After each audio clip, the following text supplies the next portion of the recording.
Thus Spake Zarathustra. A Book for All and None. By Friedrich Nietzsche. Introduction by Mrs. Foster Nietzsche. How Zarathustra Came into Being. Zarathustra is my brother's most personal work. It is the history of his most individual experiences, of his friendships, ideals, raptures, bitterest disappointments and sorrows. Above it all, however, there soars, transfiguring it, the image of his greatest hopes and remotest aims. My brother had the figure of Zarathustra in his mind from his very earliest youth. He once told me that even as a child he had dreamt of him. At different periods in his life, he would call this haunter of his dreams by different names, but in the end, he declares in a note on the subject, I had to do a Persian the honor of identifying him with this creature of my fancy. Persians were the first to take a broad and comprehensive view of history. Every series of evolutions, according to them, was presided over by a prophet, and every prophet had his Hazer, his dynasty of 1,000 years. All Zarathustra's views, as also his personality, were early conceptions of my brother's mind. Whoever reads his posthumously published writings for the years 1869 to 82 with care, will constantly meet with passages suggestive of Zarathustra's thoughts and doctrines. For instance, the ideal of the Superman is put forth quite clearly in all his writings during the years 1873 to 75, and in We Philologists, the following remarkable observations occur. How can one praise and glorify a nation as a whole? Even among the Greeks, it was the individuals that counted. The Greeks are interesting and extremely important because they reared such a vast number of great individuals. How was this possible? The question is one which ought to be studied. I am interested only in the relations of a people to the rearing of the individual man, and among the Greeks the conditions were unusually favorable for the development of the individual, not by any means owing to the goodness of the people, but because of the struggles of their evil instincts. With the help of favorable measures great individuals might be reared who would be both different from and higher than those who heretofore have owed their existence to mere chance. Here we may still be hopeful, in the rearing of exceptional men. The notion of rearing the Superman is only a new form of an ideal Nietzsche already had in his youth, that the object of mankind should lie in its highest individuals, or, as he writes in Schopenhauer as educator, mankind ought constantly to be striving to produce great men, this and nothing else is its duty.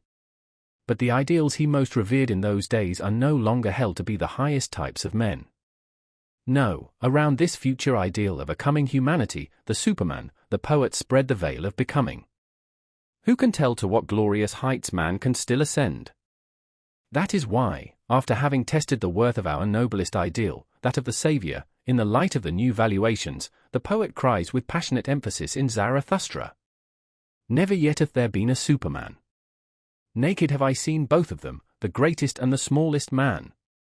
All too similar are they still to each other. Verily even the greatest found I are all too human. The phrase the rearing of the Superman has very often been misunderstood. By the word rearing, in this case, is meant the act of modifying by means of new and higher values, values which, as laws and guides of conduct and opinion, are now to rule over mankind. In general, the doctrine of the Superman can only be understood correctly in conjunction with other ideas of the authors, such as the order of rank, the will to power, and the transvaluation of all values. He assumes that Christianity, as a product of the resentment of the botched and the weak, has put in ban all that is beautiful, strong, proud, and powerful, in fact all the qualities resulting from strength, and that, in consequence, all forces which tend to promote or elevate life have been seriously undermined. Now, however, a new table of valuations must be placed over mankind, namely, that of the strong, mighty, and magnificent man, overflowing with life and elevated to his zenith, the Superman, who is now put before us with overpowering passion as the aim of our life, hope, and will. And just as the old system of valuing, which only extolled the qualities favorable to the weak, the suffering, and the oppressed, has succeeded in producing a weak, suffering, and modern race, so this new and reverse system of valuing ought to rear a healthy, strong, lively, and courageous type, which would be a glory to life itself. Stated briefly, the leading principle of this new system of valuing would be, all that proceeds from power is good, all that springs from weakness is bad. This type must not be regarded as a fanciful figure, it is not a nebulous hope which is to be realized at some indefinitely remote period, thousands of years hence, nor is it a new species, in the Darwinian sense, of which we can know nothing, and which it would therefore be somewhat absurd to strive after. But it is meant to be a possibility which men of the present could realize with all their spiritual and physical energies, provided they adopted the new values. The author of Zarathustra never lost sight of that egregious example of a transvaluation of all values through Christianity, whereby the whole of the deified mode of life and thought of the Greeks, as well as strong Romedom, was almost annihilated or transvalued in a comparatively short time. Could not a rejuvenated Greco-Roman system of valuing, once it had been refined and made more profound by the schooling which 2,000 years of Christianity had provided, effect another such revolution within a calculable period of time, until that glorious type of manhood shall finally appear which is to be our new faith and hope, and in the creation of which Zarathustra exhorts us to participate? In his private notes on the subject the author uses the expression Superman, always in the singular, by the by, as signifying the most thoroughly well-constituted type, as opposed to the modern man. Above all, however, he designates Zarathustra himself as an example of the Superman. In Ecce Homo he is careful to enlighten us concerning the precursors and prerequisites to the advent of this highest type, in referring to a certain passage in the Gay Science. In order to understand this type, we must first be quite clear in regard to the leading physiological condition on which it depends. This condition is what I call great healthiness.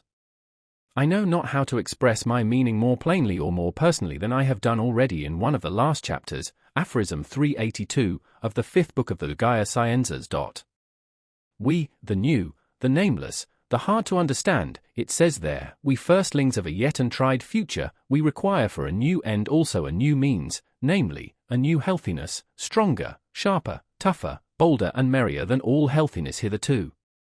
He whose soul longeth to experience the whole range of hitherto recognized values and desirabilities, and to circumnavigate all the coasts of this ideal's Mediterranean Sea, who, from the adventures of his most personal experience, wants to know how it feels to be a conqueror and discoverer of the ideal, as likewise how it is with the artist, the saint, the legislator, the sage, the scholar, the devotee, the prophet, and the godly nonconformist of the old style, requires one thing above all. For that purpose, great healthiness, such healthiness as one not only possesses, but also constantly acquires and must acquire, because one unceasingly sacrifices it again, and must sacrifice it, and now, after having been long on the way in this fashion, we Argonauts of the ideal, more courageous perhaps than prudent, and often enough shipwrecked and brought to grief, nevertheless dangerously healthy, always healthy again. It would seem as if, in recompense for it all, that we have a still undiscovered country before us, the boundaries of which no one has yet seen, are beyond to all countries and corners of the ideal known hitherto, a world so overrich in the beautiful, the strange, the questionable, the frightful, and the divine, that our curiosity as well as our thirst for possession thereof, have got out of hand, alas! That nothing will now any longer satisfy us. How could we still be content with the man of the present day after such outlooks, and with such a craving in our conscience and consciousness? Sad enough, but it is unavoidable that we should look on the worthiest aims and hopes of the man of the present day with ill-concealed amusement, and perhaps should no longer look at them.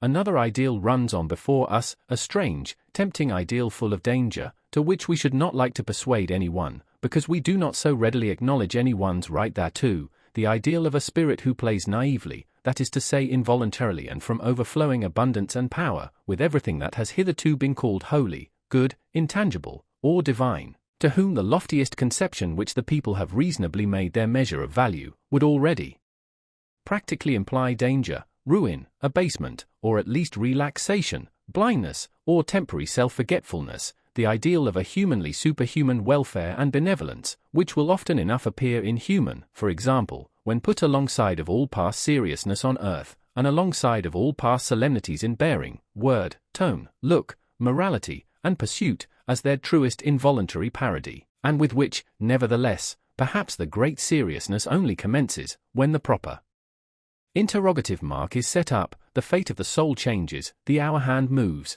and tragedy begins.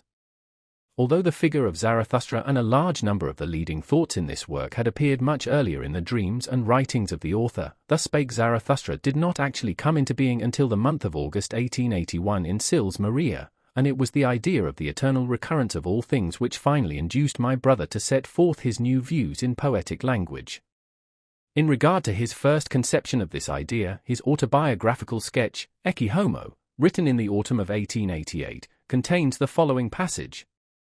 The fundamental idea of my work, namely, the eternal recurrence of all things, this highest of all possible formulae of a yes-saying philosophy, first occurred to me in August 1881. I made a note of the thought on a sheet of paper, with the postscript, 6,000 feet beyond men and time. That day I happened to be wandering through the woods alongside of the lake of Silvaplana, and I halted beside a huge, pyramidal and towering rock not far from Surley. It was then that the thought struck me. Looking back now, I find that exactly 2 months previous to this inspiration, I had had an omen of its coming in the form of a sudden and decisive alteration in my tastes, more particularly in music. It would even be possible to consider all Zarathustra as a musical composition. At all events, a very necessary condition in its production was a renaissance in myself of the art of hearing. In a small mountain resort, Recoaro, near Vicenza, where I spent the spring of 1881, I and my friend and maestro, Peter Gast, also one who had been born again, discovered that the phoenix music that hovered over us wore lighter and brighter plumes than it had done theretofore. During the month of August 1881 my brother resolved to reveal the teaching of the eternal recurrence, in dithyrambic and psalmodic form, through the mouth of Zarathustra. Among the notes of this period, we found a page on which is written the first definite plan of Thus Spake Zarathustra. Midday and Eternity. Guideposts to a New Way of Living. Beneath this is written. Zarathustra, born on Lake Umi, left his home in his 30th year, went into the province of Arya, and, during 10 years of solitude in the mountains, composed the Zendavesta. The sun of knowledge stands once more at midday, and the serpent of eternity lies called in its light. It is your time, ye midday brethren. In that summer of 1881, my brother, after many years of steadily declining health, began at last to rally, and it is to this first gush of the recovery of his once splendid bodily condition that we owe not only the gay science, which in its mood may be regarded as a prelude to the Zarathustra, but also Zarathustra itself. Just as he was beginning to recuperate his health, however, an unkind destiny brought him a number of most painful personal experiences. His friends caused him many disappointments, which were the more bitter to him, inasmuch as he regarded friendship as such a sacred institution, and for the first time in his life he realized the whole horror of that loneliness to which, perhaps, all greatness is condemned. But to be forsaken is something very different from deliberately choosing blessed loneliness. How he longed, in those days, for the ideal friend who would thoroughly understand him, to whom he would be able to say all, and whom he imagined he had found at various periods in his life from his earliest youth onwards. Now, however, that the way he had chosen grew ever more perilous and steep, he found nobody who could follow him. He therefore created a perfect friend for himself in the ideal form of a majestic philosopher, and made this creation the preacher of his gospel to the world. Whether my brother would ever have written Thus Spake Zarathustra according to the first plan sketched in the summer of 1881, if he had not had the disappointments already referred to, is now an idle question, but perhaps where Zarathustra is concerned, we may also say with Master Eckhart, the fleetest beast to bear you to perfection is suffering. My brother writes as follows about the origin of the first part of Zarathustra. In the winter of 1882-83, I was living on the charming little Gulf of Rapallo, not far from Genoa, and between Chiavari and Cape Portofino. My health was not very good, the winter was cold and exceptionally rainy, and the small inn in which I lived was so close to the water that at night my sleep would be disturbed if the sea were high. These circumstances were surely the very reverse of favourable, and yet in spite of it all, and as if in demonstration of my belief that everything decisive comes to life in spite of every obstacle, it was precisely during this winter and in the midst of these unfavourable circumstances that my Zarathustra originated. In the morning I used to start out in a southerly direction up the glorious road to Zoagli, which rises aloft through a forest of pines and gives one a view far out into the sea. In the afternoon, as often as my health permitted, I walked round the whole bay from Santa Margherita to beyond Portofino. This spot was all the more interesting to me, inasmuch as it was so dearly loved by the Emperor Frederick III. In the autumn of 1886 I chanced to be there again when he was revisiting this small, forgotten world of happiness for the last time. It was on these two roads that all Zarathustra came to me, above all Zarathustra himself as a type. I ought rather to say that it was on these walks that these ideas waylaid me. The first part of Zarathustra was written in about 10 days, that is to say, from the beginning to about the middle of February 1883. The last lines were written precisely in the hallowed hour when Richard Wagner gave up the Ghost in Venice. With the exception of the 10 days occupied in composing the first part of this book, my brother often referred to this winter as the hardest and sickliest he had ever experienced. He did not, however, mean thereby that his former disorders were troubling him, but that he was suffering from a severe attack of influenza which he had caught in Santa Margherita, and which tormented him for several weeks after his arrival in Genoa. As a matter of fact, however, what he complained of most was his spiritual condition, that indescribable forsakenness, to which he gives such heartrending expression in Zarathustra. Even the reception which the first part met with at the hands of friends and acquaintances was extremely disheartening, for almost all those to whom he presented copies of the work misunderstood it. I found no one ripe for many of my thoughts. The case of Zarathustra proves that one can speak with the utmost clearness, and yet not be heard by anyone. My brother was very much discouraged by the feebleness of the response he was given, and as he was striving just then to give up the practice of taking hydrate of chloral, a drug he had begun to take while ill with influenza, the following spring, spent in Rome, was a somewhat gloomy one for him. He writes about it as follows: "I spent a melancholy spring in Rome, where I only just managed to live, and this was no easy matter. This city, which is absolutely unsuited to the poet-author of the Zarathustra, and for the choice of which I was not responsible, made me inordinately miserable. I tried to leave it. I wanted to go to Aquila, the opposite of Rome in every respect, and actually found it in a spirit of enmity towards that city, just as I also shall found a city some day, as a memento of an atheist and genuine enemy of the Church, a person very closely related to me, the great Hohenstaufen, the Emperor Frederick II. But fate lay behind it all. I had to return again to Rome. In the end I was obliged to be satisfied with the Piazza Barberini, after I had exerted myself in vain to find an anti-Christian quarter. I fear that on one occasion, to avoid bad smells as much as possible, I actually inquired at the Palazzo del Quirinale whether they could not provide a quiet room for a philosopher. In a chamber high above the piazza just mentioned, from which one obtained a general view of Rome and could hear the fountains plashing far below, the loneliest of all songs was composed, the Night Song. About this time I was obsessed by an unspeakably sad melody, the refrain of which I recognized in the words, 'Dead through immortality.' We remained somewhat too long in Rome that spring, and what with the effect of the increasing heat and the discouraging circumstances already described, my brother resolved not to write any more, or in any case, not to proceed with Zarathustra, although I offered to relieve him of all trouble in connection with the proofs and the publisher. When, however, we returned to Switzerland towards the end of June, and he found himself once more in the familiar and exhilarating air of the mountains, all his joyous creative powers revived, and in a note to me announcing the dispatch of some manuscript, he wrote as follows: "I have engaged a place here for 3 months, forsooth, I am the greatest fool to allow my courage to be sapped from me by the climate of Italy. Now and again I am troubled by the thought, what next?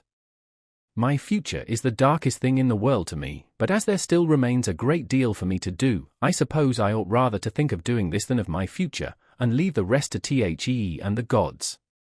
The second part of Zarathustra was written between the 26th of June and the 6th of July. This summer, finding myself once more in the sacred place where the first thought of Zarathustra flashed across my mind, I conceived the second part. 10 days sufficed. Neither for the second, the first, nor the third part, have I required a day longer. He often used to speak of the ecstatic mood in which he wrote Zarathustra, how in his walks over hill and dale the ideas would crowd into his mind, and how he would note them down hastily in a notebook from which he would transcribe them on his return, sometimes working till midnight. He says in a letter to me, "You can have no idea of the vehemence of such composition," and in Ecce Homo, autumn 1888, he describes as follows with passionate enthusiasm the incomparable mood in which he created Zarathustra. Has anyone at the end of the 19th century any distinct notion of what poets of a stronger age understood by the word inspiration? If not, I will describe it. If one had the smallest vestige of superstition in one, it would hardly be possible to set aside completely the idea that one is the mere incarnation, mouthpiece or medium of an almighty power. the idea of revelation in the sense that something becomes suddenly visible and audible with indescribable certainty and accuracy, which profoundly convulses and upsets one, describes simply the matter of fact. One hears, one does not seek, one takes, one does not ask who gives, a thought suddenly flashes up like lightning, it comes with necessity, unhesitatingly, I have never had any choice in the matter. There is an ecstasy such that the immense strain of it is sometimes relaxed by a flood of tears, along with which one's steps either rush or involuntarily lag, alternately.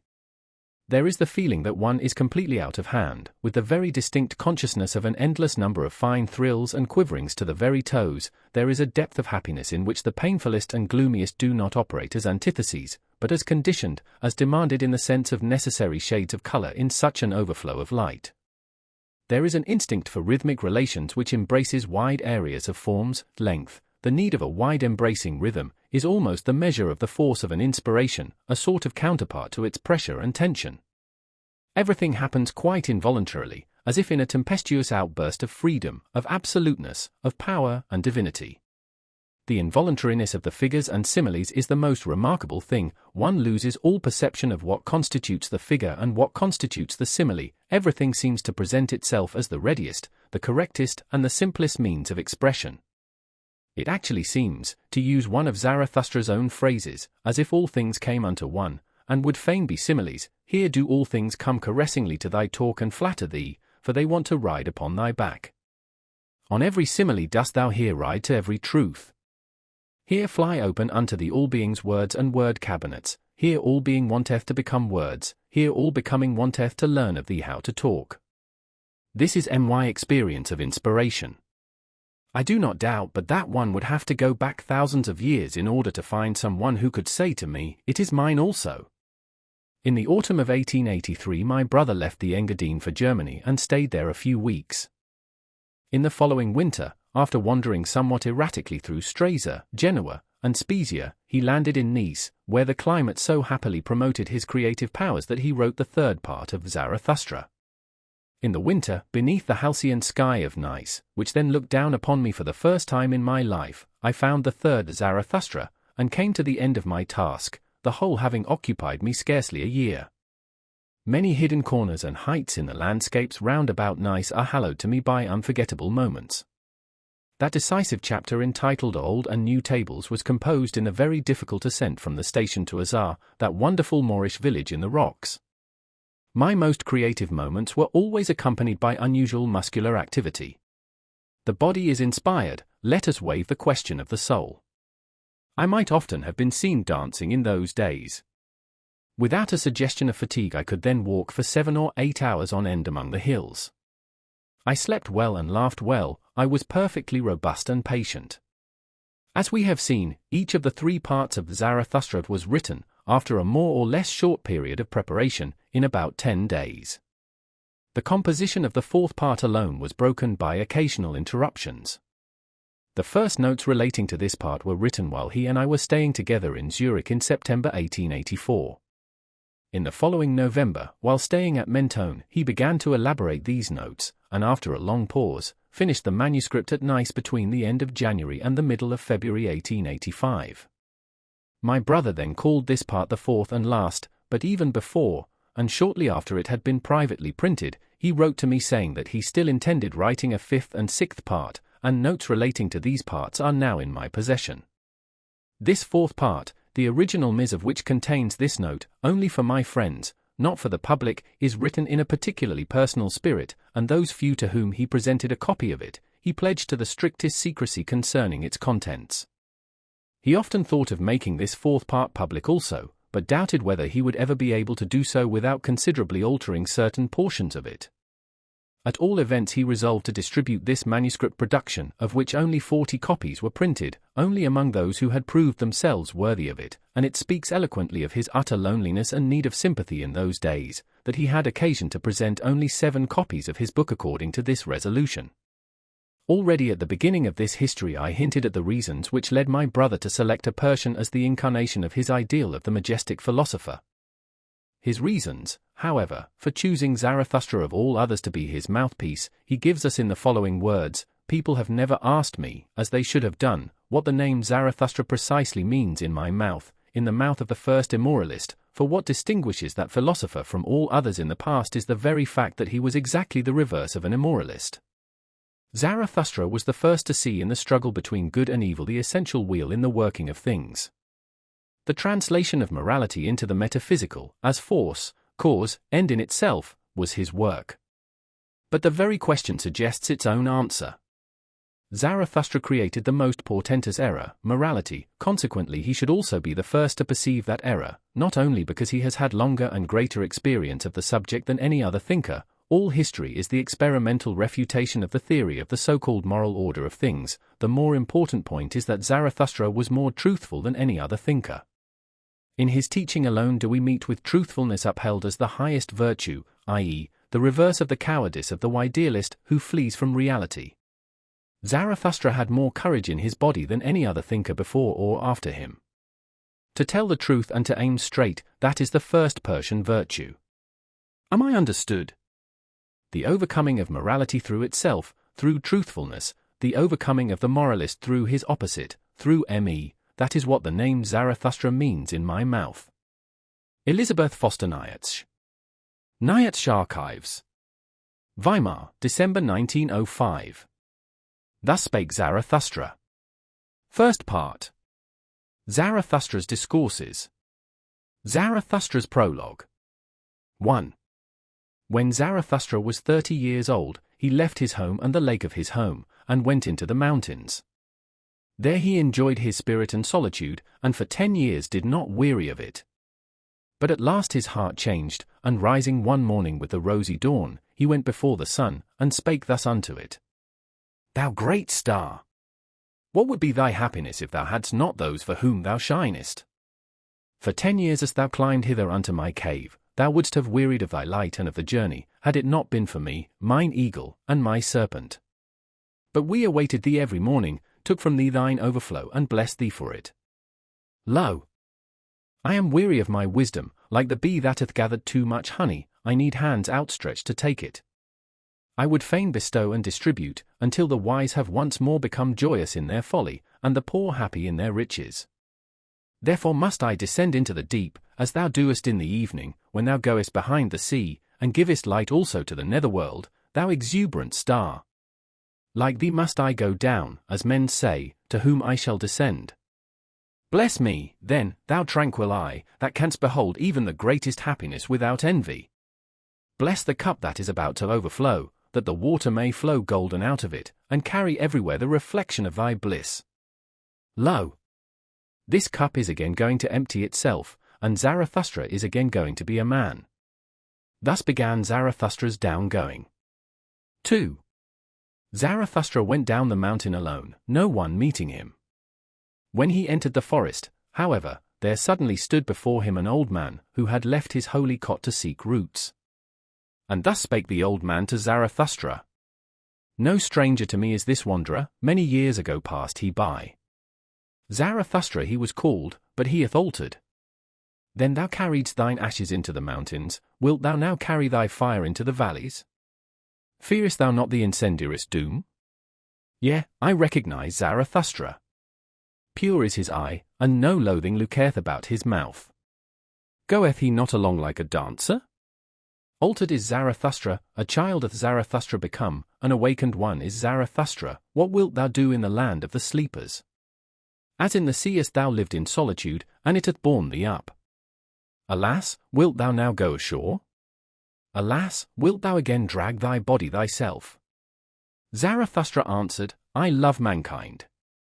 Why, said the saint, did I go into the forest and the desert? Was it not because I loved men far too well? Now I love God, men I do not love. Man is a thing too imperfect for me. Love to man would be fatal to me. Zarathustra answered, What spake I of love? I am bringing gifts unto men. Give them nothing, said the saint. Take rather part of their load, and carry it along with them, that will be most agreeable unto them, if only it be agreeable unto thee. If, however, thou wilt give unto them, give them no more than an alms, and let them also beg for it. No, replied Zarathustra, I give no alms. I am not poor enough for that. The saint laughed at Zarathustra, and spake thus, then see to it that they accept thy treasures. They are distrustful of anchorites, and do not believe that we come with gifts. The fall of our footsteps ringeth too hollow through their streets. And just as at night, when they are in bed and hear a man abroad long before sunrise, so they ask themselves concerning us, Where goeth the thief? Go not to men, but stay in the forest. Go rather to the animals. Why not be like me, a bear amongst bears, a bird amongst birds? And what doeth the saint in the forest? Asked Zarathustra. The saint answered, I make hymns and sing them, and in making hymns I laugh and weep and mumble, thus do I praise God. With singing, weeping, laughing, and mumbling do I praise the God who is my God. But what dost thou bring us as a gift? When Zarathustra had heard these words, he bowed to the saint and said, What should I have to give thee? Let me rather hurry hence lest I take aught away from thee. And thus they parted from one another, the old man and Zarathustra, laughing like schoolboys. When Zarathustra was alone, however, he said to his heart, Could it be possible? This old saint in the forest hath not yet heard of it, that God is dead. 3. When Zarathustra arrived at the nearest town which adjoineth the forest, he found many people assembled in the market-place, for it had been announced that a rope dancer would give a performance. And Zarathustra spake thus unto the people. I teach you the Superman. Man is something that is to be surpassed. What have ye done to surpass man? All beings hitherto have created something beyond themselves, and ye want to be the ebb of that great tide, and would rather go back to the beast than surpass man? What is the ape to man? A laughing stock, a thing of shame. And just the same shall man be to the Superman, a laughing stock, a thing of shame. Ye have made your way from the worm to man, and much within you is still worm. Once were ye apes, and even yet man is more of an ape than any of the apes. Even the wisest among you is only a disharmony and hybrid of plant and phantom. But do I bid you become phantoms or plants? Lo, I teach you the Superman. The Superman is the meaning of the earth. Let your will say, the Superman shall be the meaning of the earth. I conjure you, my brethren, remain true to the earth, and believe not those who speak unto you of super-earthly hopes. Poisoners are they, whether they know it or not. Despisers of life are they, decaying ones and poisoned ones themselves, of whom the earth is weary, so away with them. Once blasphemy against God was the greatest blasphemy, but God died, and therewith also those blasphemers. To blaspheme the earth is now the dreadfulest sin, and to rate the heart of the unknowable higher than the meaning of the earth. Once the soul looked contemptuously on the body, and then that contempt was the supreme thing, the soul wished the body meagre, ghastly, and famished. Thus it thought to escape from the body and the earth. Oh, that soul was itself meagre, ghastly, and famished, and cruelty was the delight of that soul. But ye, also, my brethren, tell me, what doth your body say about your soul? Is your soul not poverty and pollution and wretched self-complacency? Verily, a polluted stream is man. One must be a sea, to receive a polluted stream without becoming impure. Lo, I teach you the Superman, he is that sea, in him can your great contempt be submerged. What is the greatest thing ye can experience? It is the hour of great contempt. The hour in which even your happiness becometh loathsome unto you, and so also your reason and virtue. The hour when ye say, What good is my happiness? It is poverty and pollution and wretched self-complacency. But my happiness should justify existence itself. The hour when ye say, What good is my reason? Doth it long for knowledge as the lion for his food? It is poverty and pollution and wretched self-complacency. The hour when ye say, What good is my virtue? As yet it hath not made me passionate. How weary I am of my good and my bad. It is all poverty and pollution and wretched self-complacency. The hour when ye say, What good is my justice? I do not see that I am fervour and fuel. The just, however, are fervour and fuel. The hour when ye say, What good is my pity? Is not pity the cross on which he is nailed who loveth man? But my pity is not a crucifixion. Have ye ever spoken thus? Have ye ever cried thus? Ah! Would that I had heard you crying thus. It is not your sin, it is your self-satisfaction that crieth unto heaven, your very sparingness in sin crieth unto heaven. Where is the lightning to lick you with its tongue? Where is the frenzy with which ye should be inoculated?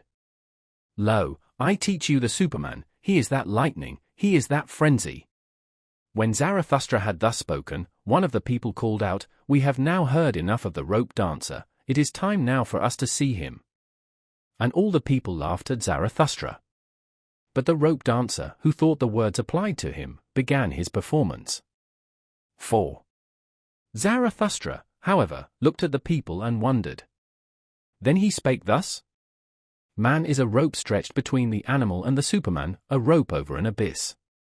A dangerous crossing, a dangerous wayfaring, a dangerous looking back, a dangerous trembling and halting. What is great in man is that he is a bridge and not a goal, what is lovable in man is that he is an overgoing and a downgoing.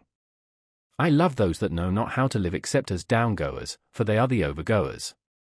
I love the great despisers, because they are the great adorers, and arrows of longing for the other shore. I love those who do not first seek a reason beyond the stars for going down and being sacrifices, but sacrifice themselves to the earth, that the earth of the Superman may hereafter arrive. I love him who liveth in order to know, and seeketh to know in order that the Superman may hereafter live. Thus seeketh he his own downgoing. I love him who laboureth and inventeth, that he may build the house for the Superman, and prepare for him earth, animal, and plant, for thus seeketh he his own downgoing. I love him who loveth his virtue, for virtue is the will to downgoing, and an arrow of longing. I love him who reserveth no share of spirit for himself, but wanteth to be wholly the spirit of his virtue, thus walketh he as spirit over the bridge. I love him who maketh his virtue his inclination and destiny, thus, for the sake of his virtue, he is willing to live on, or live no more. I love him who desireth not too many virtues. One virtue is more of a virtue than two, because it is more of a knot for one's destiny to cling to. I love him whose soul is lavish, who wanteth no thanks and doth not give back, for he always bestoweth, and desireth not to keep for himself. I love him who is ashamed when the dice fall in his favour, and who then asketh, Am I a dishonest player? For he is willing to succumb. I love him who scattereth golden words in advance of his deeds, and always doeth more than he promiseth, for he seeketh his own downgoing. I love him who justifieth the future ones, and redeemeth the past ones, for he is willing to succumb through the present ones. I love him who chasteneth his God, because he loveth his God, for he must succumb through the wrath of his God. I love him whose soul is deep even in the wounding, and may succumb through a small matter, thus goeth he willingly over the bridge. I love him whose soul is so overfull that he forgetteth himself, and all things are in him, thus all things become his downgoing. I love him who is of a free spirit and a free heart, thus is his head only the bowels of his heart, however, causeth his downgoing. I love all who are like heavy drops falling one by one out of the dark cloud that lowereth over man, they herald the coming of the lightning, and succumb as heralds. Lo, I am a herald of the lightning, and a heavy drop out of the cloud, the lightning, however, is the Superman. 5. When Zarathustra had spoken these words, he again looked at the people, and was silent. There they stand, said he to his heart, there they laugh, they understand me not, I am not the mouth for these ears. Must one first batter their ears, that they may learn to hear with their eyes? Must one clatter like kettle drums and penitential preachers? Or do they only believe the stammerer? They have something whereof they are proud. What do they call it, that which maketh them proud? Culture, they call it, it distinguisheth them from the goat herds. They dislike, therefore, to hear of contempt of themselves. So I will appeal to their pride. I will speak unto them of the most contemptible thing, that, however, is the last man. And thus spake Zarathustra unto the people.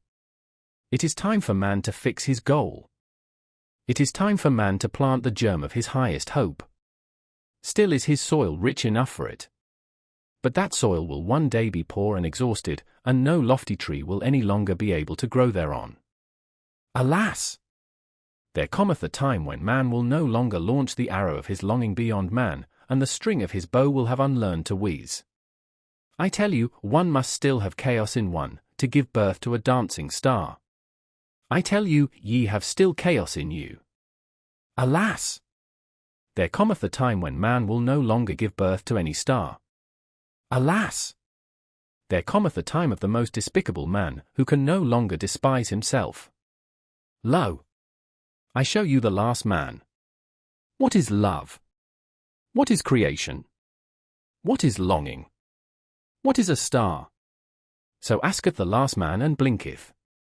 The earth hath then become small, and on it there hoppeth the last man who maketh everything small. His species is ineradicable like that of the ground flea, the last man liveth longest. We have discovered happiness, say the last men, and blink thereby. They have left the regions where it is hard to live, for they need warmth. One still loveth one's neighbour and rubbeth against him, for one needeth warmth. Turning ill and being distrustful, they consider sinful, they walk warily. He is a fool who still stumbleth over stones or men. A little poison now and then, that maketh pleasant dreams. And much poison at last for a pleasant death. One still worketh, for work is a pastime. But one is careful lest the pastime should hurt one. One no longer becometh poor or rich, both are too burdensome. Who still wanteth to rule? Who still wanteth to obey? Both are too burdensome. No shepherd, and one herd. Every one wanteth the same, every one is equal, he who with other sentiments goeth voluntarily into the madhouse. Formerly all the world was insane, say the subtlest of them, and blink thereby.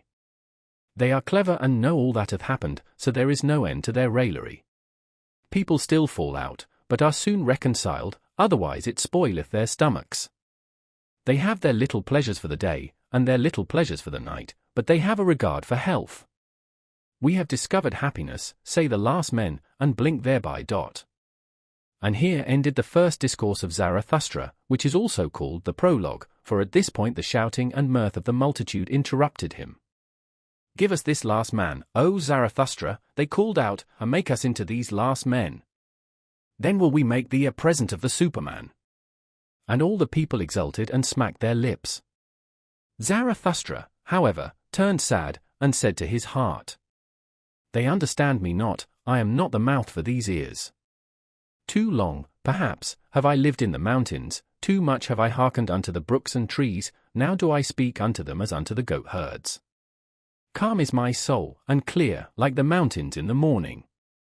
But they think me cold, and a mocker with terrible jests. And now do they look at me and laugh, and while they laugh they hate me too. There is ice in their laughter. 6. Then, however, something happened which made every mouth mute and every eye fixed. In the meantime, of course, the rope dancer had commenced his performance. He had come out at a little door, and was going along the rope which was stretched between two towers, so that it hung above the marketplace and the people. When he was just midway across, the little door opened once more, and a gaudel-dressed fellow like a buffoon sprang out, and went rapidly after the first one. Go on, Holtfoot, cried his frightful voice, go on, lazy bones, interloper, sallow face, lest I tickle thee with my heel. What dost thou here between the towers? In the tower is the place for thee, thou shouldst be locked up, to one better than thyself thou blockest the way. And with every word he came nearer and nearer the first one. When, however, he was but a step behind, there happened the frightful thing which made every mouth mute and every eye fixed. He uttered a yell like a devil, and jumped over the other who was in his way. The latter, however, when he thus saw his rival triumph, lost at the same time his head and his footing on the rope, he threw his pole away, and shot downwards faster than it, like an eddy of arms and legs, into the depth. The market-place and the people were like the sea when the storm cometh on, they all flew apart and in disorder, especially where the body was about to fall.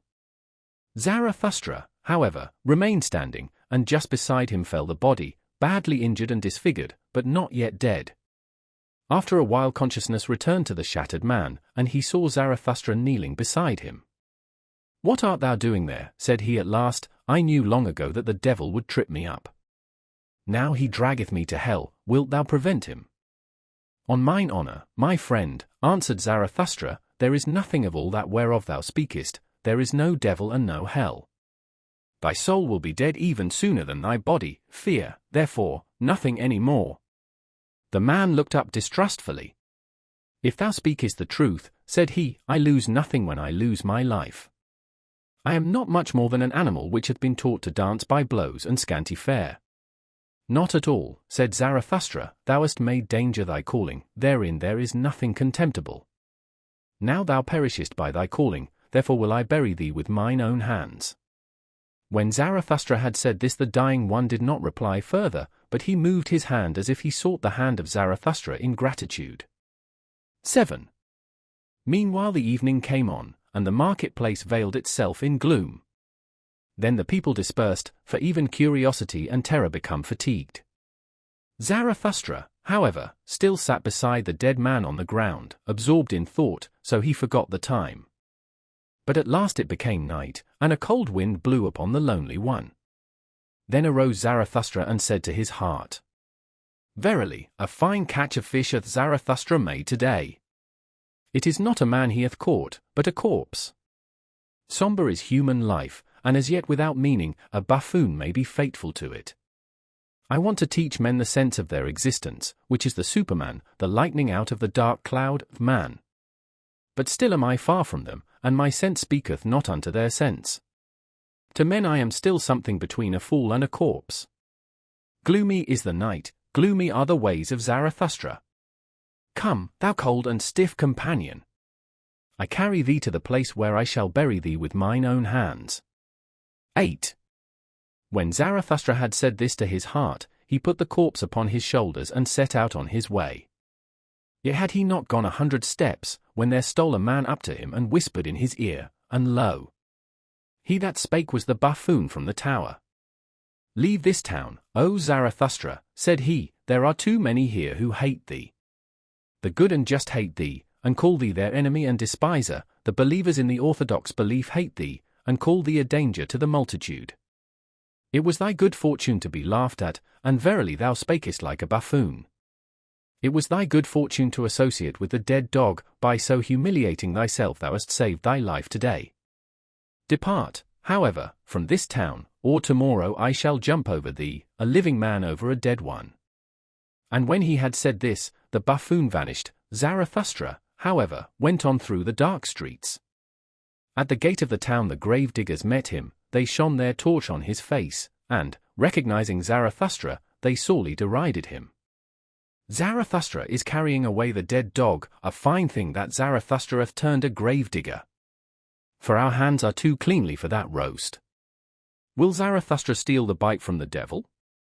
Well then, good luck to the repast. If only the devil is not a better thief than Zarathustra, he will steal them both, he will eat them both." And they laughed among themselves, and put their heads together. Zarathustra made no answer thereto, but went on his way. When he had gone on for 2 hours, past forests and swamps, he had heard too much of the hungry howling of the wolves, and he himself became hungry. So he halted at a lonely house in which a light was burning. "Hunger attacketh me," said Zarathustra, "like a robber. Among forests and swamps my hunger attacketh me, and late in the night. Strange humours hath my hunger. Often it cometh to me only after a repast, and all day it hath failed to come. Where hath it been?" And thereupon Zarathustra knocked at the door of the house. An old man appeared, who carried a light, and asked, "Who cometh unto me and my bad sleep?" "A living man and a dead one," said Zarathustra. "Give me something to eat and drink, I forgot it during the day. He that feedeth the hungry refresheth his own soul, saith wisdom." The old man withdrew, but came back immediately and offered Zarathustra bread and wine. "A bad country for the hungry," said he, "that is why I live here. Animal and man come unto me, the anchorite. But bid thy companion eat and drink also, he is wearier than thou." Zarathustra answered, "My companion is dead, I shall hardly be able to persuade him to eat." "That doth not concern me," said the old man sullenly, "he that knocketh at my door must take what I offer him. Eat, and fare ye well." Thereafter Zarathustra again went on for 2 hours, trusting to the path and the light of the stars, for he was an experienced night walker, and liked to look into the face of all that slept. When the morning dawned, however, Zarathustra found himself in a thick forest, and no path was any longer visible. He then put the dead man in a hollow tree at his head, for he wanted to protect him from the wolves, and laid himself down on the ground and moss. And immediately he fell asleep, tired in body, but with a tranquil soul. 9. Long slept Zarathustra, and not only the rosy dawn passed over his head, but also the morning. At last, however, his eyes opened, and amazedly he gazed into the forest and the stillness, amazedly he gazed into himself. Then he arose quickly, like a seafarer who all at once seeth the land, and he shouted for joy, for he saw a new truth. And he spake thus to his heart: A light hath dawned upon me. I need companions, living ones, not dead companions and corpses, which I carry with me where I will. But I need living companions, who will follow me because they want to follow themselves, and to the place where I will. A light hath dawned upon me. Not to the people is Zarathustra to speak, but to companions. Zarathustra shall not be the herd's herdsman and hound. To allure many from the herd, for that purpose have I come. The people and the herd must be angry with me. A robber shall Zarathustra be called by the herdsman. Herdsmen, I say, but they call themselves the good and just. Herdsmen, I say, but they call themselves the believers in the orthodox belief. Behold the good and just. Whom do they hate most?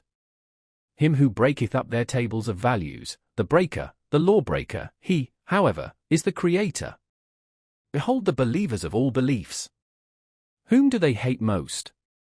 Him who breaketh up their tables of values, the breaker, the lawbreaker. He, however, is the creator. Companions, the creator seeketh, not corpses, and not herds or believers either. Fellow creators, the creator seeketh, those who grave new values on new tables. Companions, the creator seeketh, and fellow reapers, for everything is ripe for the harvest with him. But he lacketh the 100 sickles, so he plucketh the ears of corn and is vexed. Companions, the creator seeketh, and such as know how to whet their sickles. Destroyers, will they be called, and despisers of good and evil. But they are the reapers and rejoicers. Fellow creators, Zarathustra seeketh, fellow reapers and fellow rejoicers. Zarathustra seeketh, what hath he to do with herds and herdsmen and corpses? And thou, my first companion, rest in peace. Well have I buried thee in thy hollow tree, well have I hid thee from the wolves. But I part from thee, the time hath arrived. Twixt rosy dawn and rosy dawn there came unto me a new truth. I am not to be a herdsman, I am not to be a grave digger. Not any more will I discourse unto the people, for the last time have I spoken unto the dead. With the creators, the reapers, and the rejoicers will I associate, the rainbow will I show them, and all the stairs to the Superman. To the lone dwellers will I sing my song, and to the twain dwellers, and unto him who hath still ears for the unheard, will I make the heart heavy with my happiness. I make for my goal, I follow my course, over the loitering and tardy will I leap. Thus let my ongoing be their downgoing. 10. This had Zarathustra said to his heart when the sun stood at noontide. Then he looked inquiringly aloft, for he heard above him the sharp call of a bird. And behold! An eagle swept through the air in wide circles, and on it hung a serpent, not like a prey, but like a friend, for it kept itself coiled round the eagle's neck. They are mine animals, said Zarathustra, and rejoiced in his heart. The proudest animal under the sun, and the wisest animal under the sun, they have come out to reconnoitre. They want to know whether Zarathustra still liveth.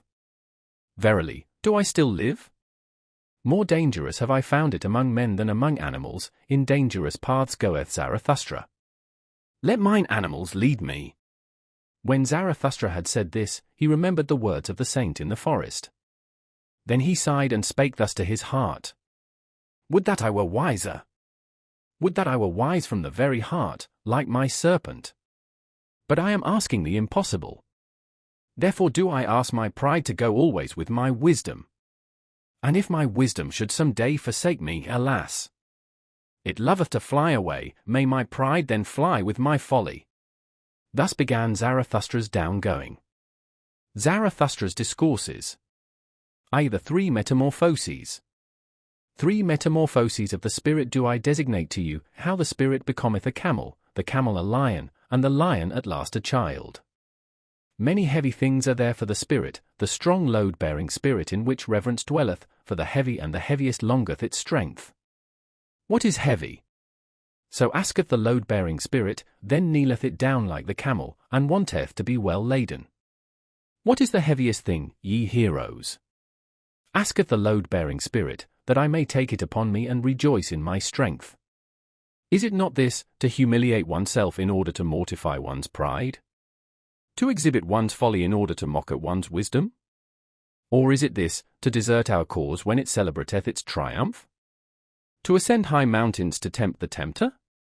Or is it this, to feed on the acorns and grass of knowledge, and for the sake of truth to suffer hunger of soul? Or is it this, to be sick and dismiss comforters, and make friends of the deaf, who never hear thy requests? Or is it this, to go into foul water when it is the water of truth, and not disclaim cold frogs and hot toads? Or is it this, to love those who despise us, and give one's hand to the phantom when it is going to frighten us?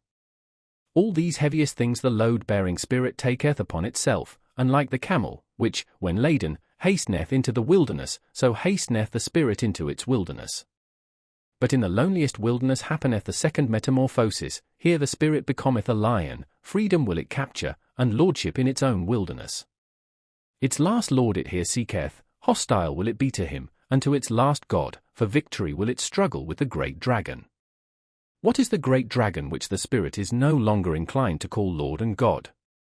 Thou shalt, is the great dragon called. But the spirit of the lion saith, I will. Thou shalt, lieth in its path, sparkling with gold, a scale-covered beast, and on every scale glittereth golden, thou shalt. The values of 1,000 years glitter on those scales, and thus speaketh the mightiest of all dragons, all the values of things, glitter on me. All values have already been created, and all created values, do I represent.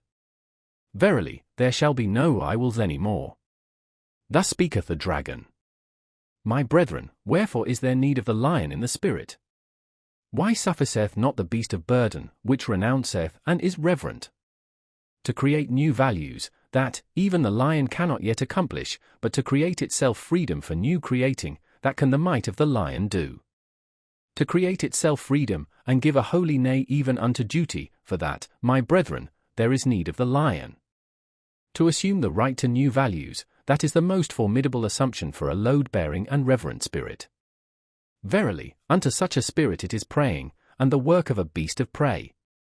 As its holiest, it once loved thou shalt, now is it forced to find illusion and arbitrariness even in the holiest things, that it may capture freedom from its love, the lion is needed for this capture. But tell me, my brethren, what the child can do, which even the lion could not do. Why hath the praying lion still to become a child? Innocence is the child, and forgetfulness, a new beginning, a game, a self-rolling wheel, a first movement, a holy year. Aye, for the game of creating, my brethren, there is needed a holy year unto life, its own willeth now the spirit, his own world winneth the world's outcast. 3 metamorphoses of the spirit have I designated to you, how the spirit became a camel, the camel a lion, and the lion at last a child. Thus spake Zarathustra. And at that time he abode in the town which is called the Pied Cow. 2. The academic chairs of virtue. People commended unto Zarathustra a wise man, as one who could discourse well about sleep and virtue, greatly was he honored and rewarded for it, and all the youths sat before his chair. To him went Zarathustra, and sat among the youths before his chair. And thus spake the wise man. Respect and modesty in presence of sleep. That is the first thing. And to go out of the way of all who sleep badly and keep awake at night. Modest is even the thief in presence of sleep, he always stealeth softly through the night. Immodest, however, is the night watchman, immodestly he carrieth his horn. No small art is it to sleep, it is necessary for that purpose to keep awake all day. 10 times a day must thou overcome thyself, that causeth wholesome weariness, and is poppy to the soul. 10 times must thou reconcile again with thyself, for overcoming is bitterness, and badly sleep thee unreconciled. 10 truths must thou find during the day, otherwise wilt thou seek truth during the night, and thy soul will have been hungry. 10 times must thou laugh during the day, and be cheerful, otherwise thy stomach, the father of affliction, will disturb thee in the night. Few people know it, but one must have all the virtues in order to sleep well. Shall I bear false witness? Shall I commit adultery? Shall I covet my neighbor's maidservant? All that would ill accord with good sleep. And even if one have all the virtues, there is still one thing needful, to send the virtues themselves to sleep at the right time, that they may not quarrel with one another, the good females. And about thee, thou unhappy one, peace with God and thy neighbor, so desireth good sleep. And peace also with thy neighbor's devil. Otherwise it will haunt thee in the night. Honor to the government, and obedience, and also to the crooked government. So desireth good sleep. How can I help it, if power like to walk on crooked legs? He who leadeth his sheep to the greenest pasture, shall always be for me the best shepherd, so doth it accord with good sleep. Many honors I want not, nor great treasures, they excite the spleen.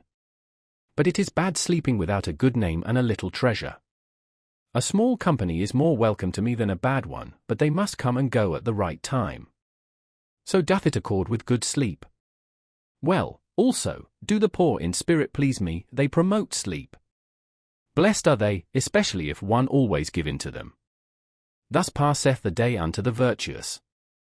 When night cometh, then take I good care not to summon sleep. It disliketh to be summoned, sleep, the lord of the virtues. But I think of what I have done and thought during the day. Thus ruminating, patient as a cow, I ask myself, what were thy 10 overcomings? And what were the 10 reconciliations, and the 10 truths, and the 10 laughters with which my heart enjoyed itself? Thus pondering, and cradled by 40 thoughts, it overtaketh me all at once, sleep, the unsummoned, the lord of the virtues. Sleep tappeth on mine eye, and it turneth heavy. Sleep toucheth my mouth, and it remaineth open. Verily, on soft souls doth it come to me, the dearest of thieves, and stealeth from me my thoughts. Stupid do I then stand, like this academic chair. But not much longer do I then stand, I already lie. When Zarathustra heard the wise man thus speak, he laughed in his heart, for thereby had a light dawned upon him. And thus spake he to his heart. A fool seemeth this wise man with his 40 thoughts, but I believe he knoweth well how to sleep. Happy even is he who liveth near this wise man. Such sleep is contagious, even through a thick wall it is contagious. A magic resideth even in his academic chair. And not in vain did the youth sit before the preacher of virtue. His wisdom is to keep awake in order to sleep well. And verily, if life had no sense, and had I to choose nonsense, this would be the desirablest nonsense for me also. Now know I well what people sought formerly above all else when they sought teachers of virtue. Good sleep they sought for themselves, and pop ahead virtues to promote it.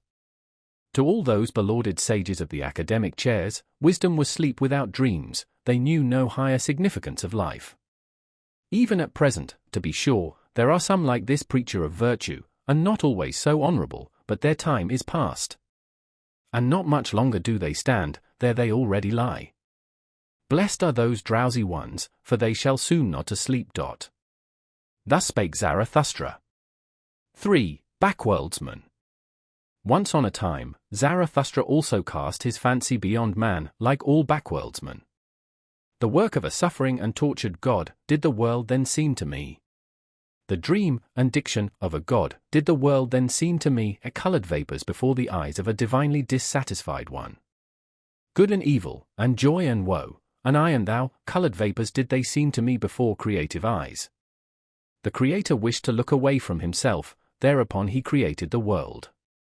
Intoxicating joy is it for the sufferer to look away from his suffering and forget himself. Intoxicating joy and self-forgetting, did the world once seem to me. This world, the eternally imperfect, an eternal contradiction's image, an imperfect image, an intoxicating joy to its imperfect creator, thus did the world once seem to me. Thus, once on a time, did I also cast my fancy beyond man, like all backworldsmen. Beyond man, forsooth? Ah, ye brethren, that God whom I created was human work and human madness, like all the gods. A man was he, and only a poor fragment of a man and ego. Out of mine own ashes and glow it came unto me, that phantom. And verily, it came not unto me from the beyond. What happened, my brethren? I surpassed myself, the suffering one, I carried mine own ashes to the mountain, a brighter flame I contrived for myself. And lo! Thereupon the phantom withdrew from me. To me the convalescent would it now be suffering and torment to believe in such phantoms, suffering would it now be to me, and humiliation. Thus speak I to backworldsmen. Suffering was it, and impotence, that created all backworlds, and the short madness of happiness, which only the greatest sufferer experienceth.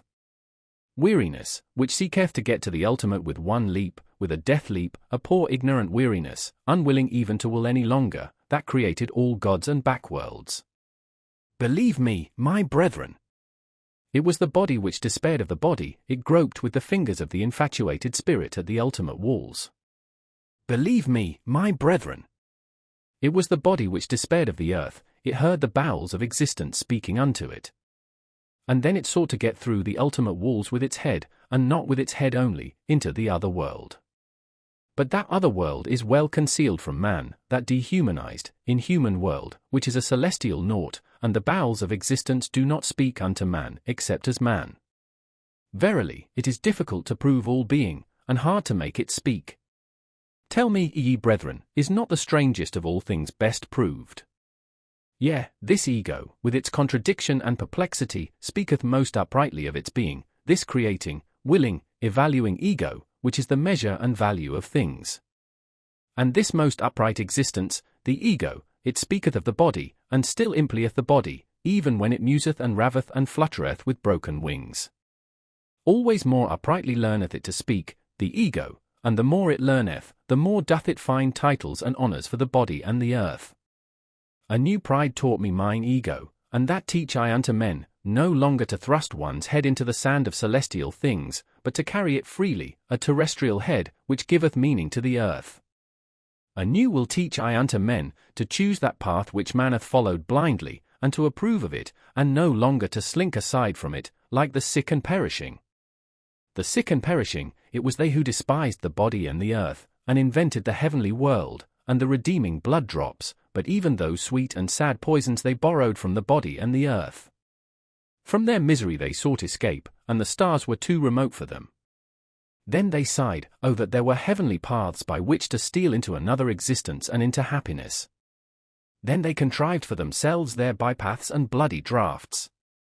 Beyond the sphere of their body and this earth they now fancied themselves transported, these ungrateful ones. But to what did they owe the convulsion and rapture of their transport? To their body and this earth. Gentle is Zarathustra to the sickly. Verily, he is not indignant at their modes of consolation and ingratitude.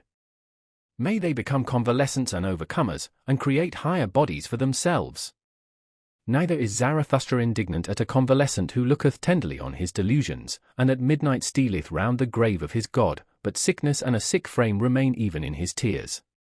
Many sickly ones have there always been among those who muse, and languish for God, violently they hate the discerning ones, and the latest of virtues, which is uprightness. Backward they always gaze toward dark ages, then, indeed, were delusion and faith something different. Raving of the reason was likeness to God, and doubt was sin. Too well do I know those godlike ones, they insist on being believed in, and that doubt is sin.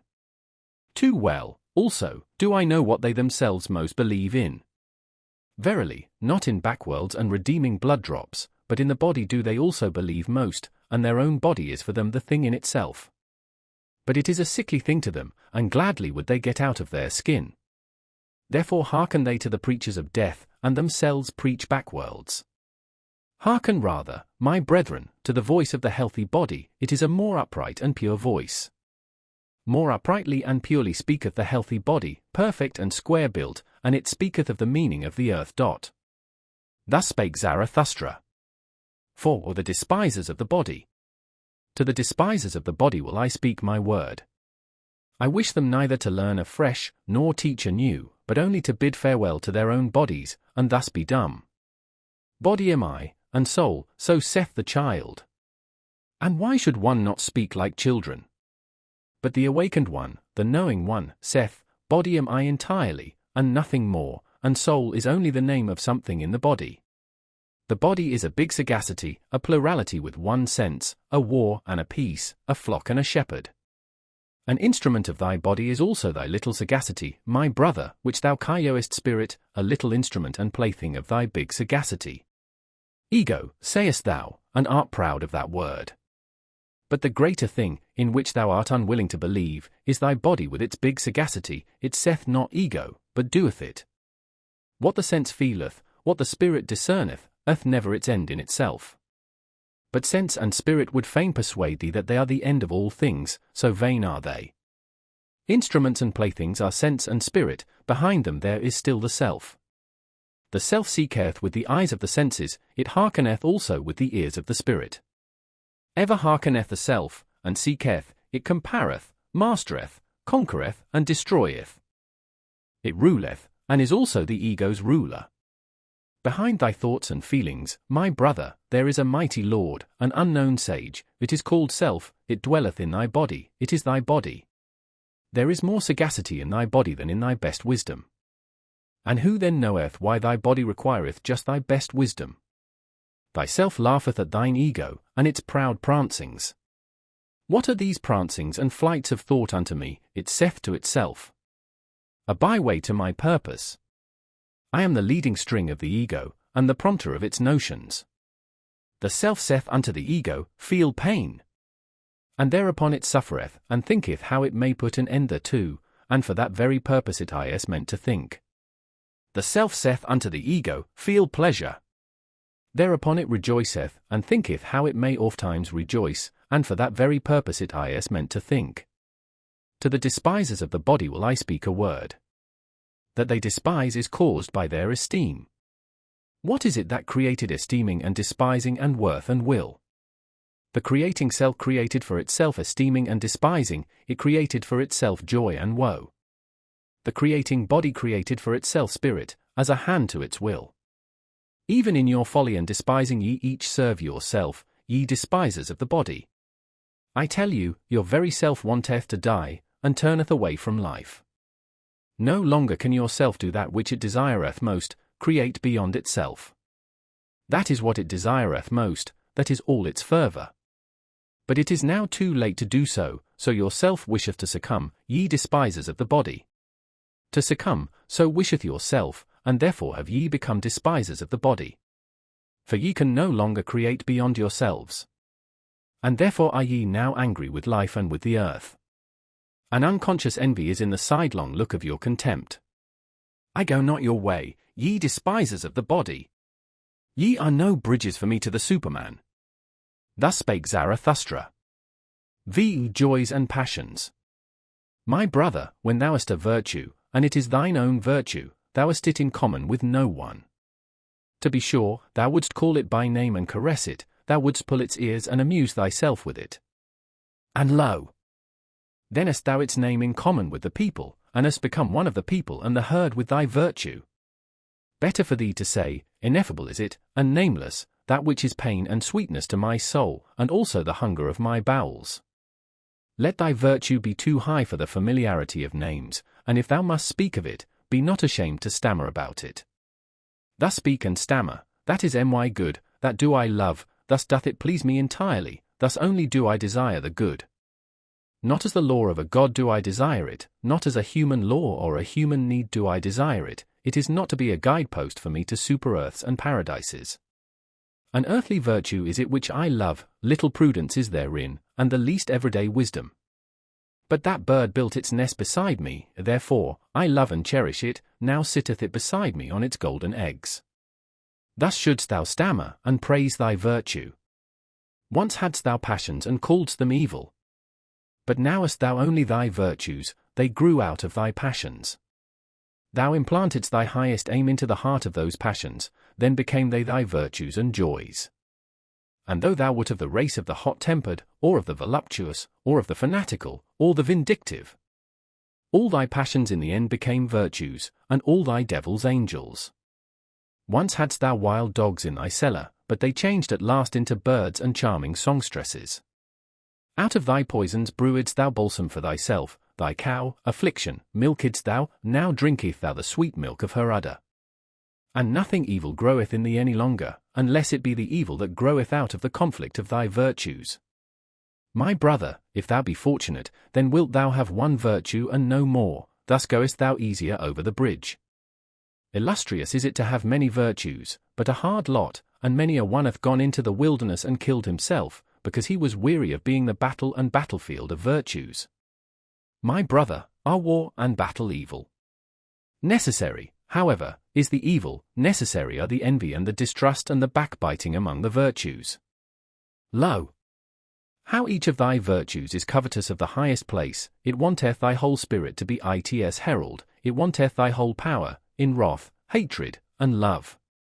Jealous is every virtue of the others, and a dreadful thing is jealousy. Even virtues may succumb by jealousy. He whom the flame of jealousy encompasseth, turneth at last, like the scorpion, the poisoned sting against himself. Ah! My brother, hast thou never seen a virtue backbite and stab itself? Man is something that is to be surpassed, and therefore shalt thou love thy virtues, for thou wilt succumb by them. Thus spake Zarathustra. 6. The pale criminal.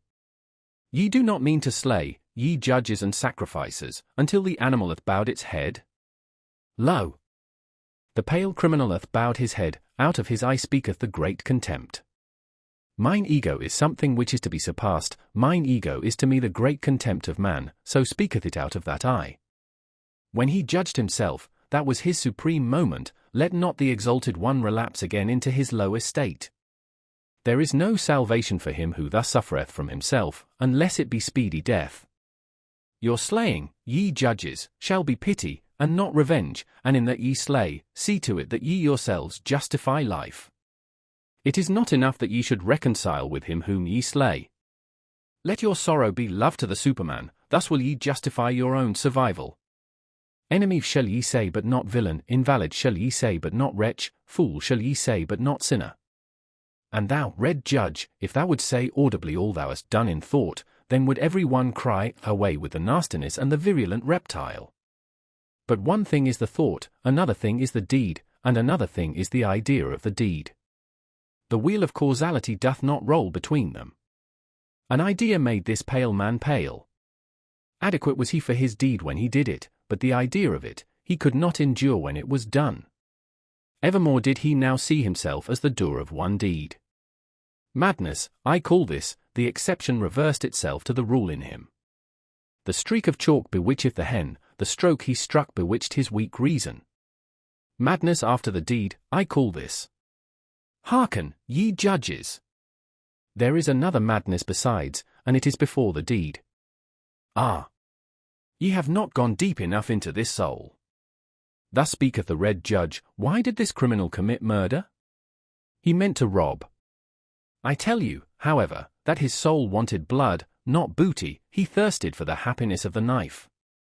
But his weak reason understood not this madness, and it persuaded him.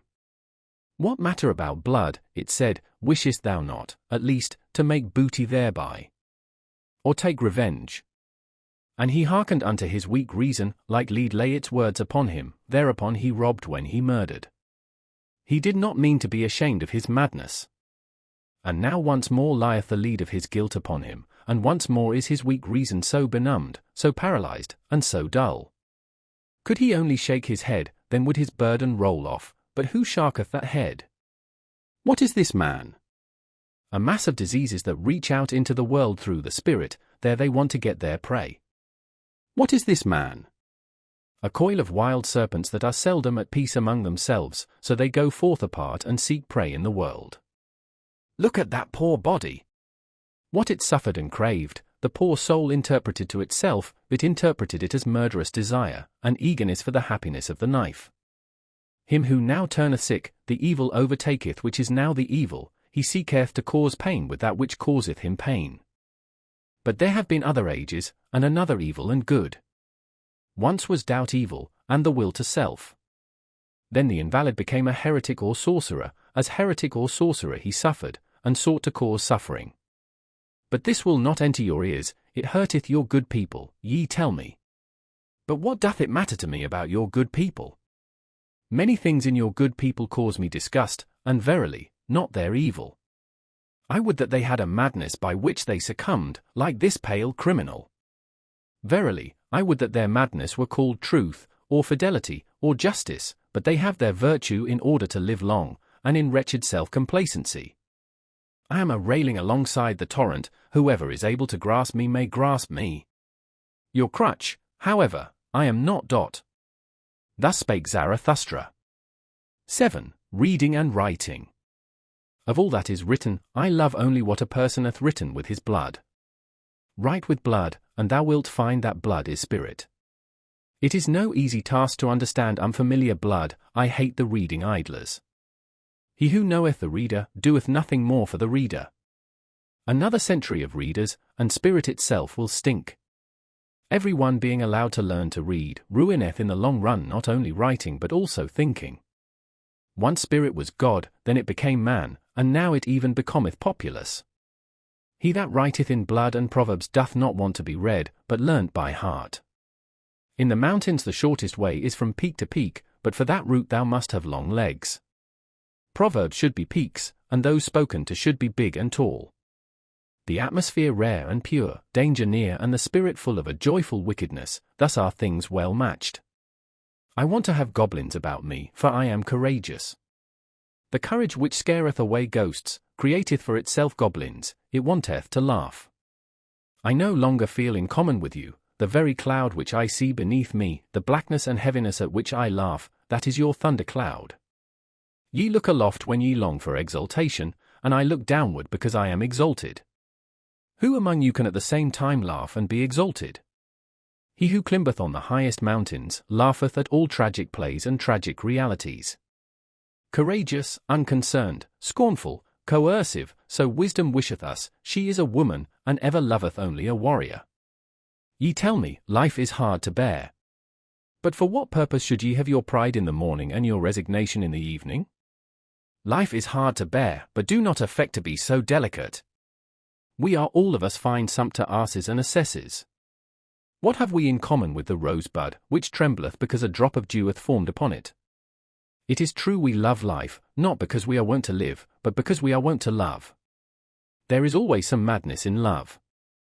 But there is always, also, some method in madness. And to me also, who appreciate life, the butterflies, and soap bubbles, and whatever is like them amongst us, seem most to enjoy happiness. To see these light, foolish, pretty, lively little sprites flit about, that moveth Zarathustra to tears and songs. I should only believe in a God that would know how to dance. And when I saw my devil, I found him serious, thorough, profound, solemn. He was the spirit of gravity, through him all things fall. Not by wrath, but by laughter, do we slay. Come, let us slay the spirit of gravity. I learned to walk, since then have I let myself run. I learned to fly, since then I do not need pushing in order to move from a spot. Now am I light, now do I fly, now do I see myself under myself. Now there danceth a God in me. Thus spake Zarathustra. 8. The tree on the hill. Zarathustra's eye had perceived that a certain youth avoided him. And as he walked alone one evening over the hill surrounding the town called the Pied Cow, behold, there found he the youth sitting leaning against a tree, and gazing with wearied look into the valley. Zarathustra thereupon laid hold of the tree beside which the youth sat, and spake thus. If I wished to shake this tree with my hands, I should not be able to do so. But the wind, which we see not, troubleth and bendeth it as it listeth. We are sorest bent and troubled by invisible hands. Thereupon the youth arose disconcerted, and said, I hear Zarathustra, and just now was I thinking of him. Zarathustra answered, Why art thou frightened on that account? But it is the same with man as with the tree. The more he seeketh to rise into the height and light, the more vigorously do his roots struggle earthward, downward, into the dark and deep, into the evil. Yea, into the evil, cried the youth. How is it possible that thou hast discovered my soul? Zarathustra smiled, and said, Many a soul one will never discover, unless one first invent it. Yea, into the evil, cried the youth once more. Thou saidst the truth, Zarathustra. I trust myself no longer since I sought to rise into the height, and nobody trusteth me any longer. How doth that happen? I change too quickly, my today refuteth my yesterday. I often overleap the steps when I clamber, for so doing, none of the steps pardons me. When aloft, I find myself always alone. No one speaketh unto me, the frost of solitude maketh me tremble. What do I seek on the height? My contempt and my longing increase together, the higher I clamber, the more do I despise him who clambereth. What doth he seek on the height? How ashamed I am of my clambering and stumbling! How I mock at my violent panting! How I hate him who fleeth! How tired I am on the height! Here the youth was silent. And Zarathustra contemplated the tree beside which they stood, and spake thus. This tree standeth lonely here on the hills, it hath grown up high above man and beast. And if it wanted to speak, it would have none who could understand it, so high hath it grown. Now it waiteth and waiteth, for what doth it wait? It dwelleth too close to the seat of the clouds, it waiteth perhaps for the first lightning. When Zarathustra had said this, the youth called out with violent gestures, Yea, Zarathustra, thou speakest the truth. My destruction I longed for, when I desired to be on the height, and thou art the lightning for which I waited. Lo! What have I been since thou hast appeared amongst us? It is mine envy of thee that hath destroyed me. Thus spake the youth, and wept bitterly. Zarathustra, however, put his arm about him, and led the youth away with him. And when they had walked a while together, Zarathustra began to speak thus. It rendeth my heart. Better than thy words express it, thine eyes tell me all thy danger. As yet thou art not free, thou still seekest freedom. Too unslept hath thy seeking made thee, and too wakeful. On the open height wouldst thou be, for the stars thirsteth thy soul. But thy bad impulses also thirst for freedom. Thy wild dogs want liberty, they bark for joy in their cellar when thy spirit endeavoureth to open all prison doors. Still art thou a prisoner, it seemeth to me, who deviseth liberty for himself, sharp becometh the soul of such prisoners, but also deceitful and wicked. To purify himself, is still necessary for the freedman of the spirit. Much of the prison and the mould still remaineth in him, pureth his eye still to become. Yea, I know thy danger. But by my love and hope I conjure thee, cast not thy love and hope away. Noble thou feelest thyself still, and noble others also feel thee still, though they bear thee a grudge and cast evil looks. Know this, that to everybody a noble one standeth in the way. Also to the good, a noble one standeth in the way, and even when they call him a good man, they want thereby to put him aside. The new would the noble man create, and a new virtue. The old wanteth the good man, and that the old should be conserved. But it is not the danger of the noble man to turn a good man, but lest he should become a blusterer, a scoffer, or a destroyer. I have known noble ones who lost their highest hope. And then they disparaged all high hopes. Then lived they shamelessly in temporary pleasures, and beyond the day had hardly an aim. Spirit is also voluptuousness, said they. Then broke the wings of their spirit, and now it creepeth about, and defileth where it gnaweth. Once they thought of becoming heroes, but sensualists are they now. A trouble and a terror is the hero to them. But by my love and hope I conjure thee, cast not away the hero in thy soul. Maintain wholly thy highest hope. Thus spake Zarathustra. 9. The preachers of death. There are preachers of death, and the earth is full of those to whom desistance from life must be preached. Full is the earth of the superfluous, marred is life by the many too many. May they be decoyed out of this life by the life eternal. The yellow ones, so are called the preachers of death, or the black ones.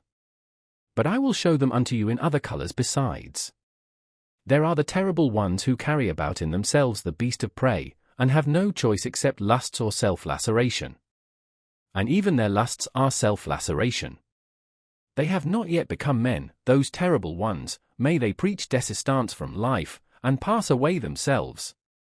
There are the spiritually consumptive ones, hardly are they born when they begin to die, and long for doctrines of lassitude and renunciation. They would fain be dead, and we should approve of their wish. Let us beware of awakening those dead ones, and of damaging those living coffins.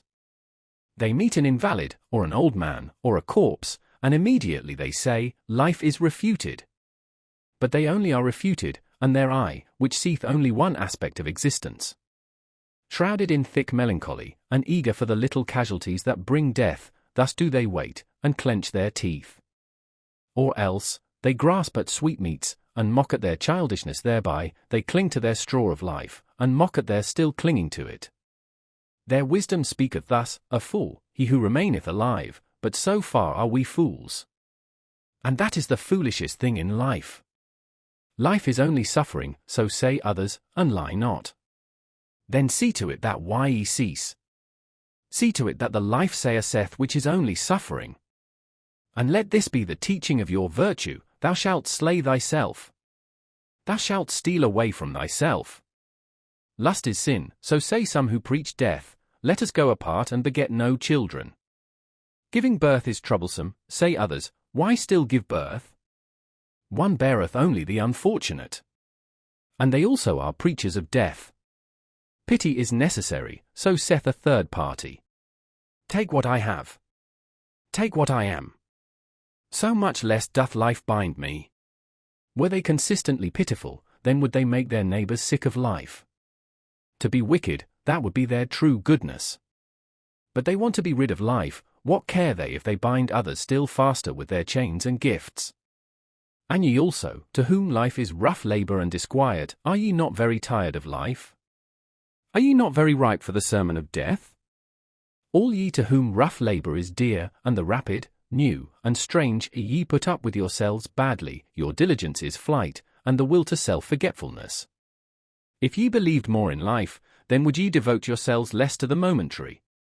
But for waiting, ye have not enough of capacity in you, nor even for idling. Everywhere resoundeth the voices of those who preach death, and the earth is full of those to whom death hath to be preached. Or life eternal, it is all the same to me, if only they pass away quickly.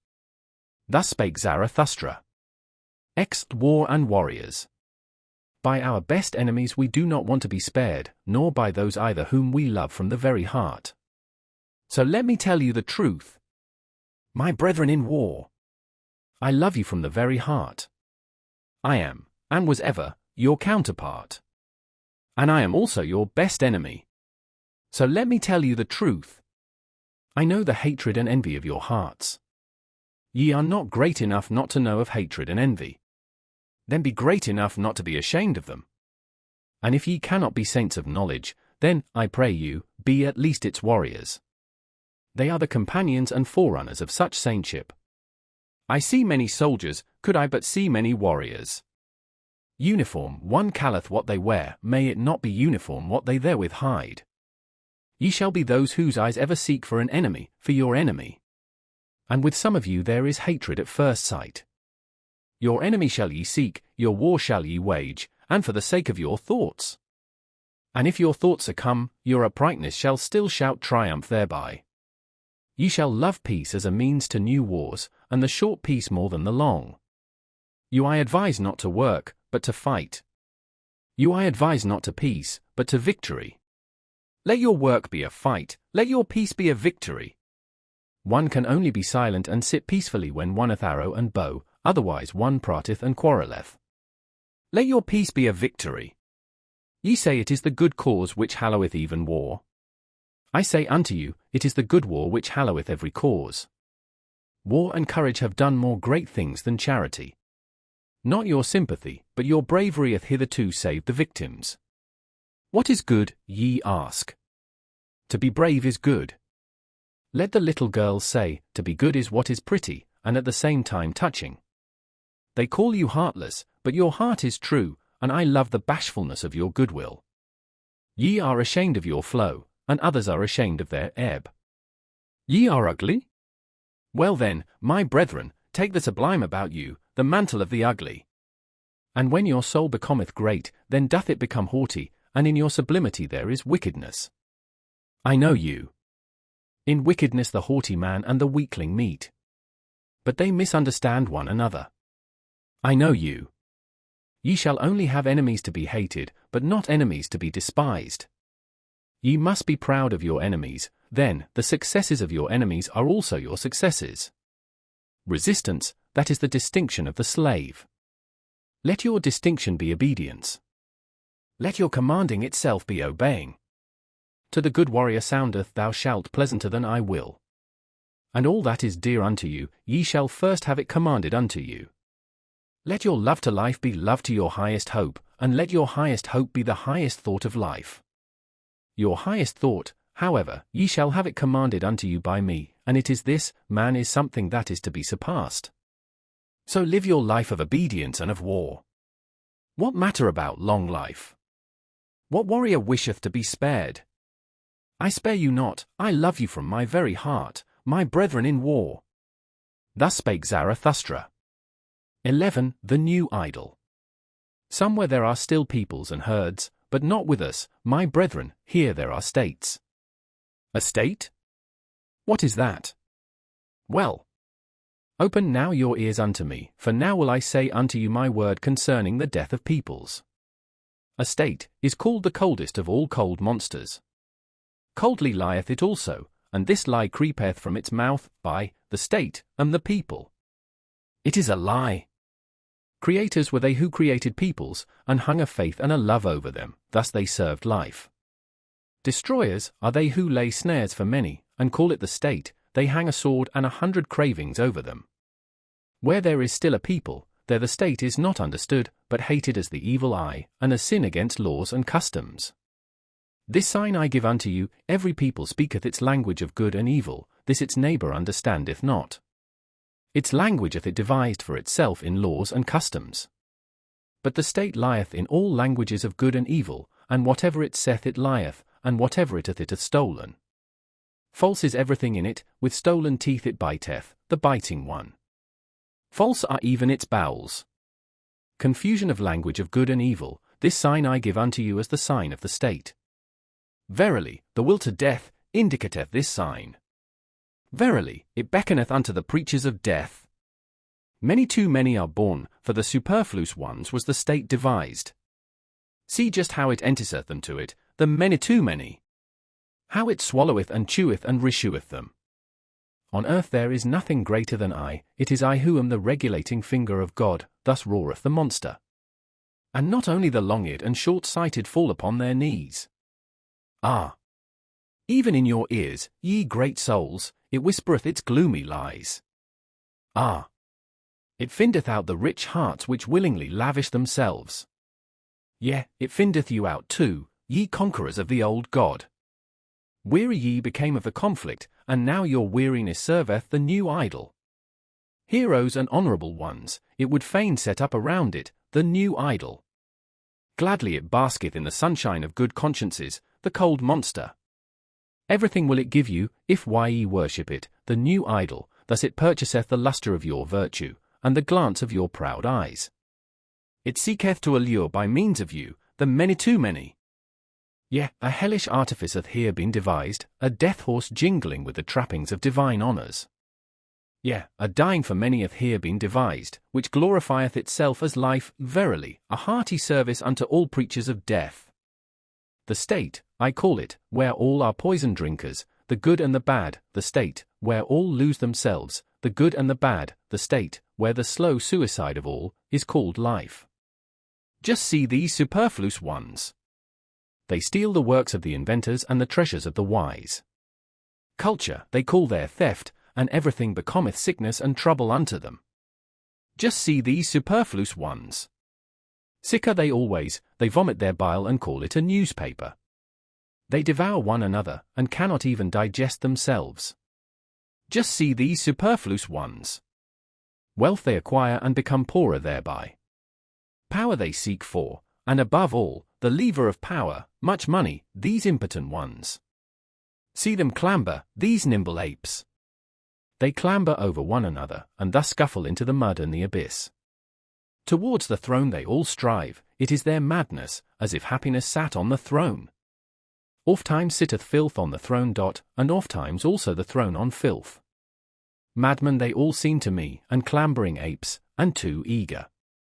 Badly smelleth their idol to me, the cold monster, badly they all smell to me, these idolaters. My brethren, will ye suffocate in the fumes of their maws and appetites? Better break the windows and jump into the open air. Do go out of the way of the bad odor. Withdraw from the idolatry of the superfluous. Do go out of the way of the bad odor. Withdraw from the steam of these human sacrifices. Open still remaineth the earth for great souls. Empty are still many sites for lone ones and twain ones, around which floateth the odor of tranquil seas. Open still remaineth a free life for great souls. Verily, he who possesseth little is so much the less possessed, blessed be moderate poverty. There, where the state saith, there only commenceth the man who is not superfluous, there commenceth the song of the necessary ones, the single and irreplaceable melody. There, where the state ceaseth, pray look thither, my brethren. Do ye not see it, the rainbow and the bridges of the Superman? Thus spake Zarathustra. 12. The flies in the marketplace. Flee, my friend, into thy solitude. I see thee deafened with the noise of the great men, and stung all over with the stings of the little ones. Admirably do forest and rock know how to be silent with thee. Resemble again the tree which thou lovest, the broad-branched one, silently and attentively it o'erhangeth the sea. Where solitude endeth, there beginneth the marketplace, and where the marketplace beginneth, there beginneth also the noise of the great actors, and the buzzing of the poison flies. In the world even the best things are worthless without those who represent them, those representers, the people call great men. Little do the people understand what is great, that is to say, the creating agency. But they have a taste for all representers and actors of great things. Around the devisers of new values revolveth the world, invisibly it revolveth. But around the actors revolve the people and the glory, such is the course of things. Spirit, hath the actor, but little conscience of the spirit. He believeth always in that wherewith he maketh believe most strongly, in himself. Tomorrow he hath a new belief, and the day after, one still newer. Sharp perceptions hath he, like the people, and changeable humours. To upset, that meaneth with him to prove. To drive mad, that meaneth with him to convince. And blood is counted by him as the best of all arguments. A truth which only glideth into fine ears, he calleth falsehood and trumpery. Verily, he believeth only in gods that make a great noise in the world. Full of clattering buffoons is the marketplace, and the people glory in their great men. These are for them the masters of the hour. But the hour presseth them, so they press thee. And also from thee they want yea or nay. Alas! Thou wouldst set thy chair betwixt for and against. On account of those absolute and impatient ones, be not jealous, thou lover of truth. Never yet did truth cling to the arm of an absolute one. On account of those abrupt ones, return into thy security, only in the marketplace is one assailed by yea or nay. Slow is the experience of all deep fountains, long have they to wait until they know what hath fallen into their depths. Away from the marketplace and from fame taketh place all that is great, away from the marketplace and from fame have ever dwelt the devisers of new values. Flee, my friend, into thy solitude, I see thee stung all over by the poisonous flies. Flee thither, where a rough, strong breeze bloweth. Flee into thy solitude. Thou hast lived too closely to the small and the pitiable. Flee from their invisible vengeance. Towards thee they have nothing but vengeance. Raise no longer an arm against them. Innumerable are they, and it is not thy lot to be a fly-flap. Innumerable are the small and pitiable ones, and of many a proud structure, raindrops and weeds have been the ruin. Thou art not stone, but already hast thou become hollow by the numerous drops. Thou wilt yet break and burst by the numerous drops. Exhausted I see thee, by poisonous flies, bleeding I see thee, and torn at 100 spots, and thy pride will not even upbraid. Blood they would have from thee in all innocence, blood their bloodless souls crave for, and they sting, therefore, in all innocence. But thou, profound one, thou sufferest too profoundly even from small wounds, and ere thou hadst recovered, the same poison worm crawled over thy hand. Too proud art thou to kill these sweet tooths. But take care lest it be thy fate to suffer all their poisonous injustice. They buzz around thee also with their praise, obtrusiveness is their praise. They want to be close to thy skin and thy blood. They flatter thee, as one flattereth a god or devil, they whimper before thee, as before a god or devil. What doth it come to? Flatterers are they, and whimperers, and nothing more. Often, also, do they show themselves to thee as amiable ones. But that hath ever been the prudence of the cowardly. Yea, the cowardly are wise. They think much about thee with their circumscribed souls, thou art always suspected by them. Whatever is much thought about is at last thought suspicious. They punish thee for all thy virtues. They pardon thee in their inmost hearts only, for thine errors. Because thou art gentle and of upright character, thou sayest, blameless are they for their small existence. But their circumscribed souls think, blamable is all great existence. Even when thou art gentle towards them, they still feel themselves despised by thee, and they repay thy beneficence with secret maleficence. Thy silent pride is always counter to their taste, they rejoice if once thou be humble enough to be frivolous. What we recognize in a man, we also irritate in him. Therefore be on your guard against the small ones. In thy presence they feel themselves small, and their baseness gleameth and gloweth against thee in invisible vengeance. Sawest thou not how often they became dumb when thou approachedst them, and how their energy left them like the smoke of an extinguishing fire? Yea, my friend, the bad conscience art thou of thy neighbours, for they are unworthy of thee. Therefore they hate thee, and would fain suck thy blood. Thy neighbours will always be poisonous flies. What is great in thee, that itself must make them more poisonous, and always more fly-like? Flee, my friend, into thy solitude, and thither, where a rough strong breeze bloweth. It is not thy lot to be a fly-flap dot. Thus spake Zarathustra. 13. Chastity. I love the forest. It is bad to live in cities, there are too many of the lustful. Is it not better to fall into the hands of a murderer, than into the dreams of a lustful woman? And just look at these men, there I saith it, they know nothing better on earth than to lie with a woman. Filth is at the bottom of their souls, and alas! If their filth hath still spirit in it. Would that ye were perfect, at least as animals.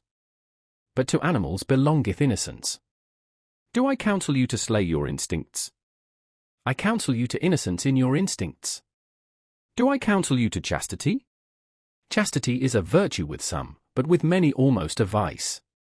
These are continent, to be sure, but doggish lust looketh enviously out of all that they do. Even into the heights of their virtue and into their cold spirit doth this creature follow them, with its discord. And how nicely can doggish lust beg for a piece of spirit, when a piece of flesh is denied it? Ye love tragedies and all that breaketh the heart?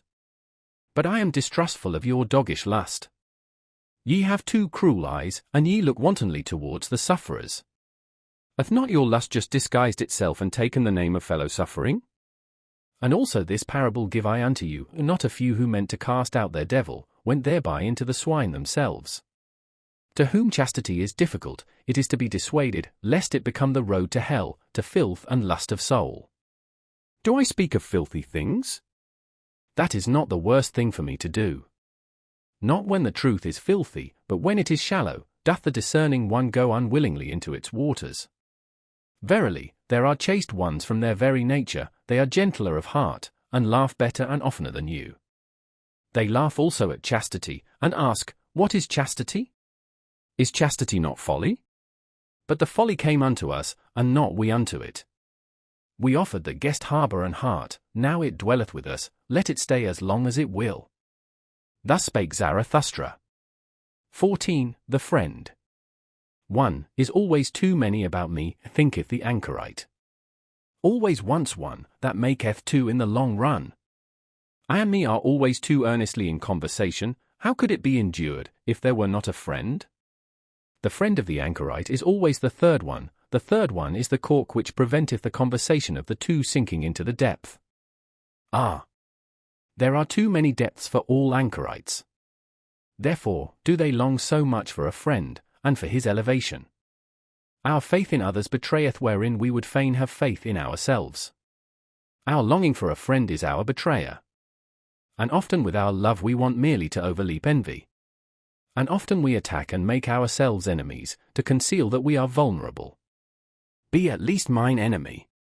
Thus speaketh the true reverence, which doth not venture to solicit friendship. If one would have a friend, then must one also be willing to wage war for him, and in order to wage war, one must be capable of being an enemy. One ought still to honor the enemy in one's friend. Canst thou go nigh unto thy friend, and not go over to him? In one's friend one shall have one's best enemy. Thou shalt be closest unto him with thy heart when thou withstandest him. Thou wouldst wear no raiment before thy friend. It is in honor of thy friend that thou showest thyself to him as thou art. But he wisheth thee to the devil on that account. He who maketh no secret of himself shocketh, so much reason have ye to fear nakedness. Aye, if ye were gods, ye could then be ashamed of clothing. Thou canst not adorn thyself fine enough for thy friend, for thou shalt be unto him an arrow and a longing for the Superman. Sawest thou ever thy friend asleep, to know how he looketh? What is usually the countenance of thy friend? It is thine own countenance, in a coarse and imperfect mirror. Sawest thou ever thy friend asleep? Wert thou not dismayed at thy friend looking so? O my friend, man is something that hath to be surpassed. In divining and keeping silence shall the friend be a master, not everything must thou wish to see. Thy dream shall disclose unto thee what thy friend doeth when awake. Let thy pity be a divining, to know first if thy friend wanteth pity. Perhaps he loveth in thee the unmoved eye, and the look of eternity. Let thy pity for thy friend be hid under a hard shell, thou shalt bite out a tooth upon it. Thus will it have delicacy and sweetness. Art thou pure air and solitude and bread and medicine to thy friend? Many a one cannot loosen his own fetters, but is nevertheless his friend's emancipator. Art thou a slave? Then thou canst not be a friend. Art thou a tyrant? Then thou canst not have friends. Far too long hath there been a slave and a tyrant concealed in woman. On that account woman is not yet capable of friendship, she knoweth only love. In woman's love there is injustice and blindness to all she doth not love. And even in woman's conscious love, there is still always surprise and lightning and night, along with the light. As yet woman is not capable of friendship, women are still cats and birds. Or at the best, cows. As yet woman is not capable of friendship. But tell me, ye men, who of you are capable of friendship? Oh! Your poverty, ye men, and your sordidness of soul. As much as ye give to your friend, will I give even to my foe, and will not have become poorer thereby. There is comradeship, may there be friendship. Thus spake Zarathustra. 15. The 1001 Goals. Many lands saw Zarathustra, and many peoples, thus he discovered the good and bad of many peoples. No greater power did Zarathustra find on earth than good and bad. No people could live without first valuing. If a people will maintain itself, however, it must not value as its neighbor valueth. Much that passed for good with one people was regarded with scorn and contempt by another, thus I found it. Much found I here called bad, which was there decked with purple honors. Never did the one neighbor understand the other, ever did his soul marvel at his neighbor's delusion and wickedness. A table of excellences hangeth over every people. Lo! It is the table of their triumphs, lo! It is the voice of their will to power. It is laudable, what they think hard, what is indispensable and hard they call good, and what relieveth in the direst distress, the unique and hardest of all, they extol as holy. Whatever maketh them rule and conquer and shine, to the dismay and envy of their neighbors, they regard as the high and foremost thing, the test and the meaning of all else. Verily, my brother, if thou knewest but a people's need, its land, its sky, and its neighbor, then wouldst thou divine the law of its surmountings, and why it climbeth up that ladder to its hope. Always shalt thou be the foremost and prominent above others, no one shall thy jealous soul love, except a friend, that made the soul of a Greek thrill, thereby went he his way to greatness. To speak truth, and be skilful with bow and arrow, so seemed it alike pleasing and hard to the people from whom cometh my name, the name which is alike pleasing and hard to me. To honor father and mother, and from the root of the soul to do their will, this table of surmounting hung another people over them, and became powerful and permanent thereby. To have fidelity, and for the sake of fidelity to risk honor and blood, even in evil and dangerous courses, teaching itself so, another people mastered itself, and thus mastering itself, became pregnant and heavy with great hopes. Verily, men have given unto themselves all their good and bad. Verily, they took it not, they found it not, it came not unto them as a voice from heaven. Values did man only assign to things in order to maintain himself, he created only the significance of things, a human significance. Therefore, calleth he himself man, that is, the valuator. Valuing is creating, hear it, ye creating ones. Valuation itself is the treasure and jewel of the valued things. Through valuation only is there value, and without valuation the nut of existence would be hollow. Hear it, ye creating ones. Change of values, that is, change of the creating ones. Always doth he destroy who hath to be a creator. Creating ones were first of all peoples, and only in late times individuals. Verily, the individual himself is still the latest creation. Peoples once hung over them tables of the good. Love which would rule and love which would obey, created for themselves such tables. Older is the pleasure in the herd than the pleasure in the ego, and as long as the good conscience is for the herd, the bad conscience only saith, ego. Verily, the crafty ego, the loveless one, that seeketh its advantage in the advantage of many, it is not the origin of the herd, but its ruin. Loving ones, was it always, and creating ones, that created good and bad. Fire of love gloweth in the names of all the virtues, and fire of wrath. Many lands saw Zarathustra, and many peoples. No greater power did Zarathustra find on earth than the creations of the loving ones, good and bad are they called. Verily, a prodigy is this power of praising and blaming. Tell me, ye brethren, who will master it for me?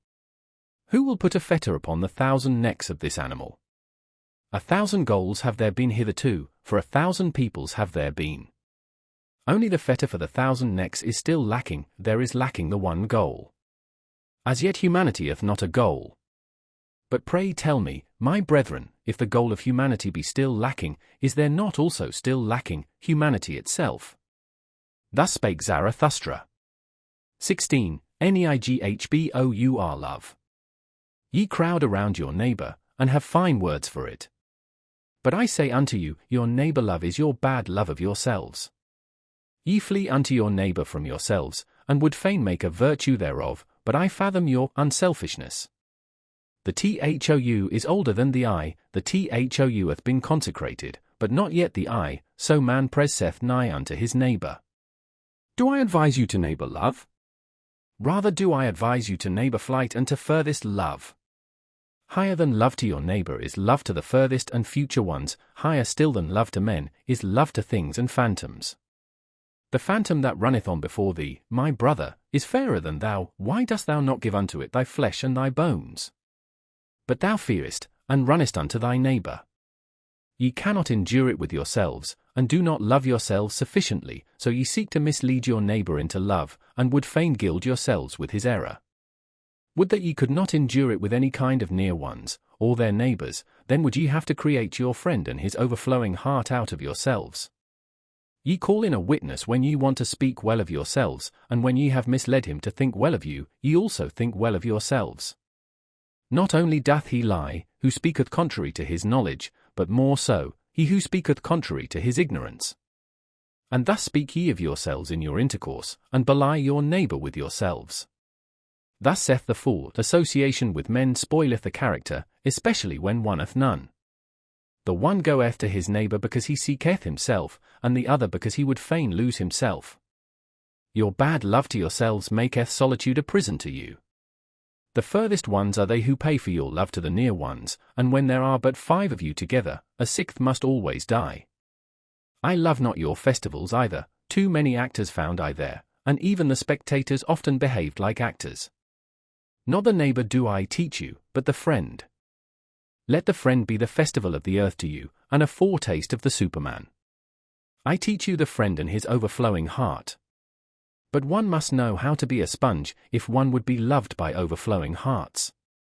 I teach you the friend in whom the world standeth complete, a capsule of the good, the creating friend, who hath always a complete world to bestow. And as the world unrolled itself for him, so rolleth it together again for him in rings, as the growth of good through evil, as the growth of purpose out of chance. Let the future and the furthest be the motive of thy today, in thy friend shalt thou love the Superman as thy motive. My brethren, I advise you not to neighbor love, I advise you to furthest love. Thus spake Zarathustra. 17. The way of the creating one. Wouldst thou go into isolation, my brother? Wouldst thou seek the way unto thyself? Tarry yet a little and hearken unto me. He who seeketh may easily get lost himself. All isolation is wrong, so say the herd. And long didst thou belong to the herd. The voice of the herd will still echo in thee. And when thou sayest, I have no longer a conscience in common with you, then will it be a plaint and a pain. Lo, that pain itself did the same conscience produce, and the last gleam of that conscience still gloweth on thine affliction. But thou wouldst go the way of thine affliction, which is the way unto thyself. Then show me thine authority and thy strength to do so. Art thou a new strength and a new authority? A first motion? A self-rolling wheel? Canst thou also compel stars to revolve around thee? Alas! There is so much lusting for loftiness.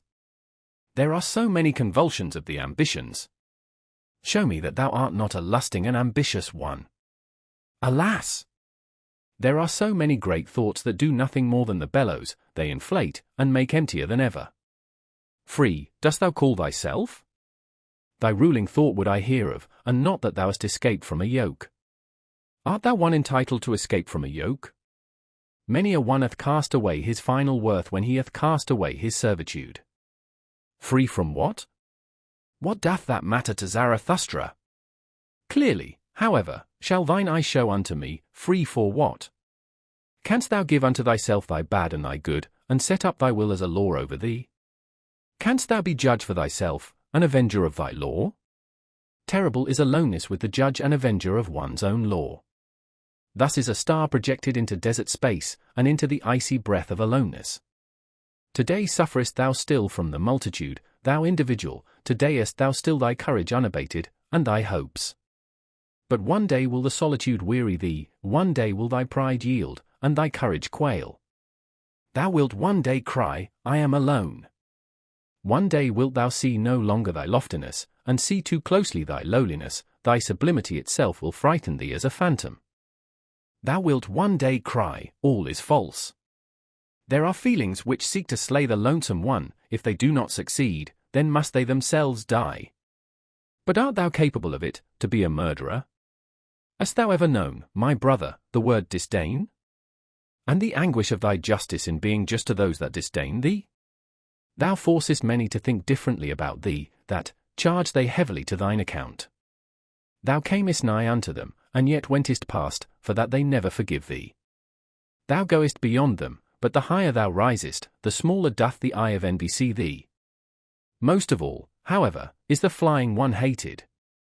How could ye be just unto me? Must thou say, I choose your injustice as my allotted portion? Injustice and filth cast they at the lonesome one, but, my brother, if thou wouldst be a star, thou must shine for them none the less on that account.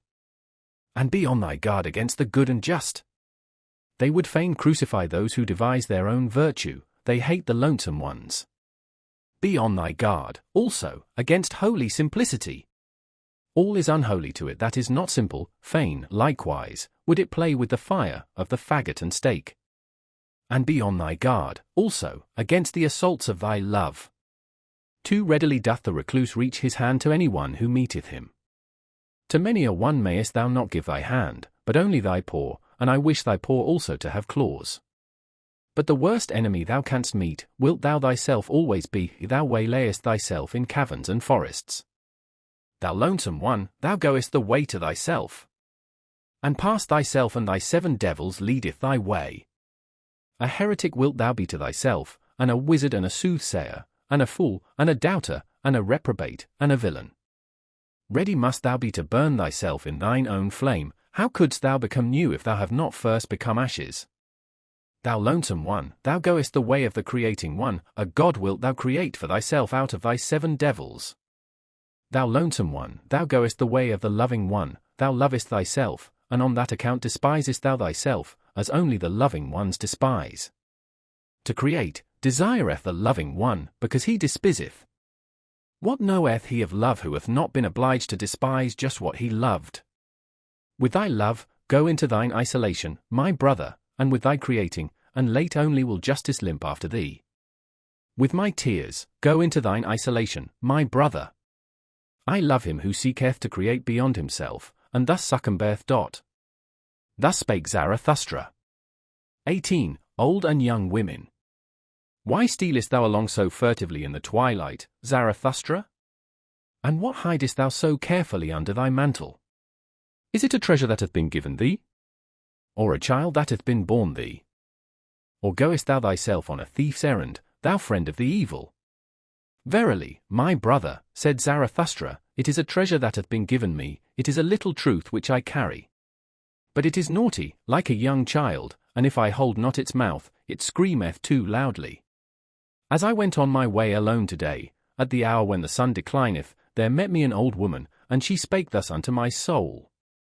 Much hath Zarathustra spoken also to us women, but never spake he unto us concerning woman. And I answered her, concerning woman, one should only talk unto men. Talk also unto me of woman, said she, I am old enough to forget it presently. And I obliged the old woman and spake thus unto her. Everything in woman is a riddle, and everything in woman hath one solution, it is called pregnancy. Man is for woman a means, the purpose is always the child. But what is woman for man? Two different things wanteth the true man, danger and diversion. Therefore wanteth he woman, as the most dangerous plaything. Man shall be trained for war, and woman for the recreation of the warrior, all else is folly. Two sweet fruits, these the warrior liketh not. Therefore liketh he woman, bitter is even the sweetest woman. Better than man doth woman understand children, but man is more childish than woman. In the true man there is a child hidden, it wanteth to play. Up then, ye women, and discover the child in man. A plaything let woman be, pure and fine like the precious stone, illumined with the virtues of a world not yet come. Let the beam of a star shine in your love. Let your hope say, may I bear the Superman. In your love let there be valor. With your love shall ye assail him who inspireth you with fear. In your love be your honor. Little doth woman understand otherwise about honor. But let this be your honor, always to love more than ye are loved, and never be the second. Let man fear woman when she loveth, then maketh she every sacrifice, and everything else she regardeth as worthless. Let man fear woman when she hateth, for man in his innermost soul is merely evil, woman, however, is mean. Whom hateth woman most? Thus spake the iron to the lodestone, I hate thee most, because thou attractest, but art too weak to draw unto thee. The happiness of man is, I will. The happiness of woman is, he will. Lo! Now hath the world become perfect. Thus thinketh every woman when she obeyeth with all her love. Obey, must the woman, and find a depth for her surface. Surface is woman's soul, a mobile, stormy film on shallow water. Man's soul, however, is deep, its current gusheth in subterranean caverns, woman surmiseth its force, but comprehendeth it not. Then answered me the old woman, many fine things hath Zarathustra said, especially for those who are young enough for them. Strange! Zarathustra knoweth little about woman, and yet he is right about them. Doth this happen, because with women nothing is impossible? And now accept a little truth by way of thanks. I am old enough for it. Swaddle it up and hold its mouth, otherwise it will scream too loudly, the little truth. Give me, woman, thy little truth, said I. And thus spake the old woman. Thou goest to women? Do not forget thy whip. Thus spake Zarathustra. 19. The bite of the adder. One day had Zarathustra fallen asleep under a fig tree, owing to the heat, with his arms over his face. And there came an adder and bit him in the neck, so that Zarathustra screamed with pain. When he had taken his arm from his face he looked at the serpent, and then did it recognize the eyes of Zarathustra, wriggled awkwardly, and tried to get away. Not at all, said Zarathustra, as yet hast thou not received my thanks. Thou hast awakened me in time, my journey is yet long. Thy journey is short, said the adder sadly, my poison is fatal. Zarathustra smiled. When did ever a dragon die of a serpent's poison? Said he. But take thy poison back. Thou art not rich enough to present it to me. Then fell the adder again on his neck, and licked his wound. When Zarathustra once told this to his disciples, they asked him, "And what, O Zarathustra, is the moral of thy story?" And Zarathustra answered them thus: "The destroyer of morality, the good and just call me, my story is immoral. When, however, ye have an enemy, then return him not good for evil, for that would abash him. But prove that he hath done something good to you. And rather be angry than abash any one. And when ye are cursed, it pleaseth me not that ye should then desire to bless. Rather curse a little also. And should a great injustice befall you, then do quickly 5 small ones besides. Hideous to behold is he on whom injustice presseth alone." Did ye ever know this? Shared injustice is half justice. And he who can bear it, shall take the injustice upon himself. A small revenge is humaner than no revenge at all. And if the punishment be not also a right and an honor to the transgressor, I do not like your punishing. Nobler is it to own oneself in the wrong than to establish one's right, especially if one be in the right. Only, one must be rich enough to do so. I do not like your cold justice, out of the eye of your judges there always glanceth the executioner and his cold steel. Tell me, where find we justice, which is love with seeing eyes? Devise me, then, the love which not only beareth all punishment, but also all guilt. Devise me, then, the justice which acquitteth every one except the judge. And would ye hear this likewise? To him who seeketh to be just from the heart, even the lie becometh philanthropy. But how could I be just from the heart? How can I give every one his own? Let this be enough for me, I give unto every one mine own. Finally, my brethren, guard against doing wrong to any anchorite. How could an anchorite forget? How could he requite? Like a deep well is an anchorite. Easy is it to throw in a stone, if it should sink to the bottom. However, tell me, who will bring it out again? Guard against injuring the anchorite. If ye have done so, however, well then, kill him also. Thus spake Zarathustra. XX Child and Marriage. I have a question for thee alone, my brother, like a sounding lead, cast I this question into thy soul, that I may know its depth. Thou art young, and desirest child and marriage. But I ask thee, art thou a man entitled to desire a child? Art thou the victorious one, the self-conqueror, the ruler of thy passions, the master of thy virtues? Thus do I ask thee. Or doth the animal speak in thy wish and necessity? Or isolation? Or discord in thee? I would have thy victory and freedom long for a child. Living monuments shalt thou build to thy victory and emancipation. Beyond thyself shalt thou build. But first of all must thou be built thyself, rectangular in body and soul. Not only onward shalt thou propagate thyself, but upward. For that purpose may the garden of marriage help thee. A higher body shalt thou create, a first movement, a spontaneously rolling wheel, a creating one shalt thou create. Marriage, so call I the will of the twain to create the one that is more than those who created it. The reverence for one another, as those exercising such a will, call I marriage. Let this be the significance and the truth of thy marriage. But that which the many too many call marriage, those superfluous ones, what shall I call it? The poverty of soul in the twain. The filth of soul in the twain. The pitiable self-complacency in the twain. Marriage they call it all, and they say their marriages are made in heaven. Well, I do not like it, that heaven of the superfluous. No, I do not like them, those animals tangled in the heavenly toils. Far from me also be the God who limpeth thither to bless what he hath not matched. Laugh not at such marriages. What child hath not had reason to weep over its parents?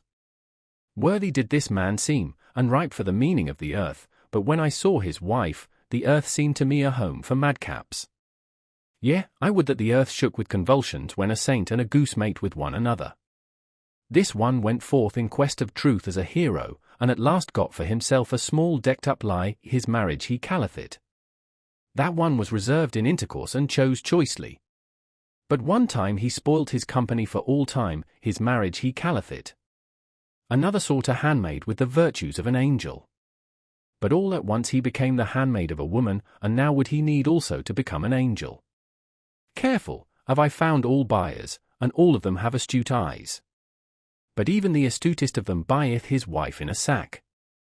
Many short follies, that is called love by you. And your marriage putteth an end to many short follies, with one long stupidity. Your love to woman, and woman's love to man, would that it were sympathy for suffering and veiled deities. But generally two animals alight on one another. But even your best love is only an enraptured simile and a painful ardour. It is a torch to light you to loftier paths. Beyond yourselves shall ye love some day. Then learn first of all to love. And on that account ye had to drink the bitter cup of your love. Bitterness is in the cup even of the best love, thus doth it cause longing for the Superman, thus doth it cause thirst in thee, the creating one. Thirst in the creating one, arrow and longing for the Superman. Tell me, my brother, is this thy will to marriage? Wholly call I such a will, and such a marriage. Thus spake Zarathustra. XXIE voluntary death. Many die too late, and some die too early. Yet strange soundeth the precept, die at the right time. Die at the right time, so teacheth Zarathustra. To be sure, he who never liveth at the right time, how could he ever die at the right time? Would that he might never be born, thus do I advise the superfluous ones. But even the superfluous ones make much ado about their death, and even the hollowest nut wanteth to be cracked. Every one regardeth dying as a great matter, but as yet death is not a festival. Not yet have people learned to inaugurate the finest festivals.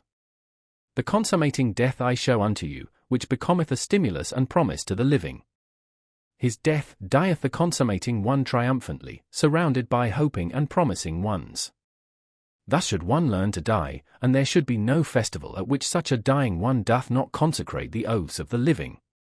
Thus to die is best, the next best, however, is to die in battle, and sacrifice a great soul. But to the fighter equally hateful as to the victor, is your grinning death which stealeth nigh like a thief, and yet cometh as master. My death, praise I unto you, the voluntary death, which cometh unto me because I want it. And when shall I want it? He that hath a goal and an heir, wanteth death at the right time for the goal and the heir. And out of reverence for the goal and the heir, he will hang up no more withered wreaths in the sanctuary of life. Verily, not the rope-makers will I resemble, they lengthen out their cord, and thereby go ever backward. Many a one, also, waxeth too old for his truths and triumphs, a toothless mouth hath no longer the right to every truth. And whoever wanteth to have fame, must take leave of honour betimes, and practice the difficult art of going at the right time. One must discontinue being feasted upon when one tasteth best, that is known by those who want to be long loved. Sour apples are there, no doubt, whose lot is to wait until the last day of autumn, and at the same time they become ripe, yellow, and shrivelled. In some agate the heart first, and in others the spirit. And some are hoary in youth, but the late young keep long young. To many men life is a failure, a poison worm gnawereth at their heart.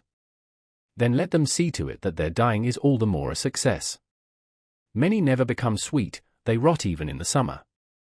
It is cowardice that holdeth them fast to their branches. Far too many live, and far too long hang they on their branches. Would that a storm came and shook all this rottenness and worm-eatenness from the tree. Would that there came preachers of speedy death. Those would be the appropriate storms and agitators of the trees of life. But I hear only slow death preached, and patience with all that is earthly. Ah! Ye preach patience with what is earthly? This earthly is it that hath too much patience with you, ye blasphemers. Verily, too early died that Hebrew whom the preachers of slow death honour, and to many hath it proved a calamity that he died too early. As yet had he known only tears, and the melancholy of the Hebrews, together with the hatred of the good and just, the Hebrew Jesus, then was he seized with the longing for death. Had he but remained in the wilderness, and far from the good and just, then, perhaps, would he have learned to live, and love the earth, and laughter also. Believe it, my brethren. He died too early, he himself would have disavowed his doctrine had he attained to my age. Noble enough was he to disavow. But he was still immature. Immaturely loveth the youth, and immaturely also hateth he man and earth. Confined and awkward are still his soul and the wings of his spirit. But in man there is more of the child than in the youth, and less of melancholy, better understandeth he about life and death. Free for death, and free in death, a holy naysayer, when there is no longer time for thus understandeth he about death and life. That your dying may not be a reproach to man and the earth, my friends, that do I solicit from the honey of your soul. In your dying shall your spirit and your virtue still shine like an evening afterglow around the earth, otherwise your dying hath been unsatisfactory.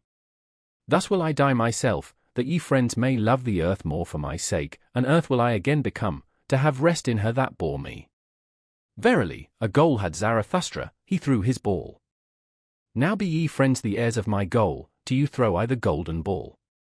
Best of all, do I see you, my friends, throw the golden ball. And so tarry I still a little while on the earth, pardon me for it. Thus spake Zarathustra. XXII The bestowing virtue. 1. When Zarathustra had taken leave of the town to which his heart was attached, the name of which is the pied cow, there followed him many people who called themselves his disciples, and kept him company. Thus came they to a crossroad. Then Zarathustra told them that he now wanted to go alone, for he was fond of going alone. His disciples, however, presented him at his departure with a staff, on the golden handle of which a serpent twined round the sun. Zarathustra rejoiced on account of the staff, and supported himself thereon. Then spake he thus to his disciples. Tell me, pray, how came gold to the highest value?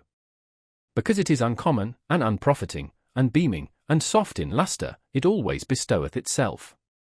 Only as image of the highest virtue came gold to the highest value. Gold-like, beameth the glance of the bestower. Gold lustre maketh peace between moon and sun. Uncommon is the highest virtue, and unprofiting, beaming is it, and soft of lustre, a bestowing virtue is the highest virtue. Verily, I divine you well, my disciples, ye strive like me for the bestowing virtue. What should ye have in common with cats and wolves? It is your thirst to become sacrifices and gifts yourselves, and therefore have ye the thirst to accumulate all riches in your soul. Insatiably striveth your soul for treasures and jewels, because your virtue is insatiable in desiring to bestow. Ye constrain all things to flow towards you and into you, so that they shall flow back again out of your fountain as the gifts of your love. Verily, an appropriator of all values must such bestowing love become, but healthy and holy, call I this selfishness. Another selfishness is there, an all too poor and hungry kind, which would always steal, the selfishness of the sick, the sickly selfishness. With the eye of the thief it looketh upon all that is lustrous, with the craving of hunger it measureth him who hath abundance, and ever doth it prowl round the tables of bestowers. Sickness speaketh in such craving, an invisible degeneration of a sickly body speaketh the larcenous craving of this selfishness. Tell me, my brother, what do we think bad, and worst of all? Is it not degeneration, and we always suspect degeneration when the bestowing soul is lacking? Upward goeth our course from genera on to supergenera. But a horror to us is the degenerating sense, which saith, all for myself. Upward soareth our sense, thus is it a simile of our body, a simile of an elevation. Such similes of elevations are the names of the virtues. Thus goeth the body through history, a becomer and fighter. And the spirit, what is it to the body?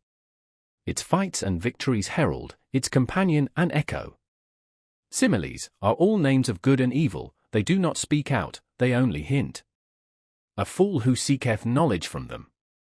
Give heed, my brethren, to every hour when your spirit would speak in similes, there is the origin of your virtue.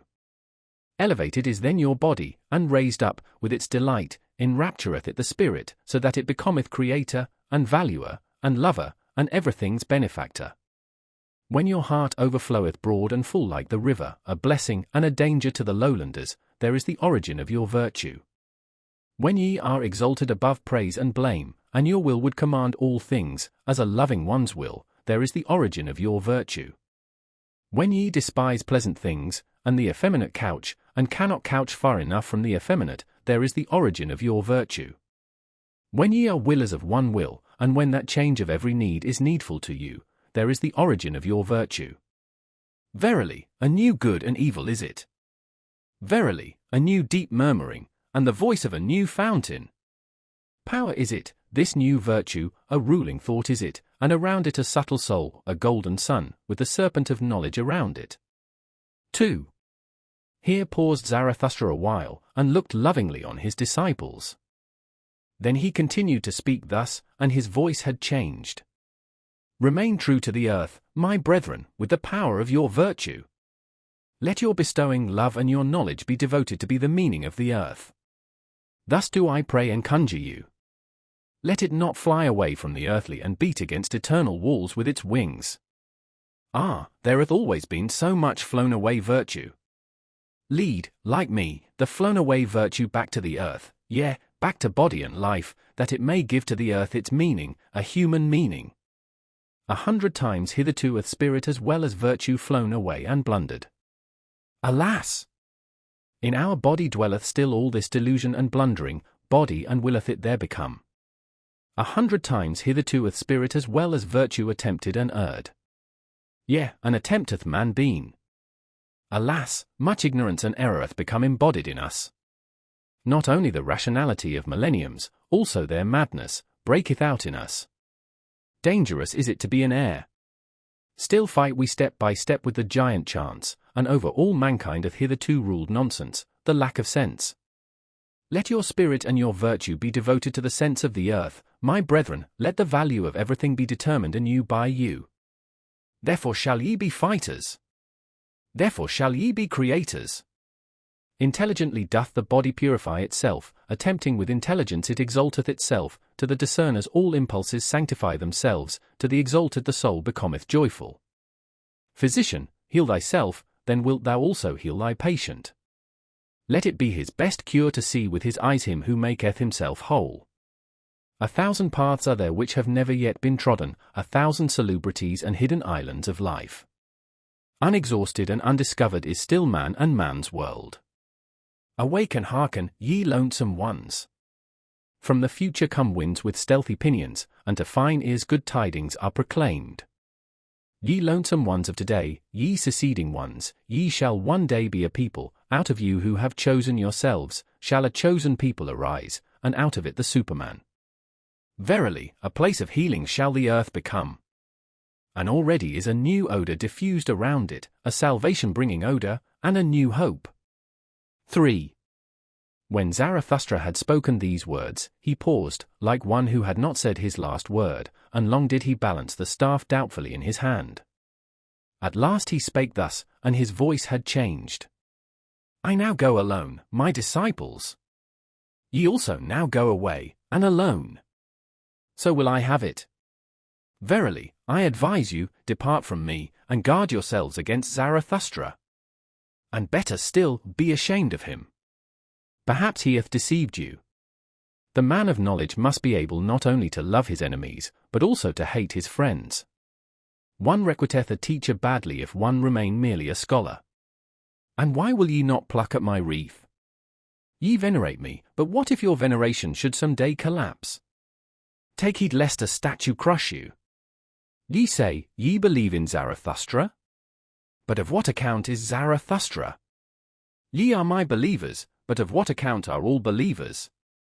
Ye had not yet sought yourselves, then did ye find me. So do all believers, therefore all belief is of so little account. Now do I bid you lose me and find yourselves, and only when ye have all denied me, will I return unto you. Verily, with other eyes, my brethren, shall I then seek my lost ones, with another love shall I then love you. And once again shall ye have become friends unto me, and children of one hope, then will I be with you for the 3rd time, to celebrate the great noontide with you. And it is the great noontide, when man is in the middle of his course between animal and Superman, and celebrateth his advance to the evening as his highest hope, for it is the advance to a new morning.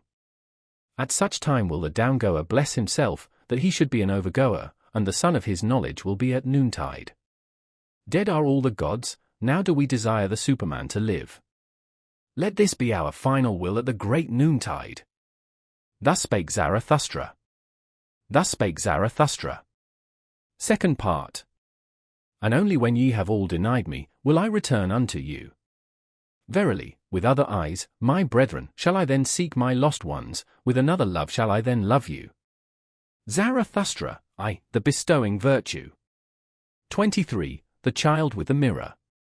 After this Zarathustra returned again into the mountains to the solitude of his cave, and withdrew himself from men, waiting like a sower who hath scattered his seed. His soul, however, became impatient and full of longing for those whom he loved, because he had still much to give them. For this is hardest of all, to close the open hand out of love, and keep modest as a giver. Thus passed with the lonesome 1 months and years, his wisdom meanwhile increased, and caused him pain by its abundance. One morning, however, he awoke ere the rosy dawn, and having meditated long on his couch, at last spake thus to his heart. Why did I startle in my dream, so that I awoke? Did not a child come to me, carrying a mirror? O Zarathustra, said the child unto me, look at thyself in the mirror. But when I looked into the mirror, I shrieked, and my heart throbbed, for not myself did I see therein, but a devil's grimace and derision. Verily, all too well do I understand the dream's portent and monition. My doctrine is in danger, tares want to be called wheat. Mine enemies have grown powerful and have disfigured the likeness of my doctrine, so that my dearest ones have to blush for the gifts that I gave them. Lost are my friends, the hour hath come for me to seek my lost ones. With these words Zarathustra started up, not however like a person in anguish seeking relief, but rather like a seer and a singer whom the Spirit inspireth. With amazement did his eagle and serpent gaze upon him, for a coming bliss overspread his countenance like the rosy dawn. What hath happened unto me, mine animals, said Zarathustra? Am I not transformed? Hath not bliss come unto me like a whirlwind?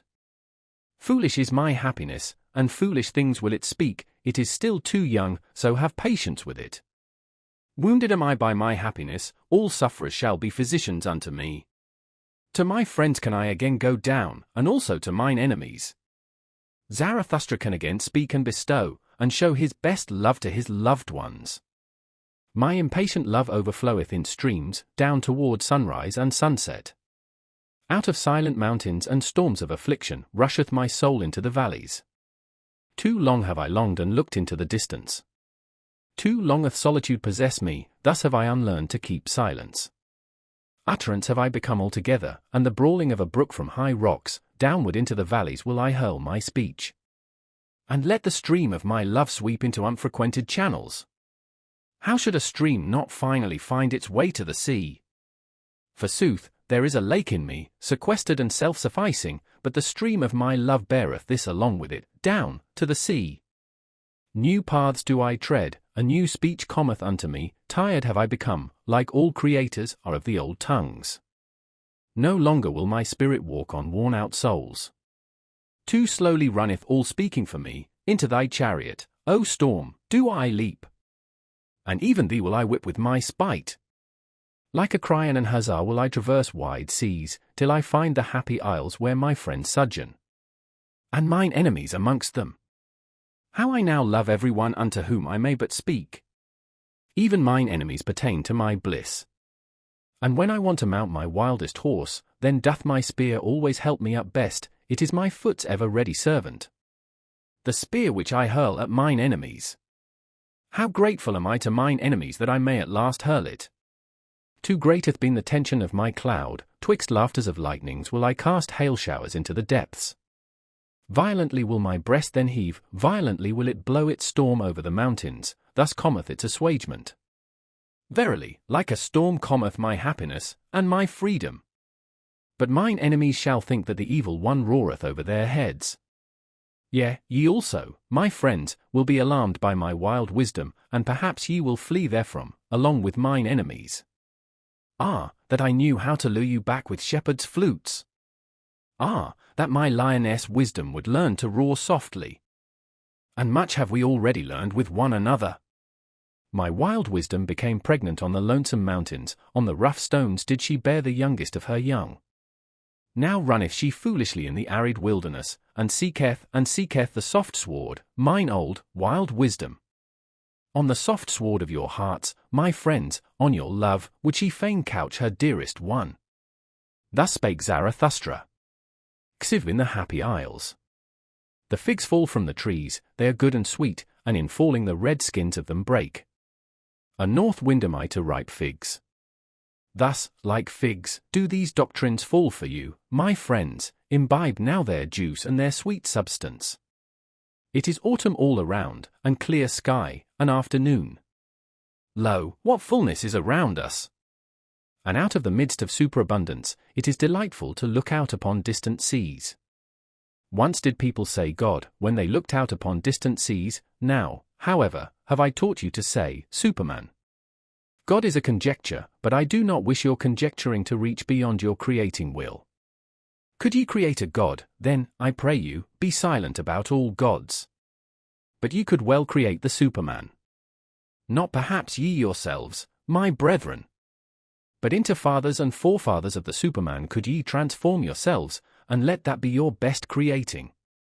God is a conjecture, but I should like your conjecturing restricted to the conceivable.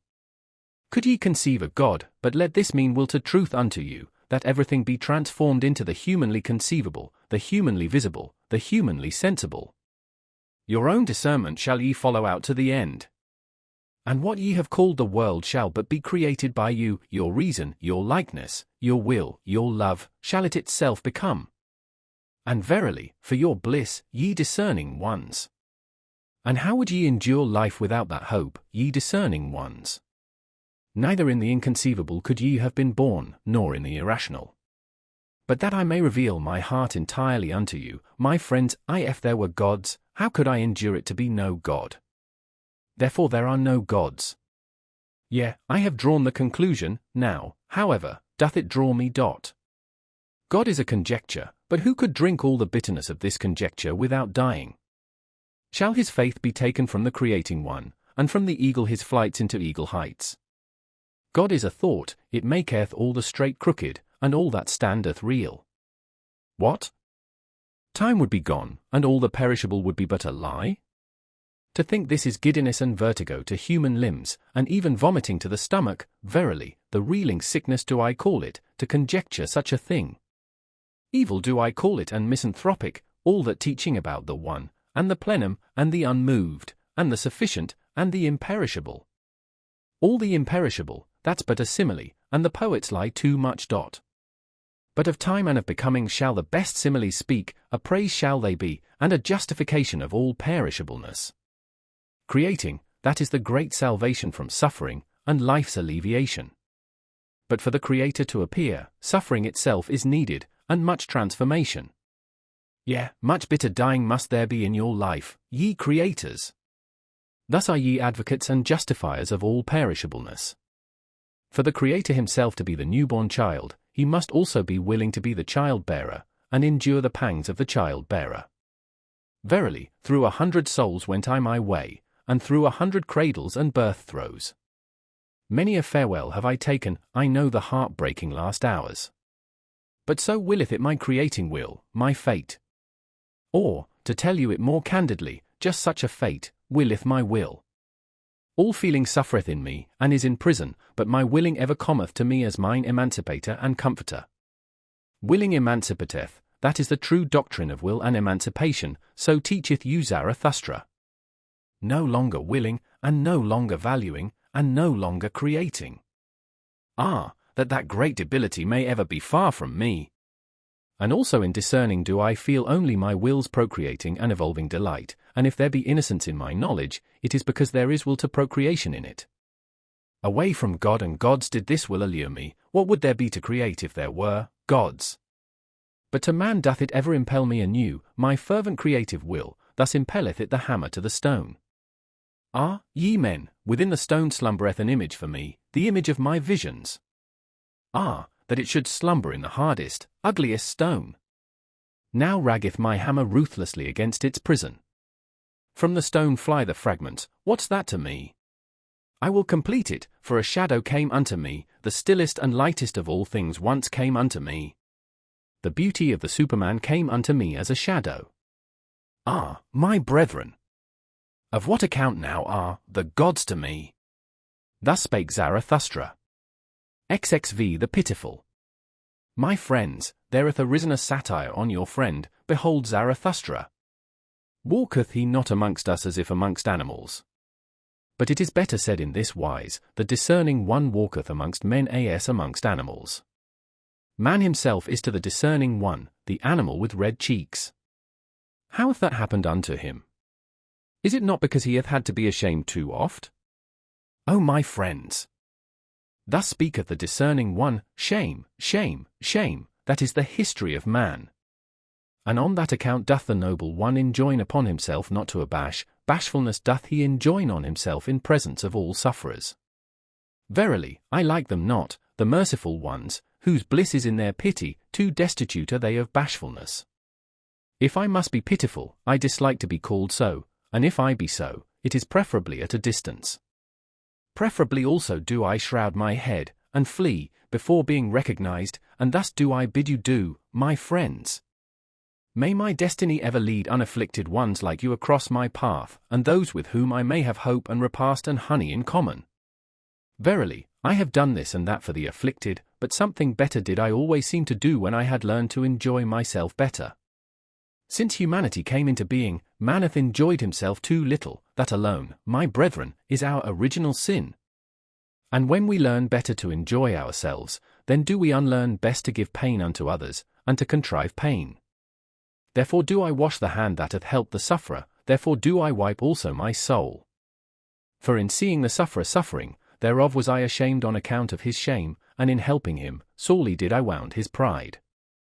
Great obligations do not make grateful, but revengeful, and when a small kindness is not forgotten, it becometh a gnawing worm. Be shy in accepting. Distinguish by accepting. Thus do I advise those who have naught to bestow. I, however, am a bestower, willingly do I bestow as friend to friends. Strangers, however, and the poor, may pluck for themselves the fruit from my tree, thus doth it cause less shame. Beggars, however, one should entirely do away with. Verily, it annoyeth one to give unto them, and it annoyeth one not to give unto them. And likewise sinners and bad consciences. Believe me, my friends, the sting of conscience teacheth one to sting. The worst things, however, are the petty thoughts. Verily, better to have done evilly than to have thought pettily. To be sure, ye say, the delight in petty evil spareth one many a great evil deed. But here one should not wish to be sparing. Like a boil is the evil deed, it itcheth and irritateth and breaketh forth, it speaketh honourably.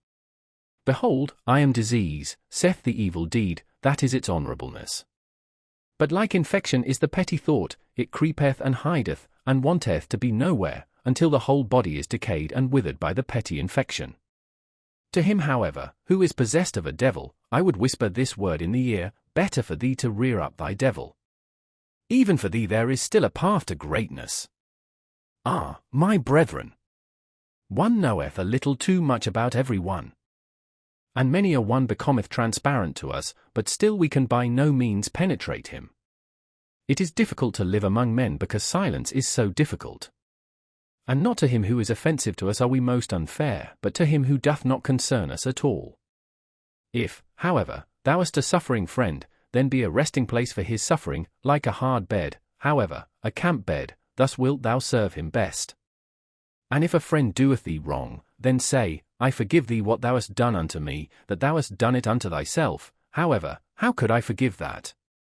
Thus speaketh all great love, it surpasseth even forgiveness and pity. One should hold fast one's heart, for when one letteth it go, how quickly doth one's head run away. Ah, where in the world have there been greater follies than with the pitiful? And what in the world hath caused more suffering than the follies of the pitiful? Woe unto all loving ones who have not an elevation which is above their pity.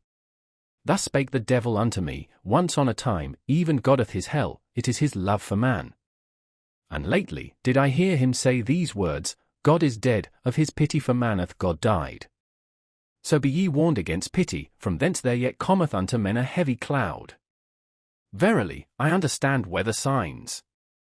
But attend also to this word, all great love is above all its pity, for it seeketh to create what is loved.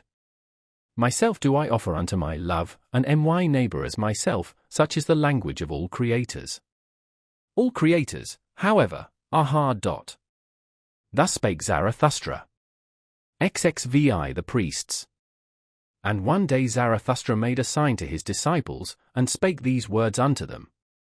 Here are priests, but although they are mine enemies, pass them quietly and with sleeping swords. Even among them there are heroes, many of them have suffered too much, so they want to make others suffer. Bad enemies are they, nothing is more revengeful than their meekness. And readily doth he soil himself who toucheth them. But my blood is related to theirs, and I want withal to see my blood honoured in theirs.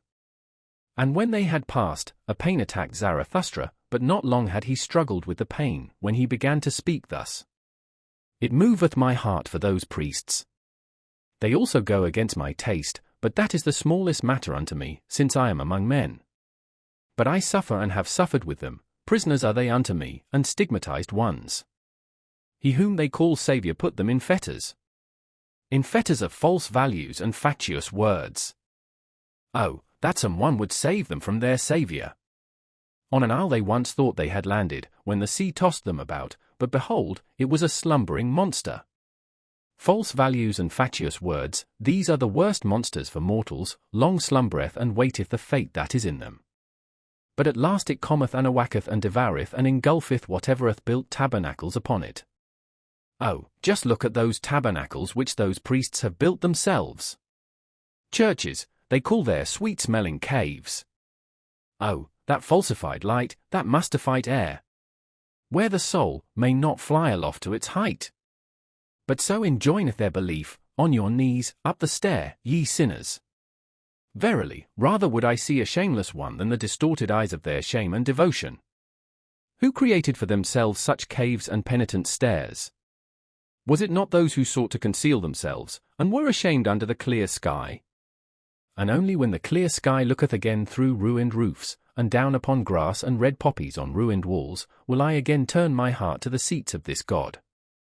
They called God that which opposed and afflicted them, and verily, there was much hero spirit in their worship.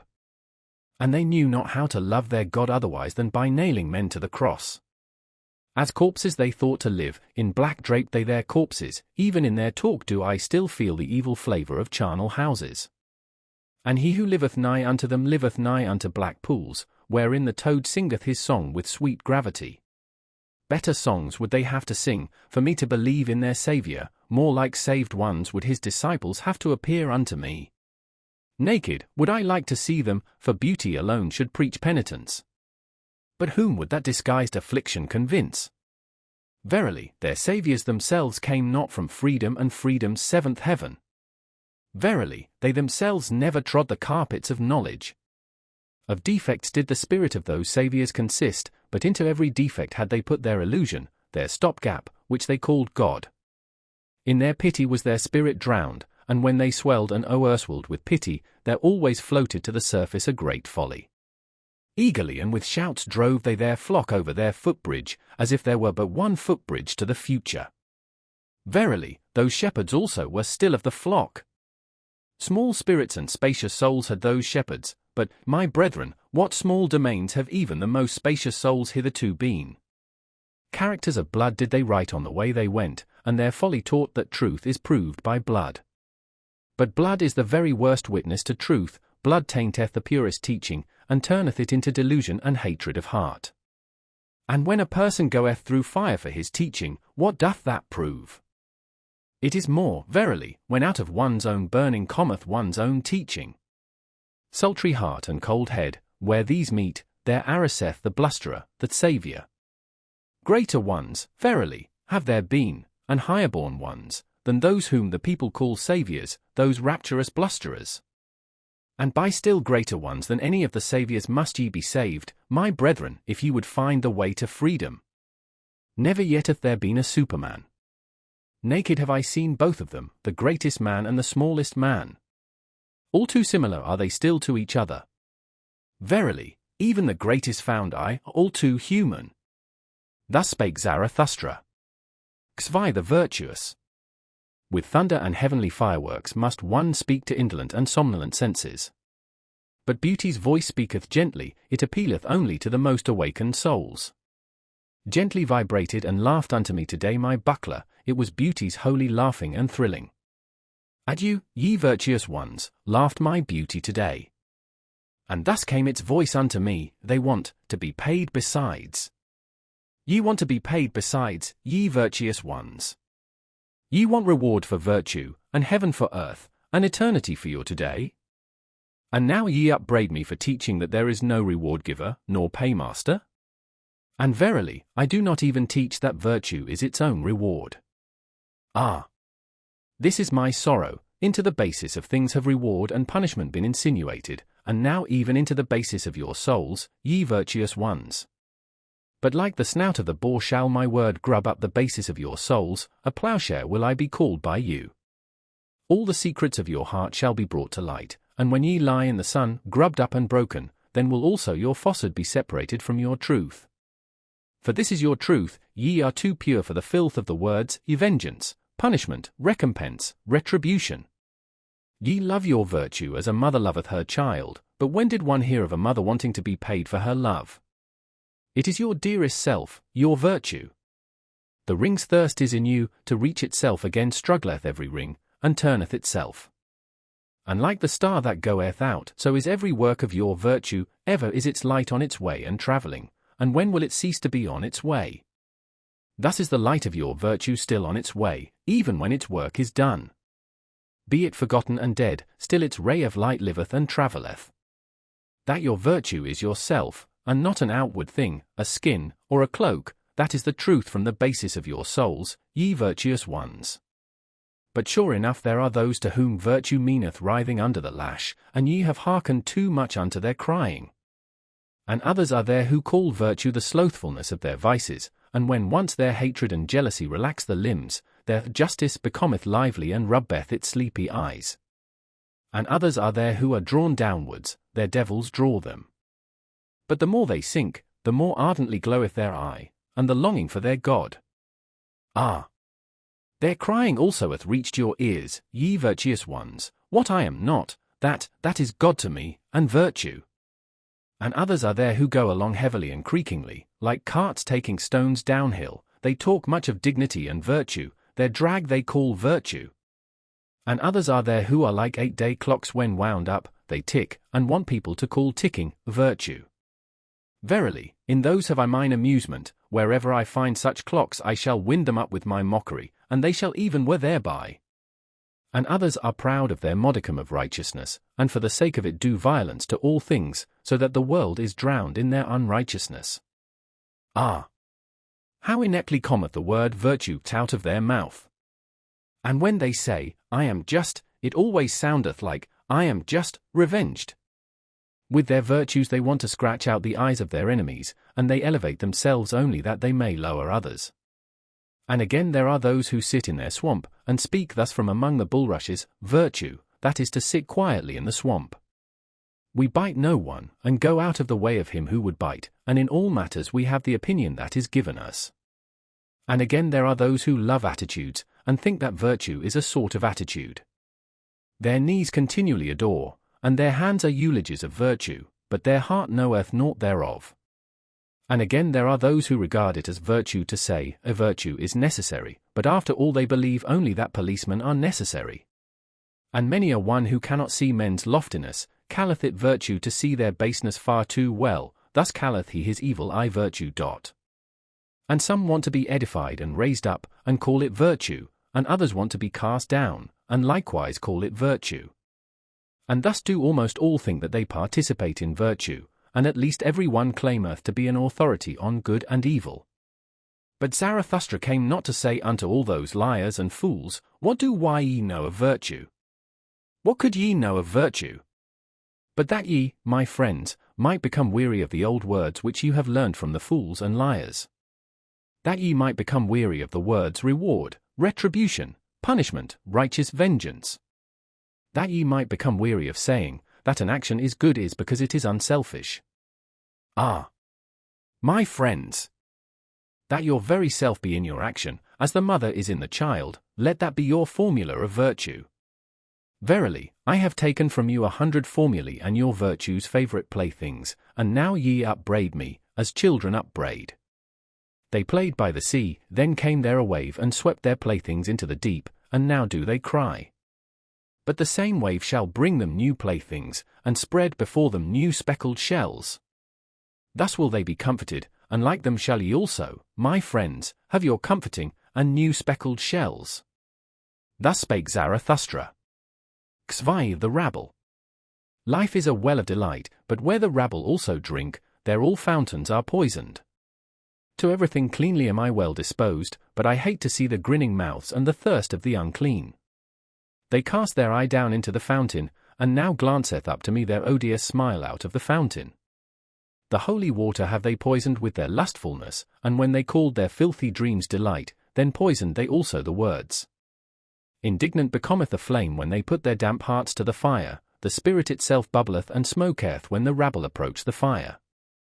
Mawkish and overmellow becometh the fruit in their hands, unsteady, and withered at the top, doth their look make the fruit tree.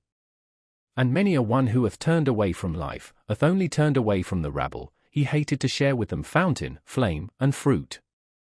And many a one who hath gone into the wilderness and suffered thirst with beasts of prey, disliked only to sit at the cistern with filthy camel drivers. And many a one who hath come along as a destroyer, and as a hailstorm to all cornfields, wanted merely to put his foot into the jaws of the rabble, and thus stop their throat. And it is not the mouthful which hath most choked me, to know that life itself requireth enmity and death and torture crosses. But I asked once, and suffocated almost with my question, what? Is the rabble also necessary for life? Are poisoned fountains necessary, and stinking fires, and filthy dreams, and maggots in the bread of life? Not my hatred, but my loathing, gnawed hungrily at my life. Ah, ofttimes became I weary of spirit, when I found even the rabble spiritual. And on the rulers turned I my back, when I saw what they now call ruling, to traffic and bargain for power, with the rabble.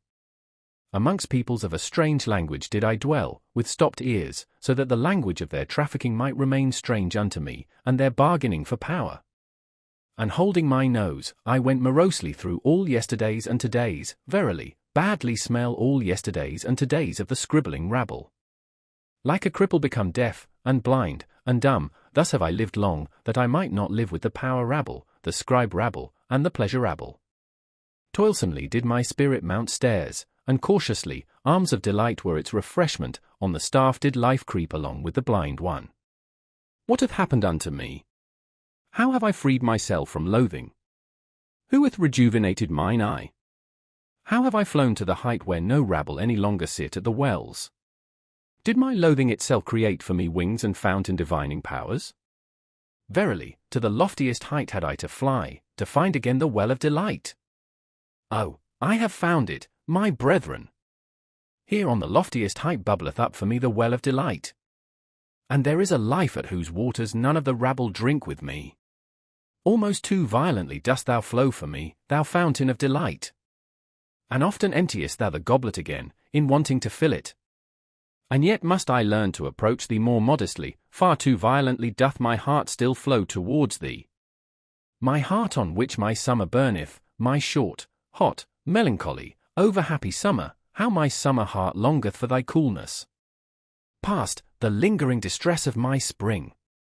Past the wickedness of my snowflakes in June. Summer have I become entirely, and summer noontide. A summer on the loftiest height, with cold fountains and blissful stillness. Oh, come, my friends, that the stillness may become more blissful. For this is our height and our home, too high and steep do we here dwell for all uncleanly ones and their thirst. Cast but your pure eyes into the well of my delight, my friends. How could it become turbid thereby?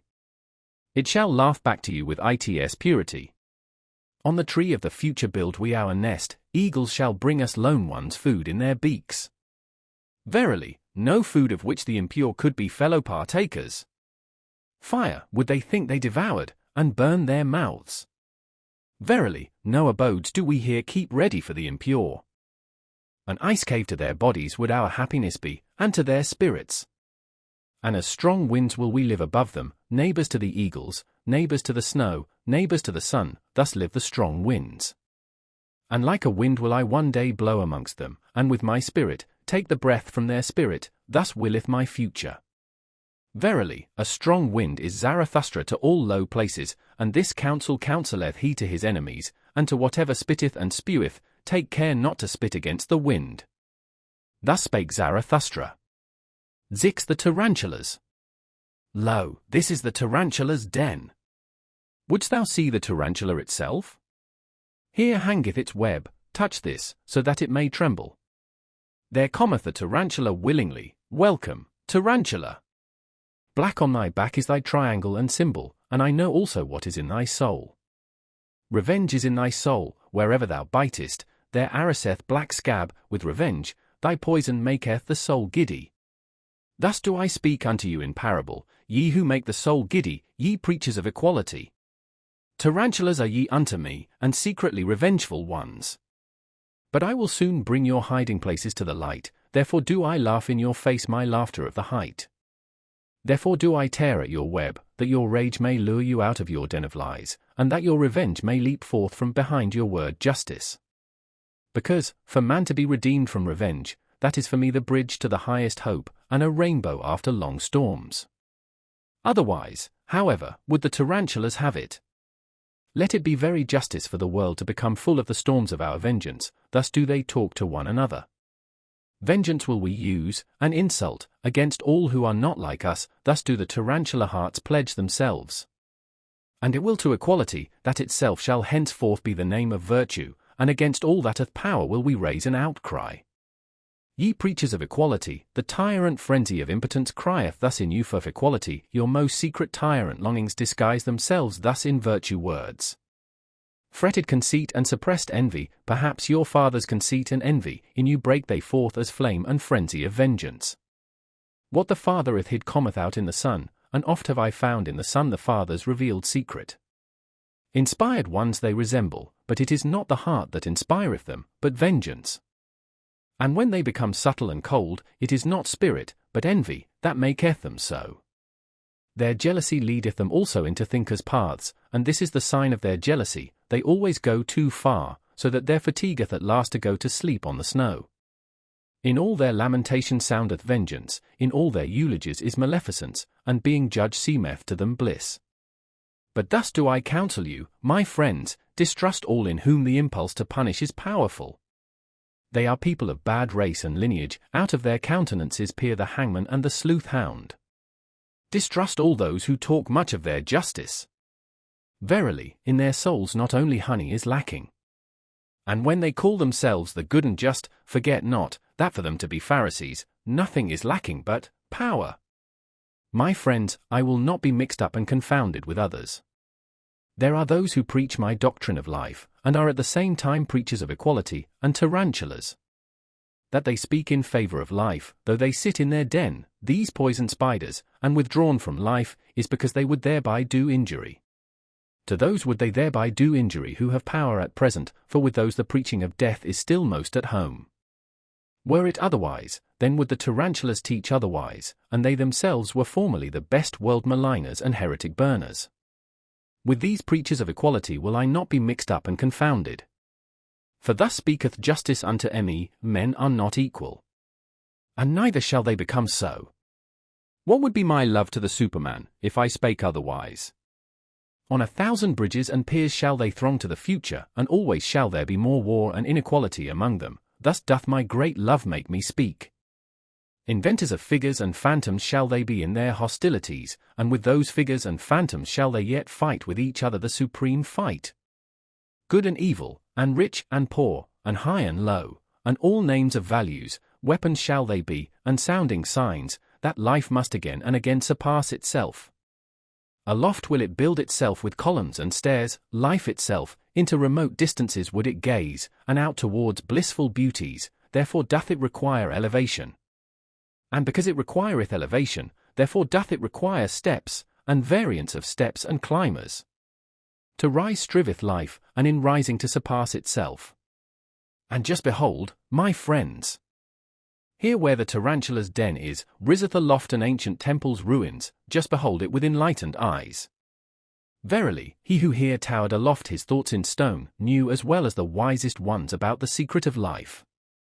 That there is struggle and inequality even in beauty, and war for power and supremacy, that doth he here teach us in the plainest parable. How divinely do vault and arch here contrast in the struggle, how with light and shade they strive against each other, the divinely striving ones.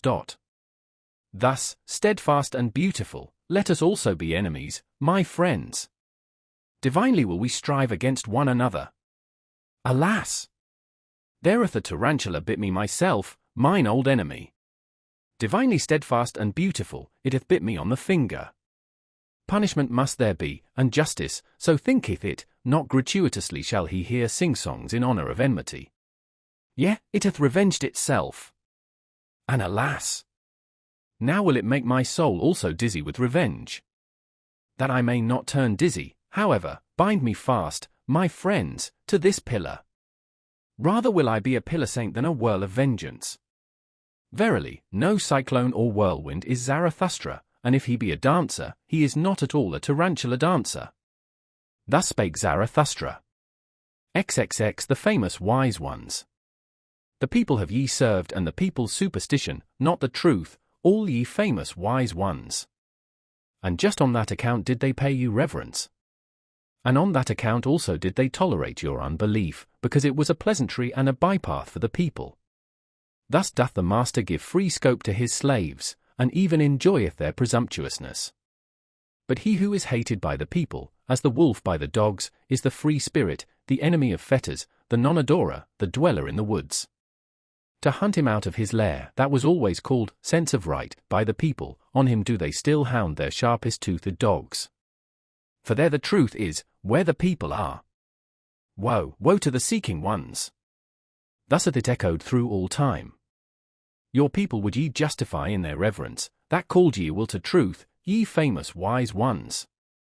And your heart hath always said to itself, from the people have I come, from thence came to me also the voice of God. Stiff-necked and artful, like the ass, have ye always been, as the advocates of the people. And many a powerful one who wanted to run well with the people, hath harnessed in front of his horses a donkey, a famous wise man. And now, ye famous wise ones, I would have you finally throw off entirely the skin of the lion. The skin of the beast of prey, the speckled skin, and the dishevelled locks of the investigator, the searcher, and the conqueror. Ah! For me to learn to believe in your conscientiousness, ye would first have to break your venerating will. Conscientious, so call I him who goeth into God-forsaken wildernesses, and hath broken his venerating heart. In the yellow sands and burnt by the sun, he doubtless peereth thirstily at the isles rich in fountains, where life reposeth under shady trees. But his thirst doth not persuade him to become like those comfortable ones, for where there are oases, there are also idols. Hungry, fierce, lonesome, God-forsaken, so doth the lion will wish itself. Free from the happiness of slaves, redeemed from deities and adorations, fearless and fear-inspiring, grand and lonesome, so is the will of the conscientious. In the wilderness have ever dwelt the conscientious, the free spirits, as lords of the wilderness, but in the cities dwell the well-farded, famous wise ones, the draught beasts. For, always, do they draw, as asses, the people's carts. Not that I on that account upbraid them, but serving ones do they remain, and harnessed ones, even though they glitter in golden harness. And often have they been good servants and worthy of their hire. For thus saith virtue, if thou must be a servant, seek him unto whom thy service is most useful. The spirit and virtue of thy master shall advance by thou being his servant, thus wilt thou thyself advance with his spirit and virtue. And verily, ye famous wise ones, ye servants of the people, ye yourselves have advanced with the people's spirit and virtue, and the people by you. To your honor do I say it. But the people ye remain for me, even with your virtues, the people with purblind eyes, the people who know not what spirit is. Spirit is life which itself cutteth into life, by its own torture doth it increase its own knowledge, did ye know that before? And the spirit's happiness is this, to be anointed and consecrated with tears as a sacrificial victim, did ye know that before? And the blindness of the blind one, and his seeking and groping, shall yet testify to the power of the sun into which he hath gazed, did ye know that before? And with mountains shall the discerning one learn to build. It is a small thing for the spirit to remove mountains, did ye know that before? Ye know only the sparks of the spirit, but ye do not see the anvil which it is, and the cruelty of its hammer. Verily, ye know not the spirit's pride. But still less could ye endure the spirit's humility, should it ever want to speak. And never yet could ye cast your spirit into a pit of snow, ye are not hot enough for that. Thus are ye unaware, also, of the delight of its coldness. In all respects, however, ye make too familiar with the spirit, and out of wisdom have ye often made an almshouse and a hospital for bad poets. Ye are not eagles, thus have ye never experienced the happiness of the alarm of the spirit. And he who is not a bird should not camp above abysses. Ye seem to me lukewarm ones, but coldly floweth all deep knowledge. Ice cold are the innermost wells of the spirit, a refreshment to hot hands and handlers. Respectable do ye there stand, and stiff, and with straight backs, ye famous wise ones, no strong wind or will impelleth you. Have ye ne'er seen a sail crossing the sea, rounded and inflated, and trembling with the violence of the wind? Like the sail trembling with the violence of the spirit, doth my wisdom cross the sea, my wild wisdom. But ye servants of the people, ye famous wise ones, how could ye go with me? Thus spake Zarathustra. XXXI the Night Song. 'Tis night, now do all gushing fountains speak louder. And my soul also is a gushing fountain. 'Tis night, now only do all songs of the loving ones awake. And my soul also is the song of a loving one. Something unappeased, unappeasable, is within me, it longeth to find expression. A craving for love is within me, which speaketh itself the language of love. Light am I, that I were night. But it is my lonesomeness to be begirt with light. That I were dark and nightly. How would I suck at the breasts of light? And you yourselves would I bless, ye twinkling starlets and glowworms aloft, and would rejoice in the gifts of your light. But I live in mine own light, I drink again into myself the flames that break forth from me. I know not the happiness of the receiver, and oft have I dreamt that stealing must be more blessed than receiving. It is my poverty that my hand never saith bestowing, it is mine envy that I see waiting eyes and the brightened nights of longing. Oh, the misery of all bestowers! Oh, the darkening of my sun! Oh, the craving to crave! Oh, the violent hunger in satiety! They take from me, but do I yet touch their soul? There is a gap twixt giving and receiving, and the smallest gapeth finally to be bridged over. A hunger arreseth out of my beauty, I should like to injure those I illumine, I should like to rob those I have gifted, thus do I hunger for wickedness. Withdrawing my hand when another hand already stretcheth out to it, hesitating like the cascade, which hesitateth even in its leap, thus do I hunger for wickedness. Such revenge doth mine abundance think of, such mischief welleth out of my lonesomeness. My happiness in bestowing died in bestowing, my virtue became weary of itself by its abundance. He who ever bestoweth is in danger of losing his shame, to him who ever dispenseth, the hand and heart become callous by very dispensing. Mine eye no longer overfloweth for the shame of suppliants, my hand hath become too hard for the trembling of filled hands. Whence have gone the tears of mine eye, and the down of my heart? Oh, the lonesomeness of all bestowers! Oh, the silence of all shining ones! Many suns circle in desert space, to all that is dark do they speak with their light, but to me they are silent. Oh, this is the hostility of light to the shining one, unpityingly doth it pursue its course. Unfair to the shining one in its innermost heart, cold to the suns, thus travelleth every sun. Like a storm do the suns pursue their courses, that is their travelling. Their inexorable will do they follow, that is their coldness. Oh, ye only is it, ye dark, nightly ones, that extract warmth from the shining ones. Oh, ye only drink milk and refreshment from the light's udders. There is ice around me, in my hand burneth with the iciness. There is thirst in me, it panteth after your thirst. 'Tis night, alas, that I have to be light. And thirst for the nightly. And lonesomeness. 'Tis night, now doth my longing break forth in me as a fountain, for speech do I long. 'Tis night, now do all gushing fountains speak louder. And my soul also is a gushing fountain. 'Tis night, now do all songs of loving ones awake. And my soul also is the song of a loving one. Thus sang Zarathustra. Xixi the Dance Song. One evening went Zarathustra and his disciples through the forest, and when he sought for a well, lo, he lighted upon a green meadow peacefully surrounded with trees and bushes, where maidens were dancing together. As soon as the maidens recognized Zarathustra, they ceased dancing. Zarathustra, however, approached them with friendly mien and spake these words. Cease not your dancing, ye lovely maidens. No game spoiler hath come to you with evil eye, no enemy of maidens. God's advocate am I with the devil, he, however, is the spirit of gravity. How could I, ye light-footed ones, be hostile to divine dances? Or to maidens' feet with fine ankles? To be sure, I am a forest, and a night of dark trees, but he who is not afraid of my darkness, will find banks full of roses under my cypresses. And even the little God may he find, who is dearest to maidens, beside the well lieth he quietly, with closed eyes. Verily, in broad daylight did he fall asleep, the sluggard. Had he perhaps chased butterflies too much? Upbraid me not, ye beautiful dancers, when I chasten the little God somewhat. He will cry, certainly, and weep, but he is laughable even when weeping.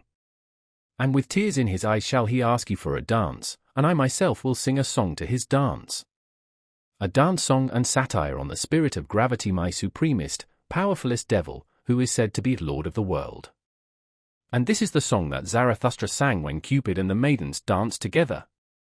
Of late did I gaze into thine eye, O life! And into the unfathomable did I there seem to sink. But thou pulledst me out with a golden angle, derisively didst thou laugh when I called thee unfathomable.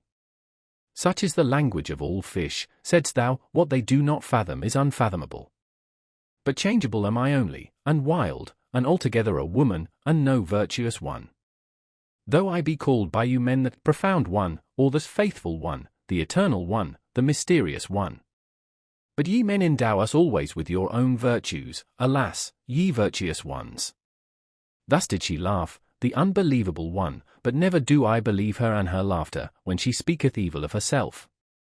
And when I talked face to face with my wild wisdom, she said to me angrily, Thou willest, thou cravest, thou lovest, on that account alone dost thou praise life. Then had I almost answered indignantly and told the truth to the angry one, and one cannot answer more indignantly than when one telleth the truth to one's wisdom. For thus do things stand with us three. In my heart do I love only life, and verily, most when I hate her. But that I am fond of wisdom, and often too fond, is because she remindeth me very strongly of life. She hath her eye, her laugh, and even her golden angle rod, am I responsible for it that both are so alike? And when once life asked me, who is she then, this wisdom? Then said I eagerly, yes. Wisdom. One thirsteth for her and is not satisfied, one looketh through veils, one graspeth through nets. Is she beautiful? What do I know? But the oldest carps are still lured by her. Changeable is she, and wayward, often have I seen her bite her lip, and pass the comb against the grain of her hair. Perhaps she is wicked and false, and altogether a woman, but when she speaketh ill of herself, just then doth she seduce most. When I had said this unto life, then laughed she maliciously, and shut her eyes. Of whom dost thou speak? Said she. Perhaps of me? And if thou wert right, is it proper to say that in such wise to my face? But now, pray, speak also of thy wisdom. And now hast thou again opened thine eyes, O beloved life. And into the unfathomable have I again seemed to sink. Thus sang Zarathustra. But when the dance was over and the maidens had departed, he became sad. The sun hath been long set, said he at last, the meadow is damp, and from the forest cometh coolness. An unknown presence is about me, and gazeth thoughtfully. What? Thou livest still, Zarathustra? Why? Wherefore? Whereby? Whither? Where? How? Is it not folly still to live? My friends, the evening is it which thus interrogateth in me. Forgive me my sadness. Evening hath come on, forgive me that evening hath come on. Thus sang Zarathustra. Xixi the grave song. Yonder is the grave island, the silent isle, yonder also are the graves of my youth. Thither will I carry an evergreen wreath of life. Resolving thus in my heart, did I sail o'er the sea. Oh, ye sights and scenes of my youth! Oh, all ye gleams of love, ye divine fleeting gleams! How could ye perish so soon for me? I think of you today as my dead ones. From you, my dearest dead ones, cometh unto me a sweet savour, heart-opening and melting. Verily, it convulseth and openeth the heart of the lone seafarer. Still am I the richest and most to be envied, I, the lonesomest one. For I have possessed you, and ye possess me still. Tell me, to whom hath there ever fallen such rosy apples from the tree as have fallen unto me? Still am I your love's heir and heritage, blooming to your memory with many-hued, wild-growing virtues, O ye dearest ones. Ah, we were made to remain nigh unto each other, ye kindly strange marvels, and not like timid birds did ye come to me and my longing, nay, but as trusting ones to a trusting one. Yea, made for faithfulness, like me, and for fond eternities, must I now name you by your faithlessness, ye divine glances and fleeting gleams, no other name have I yet learnt. Verily, too early did ye die for me, ye fugitives. Yet did ye not flee from me, nor did I flee from you, innocent are we to each other in our faithlessness. To kill me, did they strangle you, ye singing birds of my hopes? Yea, and you, ye dearest ones, did malice ever shoot its arrows, to hit my heart? And they hit it. Because ye were always my dearest, my possession and my possessness, on that account had ye to die young, and far too early. At my most vulnerable point did they shoot the arrow, namely, at you, whose skin is like down, or more like the smile that dieth at a glance. But this word will I say unto mine enemies, what is all manslaughter in comparison with what ye have done unto me? Worse evil did ye do unto me than all manslaughter, the irretrievable did ye take from me, thus do I speak unto you, mine enemies. Slew ye not my youth's visions and dearest marvels? My playmates took ye from me, the blessed spirits. To their memory do I deposit this wreath and this curse. This curse upon you, mine enemies. Have ye not made mine eternal short, as a tone dieth away in a cold night? Scarcely, as the twinkle of divine eyes, did it come to me, as a fleeting gleam. Thus spake once in a happy hour my purity, divine shall everything be unto me. Then did ye haunt me with foul phantoms, ah, whither hath that happy hour now fled? All days shall be holy unto me, so spake once the wisdom of my youth, verily, the language of a joyous wisdom. But then did ye enemies steal my nights, and sold them to sleepless torture, ah, whither hath that joyous wisdom now fled? Once did I long for happy auspices, then did ye lead an owl monster across my path, an adverse sign. Ah, whither did my tender longing then flee? All loathing did I once vow to renounce, then did ye change my nigh ones and nearest ones into ulcerations. Ah, whither did my noblest vow then flee? As a blind one did I once walk in blessed ways, then did ye cast filth on the blind one's course, and now is he disgusted with the old footpath. And when I performed my hardest task, and celebrated the triumph of my victories, then did ye make those who loved me call out that I then grieved them most. Verily, it was always your doing, ye embittered to me my best honey, and the diligence of my best bees. To my charity have ye ever sent the most impudent beggars, around my sympathy have ye ever crowded the incurably shameless. Thus have ye wounded the faith of my virtue. And when I offered my holiest as a sacrifice, immediately did your piety put its fatter gifts beside it, so that my holiest suffocated in the fumes of your fat. And once did I want to dance as I had never yet danced, beyond all heavens did I want to dance. Then did ye seduce my favourite minstrel. And now hath he struck up an awful, melancholy air, alas, he tooted as a mournful horn to mine ear. Murderous minstrel, instrument of evil, most innocent instrument. Already did I stand prepared for the best dance, then didst thou slay my rapture with thy tones. Only in the dance do I know how to speak the parable of the highest things, and now hath my grandest parable remained unspoken in my limbs. Unspoken and unrealized hath my highest hope remained. And there have perished for me all the visions and consolations of my youth. How did I ever bear it? How did I survive and surmount such wounds? How did my soul rise again out of those sepulchres? Yea, something invulnerable, unburyable is with me, something that would rend rocks asunder, it is called my will. Silently doth it proceed, and unchanged throughout the years. Its course will it go upon my feet, mine old will, hard of heart is its nature and invulnerable. Invulnerable am I only in my heel. Ever livest thou there, and art like thyself, thou most patient one. Ever hast thou burst all shackles of the tomb. In thee still liveth also the unrealizedness of my youth, and as life and youth sittest thou here hopeful on the yellow ruins of graves. Yea, thou art still for me the demolisher of all graves. Hail to thee, my will! And only where there are graves are there resurrections. Thus sang Zarathustra. Excessive, self-surpassing.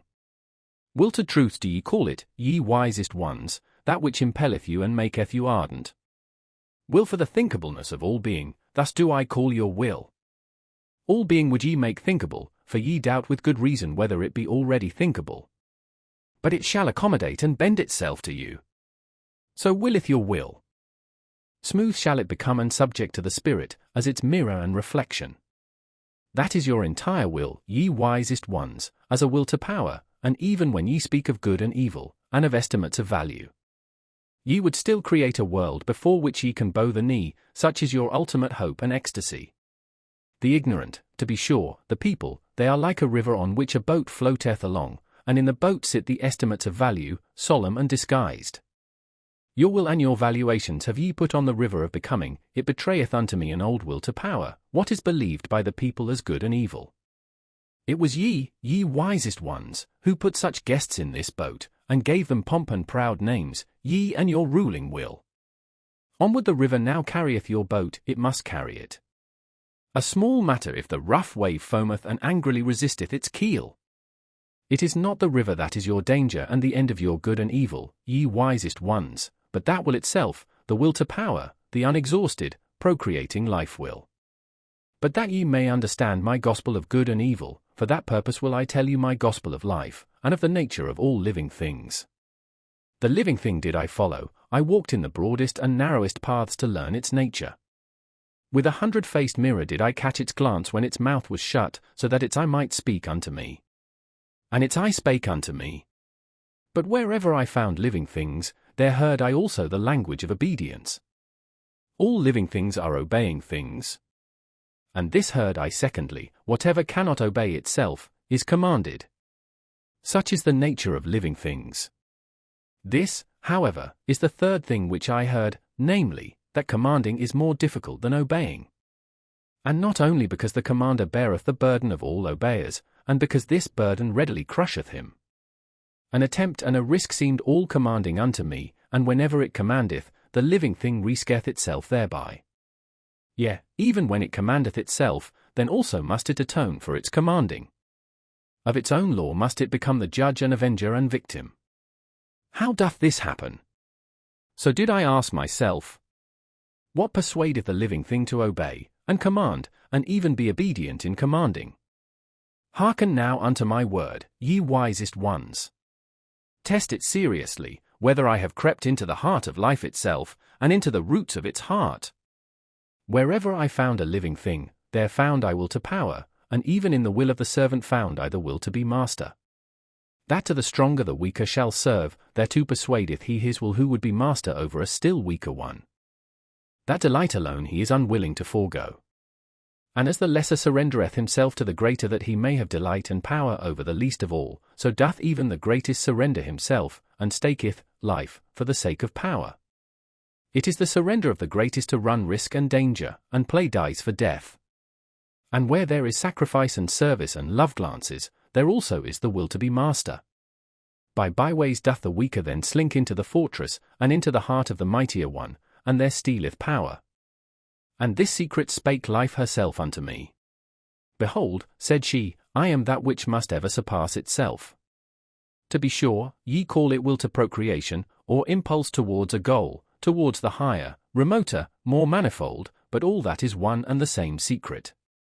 Rather would I succumb than disown this one thing, and verily, where there is succumbing and leaf falling, lo, there doth life sacrifice itself, for power.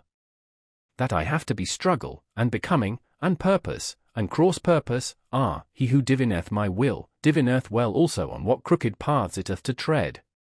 Whatever I create, and however much I love it, soon must I be adverse to it, and to my love, so willeth my will. And even thou, discerning one, art only a path and footstep of my will, verily, my will to power walketh even on the feet of thy will to truth.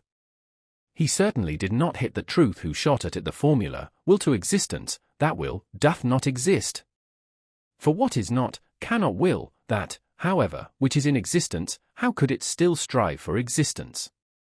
Only where there is life, is there also will, not, however, will to life, but, so teach I thee, will to power. Much is reckoned higher than life itself by the living one, but out of the very reckoning speaketh, the will to power. Thus did life once teach me, and thereby, ye wisest ones, do I solve you the riddle of your hearts. Verily, I say unto you, good and evil which would be everlasting, it doth not exist. Of its own accord must it ever surpass itself anew. With your values and formulae of good and evil, ye exercise power, ye valuing ones, and that is your secret love, and the sparkling, trembling, and overflowing of your souls. But a stronger power groweth out of your values, and a new surpassing, by it breaketh egg and eggshell. And he who hath to be a creator in good and evil, verily, he hath first to be a destroyer, and break values in pieces. Thus doth the greatest evil pertain to the greatest good, that, however, is the creating good. Let us speak thereof, ye wisest ones, even though it be bad. To be silent is worse, all suppressed truths become poisonous. And let everything break up which ye can break up by our truths. Many a house is still to be built. Thus spake Zarathustra. XXXV. The sublime ones. Calm is the bottom of my sea, who would guess that it hideth droll monsters? Unmoved is my depth, but it sparkleth with swimming enigmas and laughters. A sublime one saw I today, a solemn one, a penitent of the spirit, oh, how my soul laughed at his ugliness. With upraised breast, and like those who draw in their breath, thus did he stand, the sublime one, and in silence. O'erhung with ugly truths, the spoil of his hunting, and rich in torn raiment, many thorns also hung on him, but I saw no rose. Not yet had he learned laughing and beauty. Gloomy did this hunter return from the forest of knowledge. From the fight with wild beasts returned he home, but even yet a wild beast gazeth out of his seriousness, an unconquered wild beast. As a tiger doth he ever stand, on the point of springing, but I do not like those strained souls, ungracious is my taste towards all those self-engrossed ones. And ye tell me, friends, that there is to be no dispute about taste and tasting? But all life is a dispute about taste and tasting. Taste, that is weight at the same time, and scales, and weigher, and alas for every living thing that would live without dispute about weight and scales and weigher. Should he become weary of his sublimeness, this sublime one, then only will his beauty begin, and then only will I taste him and find him savory. And only when he turneth away from himself will he o'erleap his own shadow, and verily, into his sun. Far too long did he sit in the shade, the cheeks of the penitent of the spirit became pale, he almost starved on his expectations. Contempt is still in his eye, and loathing hideth in his mouth. To be sure, he now resteth, but he hath not yet taken rest in the sunshine. As the ox ought he to do, and his happiness should smell of the earth, and not of contempt for the earth. As a white ox would I like to see him, which, snorting and lowing, walketh before the ploughshare, and his lowing should also lord all that is earthly. Dark is still his countenance, the shadow of his hand danceth upon it. O'ershadowed is still the sense of his eye. His deed itself is still the shadow upon him, his doing obscureth the doer. Not yet hath he overcome his deed. To be sure, I love in him the shoulders of the ox, but now do I want to see also the eye of the angel. Also his hero willeth he still to unlearn, an exalted one shall he be, and not only a sublime one, the ether itself should raise him, the will-less one. He hath subdued monsters, he hath solved enigmas. But he should also redeem his monsters and enigmas, into heavenly children should he transform them. As yet hath his knowledge not learned to smile, and to be without jealousy, as yet hath his gushing passion not become calm in beauty. Verily, not in satiety shall his longing cease and disappear, but in beauty. Gracefulness belongeth to the munificence of the magnanimous. His arm across his head, thus should the hero repose, thus should he also surmount his repose. But precisely to the hero is beauty the hardest thing of all. Unattainable is beauty by all ardent wills. A little more, a little less, precisely this is much here, it is the most here. To stand with relaxed muscles and with unharnessed will, that is the hardest for all of you, ye sublime ones. When power becometh gracious and descendeth into the visible, I call such condescension, beauty. And from no one do I want beauty so much as from thee, thou powerful one, let thy goodness be thy last self-conquest. All evil do I accredit to thee, therefore do I desire of thee the good. Verily, I have often laughed at the weaklings, who think themselves good because they have crippled paws. The virtue of the pillar shalt thou strive after, more beautiful doth it ever become, and more graceful, but internally harder and more sustaining, the higher it riseth. Yea, thou sublime one day shalt thou also be beautiful, and hold up the mirror to thine own beauty. Then will thy soul thrill with divine desires, and there will be adoration even in thy vanity. For this is the secret of the soul, when the hero hath abandoned it, then only approacheth it in dreams, the superhero. Thus spake Zarathustra. XV The land of culture. Too far did I fly into the future, a horror seized upon me. And when I looked around me, lo! Their time was my sole contemporary. Then did I fly backwards, homewards, and always faster. Thus did I come unto you, ye present-day men, and into the land of culture. For the first time brought I an eye to see you, and good desire, verily, with longing in my heart did I come. But how did it turn out with me? Although so alarmed, I had yet to laugh. Never did mine eye see anything so motley coloured. I laughed and laughed, while my foot still trembled, and my heart as well.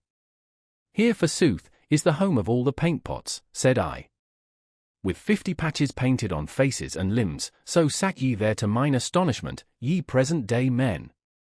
And with 50 mirrors around you, which flattered your play of colours, and repeated it. Verily, ye could wear no better masks, ye present-day men, than your own faces. Who could recognize you? Written all over with the characters of the past, and these characters also penciled over with new characters, thus have ye concealed yourselves well from all decipherers. And though one be a trier of the reins, who still believeth that ye have reins? Out of colours ye seem to be baked, and out of glued scraps. All times and peoples gaze divers coloured out of your veils, all customs and beliefs speak divers coloured out of your gestures. He who would strip you of veils and wrappers, and paints and gestures, would just have enough left to scare the crows. Verily, I myself am the scared crow that once saw you naked, and without paint, and I flew away when the skeleton ogled at me. Rather would I be a day labourer in the nether world, and among the shades of the bygone, fatter and fuller than ye, are forsooth the nether worldlings. This is bitterness to my bowels, that I can neither endure you naked nor clothed, ye present-day men. All that is unhomelike in the future, and whatever maketh strayed birds shiver, is verily more homelike and familiar than your reality. For thus speak ye, real are we wholly, and without faith and superstition, thus do ye plume yourselves, alas! Even without plumes.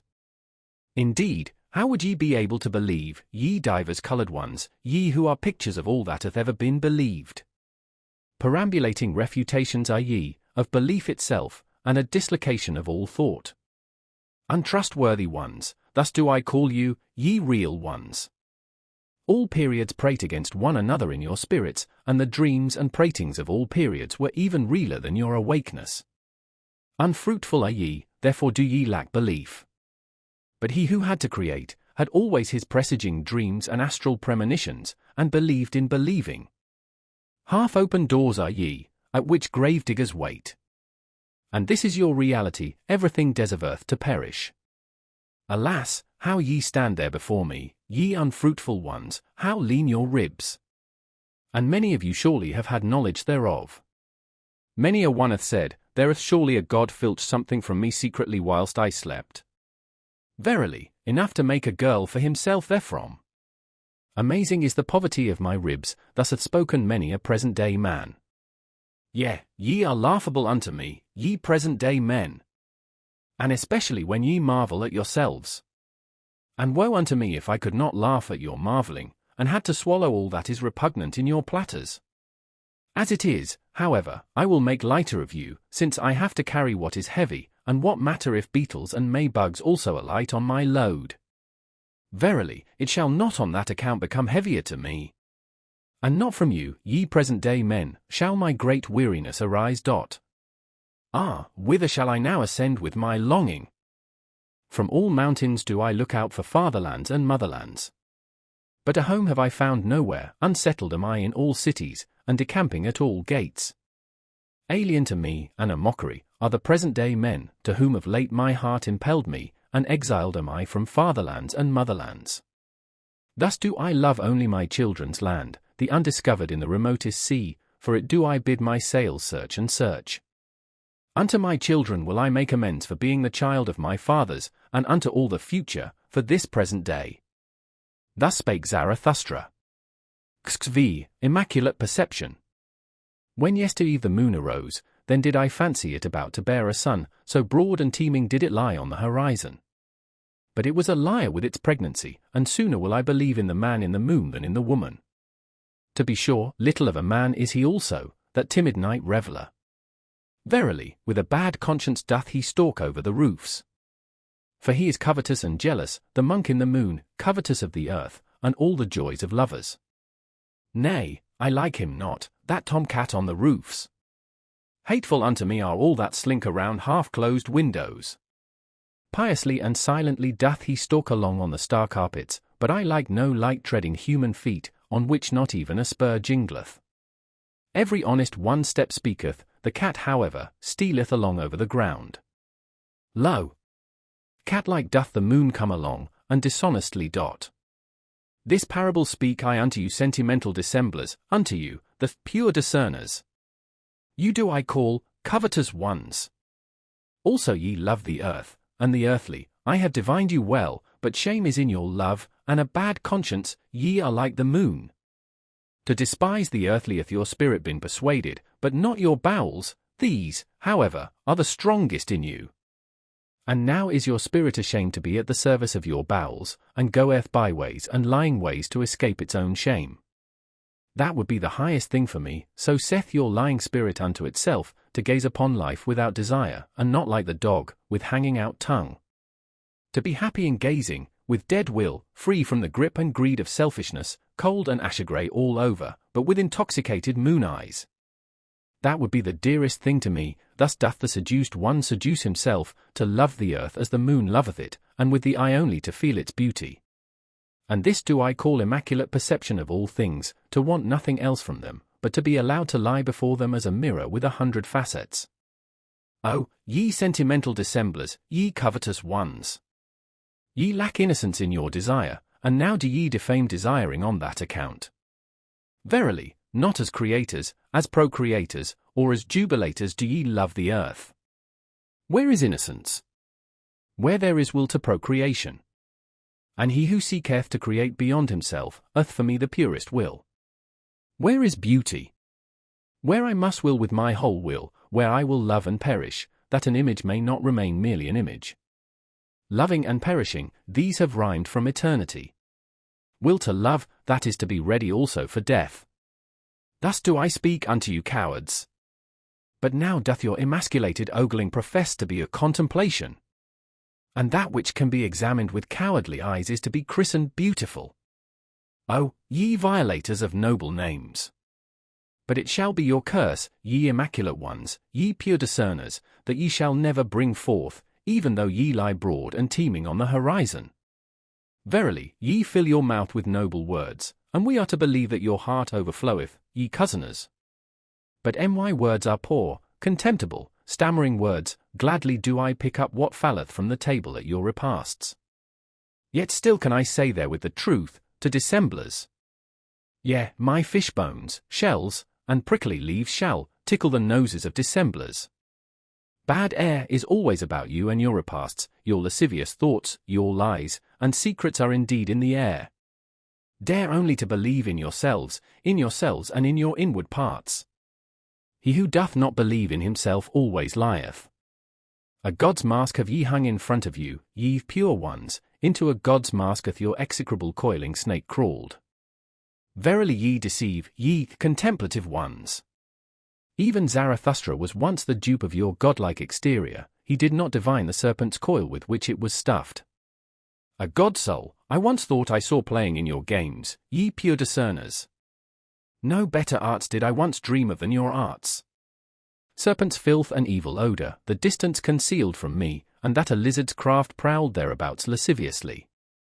But I came nigh unto you, then came to me the day, and now cometh it to you, at an end is the moon's love affair.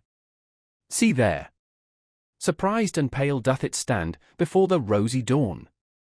For already she cometh, the glowing one, her love to the earth cometh. Innocence and creative desire is also a love. See there, how she cometh impatiently over the sea. Do ye not feel the thirst and the hot breath of her love? At the sea would she suck, and drink its depths to her height, now riseth the desire of the sea with its 1,000 breasts. Kissed and sucked would it be by the thirst of the sun, vapour would it become, and height, and path of light, and light itself. Verily, like the sun do I love life, and all deep seas. And this meaneth to me knowledge, all that is deep shall ascend, to my height. Thus spake Zarathustra. Xvi, or scholars. When I lay asleep, then did a sheep eat at the ivy wreath on my head, it ate, and said thereby, Zarathustra is no longer a scholar. It said this, and went away clumsily and proudly. A child told it to me. I like to lie here where the children play, beside the ruined wall, among thistles and red poppies. A scholar am I still to the children, and also to the thistles and red poppies. Innocent are they, even in their wickedness. But to the sheep I am no longer a scholar, so willeth my lot, blessings upon it. For this is the truth, I have departed from the house of the scholars, and the door have I also slammed behind me. Too long did my soul sit hungry at their table, not like them have I got the knack of investigating, as the knack of nut-cracking. Freedom do I love, and the air over fresh soil, rather would I sleep on ox-skins than on their honours and dignities. I am too hot and scorched with mine own thought, often is it ready to take away my breath. Then have I to go into the open air, and away from all dusty rooms. But they sit cool in the cool shade, they want in everything to be merely spectators, and they avoid sitting where the sun burneth on the steps. Like those who stand in the street and gape at the passers-by, thus do they also wait, and gape at the thoughts which others have thought. Should one lay hold of them, then do they raise a dust like flour sacks, and involuntarily, but who would divine that their dust came from corn, and from the yellow delight of the summer fields? When they give themselves out as wise, then do their petty sayings and truths chill me, in their wisdom there is often an odour as if it came from the swamp, and verily, I have even heard the frog croak in it. Clever are they have dexterous fingers, what doth my simplicity pretend to beside their multiplicity? All threading and knitting and weaving do their fingers understand, thus do they make the hose of the spirit. Good clockworks are they, only be careful to wind them up properly. Then do they indicate the hour without mistake, and make a modest noise thereby. Like millstones do they work, and like pestles, throw only seed corn unto them, they know well how to grind corn small, and make white dust out of it. They keep a sharp eye on one another, and do not trust each other the best. Ingenious in little artifices, they wait for those whose knowledge walketh on lame feet, like spiders do they wait. I saw them always prepare their poison with precaution, and always did they put glass gloves on their fingers in doing so. They also know how to play with false dice, and so eagerly did I find them playing, that they perspired thereby. We are alien to each other, and their virtues are even more repugnant to my taste than their falsehoods and false dice. And when I lived with them, then did I live above them. Therefore did they take a dislike to me. They want to hear nothing of any one walking above their heads, and so they put wood and earth and rubbish betwixt me and their heads. Thus did they deafen the sound of my tread, and least have I hitherto been heard by the most learned. All mankind's faults and weaknesses did they put betwixt themselves and me, they call it false ceiling in their houses. But nevertheless I walk with my thoughts above their heads, and even should I walk on mine own errors, still would I be above them and their heads. For men are not equal, so speaketh justice. And what I will, they may not will. Thus spake Zarathustra. 6 Poets. Since I have known the body better, said Zarathustra to one of his disciples, the spirit hath only been to me symbolically spirit, and all that imperishable, that is also but a simile. So have I heard thee say once before, answered the disciple, and then thou addedst, but the poets lie too much. Why didst thou say that the poets lie too much? Why, said Zarathustra. Thou askest why? I do not belong to those who may be asked after their why. Is my experience but of yesterday? It is long ago that I experienced the reasons for mine opinions.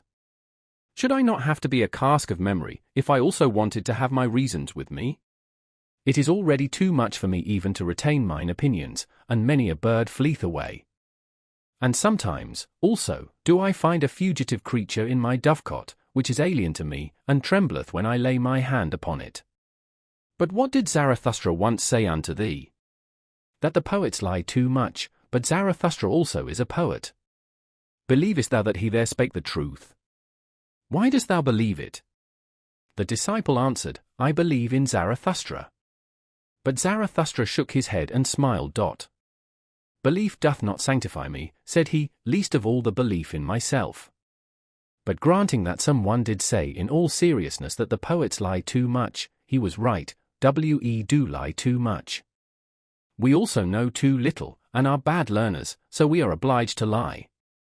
And which of us poets hath not adulterated his wine? Many a poisonous hotchpotch hath evolved in our cellars, many an indescribable thing hath there been done. And because we know little, therefore are we pleased from the heart with the poor in spirit, especially when they are young women. And even of those things are we desirous, which old women tell one another in the evening. This do we call the eternally feminine in us.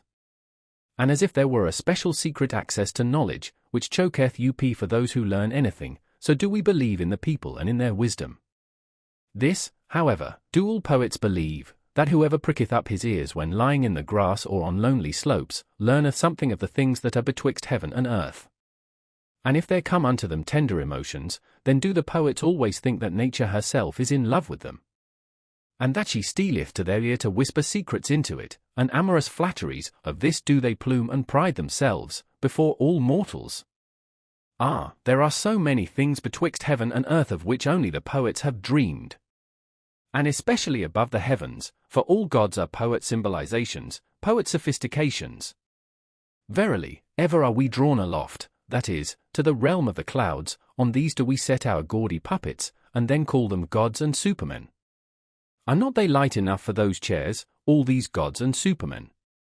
Ah, how I am weary of all the inadequate that is insisted on as actual. Ah, how I am weary of the poets.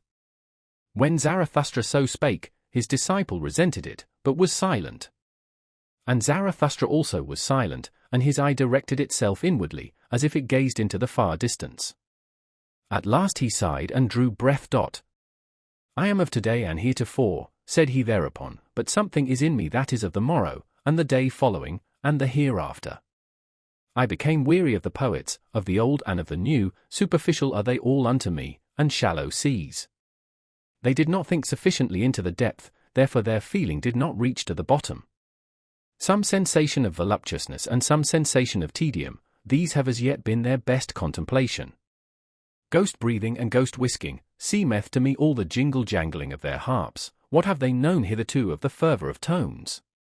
They are also not pure enough for me, they all muddle their water that it may seem deep.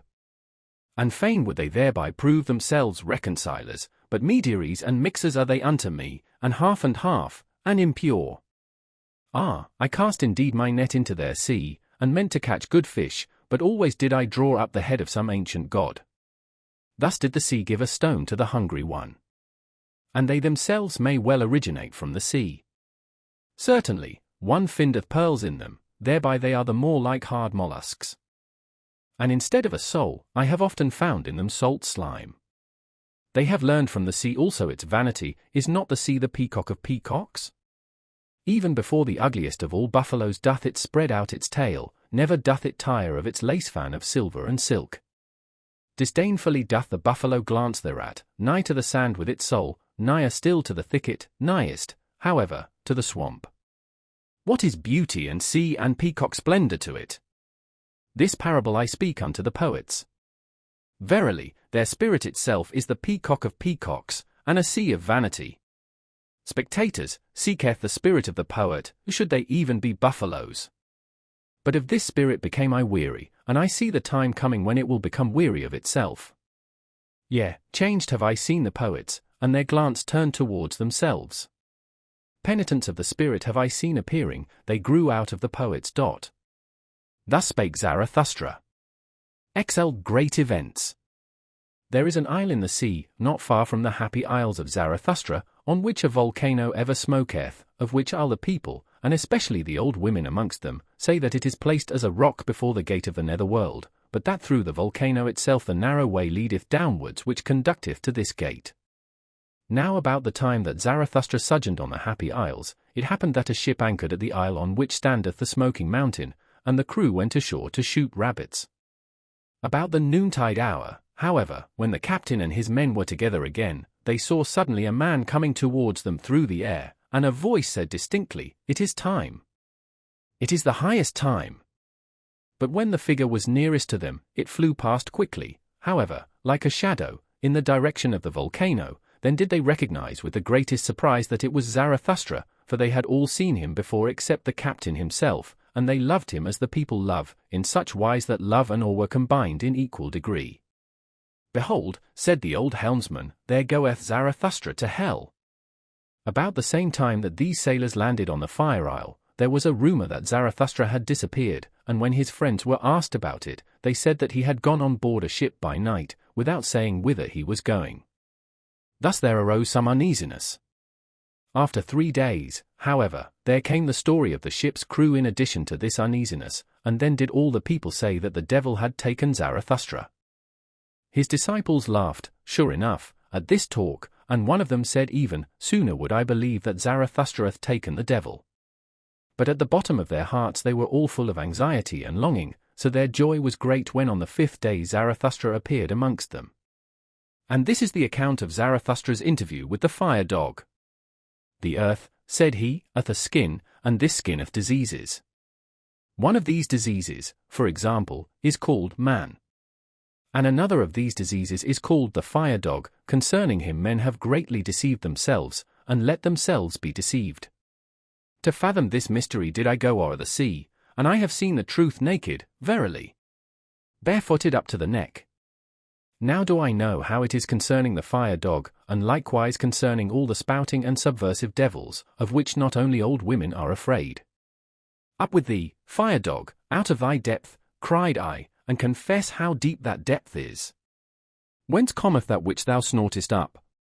Thou drinkest copiously at the sea, that doth thine embittered eloquence betray. In sooth, for a dog of the depth, thou takest thy nourishment too much from the surface. At the most, I regard thee as the ventriloquist of the earth, and ever, when I have heard subversive and spouting devils speak, I have found them like thee embittered, mendacious, and shallow. Ye understand how to roar and obscure with ashes. Ye are the best braggarts, and have sufficiently learned the art of making dregs boil. Where ye are, there must always be dregs at hand, and much that is spongy, hollow, and compressed, it wanteth to have freedom. Freedom ye all roar most eagerly, but I have unlearned the belief in a great events, when there is much roaring and smoke about them.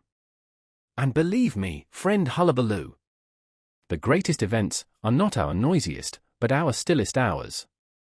Not around the inventors of new noise, but around the inventors of new values, doth the world revolve, inaudibly it revolveth.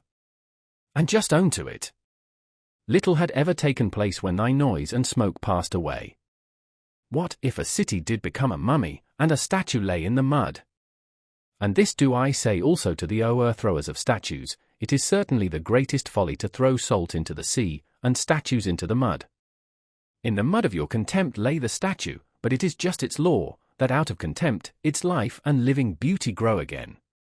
With diviner features doth it now arise, seducing by its suffering, and verily, it will yet thank you for o'erthrowing it, ye subverters. This counsel, however, do I counsel to kings and churches, and to all that is weak with age or virtue, let yourselves be o'erthrown, that ye may again come to life, and that virtue may come to you.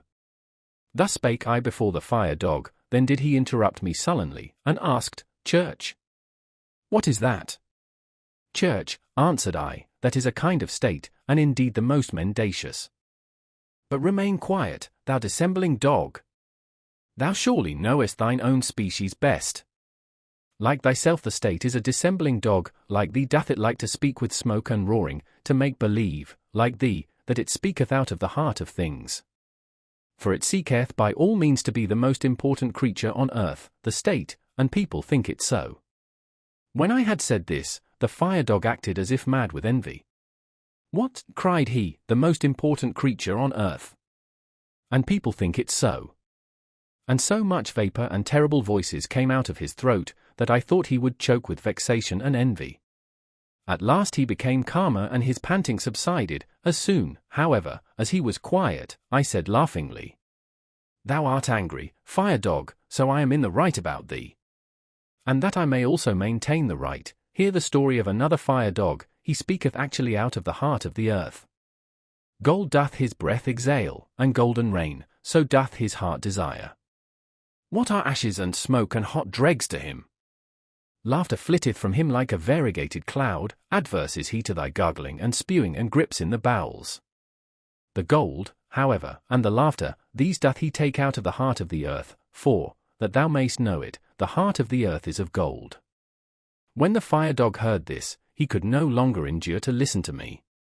Abashed did he draw in his tail, said bow wow, in a cowed voice, and crept down into his cave. Thus told Zarathustra. His disciples, however, hardly listened to him, so great was their eagerness to tell him about the sailors, the rabbits, and the flying man. What am I to think of it? Said Zarathustra. Am I indeed a ghost? But it may have been my shadow. Ye have surely heard something of the wanderer and his shadow? One thing, however, is certain, I must keep a tighter hold of it, otherwise it will spoil my reputation. And once more Zarathustra shook his head and wondered. What am I to think of it? Said he once more. Why did the ghost cry, It is time? It is the highest time. For what is it then, the highest time? Thus spake Zarathustra.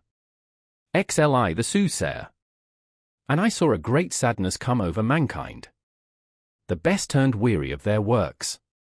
A doctrine appeared, a faith ran beside it, all is empty, all is alike, all hath been.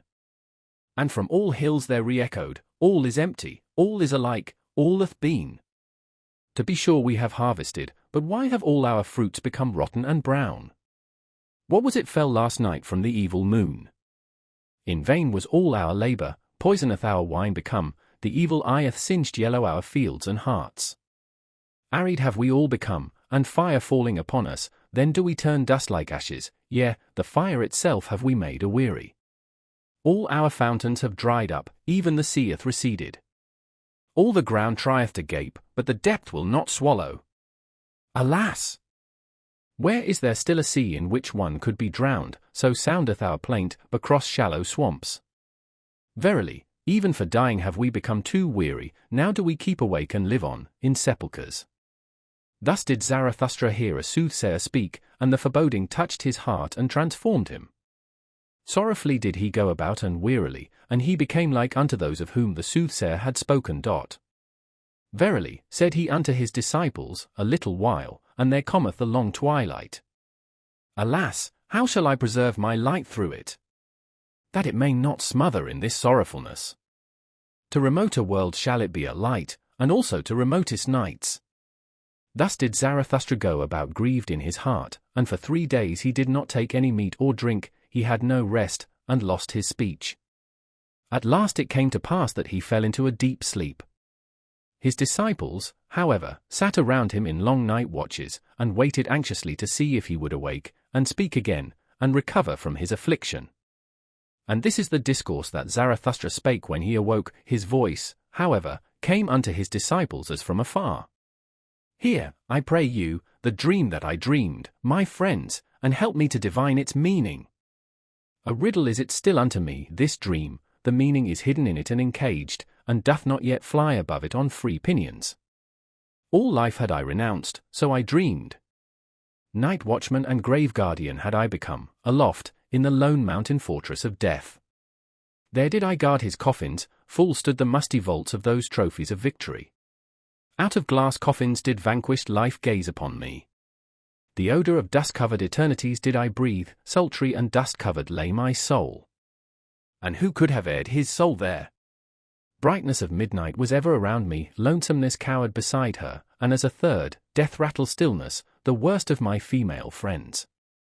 Keys did I carry, the rustiest of all keys, and I knew how to open with them the most creaking of all gates. Like a bitterly angry croaking ran the sound through the long corridors when the leaves of the gate opened, ungraciously did this bird cry, unwillingly was it awakened. But more frightful even, and more heart-strangling was it, when it again became silent and still all around, and I alone sat in that malignant silence.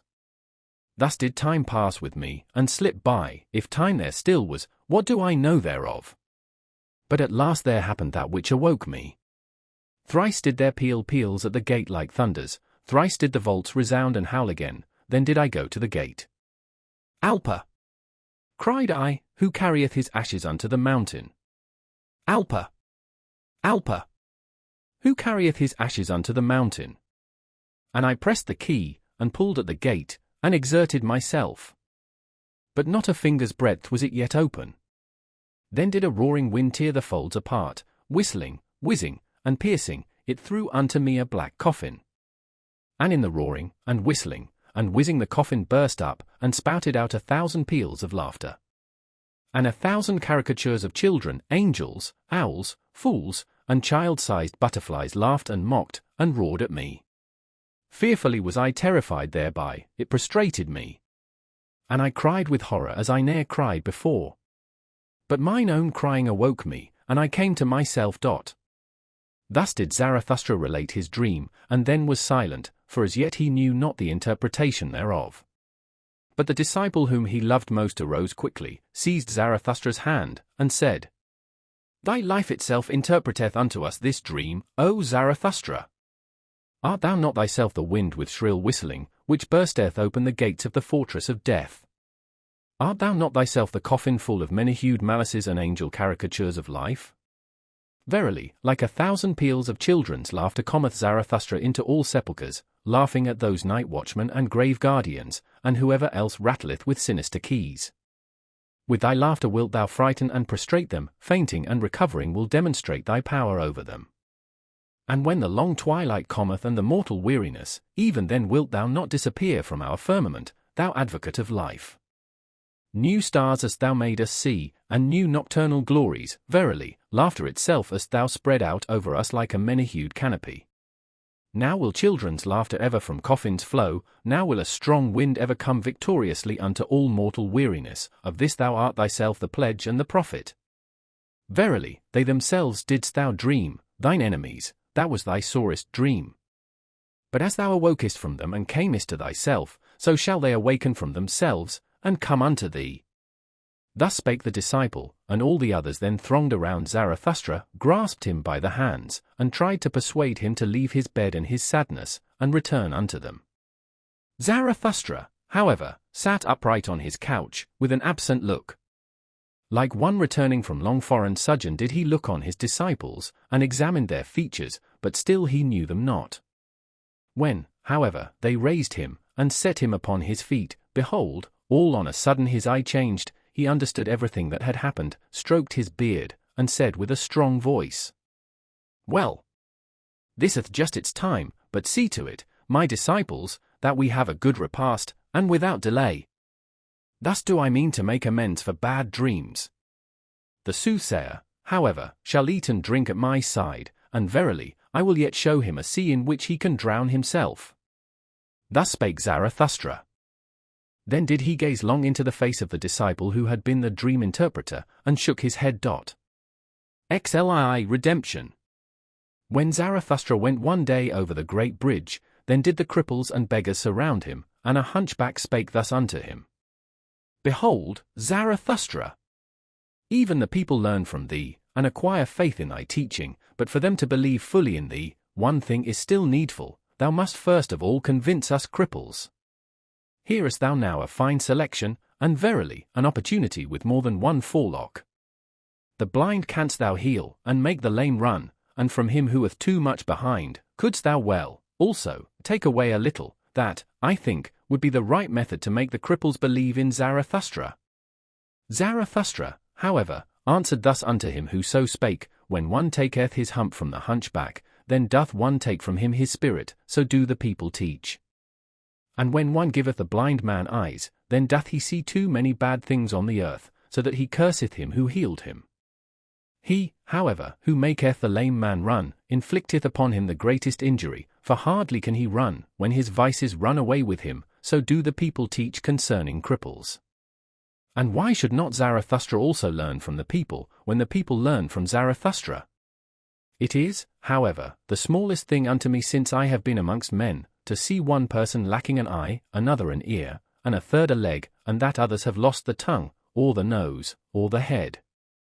I see and have seen worse things, and divers things so hideous, that I should neither like to speak of all matters, nor even keep silent about some of them, namely, men who lack everything, except that they have too much of one thing, men who are nothing more than a big eye, or a big mouth, or a big belly, or something else big, reversed cripples, I call such men.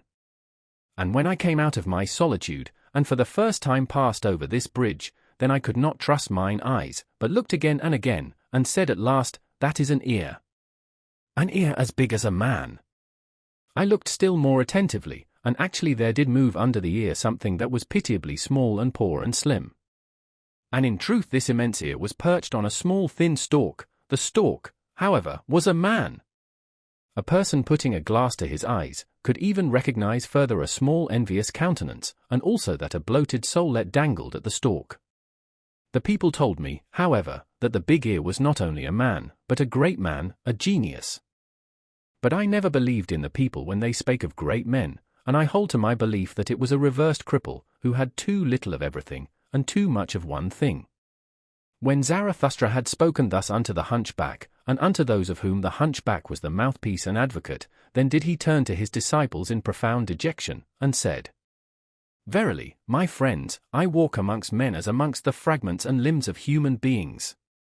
This is the terrible thing to mine eye, that I find man broken up, and scattered about, as on a battle and butcher ground. And when mine eye fleeth from the present to the bygone, it findeth ever the same, fragments and limbs and fearful chances, but no men. The present and the bygone upon earth are. My friends, that is my most unbearable trouble, and I should not know how to live, if I were not a seer of what is to come. A seer, a purposer, a creator, a future itself, and a bridge to the future, and alas! Also as it were a cripple on this bridge, all that is Zarathustra. And ye also asked yourselves often, who is Zarathustra to us? What shall he be called by us? And like me, did you give yourselves questions for answers? Is he a promiser? Or a fulfiller? A conqueror? Or an inheritor? A harvest? Or a plowshare? A physician? Or a healed one? Is he a poet? Or a genuine one? An emancipator? Or a subjugator? A good one? Or an evil one? I walk amongst men as the fragments of the future, that future which I contemplate. And it is all my poetization and aspiration to compose and collect into unity what is fragment and riddle and fearful chance. And how could I endure to be a man, if man were not also the composer, and riddle reader, and redeemer of chance? To redeem what is past, and to transform every it was into thus would I have it. That only do I call redemption. Will, so is the emancipator and joy-bringer called, thus have I taught you, my friends. But now learn this likewise, the will itself is still a prisoner. Willing emancipateth, but what is that called which still putteth the emancipator in chains? It was, thus is the will's teeth-gnashing and lonesomest tribulation called. Impotent towards what hath been done, it is a malicious spectator of all that is past. Not backward can the will, that it cannot break time and time's desire, that is the will's lonesomest tribulation. Willing emancipateth, what doth willing itself devise in order to get free from its tribulation and mock at its prison? Ah, a fool becometh every prisoner. Foolishly delivereth itself also the imprisoned will. That time doth not run backward, that is its animosity, that which was, so is the stone which it cannot roll called. And thus doth it roll stones out of animosity and ill humour, and taketh revenge on whatever doth not, like it, feel rage and ill humour. Thus did the will, the emancipator, become a torturer, and on all that is capable of suffering it taketh revenge, because it cannot go backward. This, this alone is revenge itself, the will's antipathy to time, and it was. Verily, a great folly dwelleth in our will, and it became a curse unto all humanity, that this folly acquired spirit. The spirit of revenge, my friends, that hath hitherto been man's best contemplation, and where there was suffering, it was claimed there was always penalty.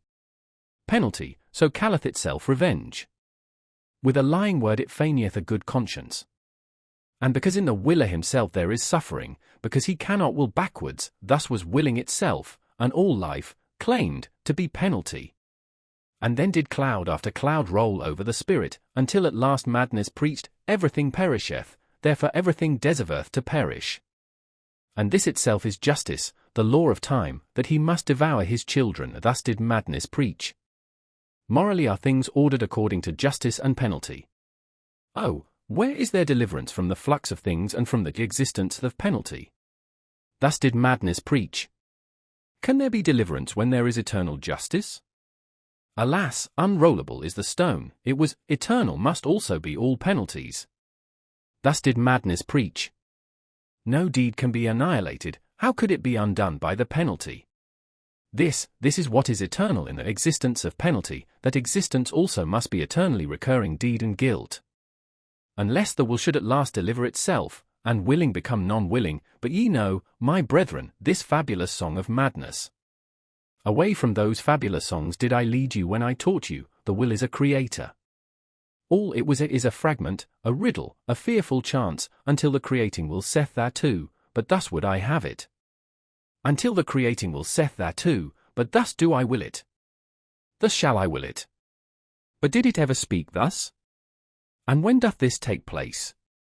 Hath the will been unharnessed from its own folly? Hath the will become its own deliverer and joy-bringer? Hath it unlearned the spirit of revenge and all teeth-gnashing?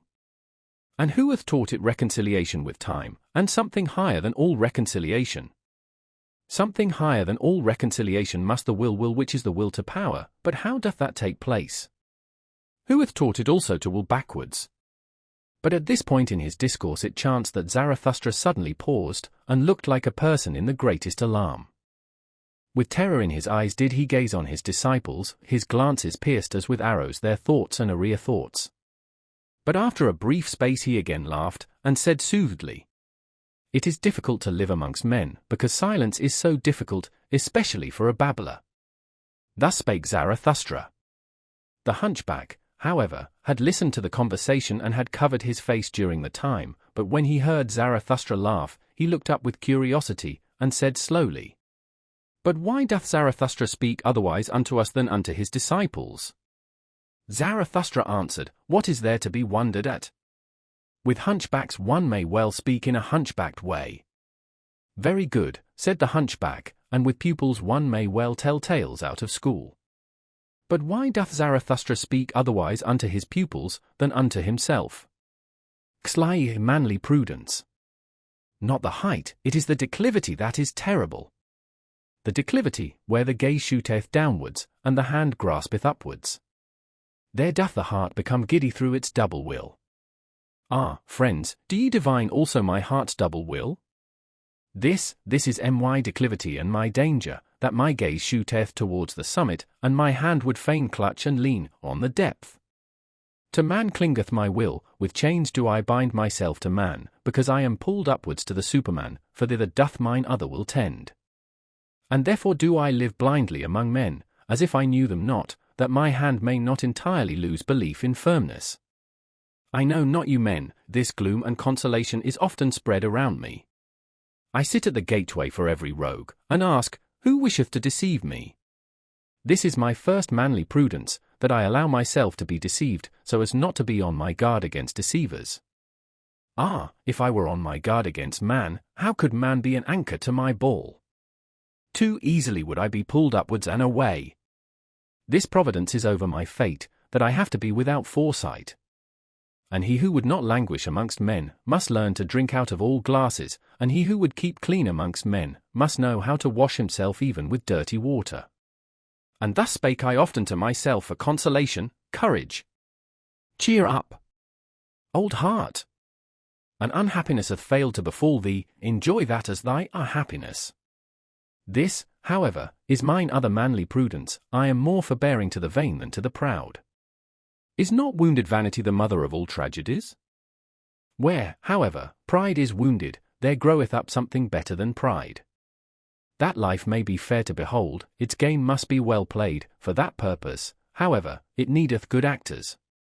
Good actors have I found all the vain ones, they play, and wish people to be fond of beholding them, all their spirit is in this wish. They represent themselves, they invent themselves, in their neighborhood I like to look upon life, it cureth of melancholy. Therefore am I forbearing to the vain, because they are the physicians of my melancholy, and keep me attached to man as to a drama. And further, who conceiveth the full depth of the modesty of the vain man? I am favorable to him, and sympathetic on account of his modesty. From you would he learn his belief in himself, he feedeth upon your glances, he eateth praise out of your hands. Your lies doth he even believe when you lie favorably about him, for in its depth sigheth his heart, what am I?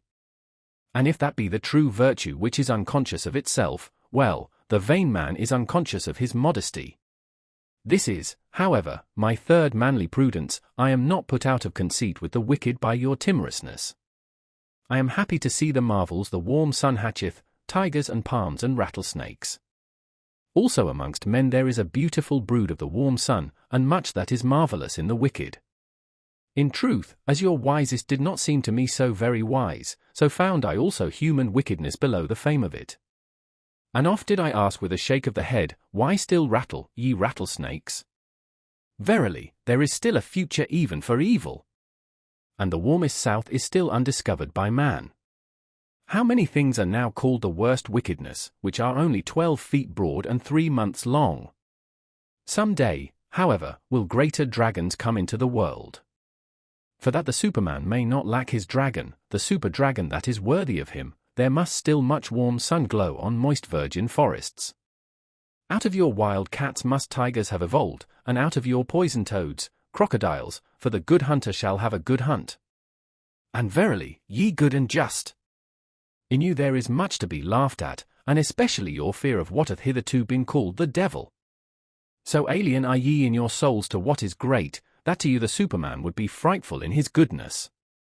And ye wise and knowing ones, ye would flee from the solar glow of the wisdom in which the Superman joyfully batheth his nakedness. Ye highest men who have come within my ken. This is my doubt of you, and my secret laughter, I suspect ye would call my Superman a devil. Ah, I became tired of those highest and best ones, from their height did I long to be up, out, and away to the Superman. A horror came over me when I saw those best ones naked, then there grew for me the pinions to soar away into distant futures. Into more distant futures, into more southern souths than ever artist dreamed of, thither, where gods are ashamed of all clothes. But disguised do I want to see you, ye neighbors and fellowmen, and well attired, and vain and estimable, as the good and just. And disguised will I myself sit amongst you, that I may mistake you and myself, for that is my last manly prudence. Thus spake Zarathustra. Xliv the stillest hour. What hath happened unto me, my friends? Ye see me troubled, driven forth, unwillingly obedient, ready to go, alas, to go away from you. Yea, once more must Zarathustra retire to his solitude, but unjoyously this time doth the bear go back to his cave. What hath happened unto me? Who ordereth this? Ah, mine angry mistress wisheth it so, she spake unto me. Have I ever named her name to you? Yesterday towards evening there spake unto me my stillest hour, that is the name of my terrible mistress. And thus did it happen, for everything must I tell you, that your heart may not harden against the suddenly departing one. Do ye know the terror of him who falleth asleep? To the very toes he is terrified, because the ground giveth way under him, and the dream beginneth. This do I speak unto you in parable.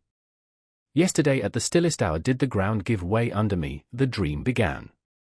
The hour hand moved on, the timepiece of my life drew breath, never did I hear such stillness around me, so that my heart was terrified. Then was there spoken unto me without voice, thou knowest it, Zarathustra. And I cried in terror at this whispering, and the blood left my face, but I was silent.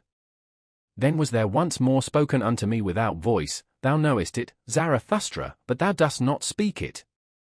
And at last I answered, like one defiant, yea, I know it, but I will not speak it. Then was there again spoken unto me without voice, thou wilt not, Zarathustra? Is this true? Conceal thyself not behind thy defiance. And I wept and trembled like a child, and said, I would indeed, but how can I do it? Exempt me only from this.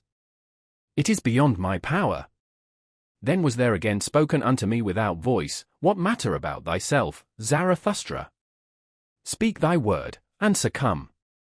And I answered, is it my word? Who am I? I await the worthier one, I am not worthy even to succumb by it. Then was there again spoken unto me without voice, What matter about thyself? Thou art not yet humble enough for me. Humility hath the hardest skin. And I answered, What hath not the skin of my humility endured? At the foot of my height do I dwell, how high are my summits, no one hath yet told me. But well do I know my valleys.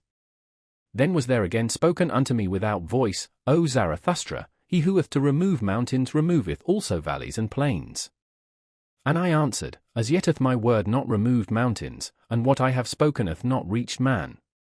I went, indeed, unto men, but not yet have I attained unto them. Then was there again spoken unto me without voice, What knowest thou thereof? The dew falleth on the grass when the night is most silent. And I answered, They mocked me when I found and walked in mine own path, and certainly did my feet then tremble. And thus did they speak unto me, Thou forgottest the path before, now dost thou also forget how to walk.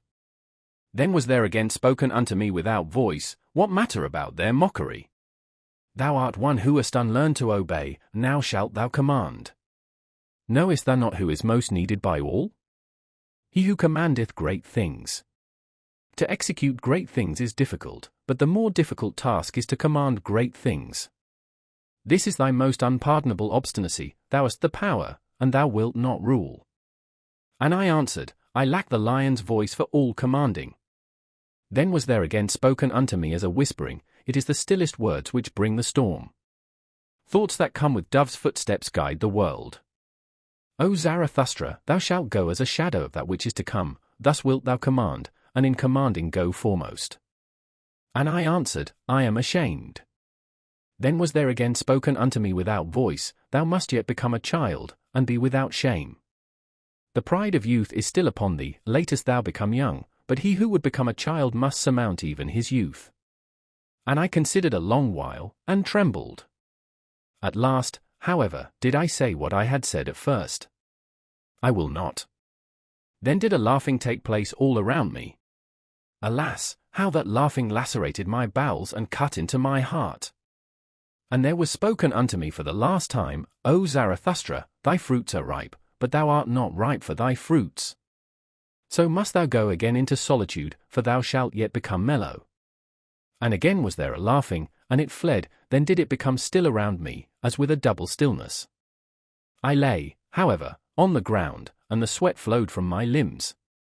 Now have ye heard all, and why I have to return into my solitude. Nothing have I kept hidden from you, my friends. But even this have ye heard from me, WHO is still the most reserved of men, and will be so. My friends! I should have something more to say unto you. I should have something more to give unto you. Why do I not give it? Am I then a niggard? When, however, Zarathustra had spoken these words, the violence of his pain, and a sense of the nearness of his departure from his friends came over him, so that he wept aloud, and no one knew how to console him. In the night, however, he went away alone and left his friends. Third part.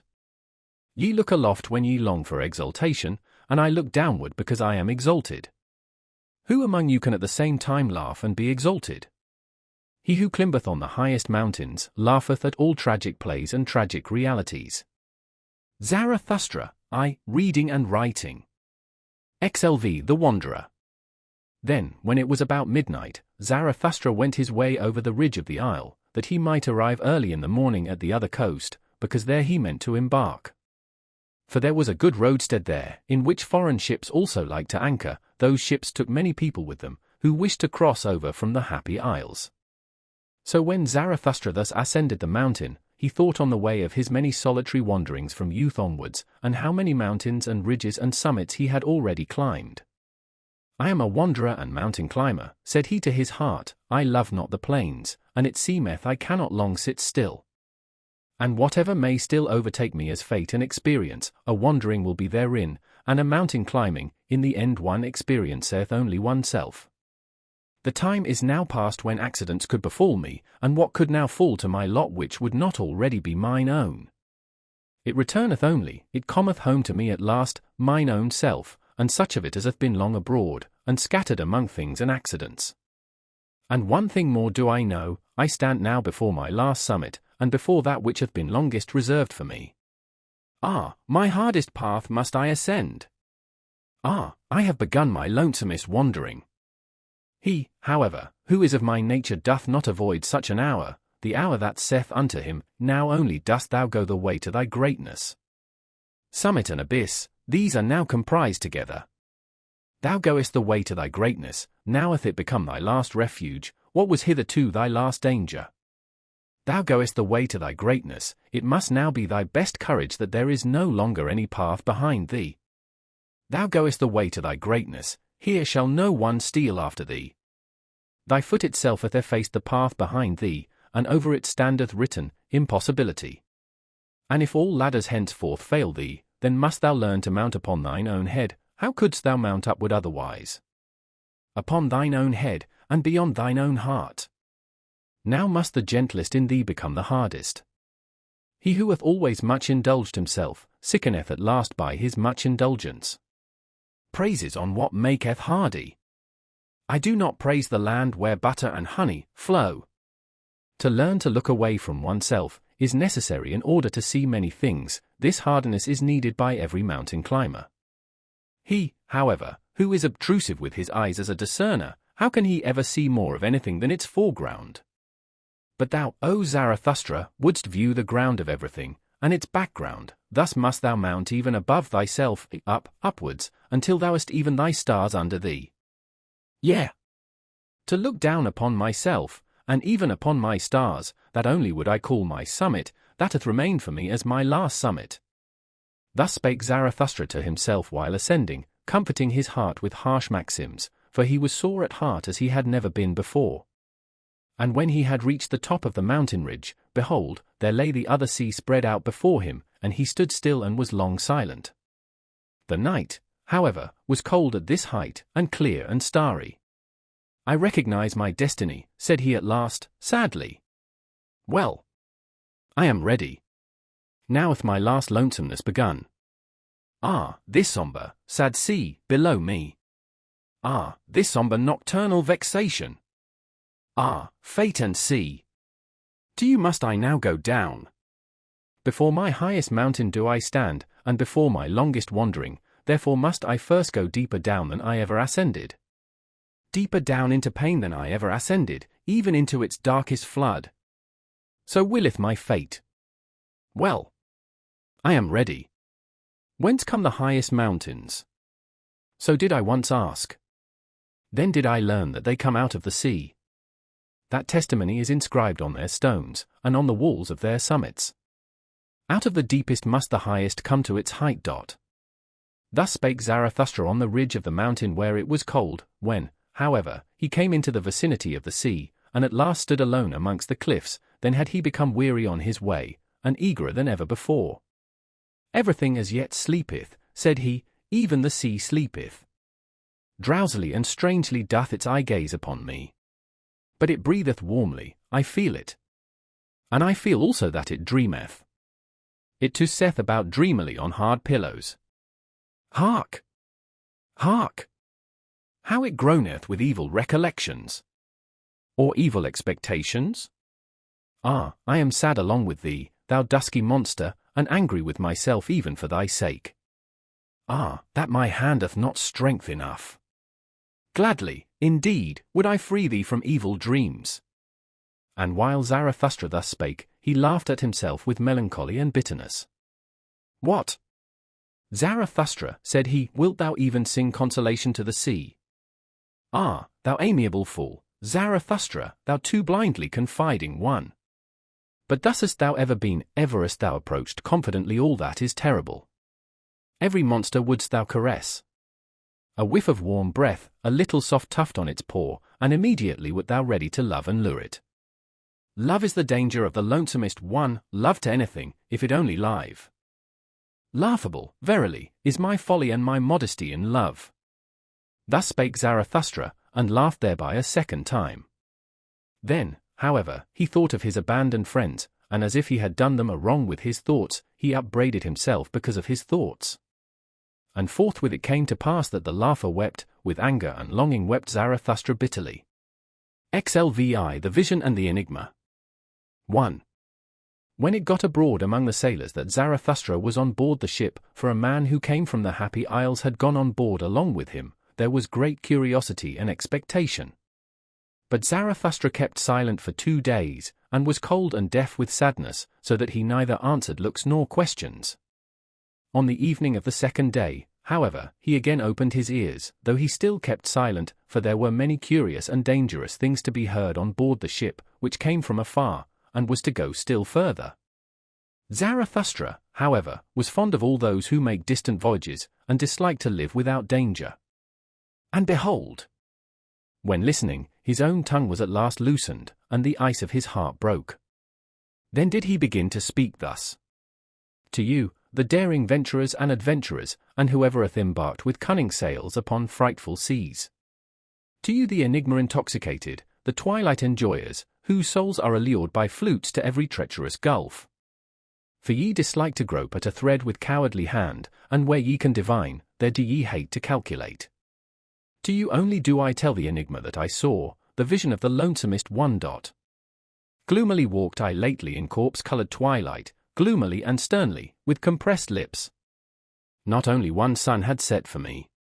A path which ascended daringly among boulders, an evil, lonesome path, which neither herb nor shrub any longer cheered, a mountain path, crunched under the daring of my foot. Mutely marching over the scornful clinking of pebbles, trampling the stone that let it slip, thus did my foot force its way upwards. Upwards, in spite of the spirit that drew it downwards, towards the abyss, the spirit of gravity, my devil and archenemy. Upwards, although it sat upon me, half dwarf, half mole, paralyzed, paralyzing, dripping lead in mine ear, and thoughts like drops of lead into my brain. O Zarathustra, it whispered scornfully, syllable by syllable, thou stone of wisdom. Thou threwest thyself high, but every thrown stone must fall. O Zarathustra, thou stone of wisdom, thou sling stone, thou star destroyer. Thyself threwest thou so high, but every thrown stone must fall. Condemned of thyself, and to thine own stoning, O Zarathustra, far indeed threwest thou thy stone, but upon thyself will it recoil. Then was the dwarf silent, and it lasted long. The silence, however, oppressed me, and to be thus in pairs, one is verily lonesomer than when alone. I ascended, I dreamt, I thought, but everything oppressed me. A sick one did I resemble, whom bad torture wearieth, and a worse dream reawakeneth out of his first sleep. But there is something in me which I call courage, it hath hitherto slain for me every dejection. This courage at last bade me stand still and say, Dwarf, thou, or I. For courage is the best slayer, courage which attacketh, for in every attack there is sound of triumph. Man, however, is the most courageous animal, thereby hath he overcome every animal.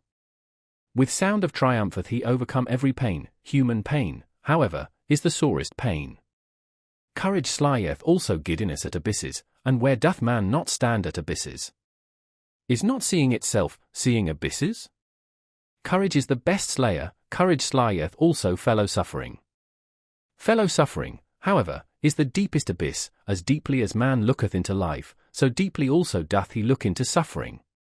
Courage, however, is the best slayer, courage which attacketh, it slieth even death itself, for it saith, was that life? Well, once more. In such speech, however, there is much sound of triumph. He who hath ears to hear, let him hear. 2. Halt, dwarf, said I, neither I, or thou. I, however, am the stronger of the two, thou knowest not mine abysmal thought. Couldst thou not endure? Then happened that which made me lighter, for the dwarf sprang from my shoulder, the prying sprite. and it squatted on a stone in front of me. There was, however, a gateway just where we halted. "Look at this gateway, dwarf," I continued, "it hath two faces. Two roads come together here, these hath no one yet gone to the end of. This long lane backwards, it continueth for an eternity. And that long lane forward, that is another eternity. They are antithetical to one another, these roads, they directly are but on one another, and it is here, at this gateway, that they come together. The name of the gateway is inscribed above, this moment. But should one follow them further, and ever further and further on, thinkest thou, dwarf, that these roads would be eternally antithetical?" "Everything straight lieth," murmured the dwarf, contemptuously. "All truth is crooked, time itself is a circle." "Thou spirit of gravity," said I wrathfully, "do not take it too lightly. Or I shall let thee squat where thou squattest, halt foot, and I carried thee high. Observe," continued I, "this moment. From the gateway, this moment, there runneth a long eternal lane backwards, behind us lieth an eternity. Must not whatever can run its course of all things, have already run along that lane? Must not whatever can happen of all things have already happened, resulted, and gone by? And if everything have already existed, what thinkest thou, dwarf, of this moment? Must not this gateway also have already existed? And are not all things closely bound together in such wise that this moment draweth all coming things after it? Consequently, itself also? For whatever can run its course of all things, also in this long lane outward, must it once more run. And this slow spider which creepeth in the moonlight, and this moonlight itself, and thou and I in this gateway whispering together, whispering of eternal things, must we not all have already existed?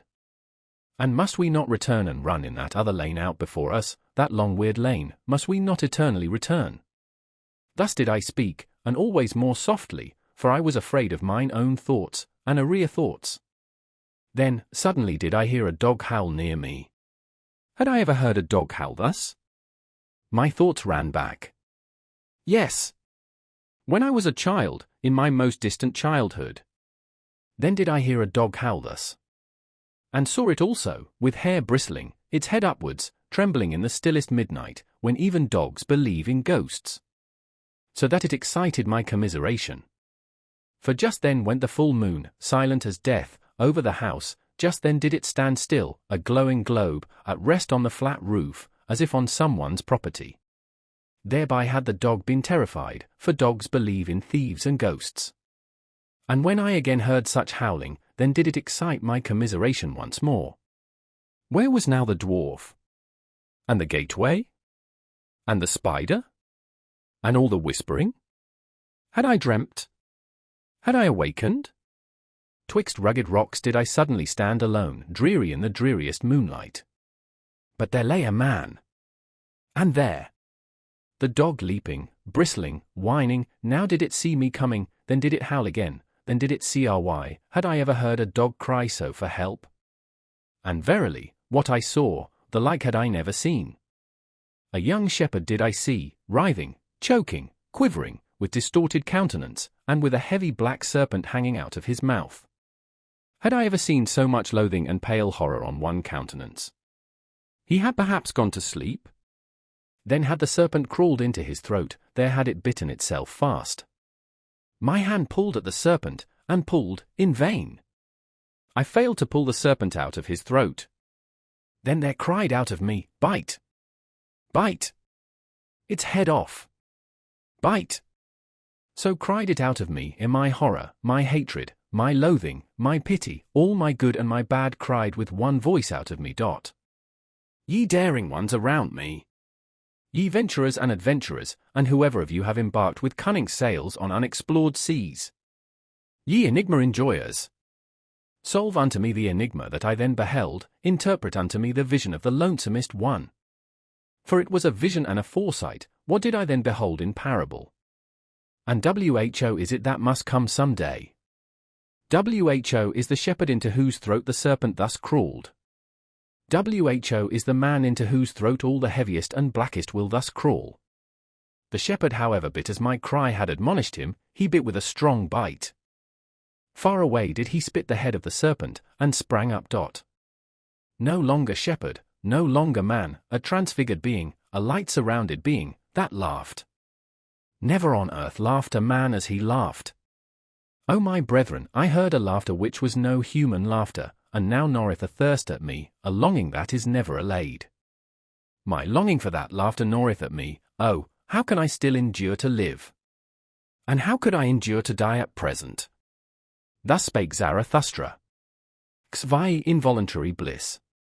With such enigmas and bitterness in his heart did Zarathustra sail o'er the sea. When, however, he was 4-day journeys from the Happy Isles and from his friends, then had he surmounted all his pain, triumphantly and with firm foot did he again accept his fate. And then talked Zarathustra in this wise to his exulting conscience. Alone am I again, and like to be so, alone with the pure heaven, and the open sea, and again is the afternoon around me. On an afternoon did I find my friends for the first time, on an afternoon, also, did I find them a second time, at the hour when all light becometh stiller. For whatever happiness is still on its way twixt heaven and earth, now seeketh for lodging a luminous soul, with happiness hath all light now become stiller. O afternoon of my life! Once did my happiness also descend to the valley that it might seek a lodging, then did it find those open hospitable souls. O afternoon of my life! What did I not surrender that I might have one thing, this living plantation of my thoughts, and this dawn of my highest hope? Companions did the creating one once seek, and children of his hope, and lo, it turned out that he could not find them, except he himself should first create them. Thus am I in the midst of my work, to my children going, and from them returning, for the sake of his children must Zarathustra perfect himself. For in one's heart one loveth only one's child and one's work, and where there is great love to oneself, then is it the sign of pregnancy, so have I found it. Still are my children verdant in their first spring, standing nigh one another, and shaken in common by the winds, the trees of my garden and of my best soil. And verily, where such trees stand beside one another, there are happy isles. But one day will I take them up, and put each by itself alone, that it may learn lonesomeness and defiance and prudence. Gnarled and crooked and with flexible hardness shall it then stand by the sea, a living lighthouse of unconquerable life. Yonder where the storms rush down into the sea, and the snout of the mountain drinketh water, shall each on a time have his day and night watches, for his testing and recognition. Recognized and tested shall each be, to see if he be of my type and lineage, if he be master of a long will, silent even when he speaketh, and giving in such wise that he taketh in giving. So that he may one day become my companion, a fellow creator and fellow enjoyer with Zarathustra, such a one as writeth my will on my tables, for the fuller perfection of all things. And for his sake and for those like him, must I perfect myself, therefore do I now avoid my happiness, and present myself to every misfortune, for my final testing and recognition. And verily, it were time that I went away, and the wanderer's shadow and the longest tedium and the stillest hour, have all said unto me, it is the highest time. The word blew to me through the keyhole and said, come. The door sprang subtly open unto me, and said, go. But I lay enchained to my love for my children, desire spread this snare for me, the desire for love, that I should become the prey of my children, and lose myself in them. Desiring, that is now for me to have lost myself. I possess you, my children. In this possessing shall everything be assurance and nothing desire. But brooding lay the son of my love upon me, in his own dew-stewed Zarathustra, then did shadows and doubts fly past me. For frost and winter I now longed, oh, that frost and winter would again make me crack and crunch, sighed I, then arose icy mist out of me. My past burst its tomb, many pains buried alive woke up, fully slept had they merely, concealed in corpse clothes. So called everything unto me in signs, it is time. But I heard not, until at last mine abyss moved, and my thought bit me. Ah, abysmal thought, which art my thought. When shall I find strength to hear thee burrowing, and no longer tremble? To my very throat throbbeth my heart when I hear thee burrowing. Thy muteness even is like to strangle me, thou abysmal mute one. As yet have I never ventured to call thee up, it hath been enough that I have carried thee about with me. As yet have I not been strong enough for my final lion wantonness and playfulness. Sufficiently formidable unto me hath thy weight ever been, but one day shall I yet find the strength and the lion's voice which will call thee up. When I shall have surmounted myself therein, then will I surmount myself also in that which is greater, and a victory shall be the seal of my perfection. Meanwhile do I sail along on uncertain seas, chance flattereth me, smooth-tongued chance, forward and backward do I gaze, still see I no end. As yet hath the hour of my final struggle not come to me, or doth it come to me perhaps just now? Verily, with insidious beauty do see and life gaze upon me round about. O afternoon of my life! O happiness before eventide! O haven upon high seas! O peace in uncertainty! How I distrust all of you! Verily, distrustful am I of your insidious beauty. Like the lover am I, who distrusteth too sleek smiling.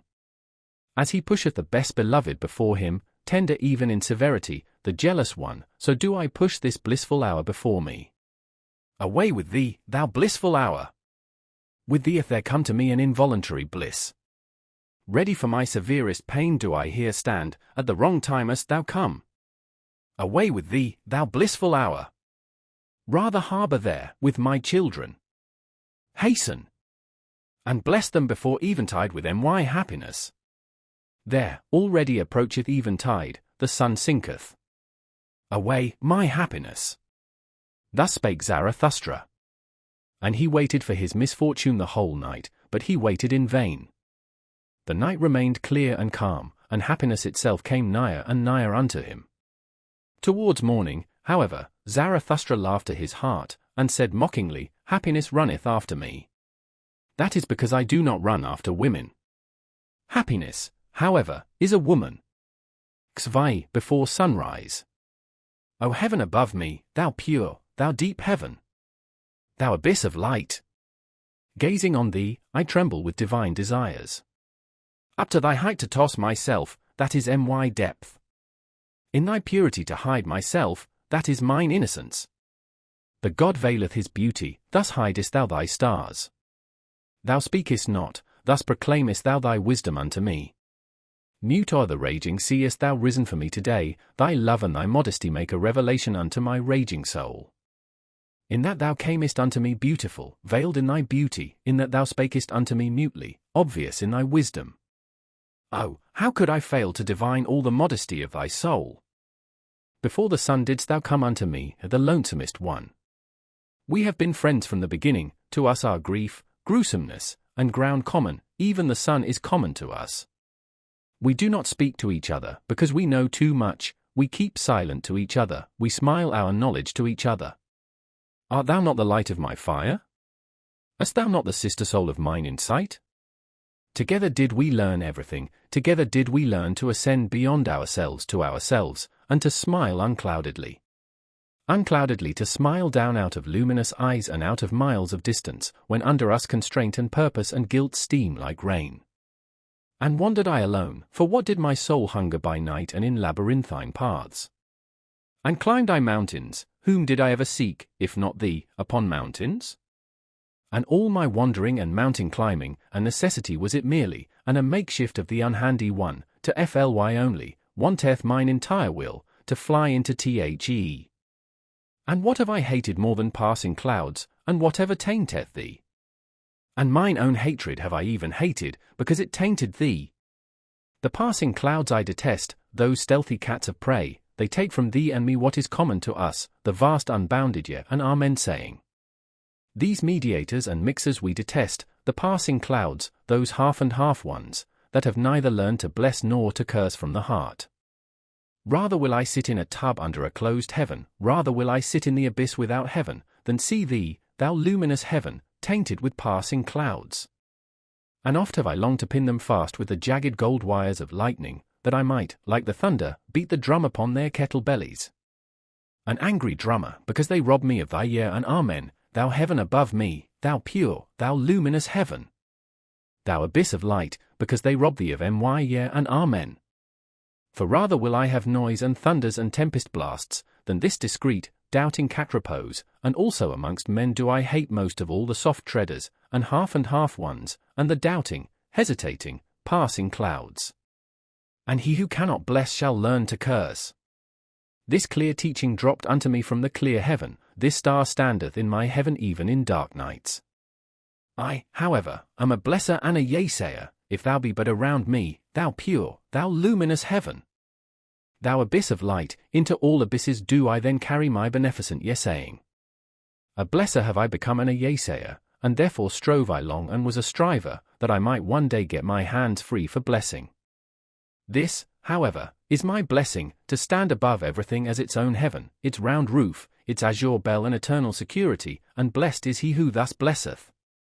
For all things are baptized at the font of eternity, and beyond good and evil themselves, however, are but fugitive shadows and damp afflictions and passing clouds. Verily, it is a blessing and not a blasphemy when I teach that above all things there standeth the heaven of chance, the heaven of innocence, the heaven of hazard, the heaven of wantonness. Of hazard, that is the oldest nobility in the world, that gave I back to all things, I emancipated them from bondage under purpose. This freedom and celestial serenity did I put like an azure bell above all things, when I taught that over them and through them, no eternal will, willeth. This wantonness and folly did I put in place of that will, when I taught that in everything there is one thing impossible, rationality. A little reason, to be sure, a germ of wisdom scattered from star to star, this leaven is mixed in all things, for the sake of folly, wisdom is mixed in all things. A little wisdom is indeed possible, but this blessed security have I found in all things, that they prefer to dance on the feet of chance. O heaven above me! Thou pure, thou lofty heaven! This is now thy purity unto me, that there is no eternal reason spider and reason cobweb. That thou art to me a dancing floor for divine chances, that thou art to me a table of the gods, for divine dice and dice players. But thou blushest? Have I spoken unspeakable things? Have I abused, when I meant to bless thee? Or is it the shame of being two of us that maketh thee blush? Dost thou bid me go and be silent, because now day cometh? The world is deep, and deeper than e'er the day could read. Not everything may be uttered in presence of day. But day cometh, so let us part. O heaven above me, thou modest one! Thou glowing one! O thou, my happiness before sunrise! The day cometh, so let us part. Thus spake Zarathustra. Xlix the bedwarfing virtue. 1.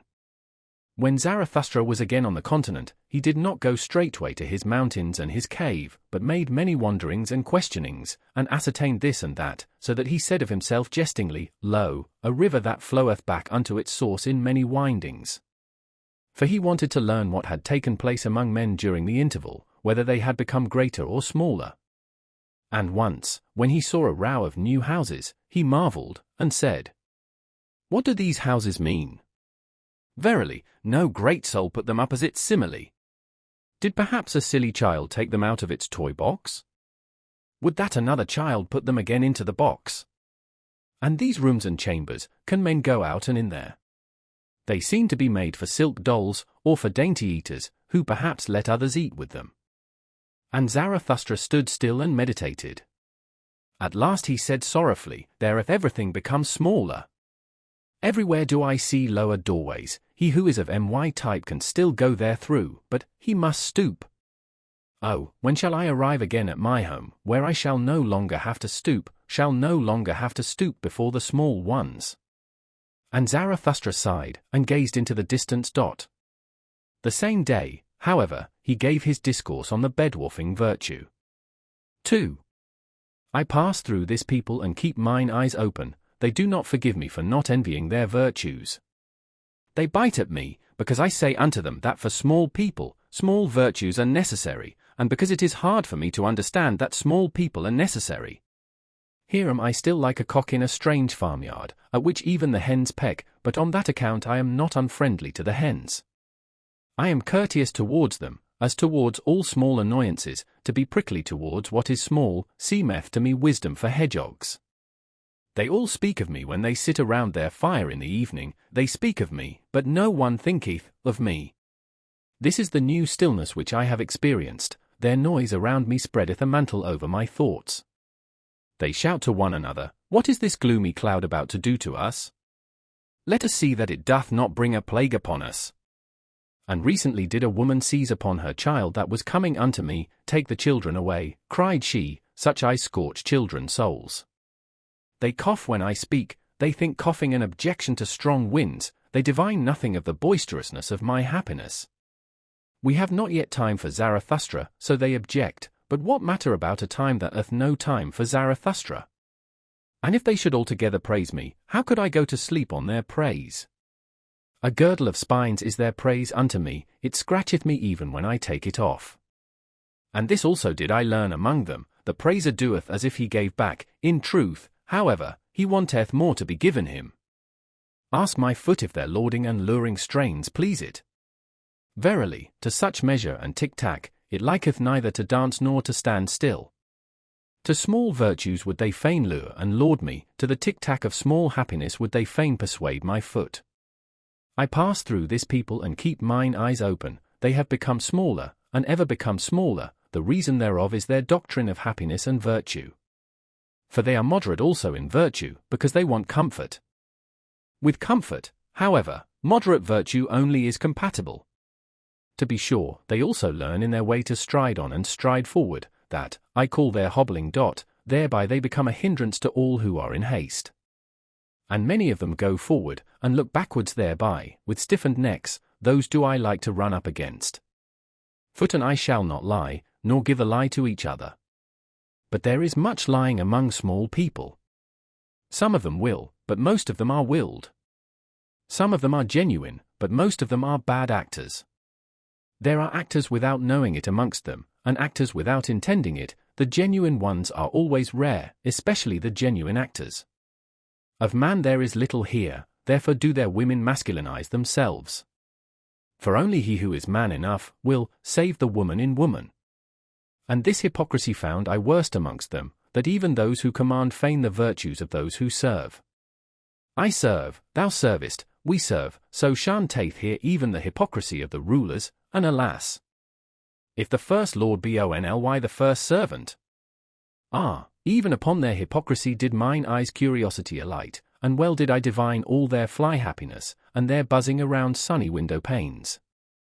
So much kindness, so much weakness do I see. So much justice and pity, so much weakness. Round, fair, and considerate are they to one another, as grains of sand are round, fair, and considerate to grains of sand. Modestly to embrace a small happiness, that do they call submission. And at the same time they peer modestly after a new small happiness. In their hearts they want simply one thing most of all, that no one hurt them. Thus do they anticipate every one's wishes and do well unto every one. That, however, is cowardice, though it be called virtue. And when they chance to speak harshly, those small people, then do I hear therein only their hoarseness, every draught of air maketh them hoarse. Shrewd indeed are they, their virtues have shrewd fingers. But they lack fists, their fingers do not know how to creep behind fists. Virtue for them is what maketh modest and tame, therewith have they made the wolf a dog, and man himself man's best domestic animal. We set our chair in the midst, so saith their smirking unto me, and as far from dying gladiators as from satisfied swine. That, however, is mediocrity, though it be called moderation. 3. I pass through this people and let fall many words, but they know neither how to take nor how to retain them. They wonder why I came not to revile venery and vice, and verily, I came not to warn against pickpockets either. They wonder why I am not ready to abet and whet their wisdom, as if they had not yet enough of wiseacres, whose voices grate on mine ear like slate pencils. And when I call out, curse all the cowardly devils in you, that would fain whimper and fold the hands and adore, then do they shout, Zarathustra is godless. And especially do their teachers of submission shout this, but precisely in their ears do I love to cry, yeah. I am Zarathustra, the godless. Those teachers of submission. Wherever there is aught puny, or sickly, or scabby, there do they creep like lice, and only my disgust preventeth me from cracking them. Well, this is my sermon for their ears, I am Zarathustra the godless, who saith, who is more godless than I, that I may enjoy his teaching? I am Zarathustra the godless, where do I find mine equal? And all those are mine equals who give unto themselves their will, and divest themselves of all submission. I am Zarathustra the godless. I cook every chance in my pot. And only when it hath been quite cooked do I welcome it as my food. And verily, many a chance came imperiously unto me, but still more imperiously did my will speak unto it, then did it lie imploringly upon its knees. Imploring that it might find home and heart with me, and saying flatteringly, See, O Zarathustra, how friend only cometh unto friend. But why talk I, when no one hath mine ears? And so will I shout it out unto all the winds. Ye ever become smaller, ye small people. Ye crumble away, ye comfortable ones. Ye will yet perish. By your many small virtues, by your many small omissions, and by your many small submissions.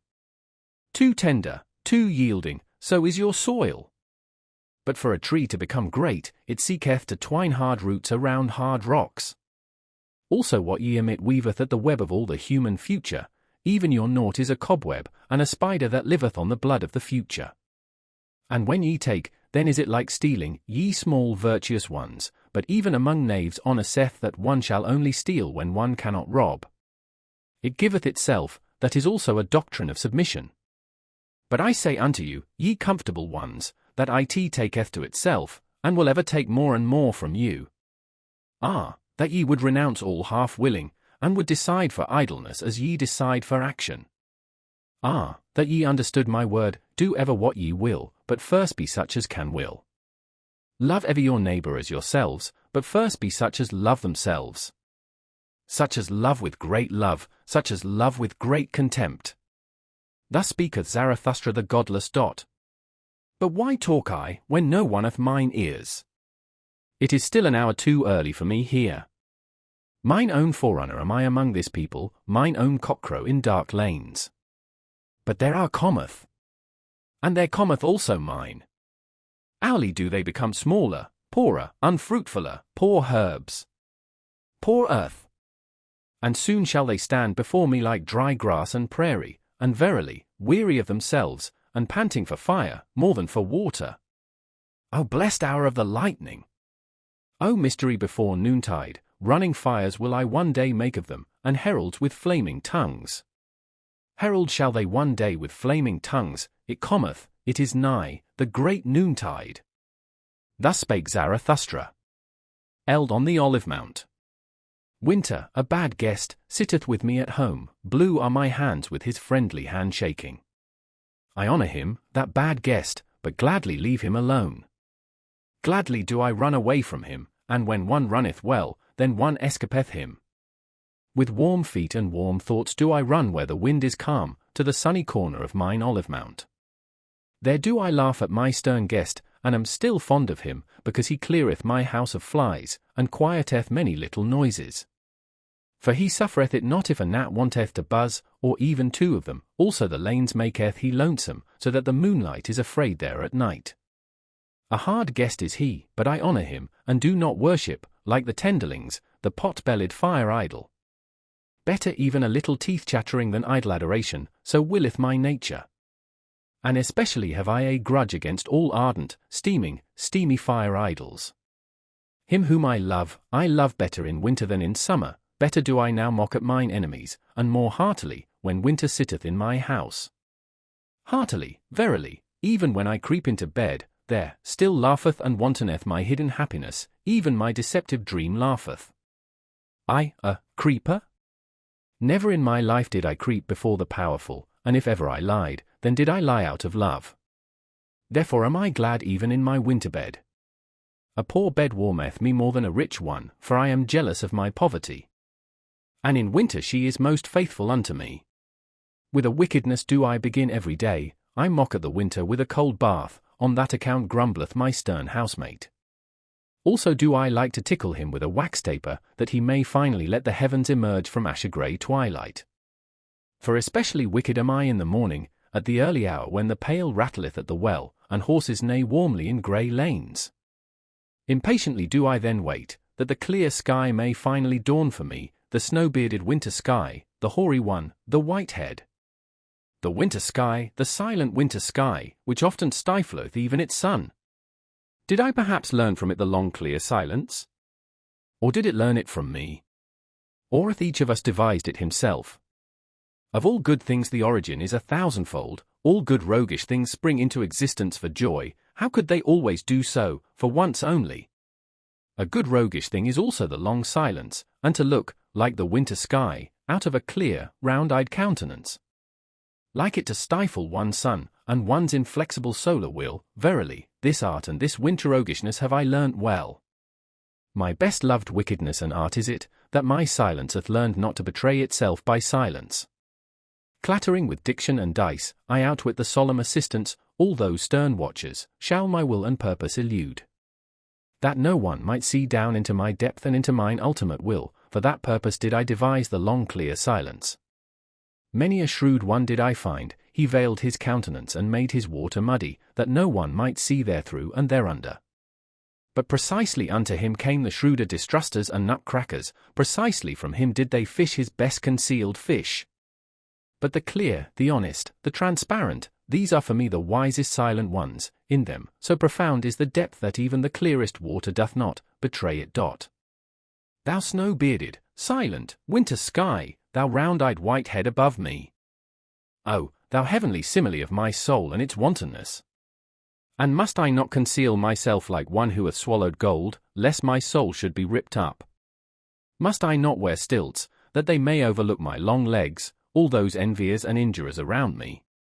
Those dingy, fire-warmed, used-up, green-tinted, ill-natured souls, how could their envy endure my happiness? Thus do I show them only the ice and winter of my peaks, and not that my mountain windeth all the solar girdles around it. They hear only the whistling of my winter storms, and know not that I also travel over warm seas, like longing, heavy, hot south winds.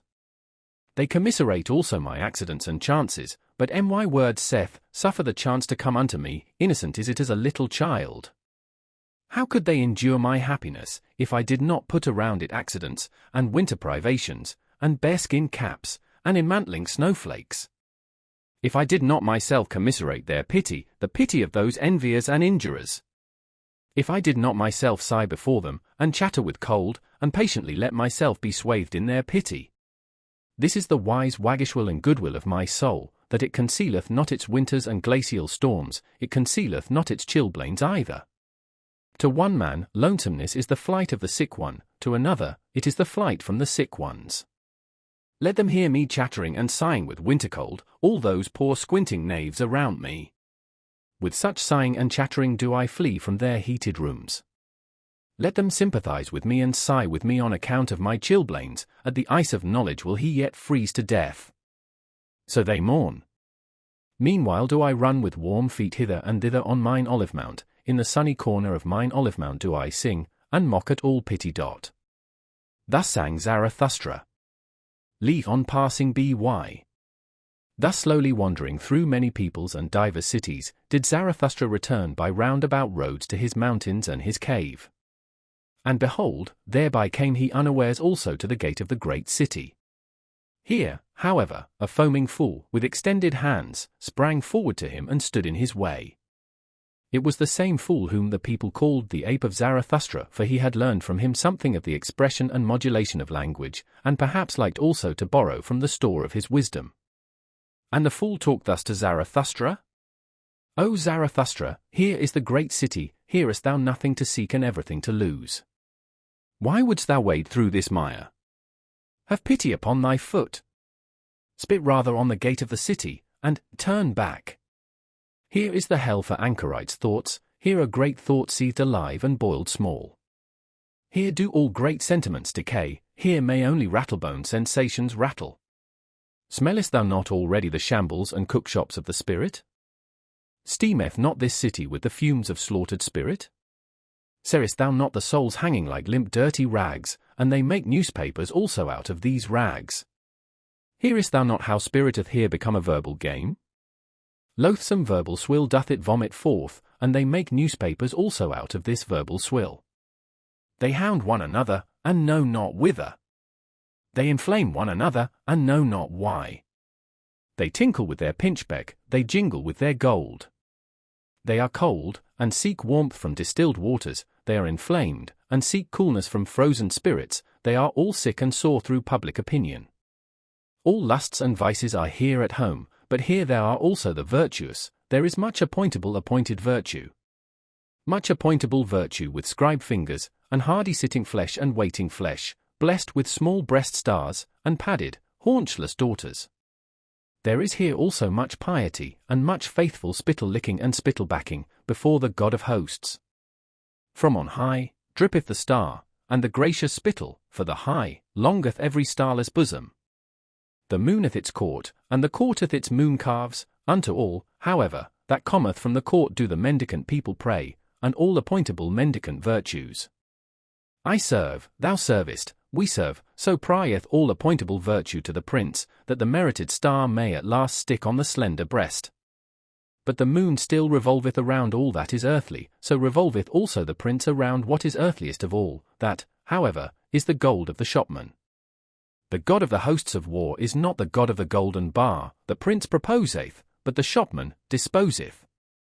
By all that is luminous and strong and good in thee, O Zarathustra, spit on this city of shopmen and return back. Here floweth all blood putridly and tepidly and frothily through all veins, spit on the great city, which is the great slum where all the scum frotheth together. Spit on the city of compressed souls and slender breasts, of pointed eyes and sticky fingers.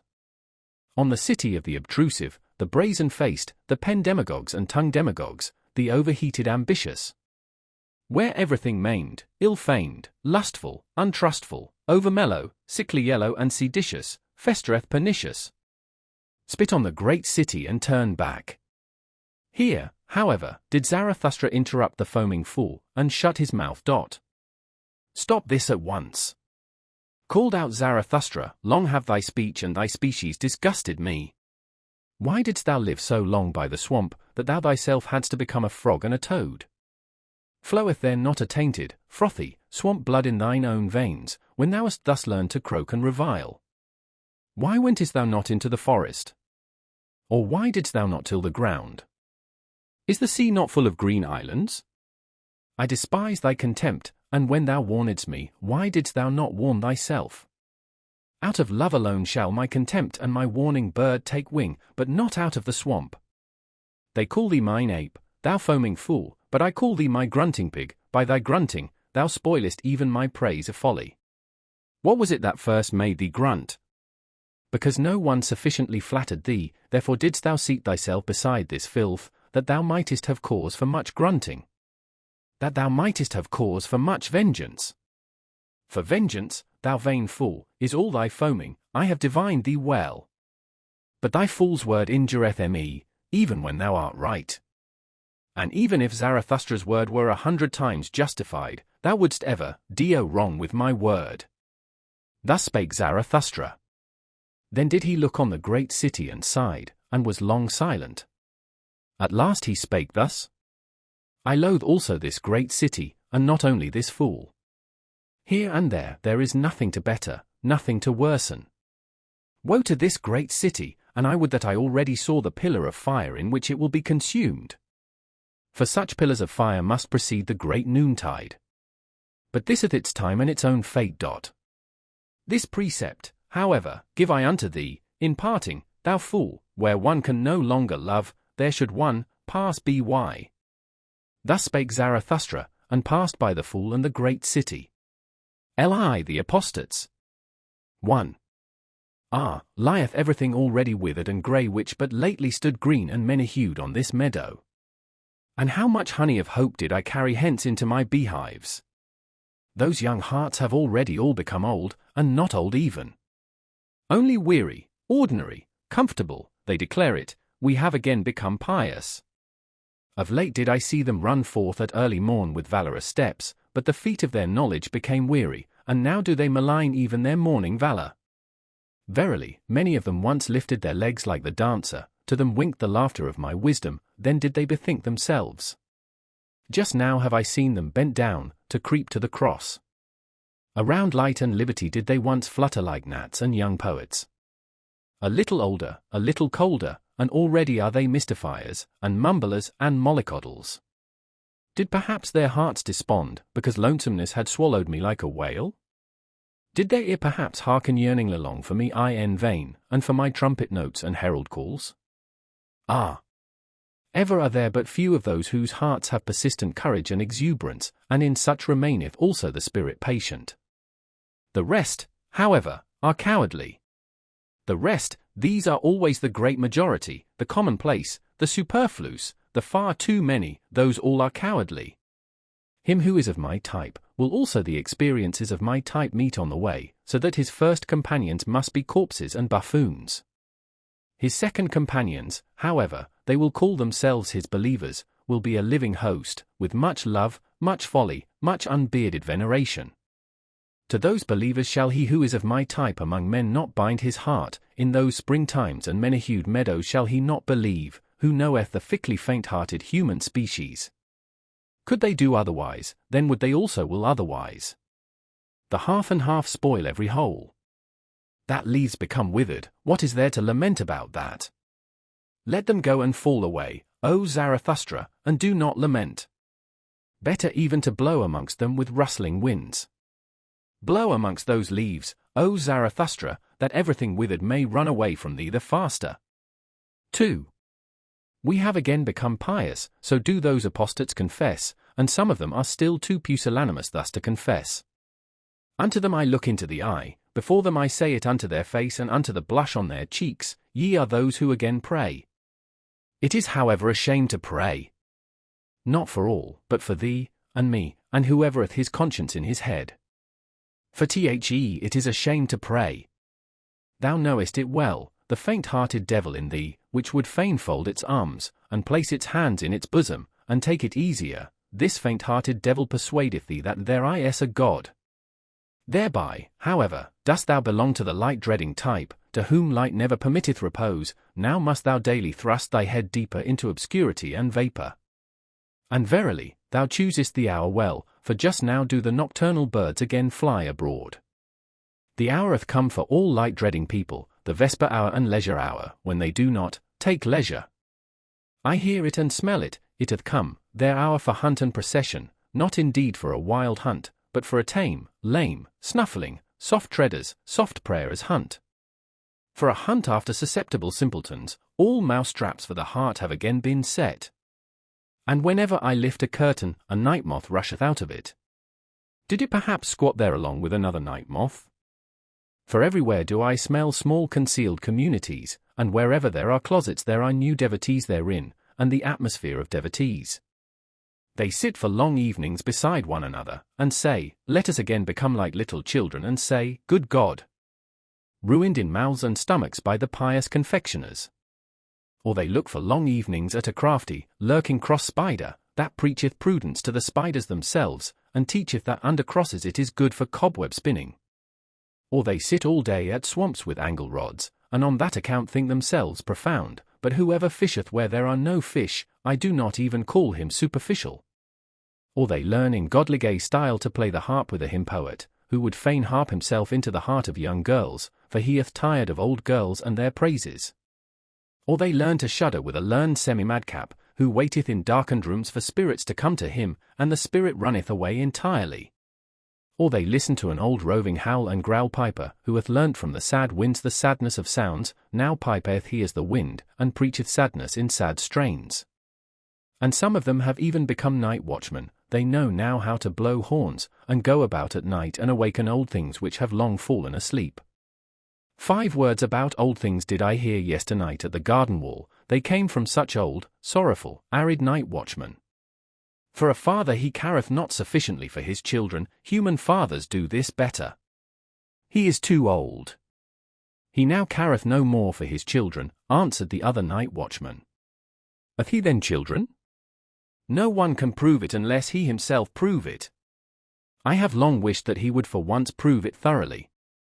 Prove? As if he had ever proved anything. Proving is difficult to him, he layeth great stress on one's believing him. Belief saveth him, belief in him. That is the way with old people. So it is with us also. Thus spake to each other the 2 old night watchmen and light scarers, and tooted thereupon sorrowfully on their horns, so did it happen yesternight at the garden wall. To me, however, did the heart writhe with laughter, and was like to break, it knew not where to go, and sunk into the midriff. Verily, it will be my death yet, to choke with laughter when I see asses drunken, and hear night watchmen thus doubt about God. Hath the time not long since passed for all such doubts? Who may nowadays awaken such old slumbering, light-shunning things? With the old deities hath it long since come to an end, and verily, a good joyful deity end had they. They did not begloom themselves to death, that do people fabricate. On the contrary, they laughed themselves to death once on a time.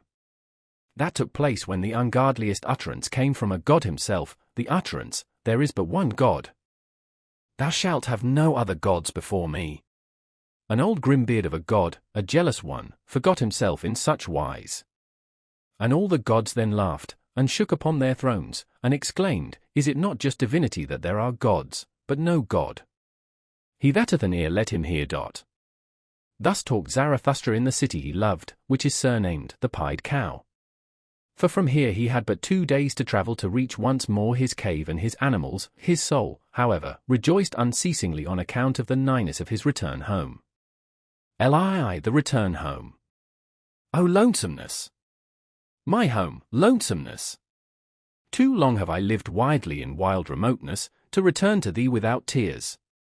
Now threaten me with the finger as mothers threaten, now smile upon me as mothers smile, now say just, who was it that like a whirlwind once rushed away from me? Who when departing called out, Too long have I sat with lonesomeness, there have I unlearned silence. That hast thou learned now, surely? O Zarathustra, everything do I know, and that thou wert more forsaken amongst the many, thou unique one, than thou ever wert with me. One thing is forsakenness, another matter is lonesomeness, that hast thou now learned. And that amongst men thou wilt ever be wild and strange. Wild and strange even when they love thee, for above all they want to be treated indulgently. Here, however, art thou at home and house with thyself, here canst thou utter everything, and unbosom all motives, nothing is here ashamed of concealed, congealed feelings. Here do all things come caressingly to thy talk and flatter thee, for they want to ride upon thy back. On every simile dost thou here ride to every truth. Uprightly and openly mayest thou here talk to all things, and verily, it soundeth as praise in their ears, for one to talk to all things, directly. Another matter, however, is forsakenness. For, dost thou remember, O Zarathustra? When thy bird screamed overhead, when thou stoodest in the forest, irresolute, ignorant where to go, beside a corpse. When thou spakest, let mine animals lead me. More dangerous have I found it among men than among animals, that was forsakenness. And dost thou remember, O Zarathustra? When thou sattest in thine isle, a well of wine giving and granting amongst empty buckets, bestowing and distributing amongst the thirsty. Until at last thou alone sattest thirsty amongst the drunken ones, and wailedst nightly, is taking not more blessed than giving? And stealing yet more blessed than taking. That was forsakenness. And dost thou remember, O Zarathustra? When thy stillest hour came and drove thee forth from thyself, when with wicked whispering it said, Speak and succumb. When it disgusted thee with all thy waiting and silence, and discouraged thy humble courage, that was forsakenness. O lonesomeness! My home, lonesomeness! How blessedly and tenderly speaketh thy voice unto me! We do not question each other, we do not complain to each other, we go together openly through open doors. For all is open with thee and clear, and even the hours run here on lighter feet. For in the dark, time weigheth heavier upon one than in the light. Here fly open unto me all beings words and word cabinets, here all being wanteth to become words, here all becoming wanteth to learn of me how to talk. Down there, however, all talking is in vain. There, forgetting and passing by are the best wisdom, that have I learned now. He who would understand everything in man must handle everything. But for that I have 2 clean hands. I do not like even to inhale their breath, alas! That I have lived so long among their noise and bad breaths. O blessed stillness around me! O pure odours around me! How from a deep breast this stillness fetcheth pure breath! How it hearkeneth, this blessed stillness! But down there speaketh everything, there is everything misheard. If one announce one's wisdom with bells, the shopmen in the marketplace will out-jingle it with pennies. Everything among them talketh, no one knoweth any longer how to understand. Everything falleth into the water, nothing falleth any longer into deep wells. Everything among them talketh, nothing succeedeth any longer and accomplisheth itself. Everything cackleth, but who will still sit quietly on the nest and hatch eggs? Everything among them talketh, everything is out-talked. And that which yesterday was still too hard for time itself and its tooth, hangeth today, out-champed and out-chewed, from the mouths of the men of today. Everything among them talketh, everything is betrayed. And what was once called the secret and secrecy of profound souls, belongeth today to the street trumpeters and other butterflies. O human hubbub, thou wonderful thing! Thou noise in dark streets! Now art thou again behind me, my greatest danger lieth behind me. In indulging and pitying lay ever my greatest danger, and all human hubbub wisheth to be indulged and tolerated. With suppressed truths, with fool's hand and befooled heart, and rich in petty lies of pity, thus have I ever lived among men. Disguised did I sit amongst them, ready to misjudge myself that I might endure them, and willingly saying to myself, Thou fool, thou dost not know men. One unlearneth men when one liveth amongst them, there is too much foreground in all men, what can far-seeing, far-longing eyes do there? And, fool that I was, when they misjudged me, I indulged them on that account more than myself, being habitually hard on myself, and often even taking revenge on myself for the indulgence. Stung all over by poisonous flies, and hollowed like the stone by many drops of wickedness, thus did I sit among them, and still said to myself, innocent is everything petty of its pettiness. Especially did I find those who call themselves the good, the most poisonous flies, they sting in all innocence, they lie in all innocence, how could they be just towards me? He who liveth amongst the good, pity teacheth him to lie. Pity maketh stifling air for all free souls. For the stupidity of the good is unfathomable. To conceal myself and my riches, that did I learn down there, for every one did I still find poor in spirit. It was the lie of my pity, that I knew in every one. That I saw and scented in every one, what was enough of spirit for him, and what was too much. They're stiff wise men, I call them wise, not stiff, thus did I learn to slur over words. The gravediggers dig for themselves diseases. Under old rubbish rest bad vapors. One should not stir up the marsh. One should live on mountains. With blessed nostrils do I again breathe mountain freedom. Freed at last is my nose from the smell of all human hubbub. With sharp breezes tickled, as with sparkling wine, sneezeth my soul, sneezeth, and shouteth self-congratulatingly, health to thee. Thus spake Zarathustra. Live the three evil things. 1.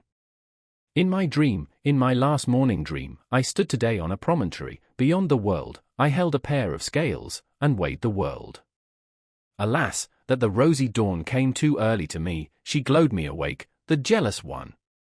Jealous is she always of the glows of my morning dream. Measurable by him who hath time, weighable by a good weigher, attainable by strong pinions, divinable by divine nutcrackers, thus did my dream find the world. My dream, a bold sailor, half ship, half hurricane, silent as the butterfly, impatient as the falcon, how had it the patience and leisure today for world weighing? Did my wisdom perhaps speak secretly to it, my laughing, wide-awake day wisdom, which mocketh at all infinite worlds? For it saith, where force is, there becometh number the master, it hath more force. How confidently did my dream contemplate this finite world, not newfangledly, not old-fangledly, not timidly, not entreatingly. As if a big round apple presented itself to my hand, a ripe golden apple, with a cooler soft, velvety skin, thus did the world present itself unto me. As if a tree nodded unto me, a broad-branched, strong-willed tree, curved as a recline and a footstool for weary travellers, thus did the world stand on my promontory.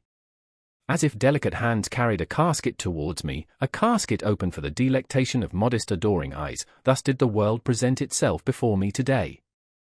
Not riddle enough to scare human love from it, not solution enough to put to sleep human wisdom, a humanly good thing was the world to me today, of which such bad things are said. How I thank my morning dream that I thus at today's dawn weighed the world.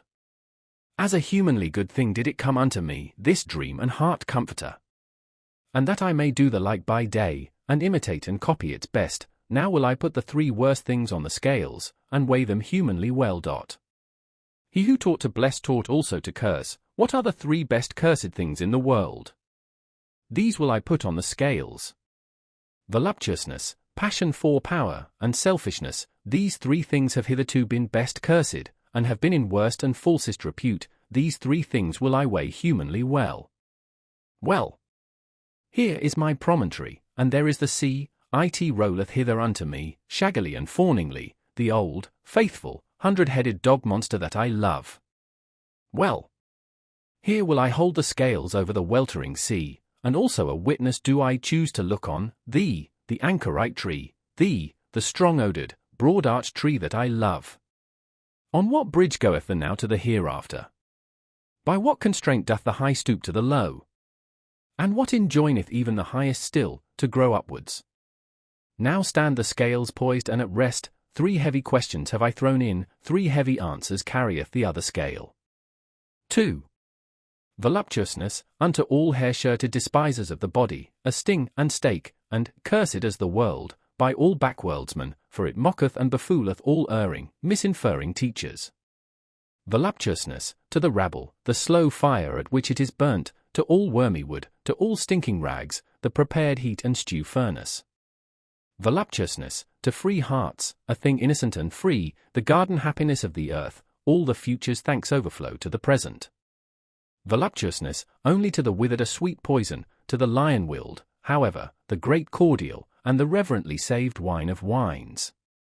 Voluptuousness, the great symbolic happiness of a higher happiness and highest hope. For to many is marriage promised, and more than marriage.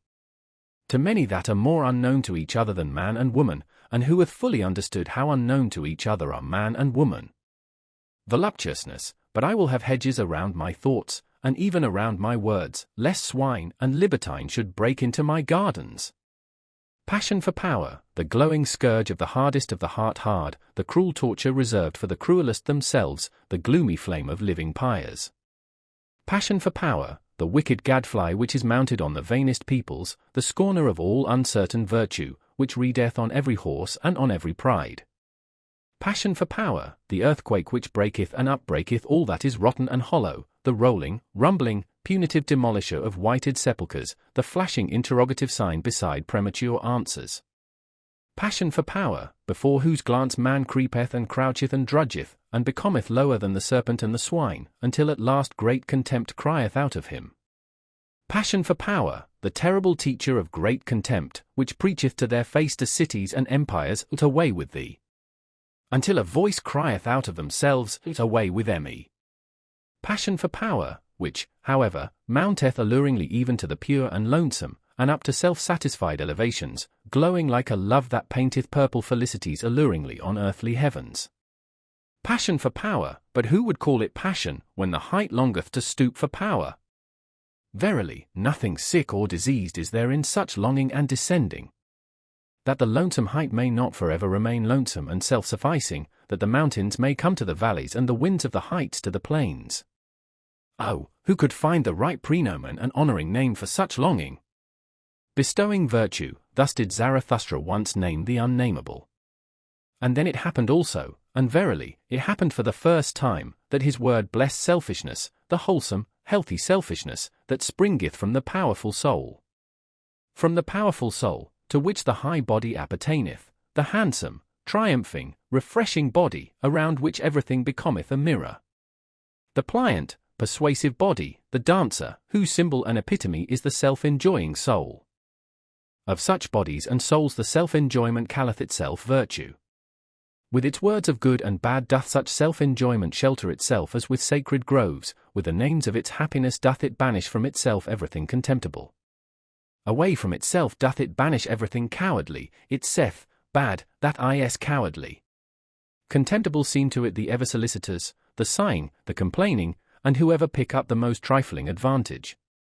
It despiseth also all bittersweet wisdom, for verily, there is also wisdom that bloometh in the dark, a nightshade wisdom, which ever sigheth, all is vain.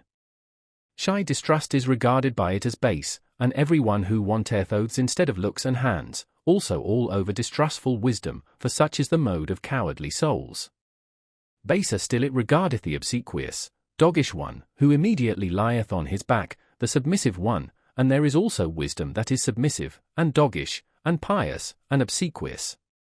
Hateful to it altogether, and a loathing, is he who will never defend himself, he who swalloweth down poisonous spittle and bad looks, the all-too-patient one, the all-endurer, the all-satisfied one, for that is the mode of slaves.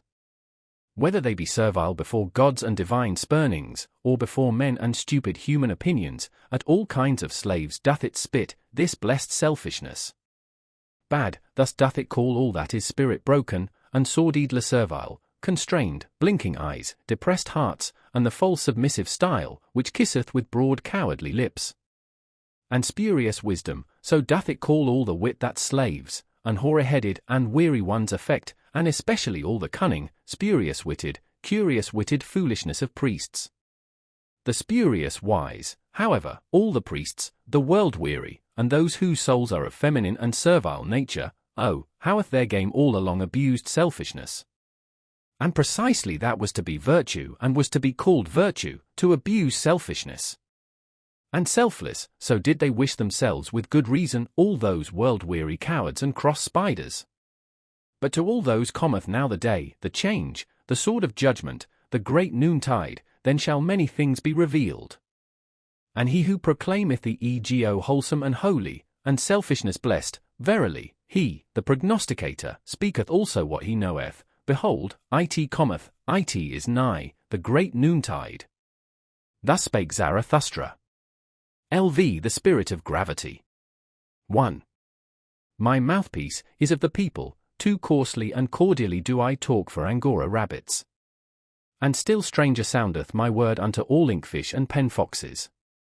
My hand is a fool's hand, woe unto all tables and walls, and whatevereth room for fool sketching, fool scrawling. My foot is a horse foot, therewith do I trample and trot over stick and stone, in the fields up and down, and am bedevilled with delight in all fast racing. My stomach is surely an eagle's stomach? For it prefereth lamb's flesh. Certainly it is a bird's stomach.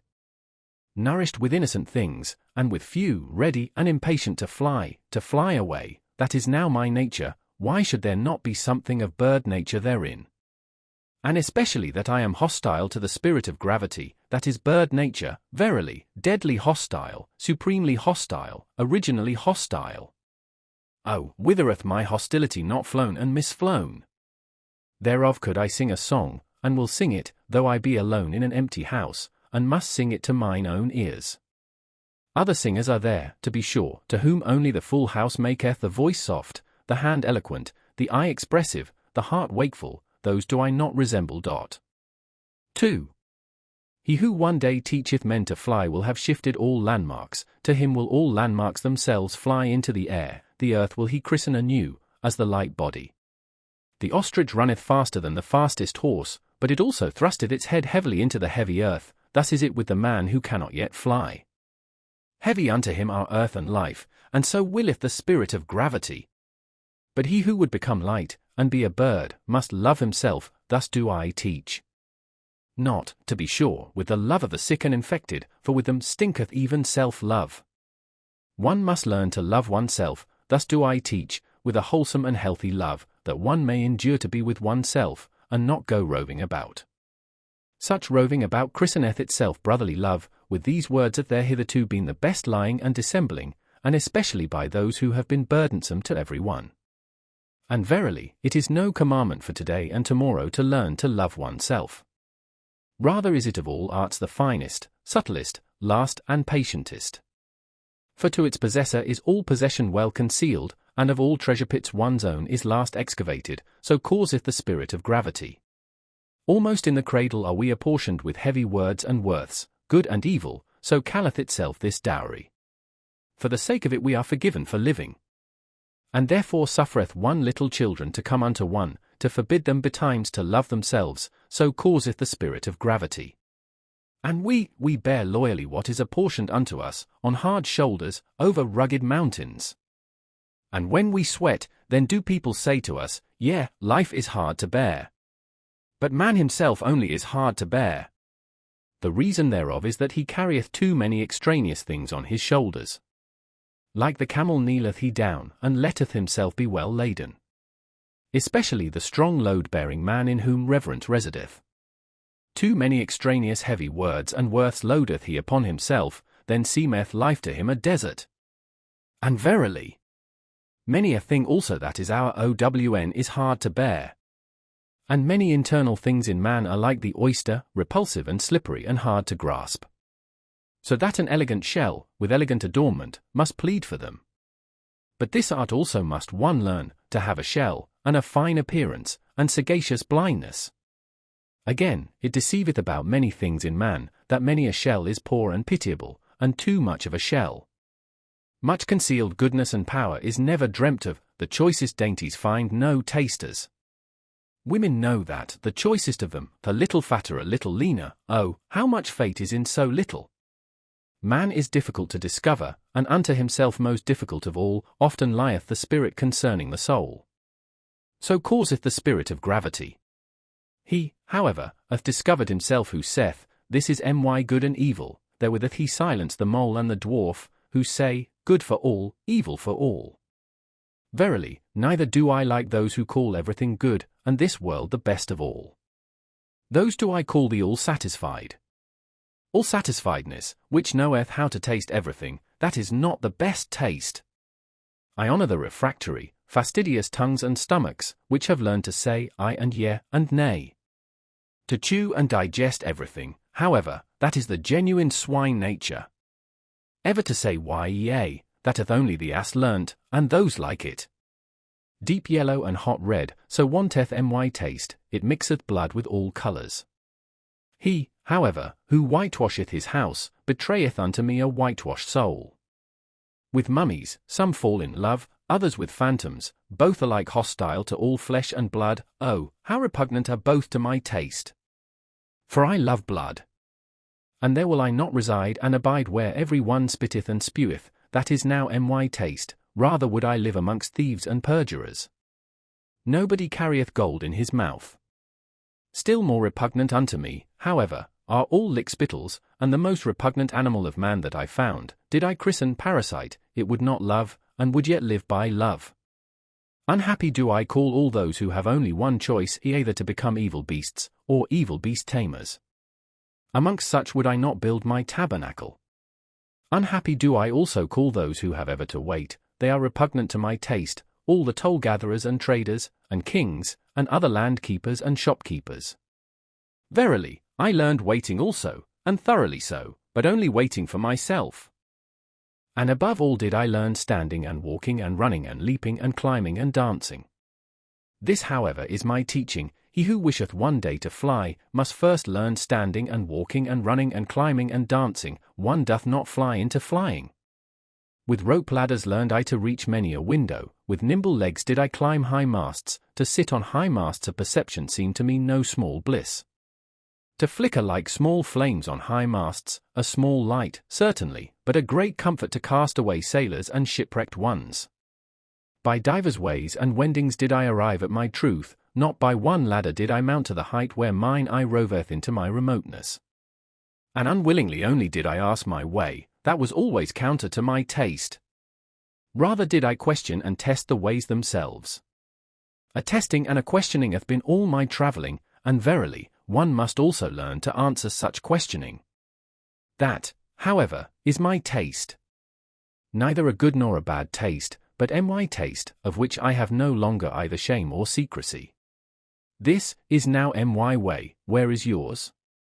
Thus did I answer those who asked me the way. For the way, it doth not exist. Thus spake Zarathustra. LVI Old and New Tables. 1. Here do I sit and wait, old broken tables around me and also new half-written tables. When cometh mine hour? The hour of my descent, of my downgoing, for once more will I go unto men. For that hour do I now wait, for first must the signs come unto me that it is mine hour, namely, the laughing lion with the flock of doves. Meanwhile do I talk to myself as one who hath time. No one telleth me anything new, so I tell myself mine own story. 2. When I came unto men, then found I them resting on an old infatuation, all of them thought they had long known what was good and bad for men. An old wearisome business seemed to them all discourse about virtue, and he who wished to sleep well spake of good and bad ere retiring to rest. This somnolence did I disturb when I taught that no one yet knoweth what is good and bad, unless it be the creating one. It is he, however, who createth man's goal, and giveth to the earth its meaning and its future, he only effecteth it that aught is good or bad. And I bade them upset their old academic chairs, and wherever that old infatuation had sat, I bade them laugh at their great moralists, their saints, their poets, and their saviours. At their gloomy sages did I bid them laugh, and whoever had sat admonishing as a black scarecrow on the tree of life. On their great grave highway did I seat myself, and even beside the carrion and vultures, and I laughed at all their bygone and its mellow decaying glory. Verily, like penitential preachers and fools did I cry wrath and shame on all their greatness and smallness. Oh, that their best is so very small! Oh, that their worst is so very small! Thus did I laugh. Thus did my wise longing, born in the mountains, cry and laugh in me, a wild wisdom, verily, my great pinion rustling longing. And oft did it carry me off and up and away, and in the midst of laughter, then flew I quivering like an arrow with sun-intoxicated rapture. Out into distant futures, which no dream hath yet seen, into warmer souths than ever sculptor conceived, where gods in their dancing are ashamed of all clothes. That I may speak in parables and halt and stammer like the poets, and verily I am ashamed that I have still to be a poet. Where all becoming seem to me dancing of gods, and wantoning of gods, and the world unloosed and unbridled and fleeing back to itself. As an eternal self-fleeing and re-seeking of one another of many gods, as the blessed self-contradicting, recommuning, and refraternizing with one another of many gods. Where all time seemed to me a blessed mockery of moments, where necessity was freedom itself, which played happily with the goad of freedom. Where I also found again mine old devil and archenemy, the spirit of gravity, and all that it created, constraint, law, necessity and consequence and purpose and will and good and evil. For must there not be that which is danced over, danced beyond? Must there not, for the sake of the nimble, the nimblest, be moles and clumsy dwarfs? 3. There was it also where I picked up from the path the word Superman, and that man is something that must be surpassed. That man is a bridge and not a goal, rejoicing over his noontides and evenings, as advances to new rosy dawns. The Zarathustra word of the great noontide, and whatever else I have hung up over men like purple evening afterglows.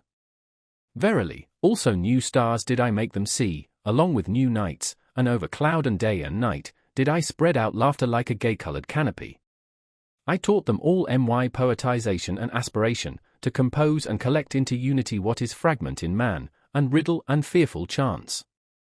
As composer, riddle reader, and redeemer of chance, did I teach them to create the future, and all that hath been, to redeem by creating. The past of man to redeem, and every it was to transform, until the will saith, but so did I will it. So shall I will it. This did I call redemption, this alone taught I them to call redemption. Now do I await my redemption, that I may go unto them for the last time. For once more will I go unto men, amongst them will my sun set, in dying will I give them my choicest gift. From the sun did I learn this, when it goeth down, the exuberant one, gold doth it then pour into the sea, out of inexhaustible riches. So that the poorest fisherman roweth even with golden oars. For this did I once see, and did not tire of weeping in beholding it. Like the sun will also Zarathustra go down, now sitteth he here and waiteth, old broken tables around him, and also new tables, half written. 4. Behold, here is a new table, but where are my brethren who will carry it with me to the valley and into hearts of flesh? Thus demandeth my great love to the remotest ones, be not considerate of Thyneightbour. Man is something that must be surpassed. There are many divers ways and modes of surpassing, cthou that too. But only a buffoon thinketh, man can also be overleapt. Surpass thyself even in thy neighbour, and a right which thou canst seize upon, shalt thou not allow to be given thee. What thou doest can no one do to thee again. Lo, there is no requital. He who cannot command himself shall obey. And many a one can command himself, but still sorely lacketh self-obedience. 5. Thus wisheth the type of noble souls, they desire to have nothing gratuitously, least of all, life. He who is of the populace wisheth to live gratuitously, we others, however, to whom life hath given itself, we are ever considering what we can best give in return. And verily, it is a noble dictum which saith, what life promiseth us, that promise will we keep, to life. One should not wish to enjoy where one doth not contribute to the enjoyment. And one should not wish to enjoy. For enjoyment and innocence are the most bashful things. Neither like to be sought for. One should have them, but one should rather seek for guilt and pain.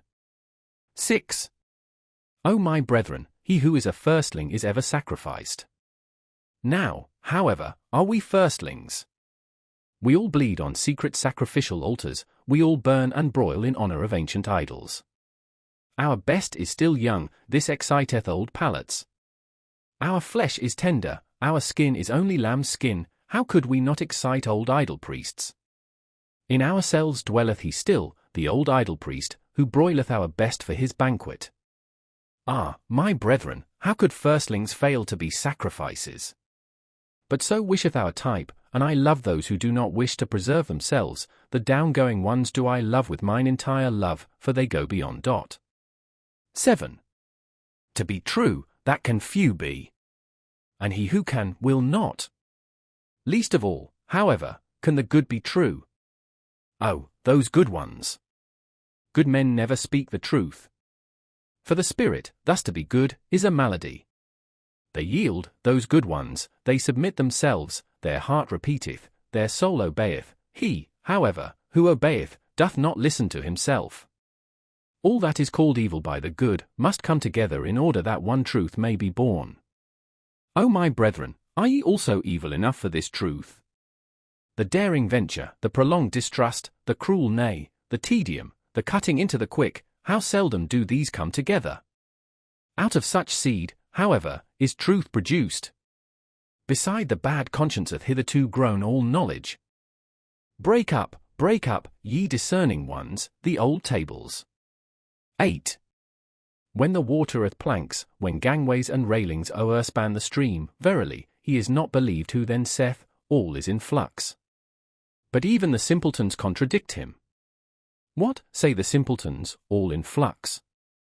Planks and railings are still over the stream.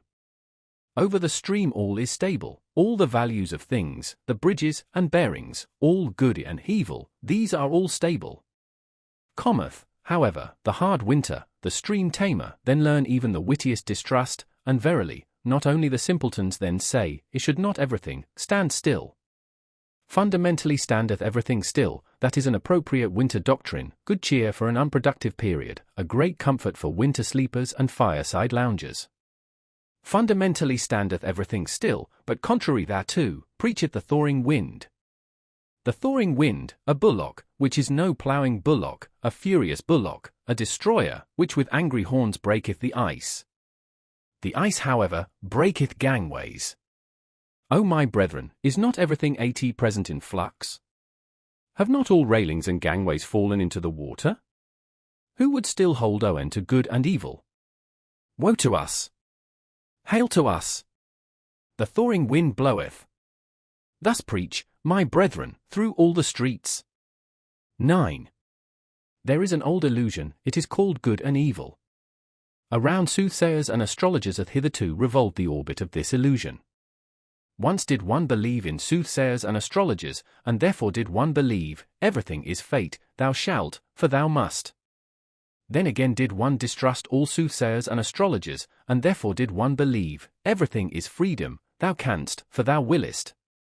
O my brethren, concerning the stars and the future there hath hitherto been only illusion, and not knowledge, and therefore concerning good and evil there hath hitherto been only illusion and not knowledge. 10. Thou shalt not rob. Thou shalt not slay. Such precepts were once called holy, before them did one bow the knee and the head, and take off one's shoes. But I ask you, where have there ever been better robbers and slayers in the world than such holy precepts? Is there not even in all life robbing and slaying? And for such precepts to be called holy, was not truth itself thereby slain? Or was it a sermon of death that called holy what contradicted and dissuaded from life? O my brethren, break up for me the old tables. 11. It is my sympathy with all the past that I see it is abandoned. Abandoned to the favour, the spirit, and the madness of every generation that cometh, and reinterpreteth all that hath been as its bridge.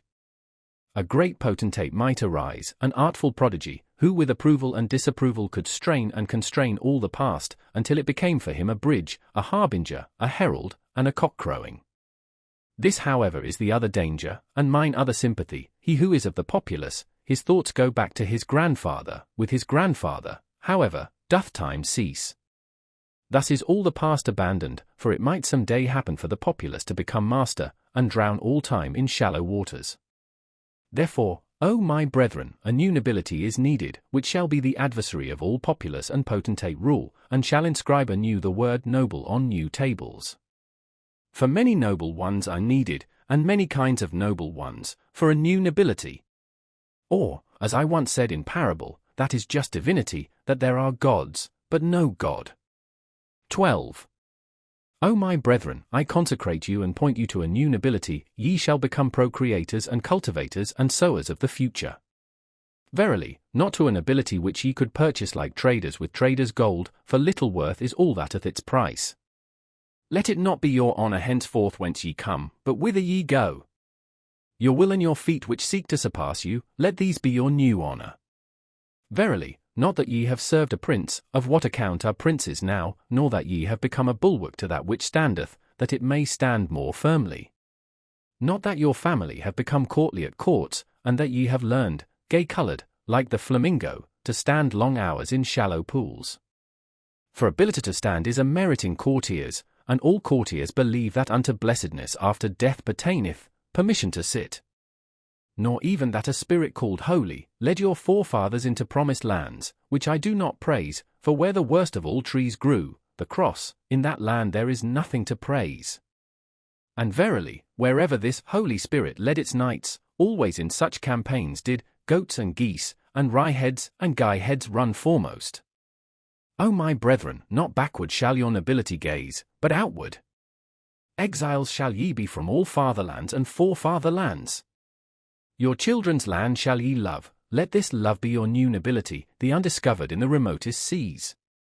For it do I bid your sails search and search. Unto your children shall ye make amends for being the children of your fathers, all the past shall ye thus redeem. This new table do I place over you. 13.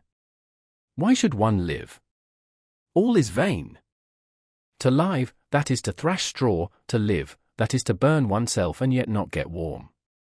Such ancient babbling still passeth for wisdom, because it is old, however, and smelleth mustily, therefore is it the more honoured. Even mould ennobleth.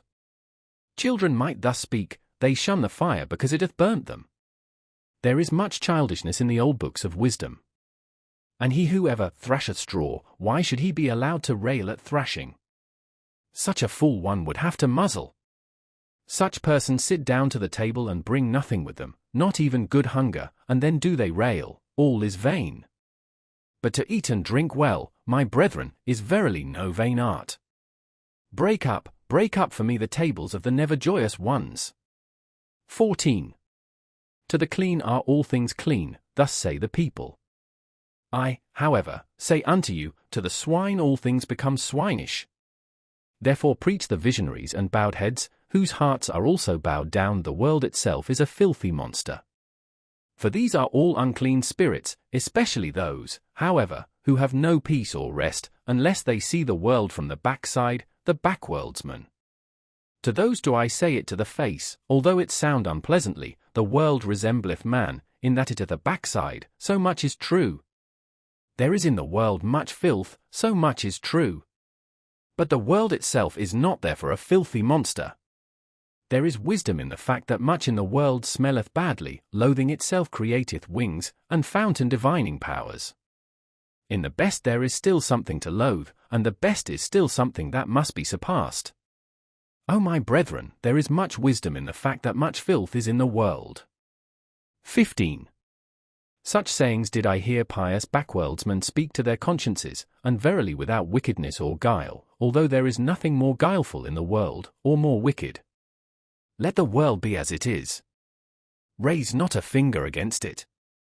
Let whoever will choke and stab and skin and scrape the people, raise not a finger against it. Thereby will they learn to renounce the world. And thine own reason, this shalt thou thyself stifle and choke, for it is a reason of this world, thereby wilt thou learn thyself to renounce the world. Shatter, shatter, O my brethren, those old tables of the pious. Tatter the maxims of the world maligners. 16. He who learneth much unlearneth all violent cravings, that do people now whisper to one another in all the dark lanes. Wisdom wearieth, nothing is worth while, thou shalt not crave. This new table found I hanging even in the public markets. Break up for me, O my brethren, break up also that new table. The weary o' the world put it up, and the preachers of death and the jailer, for lo, it is also a sermon for slavery. Because they learned badly and not the best, and everything too early and everything too fast, because they ate badly, from thence hath resulted their ruined stomach. For a ruined stomach is their spirit, it persuadeth to death. For verily, my brethren, the spirit is a stomach. Life is a well of delight, but to him in whom the ruined stomach speaketh, the father of affliction, all fountains are poisoned. To discern, that is delight to the lion-willed. But he who hath become weary, is himself merely ill-willed, with him play all the waves. And such is always the nature of weak men, they lose themselves on their way.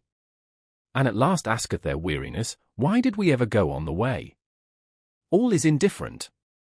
To them soundeth it pleasant to have preached in their ears, nothing is worth while. Ye shall not will. That, however, is a sermon for slavery. O my brethren, a fresh blustering wind cometh Zarathustra unto all way-weary ones, many noses will he yet make sneeze. Even through walls bloweth my free breath, and into prisons and imprisoned spirits. Willing emancipateth, for willing is creating, so do I teach. And only for creating shall ye learn. And also the learning shall ye learn only from me, the learning well, he who hath ears let him hear. 17. There standeth the boat, thither goeth it over, perhaps into vast nothingness, but who willeth to enter into this perhaps? None of you want to enter into the death boat. How should ye then be world-weary ones? World-weary ones. And have not even withdrawn from the earth.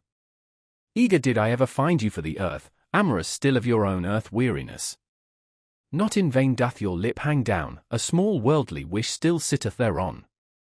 And in your eye afloateth there not a cloudlet of unforgotten earthly bliss. There are on the earth many good inventions, some useful, some pleasant, for their sake is the earth to be loved. And many such good inventions are there, that they are like woman's breasts, useful at the same time, and pleasant. Ye world-weary ones, however? Ye earth-idlers! You, shall one beat with stripes? With stripes shall one again make you sprightly limbs. For if ye be not invalids, or decrepit creatures, of whom the earth is weary, then are ye sly sloths, or dainty, sneaking pleasure cats. And if ye will not again run gaily, then shall ye pass away. To the incurable shall one not seek to be a physician, thus teacheth Zarathustra, so shall ye pass away. But more courage is needed to make an end than to make a new verse, that do all physicians and poets know well. 18. O my brethren, there are tables which weariness framed, and tables which slothfulness framed, corrupt slothfulness, although they speak similarly, they want to be heard differently. See this languishing one. Only a span breadth is he from his goal, but from weariness hath he lain down obstinately in the dust, this brave one. From weariness yawneth he at the path, at the earth, at the goal, and at himself, not a step further will he go, this brave one. Now gloweth the sun upon him, and the dogs lick at his sweat, but he lieth there in his obstinacy and prefereth to languish. A span breadth from his goal, to languish. Verily, ye will have to drag him into his heaven by the hair of his head, this hero. Better still that ye let him lie where he hath lain down, that sleep may come unto him, the comforter, with cooling patterain. Let him lie, until of his own accord he awakeneth, until of his own accord he repudiateth all weariness, and what weariness hath taught through him. Only, my brethren, see that ye scare the dogs away from him, the idle skulkers, and all the swarming vermin. All the swarming vermin of the cultured, that feast on the sweat of every hero. 19. I form circles around me and holy boundaries, ever fewer ascend with me ever higher mountains, I build a mountain range out of ever holier mountains. But wherever ye would ascend with me, O my brethren, take care lest a parasite ascend with you. A parasite, that is a reptile, a creeping, cringing reptile, that trieth to fatten on your infirm and sore places. And this is its art, it divineth where ascending souls are weary, in your trouble and dejection, in your sensitive modesty, doth it build its loathsome nest. Where the strong are weak, where the noble are all too gentle, there buildeth it its loathsome nest, the parasite liveth where the great have small sore places. What is the highest of all species of being, and what is the lowest? The parasite is the lowest species, he, however, who is of the highest species feedeth most parasites. For the soul which of the longest ladder, and can go deepest down, how could there fail to be most parasites upon it? The most comprehensive soul, which can run and stray and rove furthest in itself, the most necessary soul, which out of joy flingeth itself into chance. The soul in being, which plungeth into becoming, the possessing soul, which seeketh to attain desire and longing. The soul fleeing from itself, which overtaketh itself in the widest circuit, the wisest soul, unto which folly speaketh most sweetly. The soul most self-loving, in which all things have their current and countercurrent, their ebb and their flow. Oh, how could the loftiest soul fail to have the worst parasites? 20. O my brethren, am I then cruel? But I say, what falleth, that shall one also push. Everything of today, it falleth, it decayeth, who would preserve it? But I wish also to push it. Know ye the delight which rolleth stones into precipitous depths, those men of today, see just how they roll into my depths. A prelude am I to better players, O my brethren. An example. Dio according to mine example. And him whom ye do not teach to fly, teach I pray you, to fall faster. 21. I love the brave, but it is not enough to be a swordsman, one must also know whereon to use swordsmanship. And often is it greater bravery to keep quiet and pass by, that thereby one may reserve oneself for a worthier foe.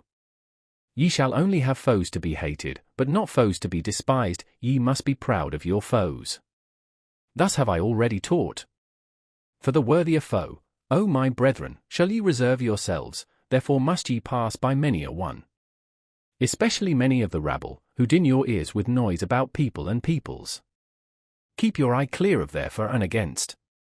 There is there much right, much wrong, he who looketh on becometh wroth. Therein viewing, therein hewing, they are the same thing, therefore depart into the forests and lay your sword to sleep. Go your ways. And let the people and peoples go theirs, gloomy ways, verily, on which not a single hope glinteth any more. Let there the trader rule, where all that still glittereth is, trader's gold. It is the time of kings no longer, that which now calleth itself the people is unworthy of kings. See how these peoples themselves now do just like the traders, they pick up the smallest advantage out of all kinds of rubbish. They lay lures for one another, they lure things out of one another, that they call good neighborliness. O blessed remote period when a people said to itself, I will be a master over peoples. For, my brethren, the best shall rule, the best also willeth to rule. And where the teaching is different, there the best is lacking. 22. If they had bread for nothing, alas! For what would they cry? Their maintainment, that is their true entertainment, and they shall have it hard. Beasts of prey are they, in their working, there is even plundering, in their earning, there is even overreaching. Therefore shall they have it hard. Better beasts of prey shall they thus become, subtler, cleverer, more manlike, for man is the best beast of prey. All the animals hath man already robbed of their virtues, that is why of all animals it hath been hardest for man. Only the birds are still beyond him. And if man should yet learn to fly, alas! To what height would his rapacity fly? 23. Thus would I have man and woman, fit for war, the one, fit for maternity, the other, both, however, fit for dancing with head and legs. And lost be the day to us in which a measure hath not been danced. And false be every truth which hath not had laughter along with it. 24. Your marriage arranging, see that it be not a bad arranging. Ye have arranged too hastily, so there followeth therefrom a marriage breaking. And better marriage breaking than marriage bending, marriage lying. Thus spake a woman unto me, indeed, I broke the marriage, but first did the marriage break at me. The badly paired found I ever the most revengeful, they make every one suffer for it that they no longer run singly. On that account want I the honest ones to say to one another, we love each other, let us see to it that we maintain our love. Or shall our pledging be blundering? Give us a set term and a small marriage, that we may see if we are fit for the great marriage. It is a great matter always to be twain. Thus do I counsel all honest ones, and what would be my love to the Superman, and to all that is to come, if I should counsel and speak otherwise. Not only to propagate yourselves onwards but upwards, thereto, O my brethren, may the garden of marriage help you. 25. He who hath grown wise concerning old origins, lo, he will at last seek after the fountains of the future and new origins. O my brethren, not long will it be until new peoples shall arise and new fountains shall rush down into new depths. For the earthquake, it choketh up many wells, it causeth much languishing, but it bringeth also to light inner powers and secrets. The earthquake discloseth new fountains. In the earthquake of old peoples new fountains burst forth. And whoever calleth out, lo, here is a well for many thirsty ones, one heart for many longing ones, one will for many instruments, around him collecteth a people, that is to say, many attempting ones. Who can command, who must obey, that is there attempted. Ah, with what long seeking and solving and failing and learning and re-attempting. Human society, it is an attempt, so I teach, a long seeking, it seeketh however the ruler. An attempt, my brethren. An eno contract. Destroy, I pray you, destroy that word of the soft-hearted and half. 26. O my brethren! With whom lieth the greatest danger to the whole human future? Is it not with the good and just? As those who say and feel in their hearts, we already know what is good and just, we possess it also, woe to those who still seek thereafter. And whatever harm the wicked may do, the harm of the good is the harmfulest harm. And whatever harm the world maligners may do, the harm of the good is the harmfulest harm. O my brethren, into the hearts of the good and just looked someone once on a time, who said, they are the Pharisees. But people did not understand him. The good and just themselves were not free to understand him, their spirit was imprisoned in their good conscience. The stupidity of the good is unfathomably wise. It is the truth, however, that the good must be Pharisees, they have no choice. The good must crucify him who deviseth his own virtue. That is the truth. The second one, however, who discovered their country, the country, heart and soil of the good and just, it was he who asked, whom do they hate most? The Creator, hate they most, him who breaketh the tables and old values, the breaker, him they call the lawbreaker. For the good, they cannot create, they are always the beginning of the end. They crucify him who writeth new values on new tables, they sacrifice unto themselves the future, they crucify the whole human future. The good, they have always been the beginning of the end. 27. O my brethren, have ye also understood this word? And what I once said of the last man? With whom lieth the greatest danger to the whole human future? Is it not with the good and just? Break you, I pray you, the good and just, O my brethren, have ye understood also this word? 28. Ye flee from me? Ye are frightened? Ye tremble at this word?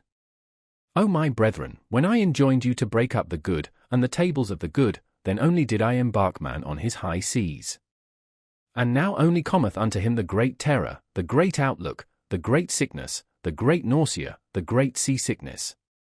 False shores and false securities did the good teach you, in the lies of the good were ye born and bred. Everything hath been radically contorted and distorted by the good. But he who discovered the country of a man, discovered also the country of man's future. Now shall ye be sailors for me, brave, patient. Keep yourselves up betimes, my brethren, learn to keep yourselves up. The sea stormeth, many seek to raise themselves again by you. The sea stormeth, all is in the sea. Well, cheer up, ye old seaman hearts. What of fatherland? Thither striveth our helm where our children's land is. Thitherwards, stormier than the sea, stormeth our great longing. 29. Why so hard? Said to the diamond one day the charcoal, are we then not near relatives? Why so soft? O my brethren, thus do I ask you, are ye then not, my brethren? Why so soft, so submissive and yielding? Why is there so much negation and abnegation in your hearts? Why is there so little fate in your looks? And if ye will not be fates and inexorable ones, how can ye one day conquer with me? And if your hardness will not glance and cut and chip to pieces, how can ye one day create with me? For the creators are hard. And blessedness must it seem to you to press your hand upon millenniums as upon wax. Blessedness to write upon the will of millenniums as upon brass, harder than brass, nobler than brass. Entirely hard is only the noblest. This new table, O my brethren, put I up over you, become hard. 30. O thou, my will, thou change of every need, my needfulness. Preserve me from all small victories. Thou fatedness of my soul, which I call fate. Thou in me, over me, preserve and spare me for one great fate. And thy last greatness, my will, spare it for thy last, that thou mayest be inexorable in thy victory. Ah, who hath not succumbed to his victory? Ah, whose eye hath not bedimmed in this intoxicated twilight? Ah, whose foot hath not faltered and forgotten in victory how to stand? That I may one day be ready and ripe in the great noontide, ready and ripe like the glowing ore, the lightning-bearing cloud, and the swelling milk udder. Ready for myself and for my most hidden will, a bow eager for its arrow, an arrow eager for its star. A star, ready and ripe in its noontide, glowing, pierced, blessed, by annihilating sun arrows. A sun itself, and an inexorable sun will, ready for annihilation in victory. O will, thou change of every need, my needfulness.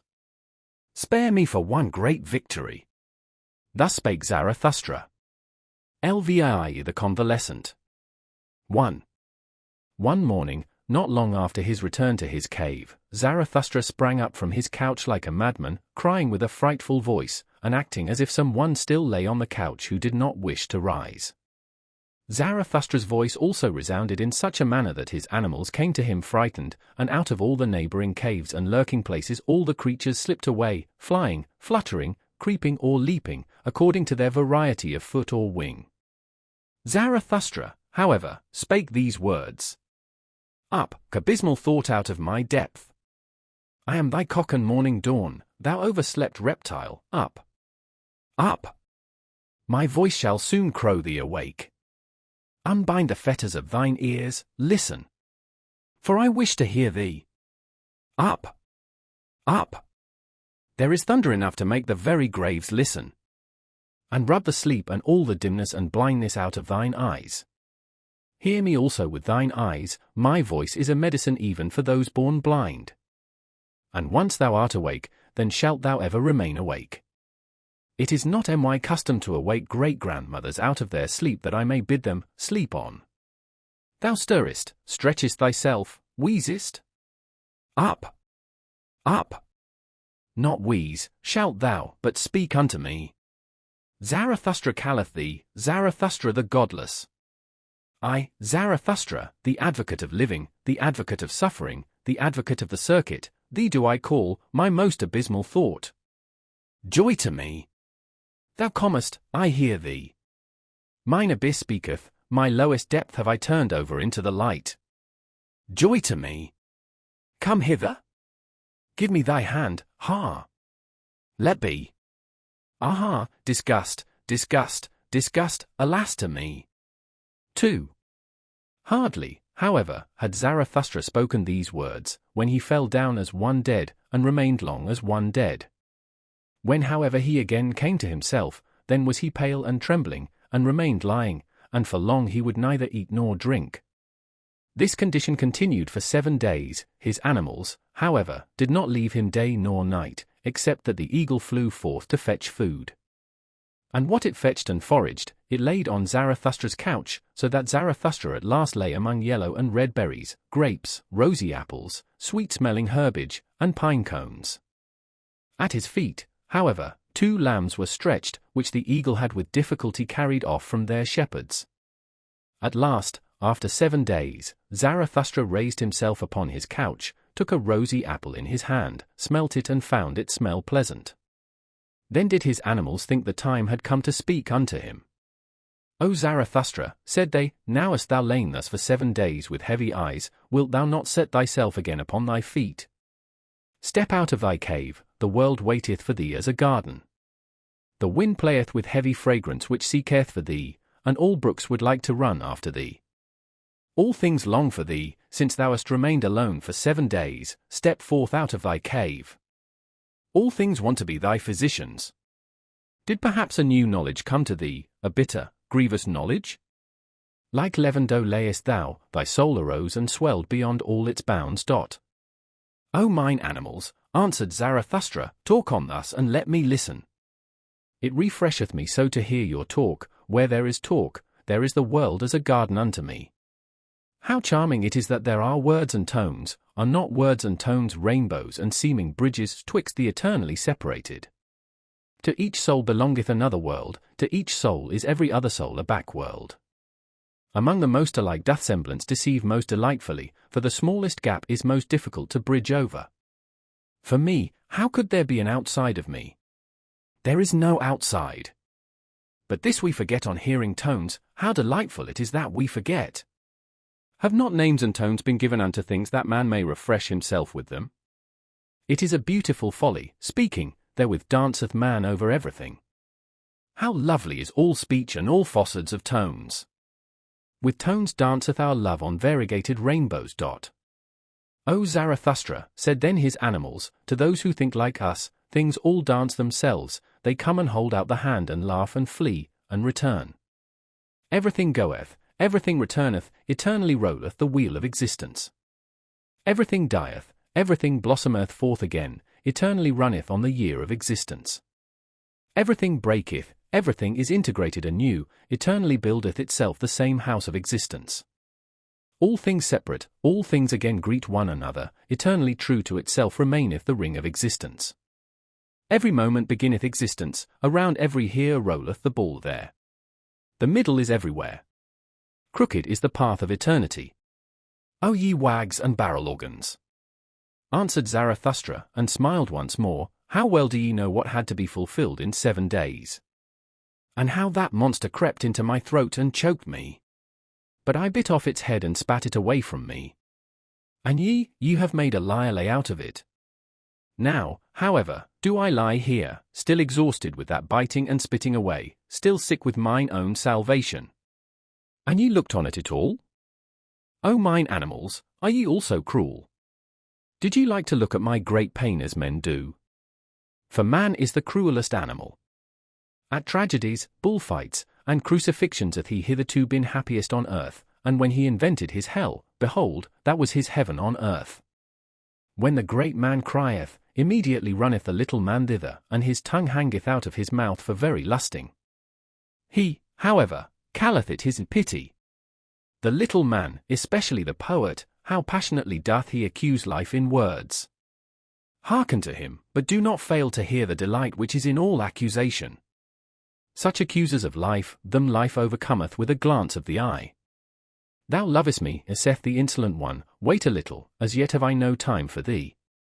Towards himself man is the cruelest animal, and in all who call themselves sinners and bearers of the cross and penitents, do not overlook the voluptuousness in their plaints and accusations.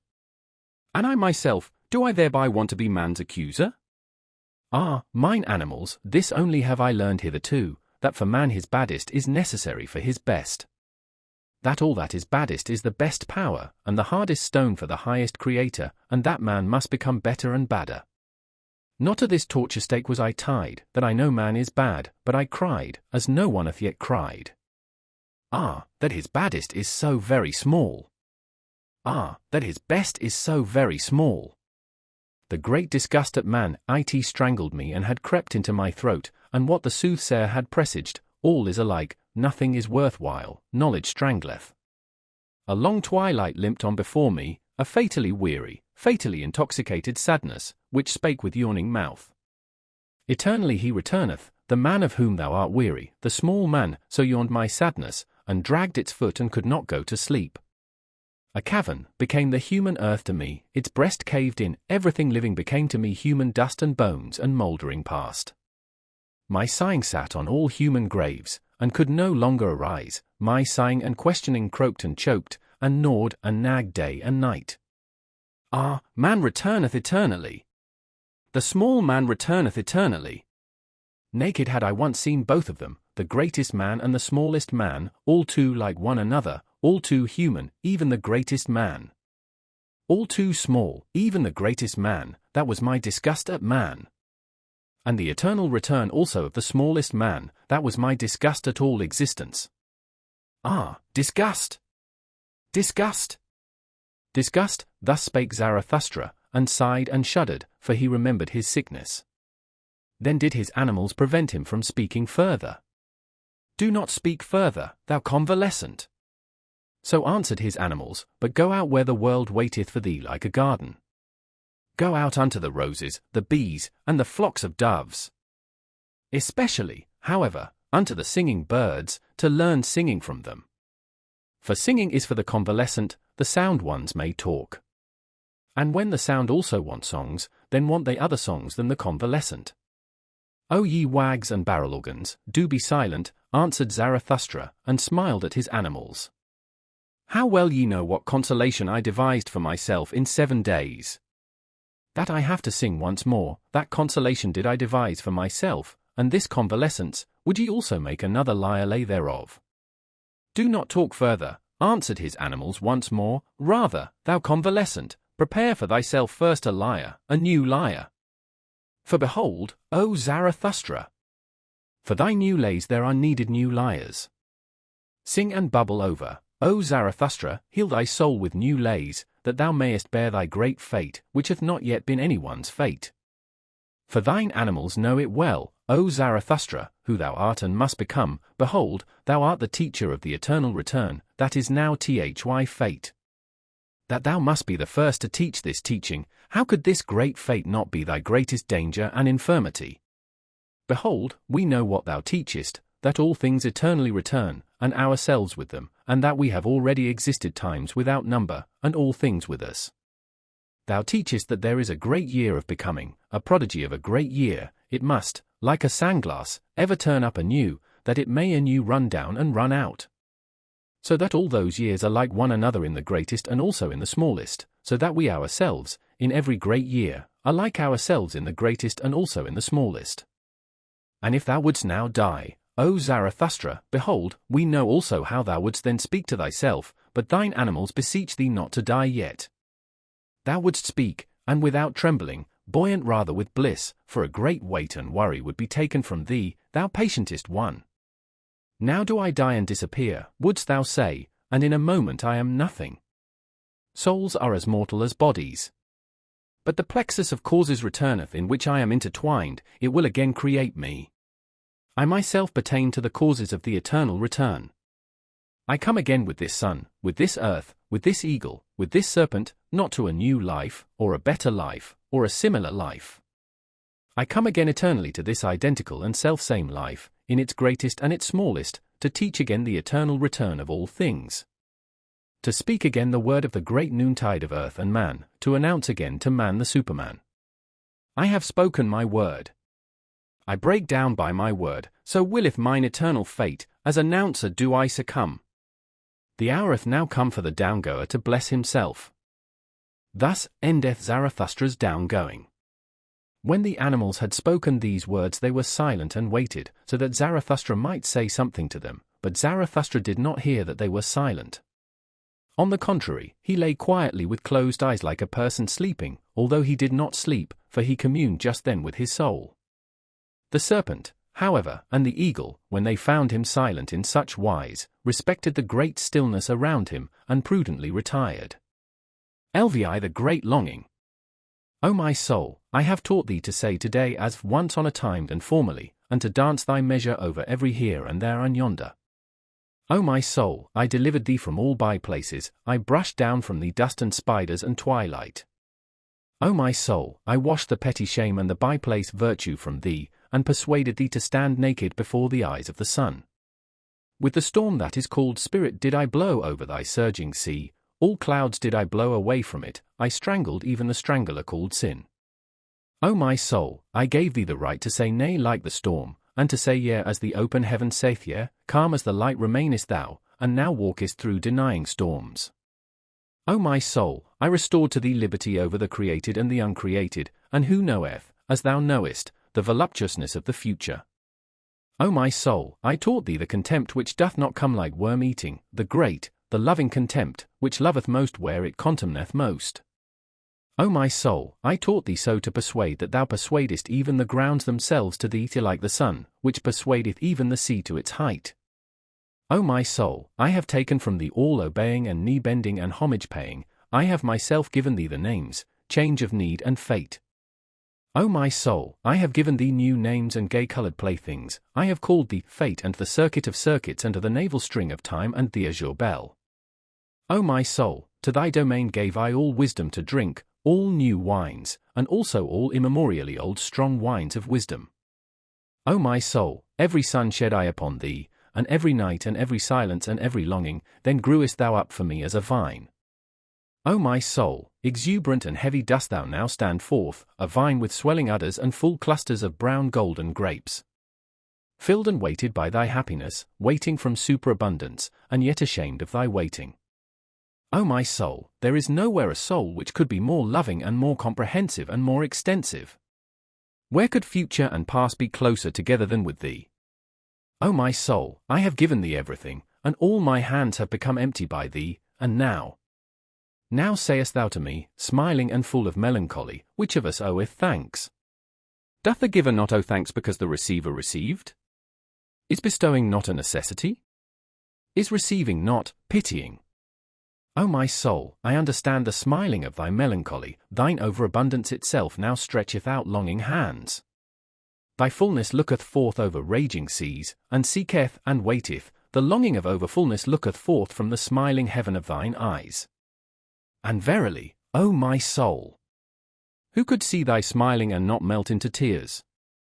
The angels themselves melt into tears through the overgraciousness of thy smiling. Thy graciousness and overgraciousness is it which will not complain and weep, and yet, O my soul, longeth thy smiling for tears, and thy trembling mouth for sobs. Is not all weeping complaining? And all complaining, accusing? Thus speakest thou to thyself, and therefore, O my soul, wilt thou rather smile than pour forth thy grief? Then in gushing tears pour forth all thy grief concerning thy fullness, and concerning the craving of the vine for the vintager and vintage knife. But wilt thou not weep forth thy purple melancholy, then wilt thou have to sing, O my soul, behold, I smile myself, who foretell thee this? Thou wilt have to sing with passionate song, until all seas turn calm to hearken unto thy longing. Until over calm longing seas the bark glideth, the golden marvel, around the gold of which all good, bad, and marvellous things frisk. Also many large and small animals, and everything that hath light marvellous feet, so that it can run on violet blue paths. Towards the golden marvel, the spontaneous bark, and its master, he, however, is the vintager who waiteth with the diamond vintage knife. Thy great deliverer, O my soul, the nameless one, for whom future songs only will find names. And verily, already at thy breath the fragrance of future songs. Already glowest thou and dreamest, already drinkest thou thirstily at all deep echoing wells of consolation, already reposeth thy melancholy in the bliss of future songs. O my soul, now have I given thee all, and even my last possession, and all my hands have become empty by thee, that I bade thee sing, behold, that was my last thing to give. That I bade thee sing, say now, say, which of us now oweth thanks? Better still, however, sing unto me, sing, O my soul. and let me thank thee. Thus spake Zarathustra. Lix. The second dance song. 1. Into thine eyes gazed I lately, O life, gold saw I gleam in thy night eyes, my heart stood still with delight. A golden bark saw I gleam on darkened waters, a sinking, drinking, reblinking, golden swing bark. At my dance frantic foot, dost thou cast a glance, a laughing, questioning, melting, thrown glance. Twice only movedst thou thy rattle with thy little hands, then did my feet swing with dance fury. My heels reared aloft, my toes they hearkened, thee they would know, hath not the dancer his ear, in his toe. Unto thee did I spring, then fledst thou back from my bound, and towards me waved thy fleeing, flying tresses round. Away from thee did I spring, and from thy snaky tresses, then stoodst thou there half turned, and in thine eye caresses. With crooked glances, dost thou teach me crooked courses, on crooked courses learn my feet, crafty fancies. I fear thee near, I love thee far, thy flight allureth me, thy seeking secureth me, I suffer, but for thee, what would I not gladly bear? For thee, whose coldness inflameth, whose hatred misleadeth, whose flight enchaineth, whose mockery pleadeth. Who would not hate thee, thou great bin-dress, in-windress, temptress, sea-cress, fin-dress? Who would not love thee, thou innocent, impatient, wind-swift, child-eyed sinner? Whither pullest thou me now, thou paragon and tomboy?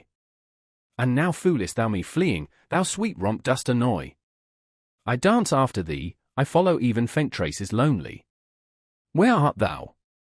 Give me thy hand, or thy finger only. Here are caves and thickets, we shall go astray, halt. Stand still. Sayest thou not owls and bats in fluttering fray? Thou bat! Thou owl! Thou wouldst play me foul? Where are we? From the dogs hast thou learned thus to bark and howl. Thou gnashest on me sweetly with little white teeth, thine evil eye shoot out upon me, thy curly little manere from underneath. This is a dance over stock and stone, I am the hunter, wilt thou be my hound, or my chamois anon? Now beside me, and quickly, wickedly springing. Now up, and over, alas! I have fallen myself over swinging.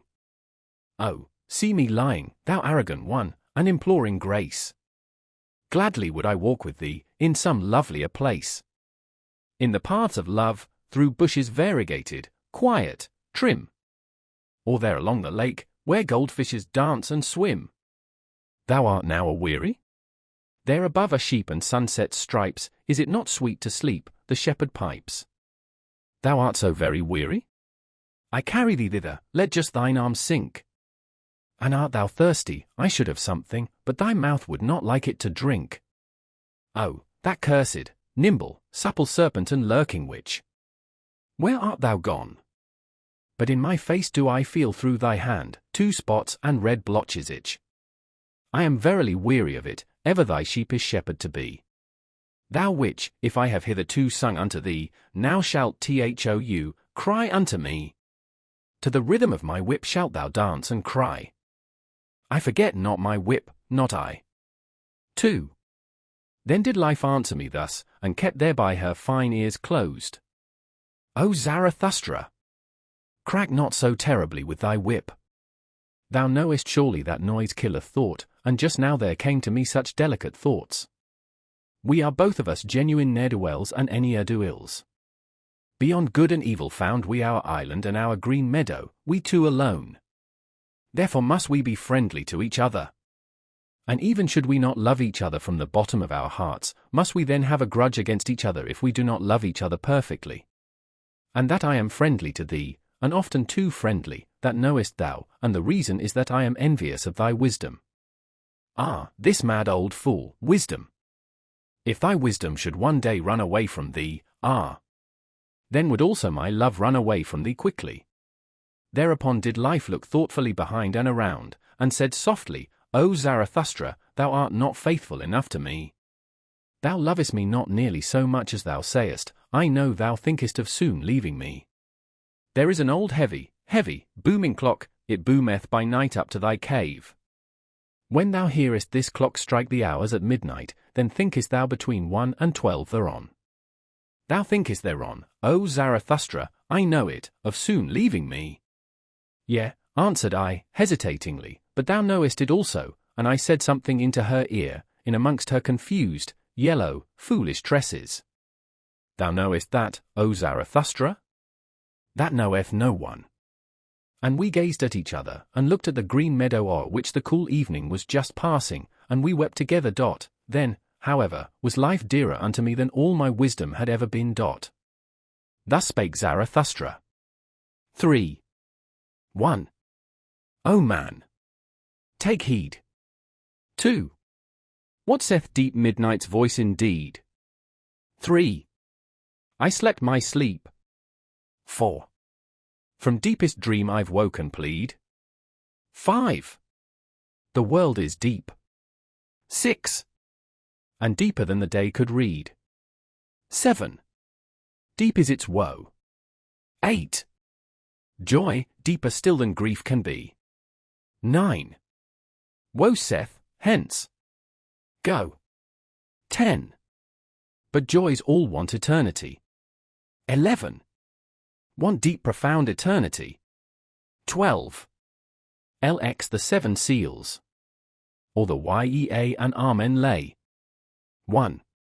If I be a diviner and full of the divining spirit which wandereth on high mountain ridges, twixt 2 seas. Wandereth twixt the past and the future as a heavy cloud, hostile to sultry plains, and to all that is weary and can neither die nor live. Ready for lightning in its dark bosom, and for the redeeming flash of light, charged with lightnings which say yea. Which laugh yea. Ready for divining flashes of lightning. Blessed, however, is he who is thus charged. And verily, long must he hang like a heavy tempest on the mountain, who shall one day kindle the light of the future. Oh, how could I not be ardent for eternity and for the marriage ring of rings, the ring of the return? Never yet have I found the woman by whom I should like to have children, unless it be this woman whom I love, for I love thee, O eternity. For I love thee, O eternity. 2. If ever my wrath hath burst graves, shifted landmarks, or rolled old shattered tables into precipitous depths. If ever my scorn hath scattered mouldered words to the winds, and if I have come like a besom to cross spiders, and as a cleansing wind to old charnel houses. If ever I have sat rejoicing where old gods lie buried, world-blessing, world-loving, beside the monuments of old world maligners.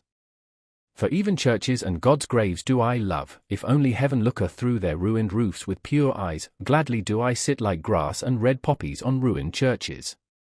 Oh, how could I not be ardent for eternity, and for the marriage ring of rings, the ring of the return?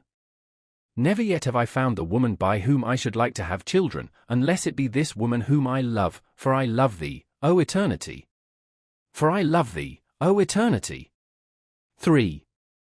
If ever a breath hath come to me of the creative breath, and of the heavenly necessity which compelleth even chances to dance star dances. If ever I have laughed with the laughter of the creative lightning, to which the long thunder of the deed followeth, grumblingly, but obediently. If ever I have played dice with the gods at the divine table of the earth, so that the earth quaked and ruptured, and snorted forth fire streams. For a divine table is the earth, and trembling with new creative dictums and dice casts of the gods. Oh, how could I not be ardent for eternity, and for the marriage ring of rings, the ring of the return? Never yet have I found the woman by whom I should like to have children, unless it be this woman whom I love, for I love thee, O eternity. For I love thee, O eternity. 4. If ever I have drunk a full draught of the foaming spice and confection bowl in which all things are well mixed. If ever my hand hath mingled the furthest with the nearest, fire with spirit, joy with sorrow, and the harshest with the kindest. If I myself am a grain of the saving salt which maketh everything in the confection bowl mix well. For there is a salt which uniteth good with evil, and even the evilest is worthy, as spicing and as final over foaming.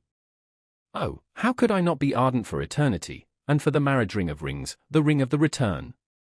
Never yet have I found the woman by whom I should like to have children, unless it be this woman whom I love, for I love thee, O eternity. For I love thee, O eternity. 5. If I be fond of the sea, and all that is sea-like, and fondest of it when it angrily contradicteth me. If the exploring delight be in me, which impelleth sails to the undiscovered, if the seafarer's delight be in my delight. If ever my rejoicing hath called out, the shore hath vanished, now hath fallen from me the last chain. The boundless roareth around me, far away sparkle for me space and time, well. Cheer up, old heart. Oh, how could I not be ardent for eternity, and for the marriage ring of rings, the ring of the return? Never yet have I found the woman by whom I should like to have children, unless it be this woman whom I love, for I love thee, O eternity. For I love thee, O eternity. 6. If my virtue be a dancer's virtue, and if I have often sprung with both feet into golden emerald rapture. If my wickedness be a laughing wickedness, at home among rosebanks and hedges of lilies. For in laughter is all evil present, but it is sanctified and absolved by its own bliss. And if it be my Alpha and Omega that everything heavy shall become light, every body a dancer, and every spirit a bird, and verily, that is my Alpha and Omega. Oh, how could I not be ardent for eternity, and for the marriage ring of rings, the ring of the return? Never yet have I found the woman by whom I should like to have children, unless it be this woman whom I love, for I love thee, O eternity. For I love thee, O eternity. 7. If ever I have spread out a tranquil heaven above me, and have flown into mine own heaven with mine own pinions. If I have swum playfully in profound luminous distances, and if my freedom's avian wisdom hath come to me. Thus however speaketh avian wisdom, lo, there is no above and no below. Throw thyself about, outward, backward, thou light one. Sing. Speak no more. Are not all words made for the heavy?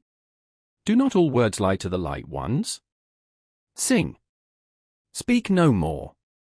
Oh, how could I not be ardent for eternity, and for the marriage ring of rings, the ring of the return? Never yet have I found the woman by whom I should like to have children, unless it be this woman whom I love, for I love thee, O eternity. For I love thee, O eternity. 4th and last part. Ah, where in the world have there been greater follies than with the pitiful?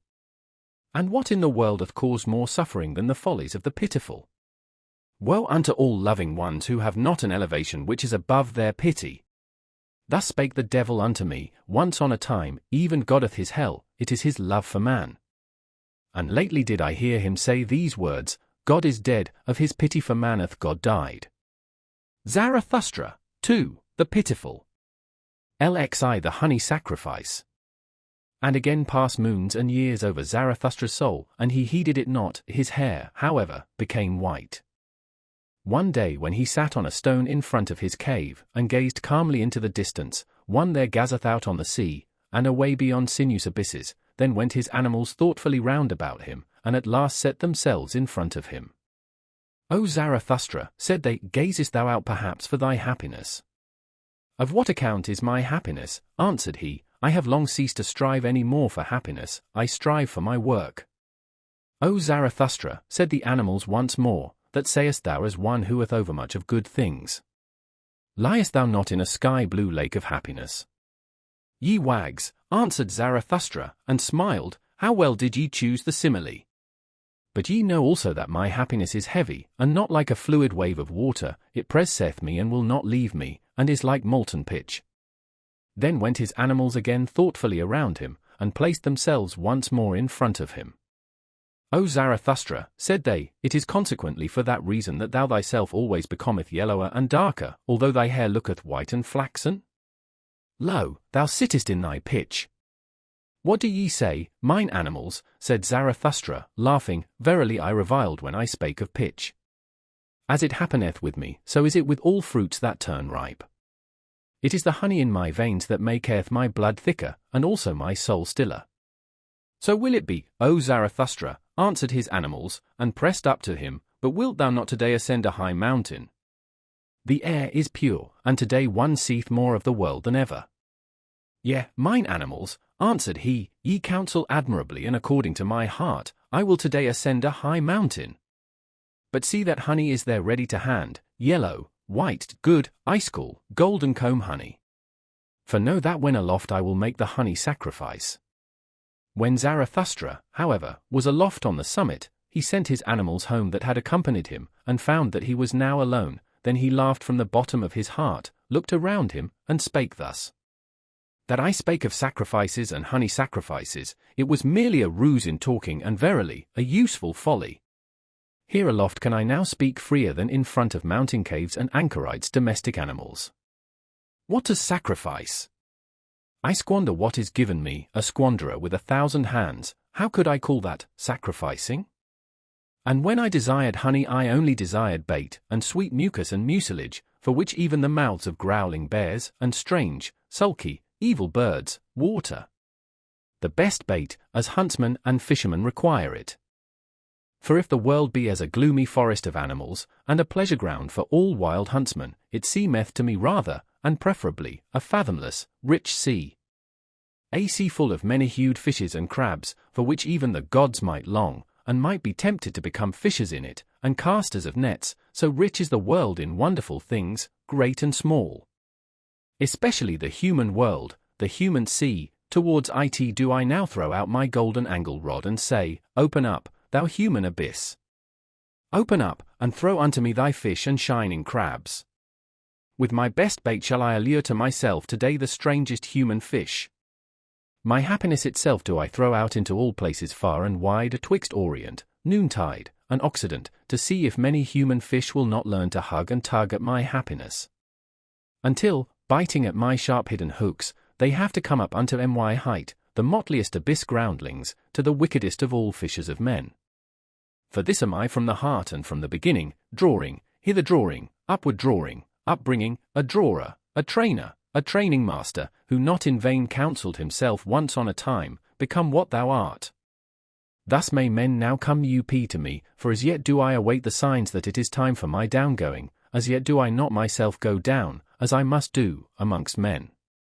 Therefore do I here wait, crafty and scornful upon high mountains, no impatient one, no patient one, rather one who hath even unlearnt patience, because he no longer suffereth. For my fate giveth me time, it hath forgotten me perhaps? Or doth it sit behind a big stone and catch flies? And verily, I am well disposed to mine eternal fate, because it doth not hound and hurry me, but leveth me time for merriment and mischief, so that I have today ascended this high mountain to catch fish. Did ever any one catch fish upon high mountains? And though it be a folly what I here seek and do, it is better so than that down below I should become solemn with waiting, and green and yellow. A posturing wrath-snorter with waiting, a holy hailstorm from the mountains, an impatient one that shouteth down into the valleys, hearken, else I will scourge you with the scourge of God. Not that I would have a grudge against such wrathful ones on that account, they are well enough for laughter to me. Impatient must they now be, those big alarm drums, which find a voice now or never. Myself, however, and my fate, we do not talk to the present, neither do we talk to the never, for talking we have patience and time and more than time. For one day must it yet come, and may not pass by.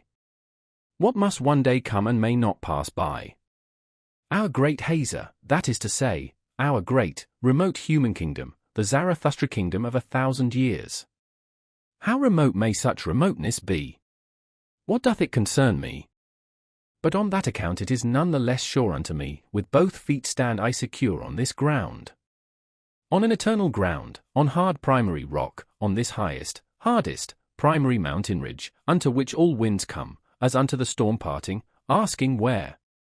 And whence? And whither? Here laugh, laugh, my hearty, healthy wickedness. From high mountains cast down thy glittering scorn laughter. Allure for me with thy glittering the finest human fish. And whatever belongeth unto me in all seas, my in and for me in all things, fish that out for me, bring that up to me, for that do I wait, the wickedest of all fish catchers. Out! Out! My fishing hook! In and down, thou bait of my happiness. Drip thy sweetest dew, thou honey of my heart. Bite, my fishing hook, into the belly of all black affliction. Look out, mine eye. Oh, how many seas round about me, what dawning human futures! And above me, what rosy red stillness! What unclouded silence! LXI the cry of distress. The next day sat Zarathustra again on the stone in front of his cave, whilst his animals roved about in the world outside to bring home new food, also new honey, for Zarathustra had spent and wasted the old honey to the very last particle. When he thus sat, however, with a stick in his hand, tracing the shadow of his figure on the earth, and reflecting, verily, not upon himself and his shadow, all at once he startled and shrank back, for he saw another shadow beside his own. And when he hastily looked around and stood up, behold, there stood the soothsayer beside him, the same whom he had once given to eat and drink at his table, the proclaimer of the great weariness, who taught, all is alike, nothing is worth while, the world is without meaning, knowledge strangleth. But his face had changed since then, and when Zarathustra looked into his eyes, his heart was startled once more, so much evil announcement and asher-grey lightnings passed over that countenance. The soothsayer, who had perceived what went on in Zarathustra's soul, wiped his face with his hand, as if he would wipe out the impression, the same did also Zarathustra. And when both of them had thus silently composed and strengthened themselves, they gave each other the hand, as a token that they wanted once more to recognize each other. "Welcome hither," said Zarathustra, "thou soothsayer of the great weariness, not in vain shalt thou once have been my messmate and guest. Eat and drink also with me today, and forgive it that a cheerful old man sitteth with thee at table." "A cheerful old man," answered the soothsayer, shaking his head, "but whoever thou art, or wouldst be, O Zarathustra, thou hast been here aloft the longest time, in a little while thy bark shall no longer rest on dry land." "Do I then rest on dry land?" asked Zarathustra, laughing. "The waves around thy mountain," answered the soothsayer, "rise and rise, the waves of great distress and affliction, they will soon raise thy bark also and carry thee away." Thereupon was Zarathustra silent and wondered. "Dost thou still hear nothing?" continued the soothsayer. "Doth it not rush and roar out of the depth?"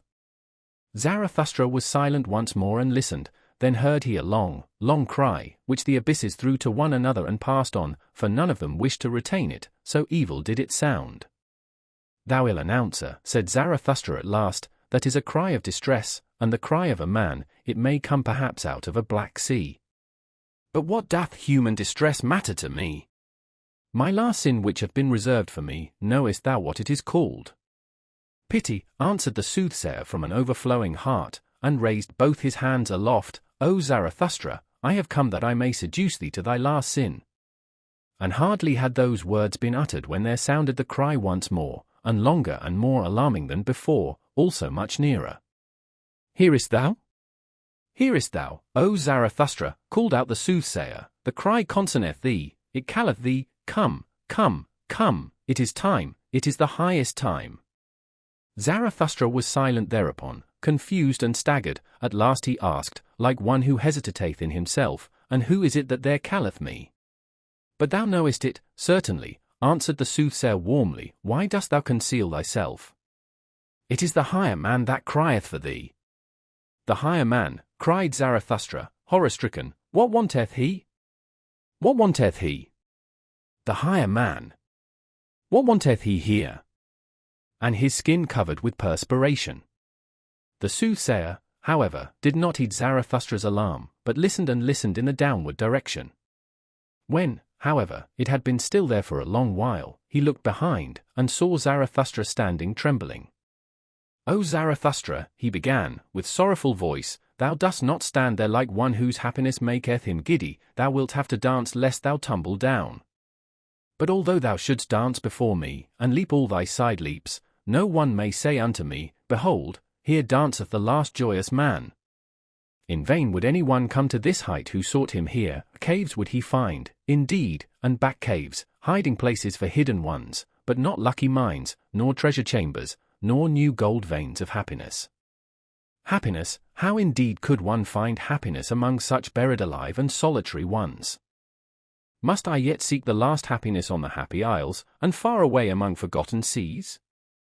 But all is alike, nothing is worth while, no seeking is of service, there are no longer any happy isles. Thus sighed the soothsayer. With his last sigh, however, Zarathustra again became serene and assured, like one who hath come out of a deep chasm into the light. "Nay! Nay!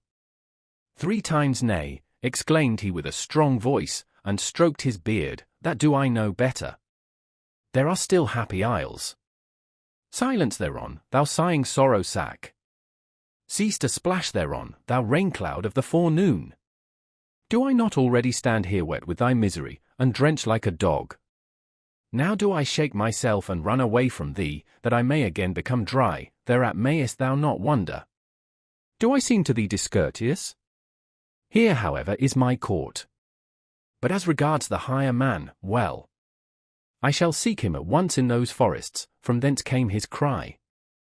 Perhaps he is there hard beset by an evil beast. He is in my domain, therein shall he receive no scath. And verily, there are many evil beasts about me. With those words Zarathustra turned around to depart. Then said the soothsayer, O Zarathustra, thou art a rogue. I know it well, thou wouldst fain be rid of me. Rather wouldst thou run into the forest and lay snares for evil beasts. But what good will it do thee? In the evening wilt thou have me again, in thine own cave will I sit, patient and heavy like a block, and wait for thee. So be it, shouted back Zarathustra, as he went away, and what is mine in my cave belongeth also unto thee, my guest. Shouldst thou however find honey therein, well, just lick it up, thou growling bear, and sweeten thy soul. For in the evening we want both to be in good spirits. In good spirits and joyful, because this day hath come to an end. And thou thyself shalt dance to my lays, as my dancing bear. Thou dost not believe this? Thou shakest thy head? Well, cheer up, old bear. But I also am a soothsayer. Thus spake Zarathustra. LXI, Talk with the Kings. 1. Ere Zarathustra had been an hour on his way in the mountains and forests, he saw all at once a strange procession. Right on the path which he was about to descend came 2 kings walking, bedecked with crowns and purple girdles, and variegated like flamingos. They drove before them a laden ass. What do these kings want in my domain? Said Zarathustra in astonishment to his heart, and hid himself hastily behind a thicket. When however the kings approached to him, he said half aloud, like one speaking only to himself, Strange! Strange! How doth this harmonize? 2 kings do I see, and only 1 ass. Thereupon the 2 kings made a halt, they smiled and looked towards the spot whence the voice proceeded, and afterwards looked into each other's faces. Such things do we also think among ourselves, said the king on the right, but we do not utter them. The king on the left, however, shrugged his shoulders and answered, that may perhaps be a goat-herd. Or an anchorite who hath lived too long among rocks and trees. For no society at all spoileth also good manners. Good manners, replied angrily and bitterly the other king, what then do we run out of the way of? Is it not good manners? Out of good society?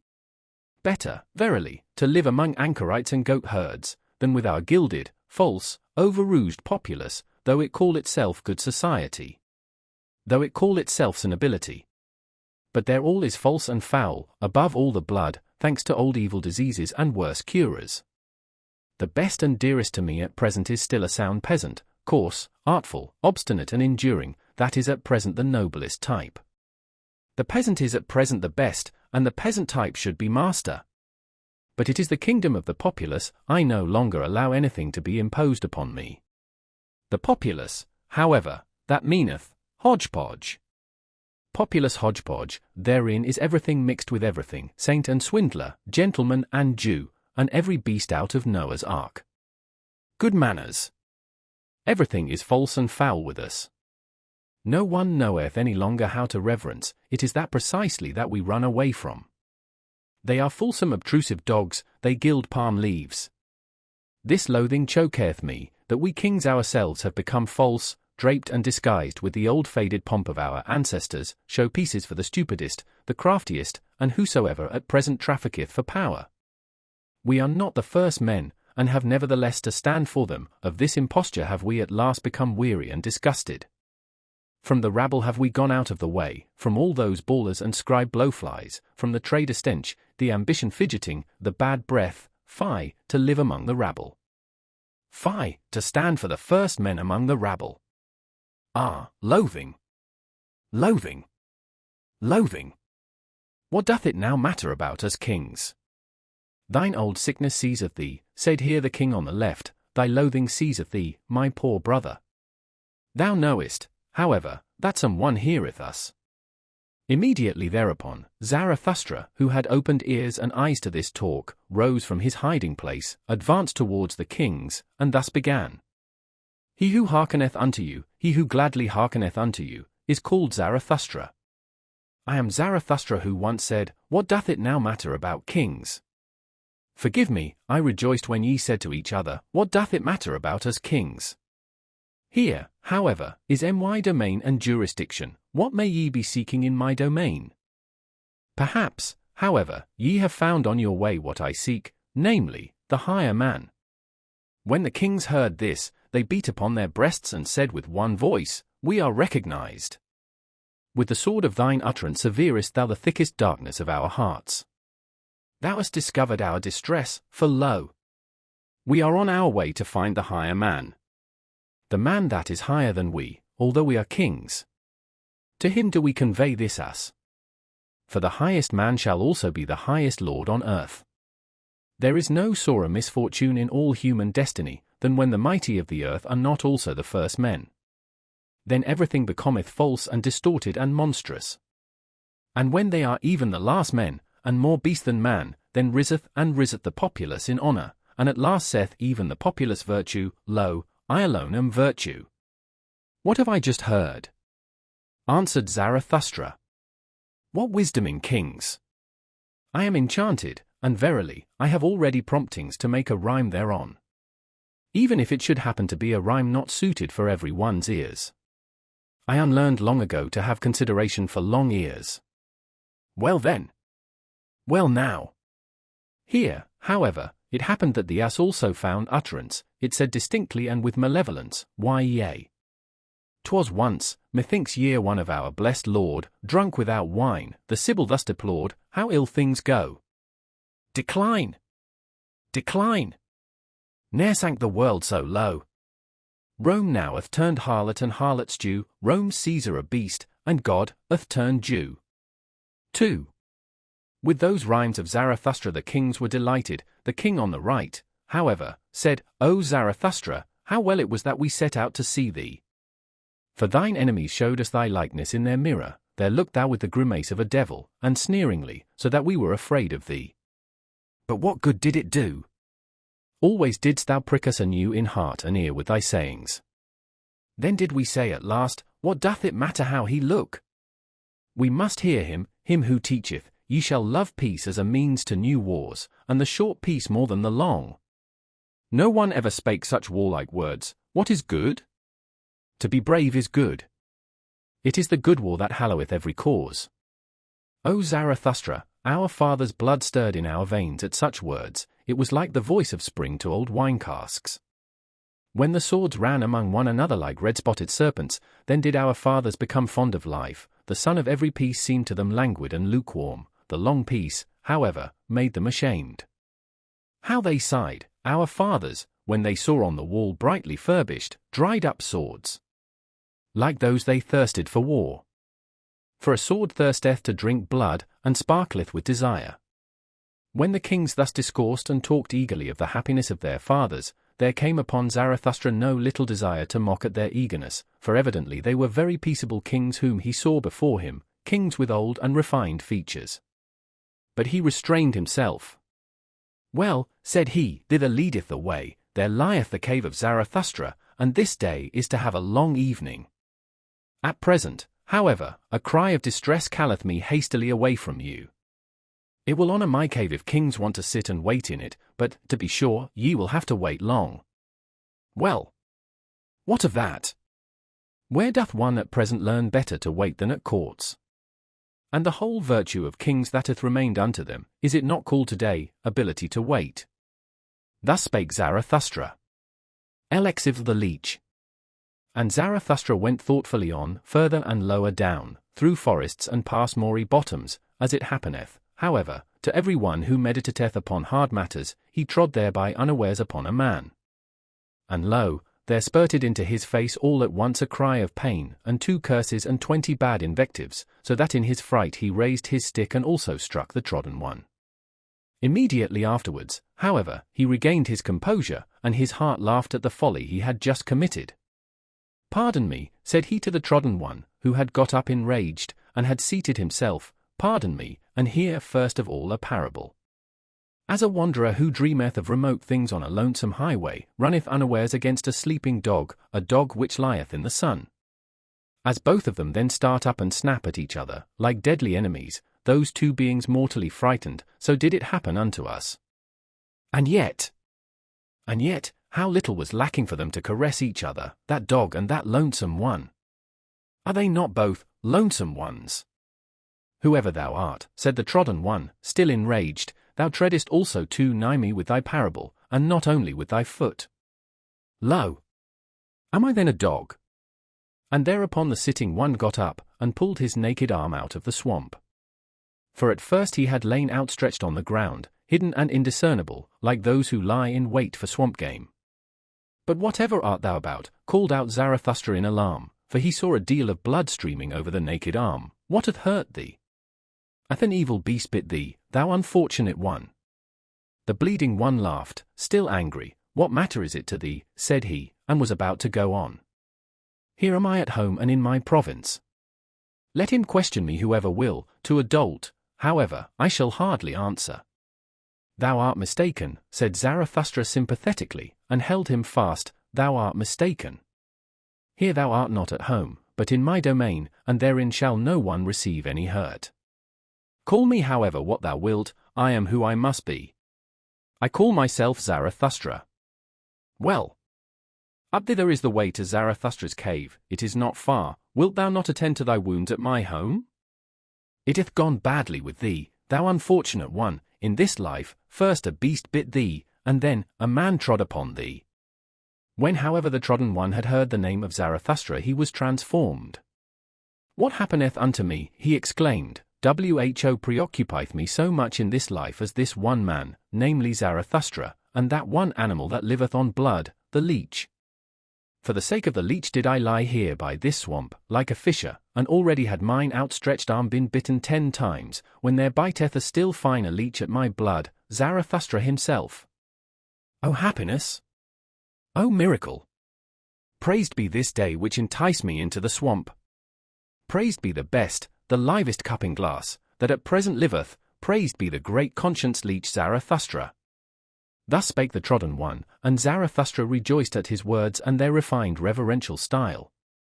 Who art thou? Asked he, and gave him his hand. There is much to clear up and elucidate between us, but already methinketh pure clear day is dawning. I am the spiritually conscientious one, answered he who was asked, and in matters of the spirit it is difficult for any one to take it more rigorously, more restrictedly, and more severely than I, except him from whom I learnt it, Zarathustra himself. Better know nothing than half know many things. Better be a fool on one's own account, than a sage on other people's approbation. I go to the basis. What matter if it be great or small? If it be called swamp or sky? A handbreadth of basis is enough for me, if it be actually basis and ground. A handbreadth of basis, thereon can one stand. In the true knowing knowledge there is nothing great and nothing small. Then thou art perhaps an expert on the leech, asked Zarathustra, and thou investigatest the leech to its ultimate basis, thou conscientious one. O Zarathustra, answered the trodden one, that would be something immense, how could I presume to do so? That, however, of which I am master and knower, is the brain of the leech, that is my world. And it is also a world. Forgive it, however, that my pride here findeth expression, for here I have not mine equal. Therefore said I, here am I at home. How long have I investigated this one thing, the brain of the leech, so that here the slippery truth might no longer slip from me. Here is my domain. For the sake of this did I cast everything else aside, for the sake of this did everything else become indifferent to me, and close beside my knowledge lieth my black ignorance. My spiritual conscience requireth from me that it should be so, that I should know one thing, and not know all else. They are a loathing unto me, all the semi-spiritual, all the hazy, hovering, and visionary. Where mine honesty saith, there am I blind, and want also to be blind. Where I want to know, however, there want I also to be honest, namely, severe, rigorous, restricted, cruel and inexorable. Because thou once saidest, O Zarathustra, spirit is life which itself cutteth into life, that led and allured me to thy doctrine. And verily, with mine own blood have I increased mine own knowledge. As the evidence indicateth, broke in Zarathustra, for still was the blood flowing down on the naked arm of the conscientious one. For there had 10 leeches bitten into it. O thou strange fellow, how much doth this very evidence teach me, and namely, thou thyself? And not all, perhaps, might I pour into thy rigorous ear. Well then, we part here. But I would fain find thee again. Up thither is the way to my cave, tonight shalt thou there be my welcome guest. Fain would I also make amends to thy body for Zarathustra treading upon thee with his feet, I think about that. Just now, however, a cry of distress calleth me hastily away from thee. Thus spake Zarathustra. LXV the Magician. 1. When however Zarathustra had gone round a rock, then saw he on the same path, not far below him, a man who threw his limbs about like a maniac, and at last tumbled to the ground on his belly. Halt, said then Zarathustra to his heart, he there must surely be the higher man, from him came that dreadful cry of distress, I will see if I can help him. When, however, he ran to the spot where the man lay on the ground, he found a trembling old man, with fixed eyes, and in spite of all Zarathustra's efforts to lift him and set him again on his feet, it was all in vain. The unfortunate one, also, did not seem to notice that some one was beside him, on the contrary, he continually looked around with moving gestures, like one forsaken and isolated from all the world. At last, however, after much trembling, and convulsion, and curling himself up, he began to lament thus. Who warm me, who love me still? Give ardent fingers. Give heartening charcoal warmers. Prone, outstretched, trembling. Like him, half dead and cold, whose feet one warm and shaken, are by unfamiliar fevers, shivering with sharpened, icy-cold frost arrows. By thee pursued, my fancy, ineffable, recondite, sore frightening, thou huntsman hind the cloud banks, now lightning struck by thee, thou mocking eye that me in darkness watcheth. Thus do I lie, bend myself, twist myself, convulsed, with all eternal torture, and smitten by thee, cruelest huntsman, thou unfamiliar God. Smite deeper, smite yet once more, pierce through and rend my heart. What mean this torture? With dull, indented arrows? Why lookest thou hither? Of human pain not weary? With mischief-loving, godly flash-glances? Not murder wilt thou, but torture, torture? For why, torture? Thou mischief-loving, unfamiliar God. Ha! Ha! Thou stealest nigh. In midnight's gloomy hour? What wilt thou? Speak! Thou crowdst me, pressest. Ha! Now far too closely. Thou harassest me breathing. Thou o'erhurst my heart. Thou ever jealous one. Of what, pray, ever jealous? Off? Off? For why the ladder? Wouldst thou get in? To heart in clamber? To mine own secretist? Conceptions in clamber? Shameless one! Thou unknown one, thief! What seek'st thou by thy stealing? What seek'st thou by thy hearkening? What seek'st thou by thy torturing? Thou torturer! Thou hangman God! Or shall I, as the mastiffs do, roll me before thee? And cringing, enraptured, frantical, my tail friendly, waggle. In vain. Goad further. Cruelest goader. No dog, thy game just am I. Cruelest huntsman. Thy proudest of captives. Thou robber hind the cloud banks. Speak finally. Thou lightning-veiled one. Thou unknown one. Speak. What wilt thou, highway ambusher, from me? What wilt thou, unfamiliar, God? What? Ransom gold? How much of ransom gold? Solicit much, that bid th my pride. And be concise, that bid th mine other pride. Ha! Ha! Emmy, wantest thou? Me? Entire. Ha! Ha! And torturest me, fool that thou art. Dead torturest quite my pride? Give love to me, who warm th me still. Who love th me still. Give ardent fingers. Give heartening charcoal warmers. Give me, the lonesomest. The ice, ah! Sevenfold frozen ice. For very enemies. For foes, doth make one thirst. Give, yield to me. Cruelest foe. Thyself. Away. There fled he surely. My final, only comrade. My greatest foe. Mine unfamiliar. My hangman god. Nay. Come thou back. With all of thy great tortures. To me the last of lonesome ones. Oh, come thou back. All my hot tears in streamlets trickle. Their course to thee. And all my final hearty fervour. Upglow th to the. Oh, come thou back. Mine unfamiliar god. My pain. My final bliss. 2. Here, however, Zarathustra could no longer restrain himself. He took his staff and struck the wailer with all his might. Stop this, cried he to him with wrathful laughter. Stop this, thou stage player. Thou false coiner. Thou liar from the very heart. I know thee well. I will soon make warm legs to thee, thou evil magician. I know well how to make it hot for such as thou. Leave off, said the old man, and sprang up from the ground. Strike me no more, O Zarathustra. I did it only for amusement. That kind of thing belongeth to mine art. Thee thyself I wanted to put to the proof when I gave this performance. And verily, thou hast well detected me.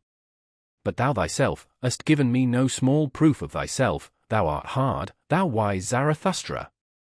Hard strikest thou with thy truths, thy cudgel forceth from me this truth.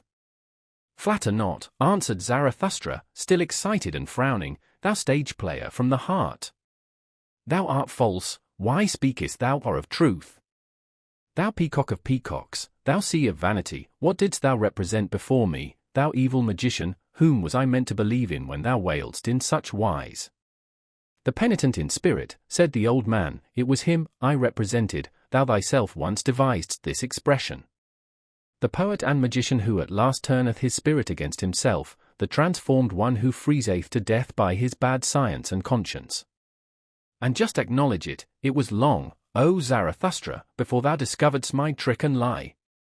Thou belivedst in my distress when thou heldest my head with both thy hands. I heard thee lament we have loved him too little, loved him too little. Because I so far deceived thee, my wickedness rejoiced in me. Thou mayest have deceived subtler ones than I, said Zarathustra sternly. I am not on my guard against deceivers, I have to be without precaution, so willeth my lot. Thou, however, must deceive, so far do I know thee. Thou must ever be equivocal, trivocal, quadrivocal, and quinquivocal. Even what thou hast now confessed is not nearly true enough nor false enough for me. Thou bad false coiner, how couldst thou do otherwise? Thy very malady wouldst thou whitewash if thou showed thyself naked to thy physician. Thus didst thou whitewash thy lie before me when thou saidst, I did so only for amusement. There was also seriousness therein, thou art something of a penitent in spirit. I divine thee well, thou hast become the enchanter of all the world, but for thyself thou hast no lie or artifice left, thou art disenchanted to thyself. Thou hast reaped disgust as thy one truth. No word in thee is any longer genuine, but thy mouth is so, that is to say, the disgust that cleaveth unto thy mouth. Who art thou at all? Cried here the old magician with defiant voice, who dareth to speak thus unto me, the greatest man now living? And a green flash shot from his eye at Zarathustra. But immediately after he changed, and said sadly, O Zarathustra, I am weary of it, I am disgusted with mine arts, I am not great, why do I dissemble? But thou knowest it well, I sought for greatness. A great man I wanted to appear, and persuaded many, but the lie hath been beyond my power. On it do I collapse. O Zarathustra, everything is a lie in me, but that I collapse, this my collapsing is genuine. It honoureth thee, said Zarathustra gloomily, looking down with sidelong glance, it honoureth thee that thou soughtest for greatness, but it betrayeth thee also. Thou art not great. Thou bad old magician, that is the best and the honestest thing I honour in thee, that thou hast become weary of thyself, and hast expressed it, I am not great. Therein do I honour thee as a penitent in spirit, and although only for the twinkling of an eye, in that one moment wast thou genuine. But tell me, what seekest thou here in my forests and rocks? And if thou hast put thyself in my way, what proof of me wouldst thou have? Wherein didst thou put me to the test? Thus spake Zarathustra, and his eye sparkled. But the old magician kept silence for a while, then said he, did I put thee to the test? I seek only. O Zarathustra, I seek a genuine one, a right one, a simple one, an unequivocal one, a man of perfect honesty, a vessel of wisdom, a saint of knowledge, a great man. Knowest thou it not, O Zarathustra?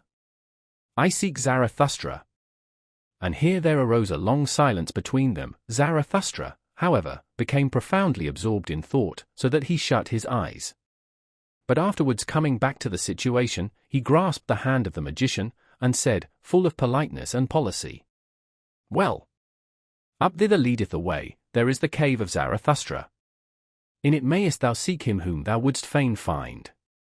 And ask counsel of mine animals, mine eagle and my serpent, they shall help thee to seek.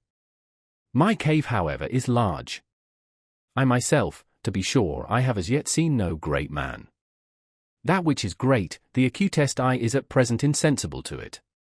It is the kingdom of the populace. Many a one have I found who stretched and inflated himself, and the people cried, behold, a great man. But what good do all bellows do? The wind cometh out at last. At last bursteth the frog which hath inflated itself too long, then cometh out the wind. To prick a swollen one in the belly, I call good pastime. Hear that, ye boys. Our today is of the populace, who still knoweth what is great and what is small. Who could there seek successfully for greatness? A fool only, it succeedeth with fools.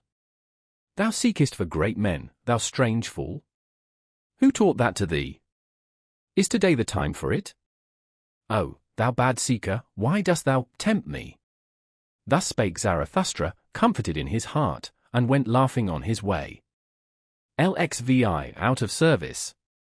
Not long, however, after Zarathustra had freed himself from the magician, he again saw a person sitting beside the path which he followed, namely a tall, black man, with a haggard, pale countenance. This man grieved him exceedingly. Alas, said he to his heart, there sitteth disguised affliction, methinketh he is of the type of the priests. What do they want in my domain? What? Hardly have I escaped from that magician, and must another necromancer again run across my path. Some sorcerer with laying on of hands, some sombre wonder-worker by the grace of God, some anointed world maligner, whom may the devil take. But the devil is never at the place which would be his right place, he always cometh too late, that cursed dwarf and clubfoot. Thus cursed Zarathustra impatiently in his heart, and considered how with averted look he might slip past the black man. But behold, it came about otherwise.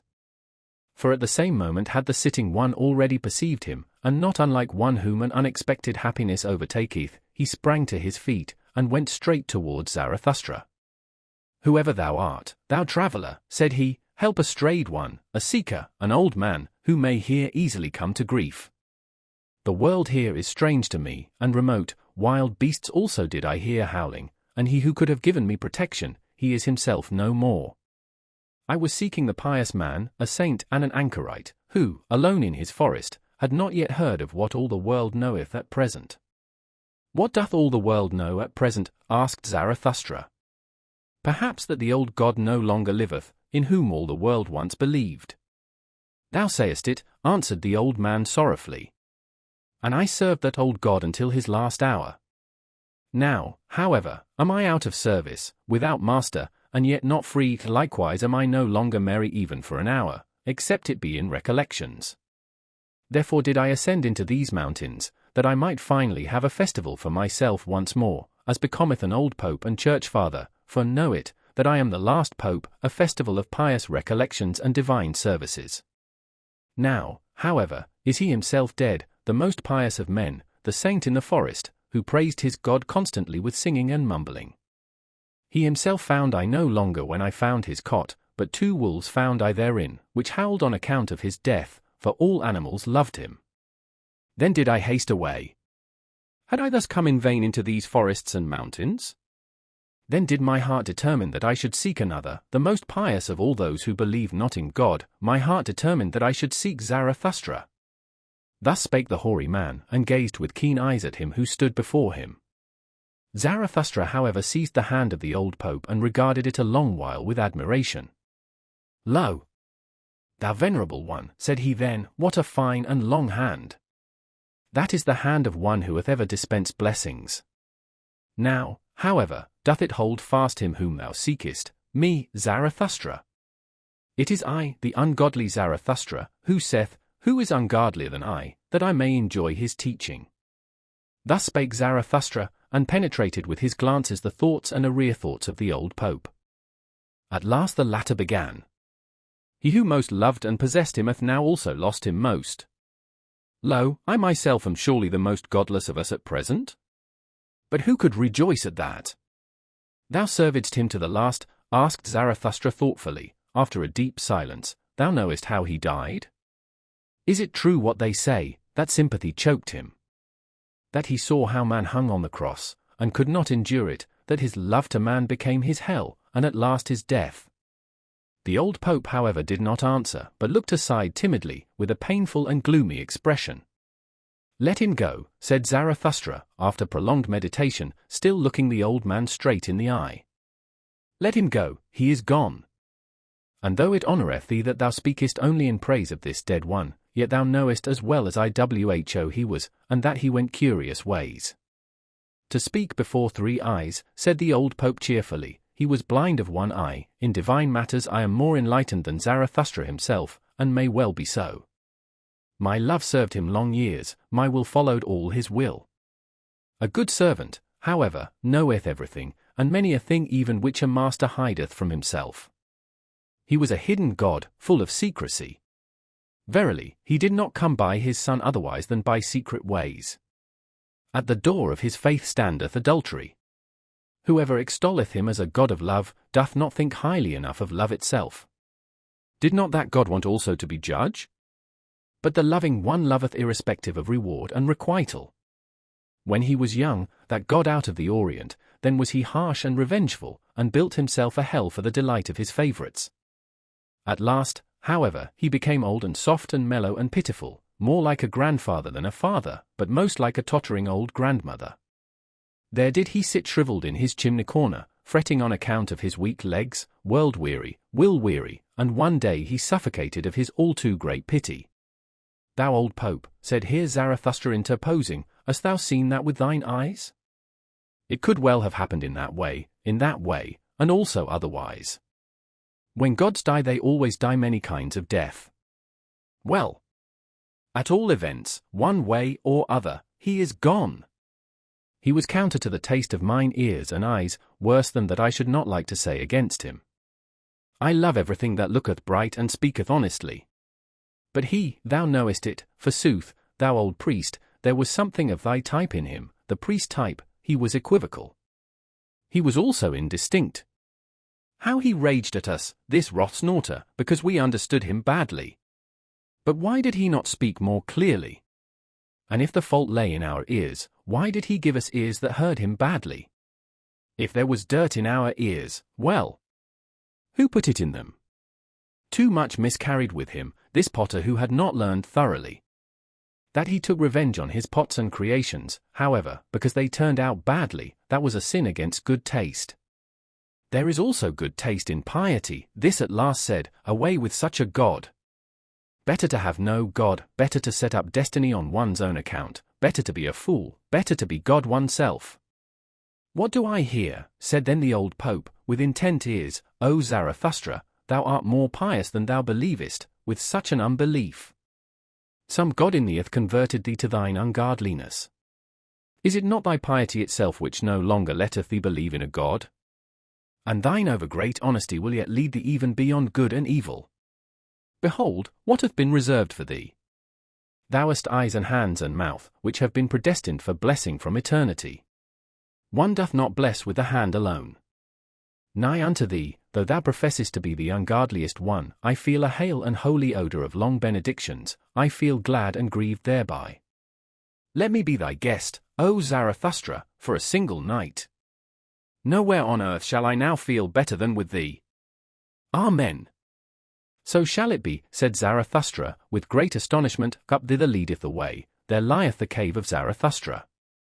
Gladly, forsooth, would I conduct thee thither myself, thou venerable one, for I love all pious men. But now a cry of distress calleth me hastily away from thee. In my domain shall no one come to grief, my cave is a good haven. And best of all would I like to put every sorrowful one again on firm land and firm legs.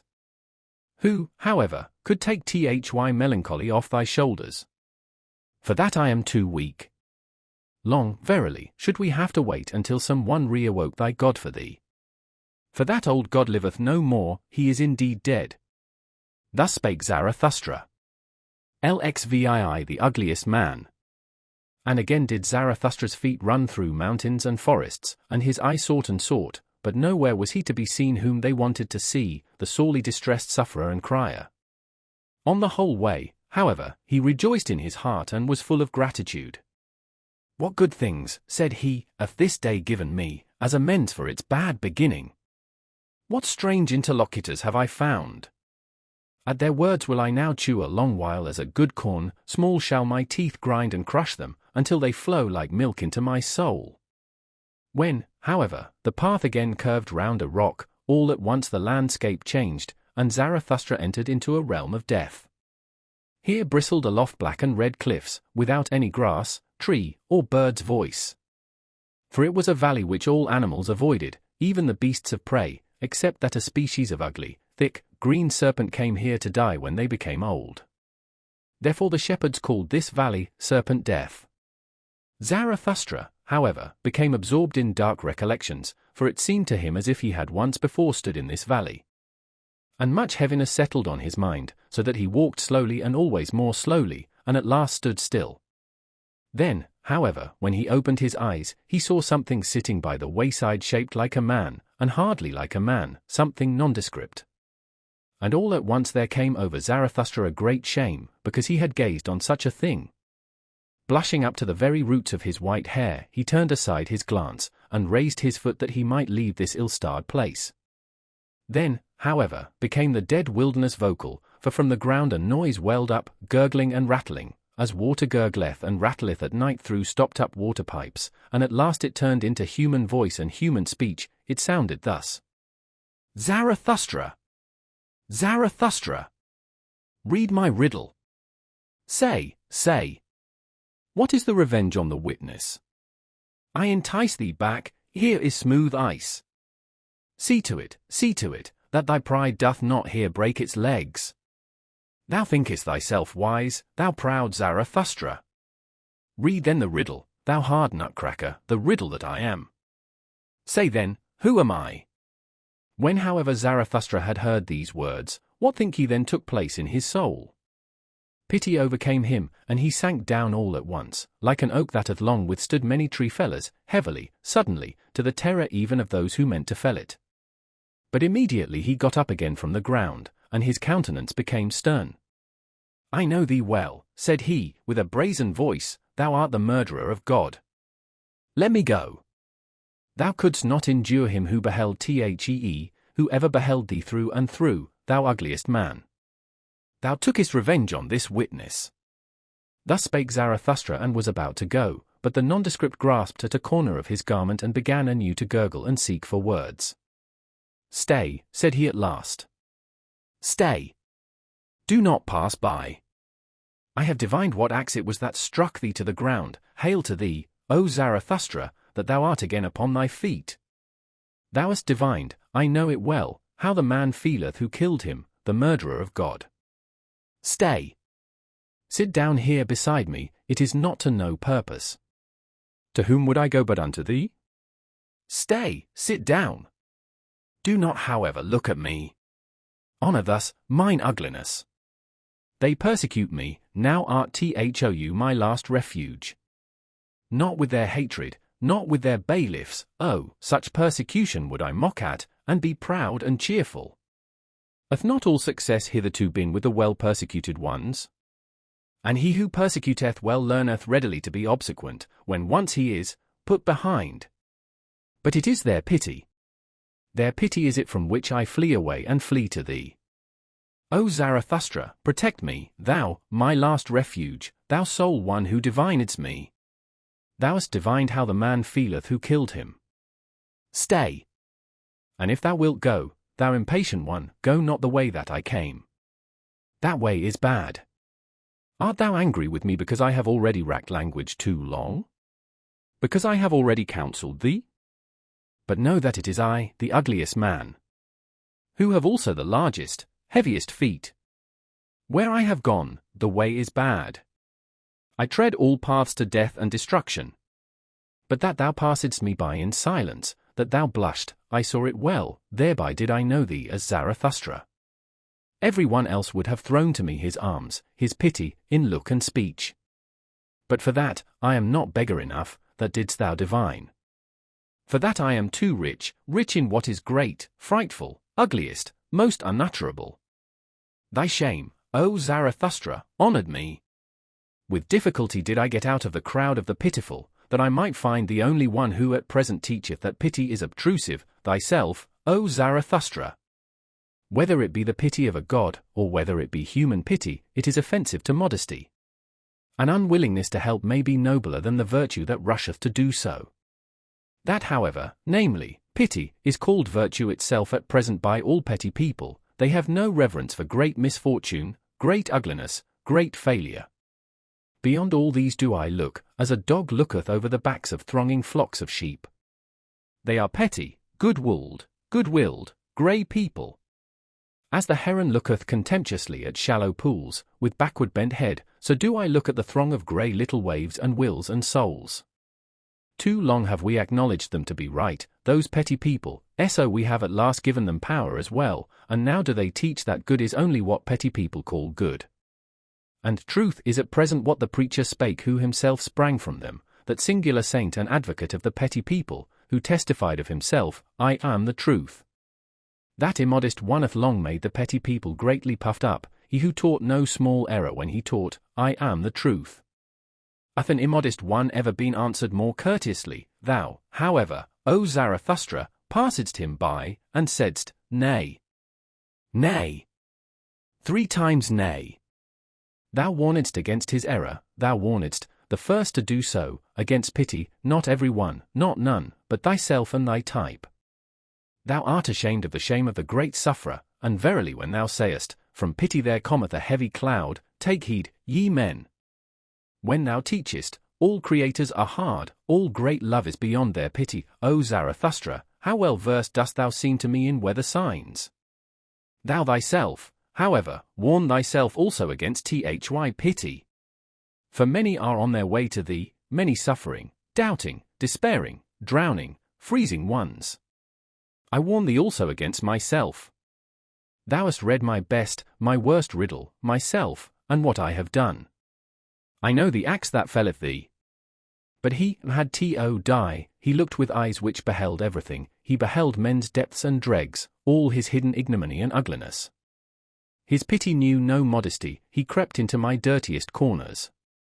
This most prying, over-intrusive, over-pitiful one had to die. He ever beheld me, on such a witness I would have revenge, or not live myself. The God who beheld everything, and also man, that God had to die. Man cannot endure it that such a witness should live. Thus spake the ugliest man. Zarathustra however got up, and prepared to go on, for he felt frozen to the very bowels. Thou nondescript, said he, thou warnedst me against thy path. As thanks for it I praise mine to thee. Behold, up thither is the cave of Zarathustra. My cave is large and deep and hath many corners, there findeth he that is most hidden his hiding place. And close beside it, there are 100 lurking places and by-places for creeping, fluttering, and hopping creatures. Thou outcast, who hast cast thyself out, thou wilt not live amongst men and men's pity. Well then, do like me. Thus wilt thou learn also from me, only the doer learneth. And talk first and foremost to mine animals. The proudest animal and the wisest animal, they might well be the right counselors for us both. Thus spake Zarathustra and went his way, more thoughtfully and slowly even than before, for he asked himself many things, and hardly knew what to answer.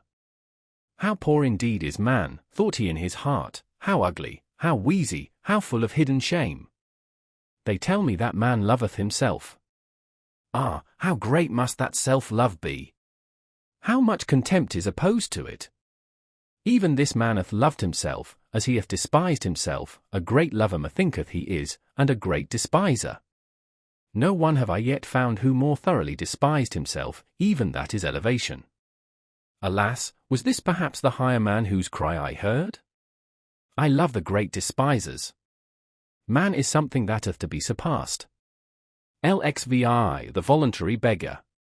When Zarathustra had left the ugliest man, he was chilled and felt lonesome, for much coldness and lonesomeness came over his spirit, so that even his limbs became colder thereby. When, however, he wandered on and on, uphill and down, at times past green meadows, though also sometimes over wild stony couches where formerly perhaps an impatient brook had made its bed, then he turned all at once warmer and heartier again. What hath happened unto me, he asked himself, something warm and living quickeneth me, it must be in the neighborhood. Already am I less alone, unconscious companions and brethren rove around me, their warm breath toucheth my soul. When, however, he spied about and sought for the comforters of his lonesomeness, behold, there were kine there standing together on an eminence, whose proximity and smell had warmed his heart. The kine, however, seemed to listen eagerly to a speaker, and took no heed of him who approached. When, however, Zarathustra was quite nigh unto them, then did he hear plainly that a human voice spake in the midst of the kine, and apparently all of them had turned their heads towards the speaker. Then ran Zarathustra up speedily and drove the animals aside, for he feared that some one had here met with harm, which the pity of the kine would hardly be able to relieve. But in this he was deceived, for behold, there sat a man on the ground who seemed to be persuading the animals to have no fear of him, a peaceable man and preacher on the mount, out of whose eyes kindness itself preached. What dost thou seek here? Called out Zarathustra in astonishment. What do I here seek? Answered he, the same that thou seekest, thou mischief maker, that is to say, happiness upon earth. To that end, however, I would fain learn of these kine. For I tell thee that I have already talked half a morning unto them, and just now were they about to give me their answer. Why dost thou disturb them? Except we be converted and become as kine, we shall in no wise enter into the kingdom of heaven. For we ought to learn from them one thing, ruminating. And verily, although a man should gain the whole world, and yet not learn one thing, ruminating, what would it profit him? He would not be rid of his affliction. His great affliction, that, however, is at present called disgust. Who hath not at present his heart, his mouth, and his eyes full of disgust? Thou also. Thou also. But behold these kine. Thus spake the preacher on the mount, and turned then his own look towards Zarathustra, for hitherto it had rested lovingly on the kine. Then, however, he put on a different expression. Who is this with whom I talk? He exclaimed frightened, and sprang up from the ground. This is the man without disgust, this is Zarathustra himself, the surmounter of the great disgust, this is the eye, this is the mouth, this is the heart of Zarathustra himself. And whilst he thus spake he kissed with o'erflowing eyes the hands of him with whom he spake, and behaved altogether like one to whom a precious gift and jewel hath fallen unawares from heaven. The kine, however, gazed at it all and wondered. Speak not of me, thou strange one, thou amiable one, said Zarathustra, and restrained his affection, speak to me firstly of thyself. Art thou not the voluntary beggar who once cast away great riches? Who was ashamed of his riches and of the rich, and fled to the poorest to bestow upon them his abundance and his heart? But they received him not. but they received me not, said the voluntary beggar, thou knowest it, forsooth. So I went at last to the animals and to those kine. Then learnedst thou, interrupted Zarathustra, how much harder it is to give properly than to take properly, and that bestowing well is an art, the last, subtlest master art of kindness. Especially nowadays, answered the voluntary beggar, at present, that is to say, when everything loweth become rebellious and exclusive and haughty in its manner, in the manner of the populace. For the hour hath come, thou knowest it forsooth, for the great, evil, long, slow mob and slave insurrection, it extendeth and extendeth. Now doth it provoke the lower classes, all benevolence and petty giving, and the overrich may be on their guard. Whoever at present drip, like bulgy bottles out of all too small necks, of such bottles at present one willingly breaketh the necks. Wanton avidity, bilious envy, careworn revenge, populous pride, all these struck mine eye. It is no longer true that the poor are blessed. The kingdom of heaven, however, is with the kine. And why is it not with the rich? Asked Zarathustra temptingly, while he kept back the kine which sniffed familiarly at the peaceful one. Why dost thou tempt me? Answered the other. Thou knowest it thyself better even than I. What was it drove me to the poorest, O Zarathustra? Was it not my disgust at the richest? At the culprits of riches, with cold eyes and rank thoughts, who pick up profit out of all kinds of rubbish, at this rabble that stinketh to heaven. At this gilded, falsified populace, whose fathers were pickpockets, or carrion crows, or rag-pickers, with wives compliant, lewd and forgetful, for they are all of them not far different from harlots. Populace above, populace below. What are poor and rich at present? That distinction did I unlearn, then did I flee away further and ever further, until I came to those kine. Thus spake the peaceful one, and puffed himself and perspired with his words, so that the kine wondered anew. Zarathustra, however, kept looking into his face with a smile, all the time the man talked so severely, and shook silently his head. Thou doest violence to thyself, thou preacher on the mount, when thou usest such severe words. For such severity neither thy mouth nor thine eye have been given thee. Nor, methinketh, hath thy stomach either, unto it all such rage and hatred and foaming over is repugnant. Thy stomach wanteth softer things, thou art not a butcher. Rather seemest thou to me a plant-eater and a root-man. Perhaps thou grindest corn. Certainly, however, thou art averse to fleshly joys, and thou lovest honey. Thou hast divined me well, answered the voluntary beggar, with lightened heart. I love honey, I also grind corn, for I have sought out what tasteth sweetly and maketh pure breath. Also what requireth a long time, a day's work and a mouth's work for gentle idlers and sluggards. Furthest, to be sure, have those kine carried it, they have devised ruminating and lying in the sun. They also abstain from all heavy thoughts which inflate the heart. Well, said Zarathustra, thou shouldst also see mine animals, mine eagle and my serpent, their like do not at present exist on earth. Behold, thither leadeth the way to my cave, be tonight its guest. And talk to mine animals of the happiness of animals. Until I myself come home. For now a cry of distress calleth me hastily away from thee. Also, shouldst thou find new honey with me, ice-cold, golden comb honey, eat it. Now, however, take leave at once of thy kine, thou strange one. Thou amiable one. Though it be hard for thee. For they are thy warmest friends and preceptors. One excepted, whom I hold still dearer, answered the voluntary beggar. Thou thyself art good, O Zarathustra, and better even than a cow. Away, away with thee. Thou evil flatterer, cried Zarathustra mischievously, why dost thou spoil me with such praise and flattery, honey?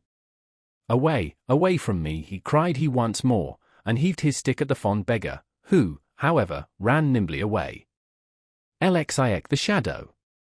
Scarcely, however, was the voluntary beggar gone in haste, and Zarathustra again alone, when he heard behind him a new voice which called out, Stay!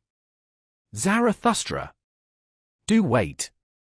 It is myself, forsooth, O Zarathustra, myself, thy shadow. But Zarathustra did not wait, for a sudden irritation came over him on account of the crowd and the crowding in his mountains. Whithereth my lonesomeness gone, spake he. It is verily becoming too much for me, these mountains swarm, my kingdom is no longer of this world, I require new mountains. My shadow calleth me? What matter about my shadow? Let it run after me.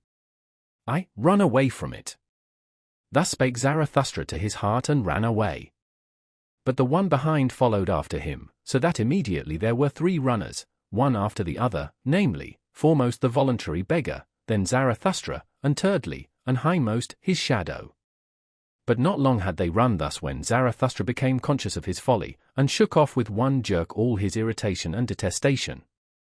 What, said he, have not the most ludicrous things always happened to us old anchorites and saints? Verily, my folly hath grown big in the mountains. Now do I hear 6 old fools' legs rattling behind one another. But doth Zarathustra need to be frightened by his shadow? Also, methinketh that after all it hath longer legs than mine. Thus spake Zarathustra, and, laughing with eyes and entrails, he stood still and turned round quickly, and behold, he almost thereby threw his shadow and follower to the ground, so closely had the latter followed at his heels, and so weak was he. For when Zarathustra scrutinized him with his glance he was frightened as by a sudden apparition, so slender, swarthy, hollow and worn out did this follower appear. Who art thou? Asked Zarathustra vehemently, what doest thou here? And why cajoest thou thyself my shadow? Thou art not pleasing unto me. Forgive me, answered the shadow, that it is I, and if I please thee not, well, O Zarathustra! Therein do I admire thee and thy good taste. A wanderer am I, who have walked long at thy heels, always on the way, but without a goal, also without a home, so that verily, I lack little of being the eternally wandering Jew, except that I am not eternal and not a Jew. What? Must I ever be on the way? Whirled by every wind, unsettled, driven about. O earth, thou hast become too round for me.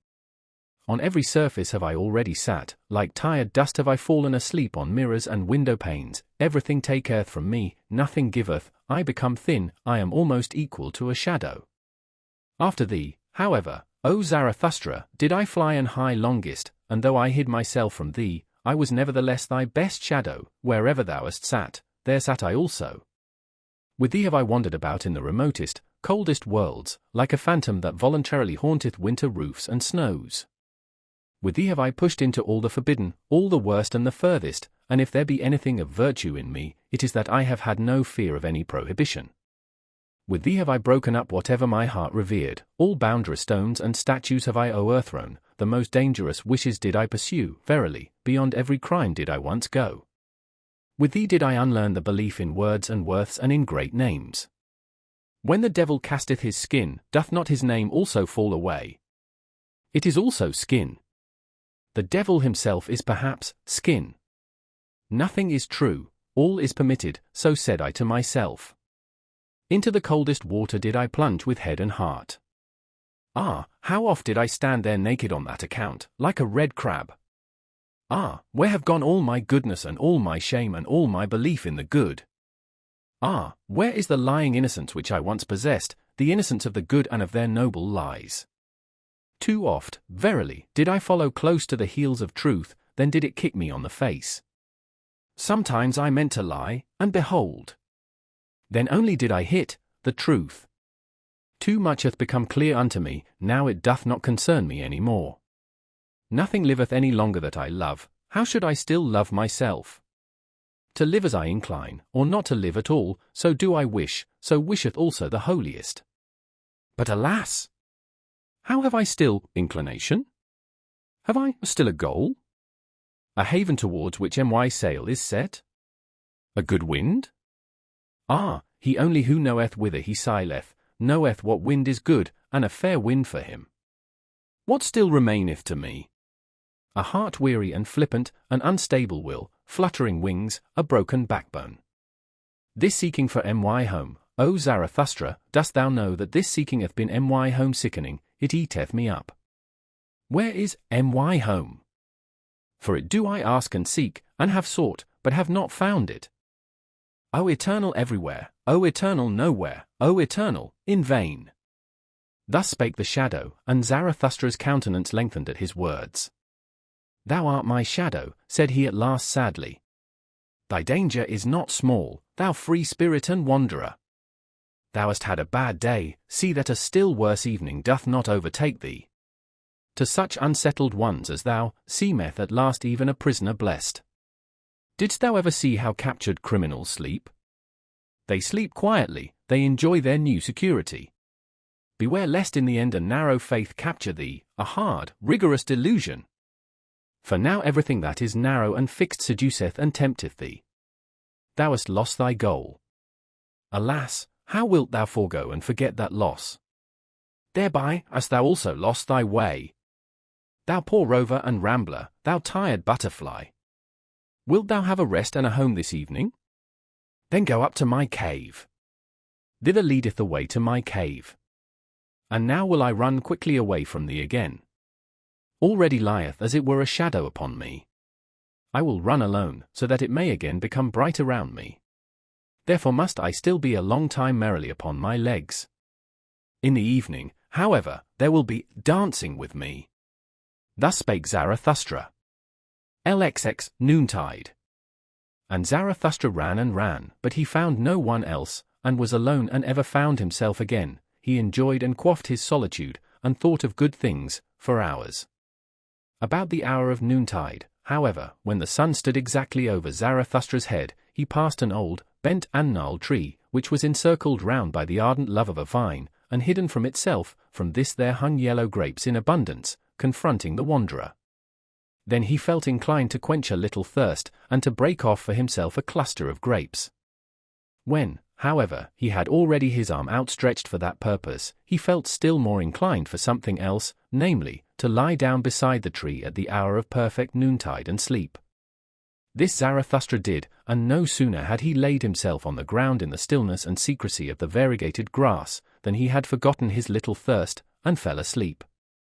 For as the proverb of Zarathustra saith, one thing is more necessary than the other.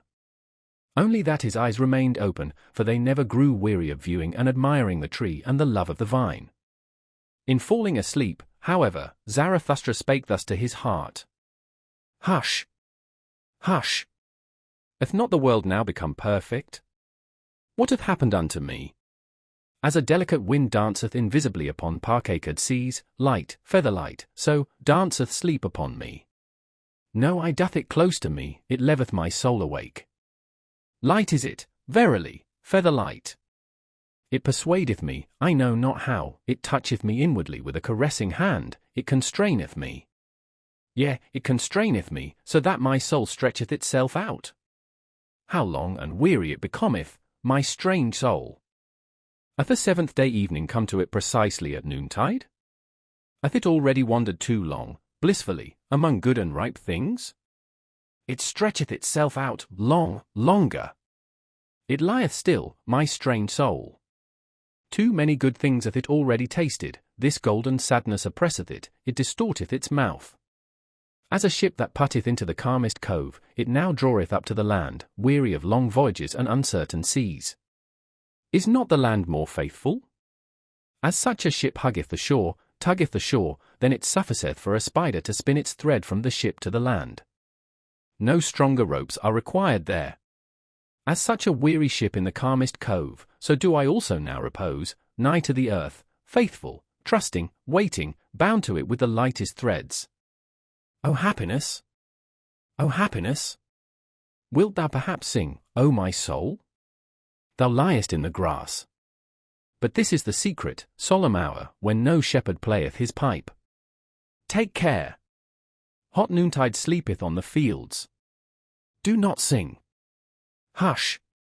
The world is perfect. Do not sing, thou prairie bird, my soul. Do not even whisper. Lo, hush! The old noontide sleepeth, it moveth its mouth, doth it not just now drink a drop of happiness? An old brown drop of golden happiness, golden wine. Something whisketh over it, its happiness laugheth. Thus laugheth a god. Hush! For happiness, how little sufficeth for happiness. Thus spake I once and thought myself wise. But it was a blasphemy, that have I now learned. Wise fools speak better. The least thing precisely, the gentlest thing, the lightest thing, a lizard's rustling, a breath, a whisk, an eye-glance, little maketh up the best happiness. Hush! What hath befallen me? Hark! Hath time flown away? Do I not fall? Have I not fallen? Hark! Into the well of eternity? What happeneth to me? Hush! It stingeth me, alas, to the heart? To the heart! Oh, break up, my heart, after such happiness, after such a sting! What? Hath not the world just now become perfect? Round and ripe? Oh, for the golden round ring, whither doth it fly? Let me run after it. Quick! Hush, and here Zarathustra stretched himself, and felt that he was asleep. Up, said he to himself, thou sleeper! Thou noontide sleeper! Well then, up, ye old legs! It is time and more than time, many a good stretch of road is still awaiting you. Now have ye slept your fill, for how long a time? A half eternity! Well then, up now, mine old heart! For how long after such a sleep mayest thou remain awake? But then did he fall asleep anew, and his soul spake against him and defended itself, and lay down again, leave me alone. Hush! Hath not the world just now become perfect? Oh, for the golden round ball! Get up, said Zarathustra, thou little thief, thou sluggard! What? Still stretching thyself, yawning, sighing, falling into deep wells? Who art thou then, O my soul? And here he became frightened, for a sunbeam shot down from heaven upon his face. O heaven above me, said he sighing, and sat upright, thou gazest at me. Thou hearkenest unto my strange soul? When wilt thou drink this drop of dew that fell down upon all earthly things? When wilt thou drink this strange soul? When, thou well of eternity? Thou joyous, awful, noontide abyss! When wilt thou drink my soul back into thee? Thus spake Zarathustra, and rose from his couch beside the tree, as if awakening from a strange drunkenness, and behold! There stood the sun still exactly above his head. One might, however, rightly infer therefrom that Zarathustra had not then slept long. LXXI the greeting. It was late in the afternoon only when Zarathustra, after long useless searching and strolling about, again came home to his cave.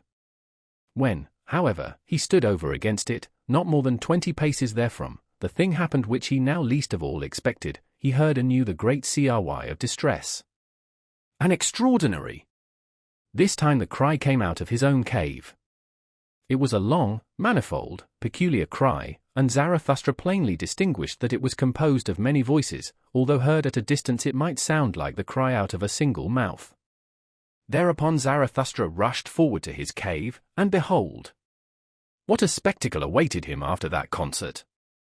For there did they all sit together whom he had passed during the day, the king on the right and the king on the left, the old magician, the pope, the voluntary beggar, the shadow, the intellectually conscientious one, the sorrowful soothsayer, and the ass. The ugliest man, however, had set a crown on his head, and had put round him 2 purple girdles, for he liked, like all ugly ones, to disguise himself and play the handsome person.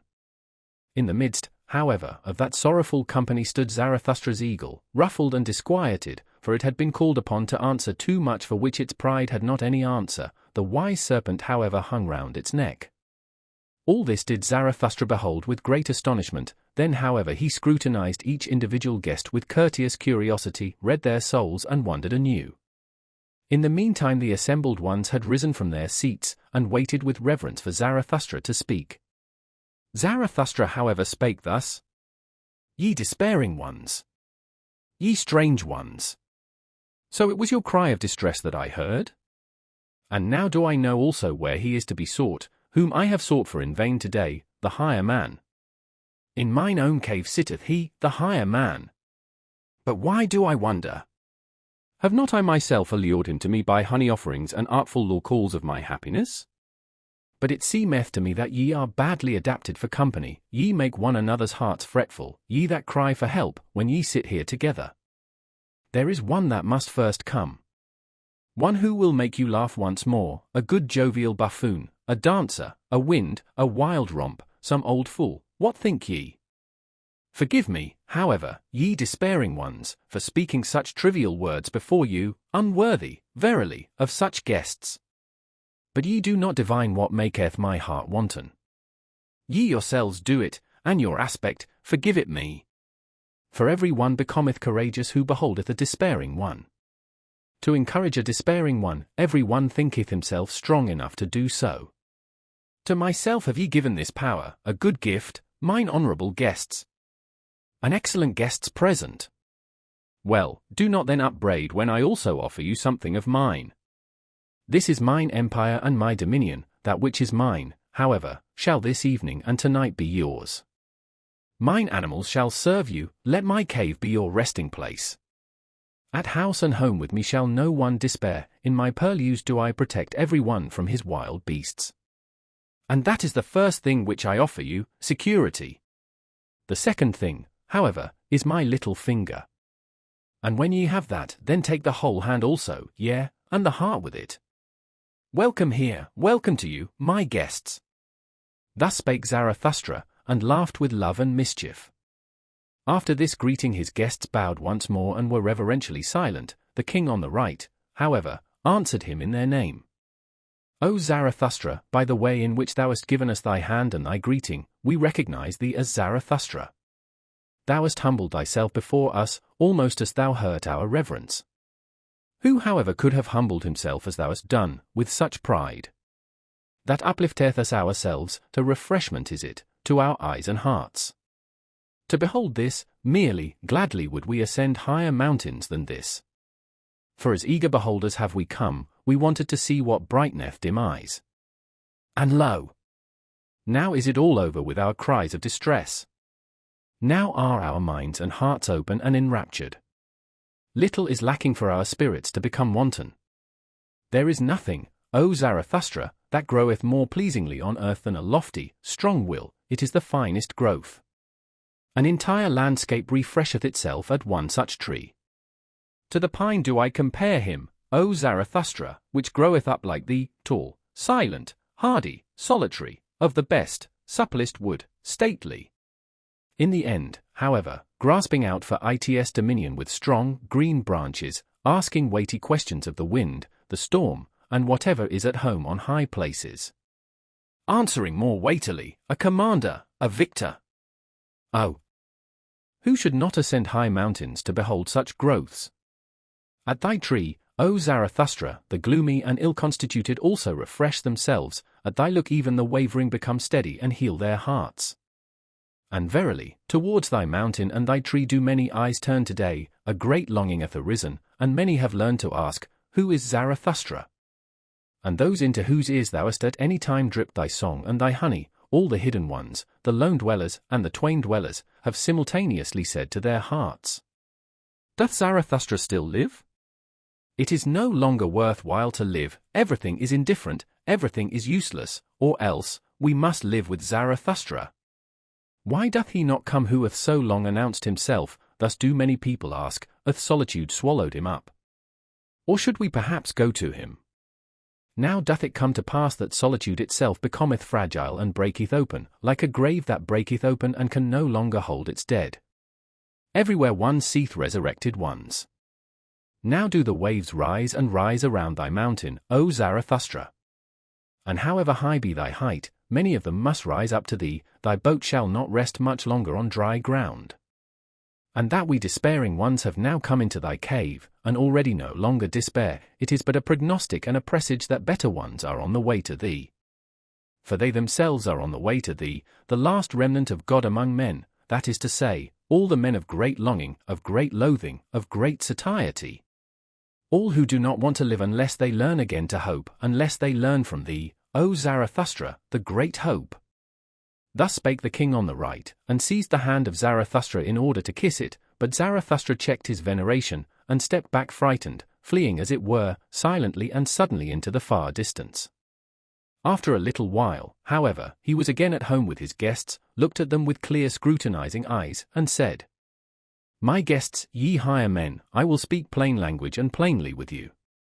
It is not for you that I have waited here in these mountains.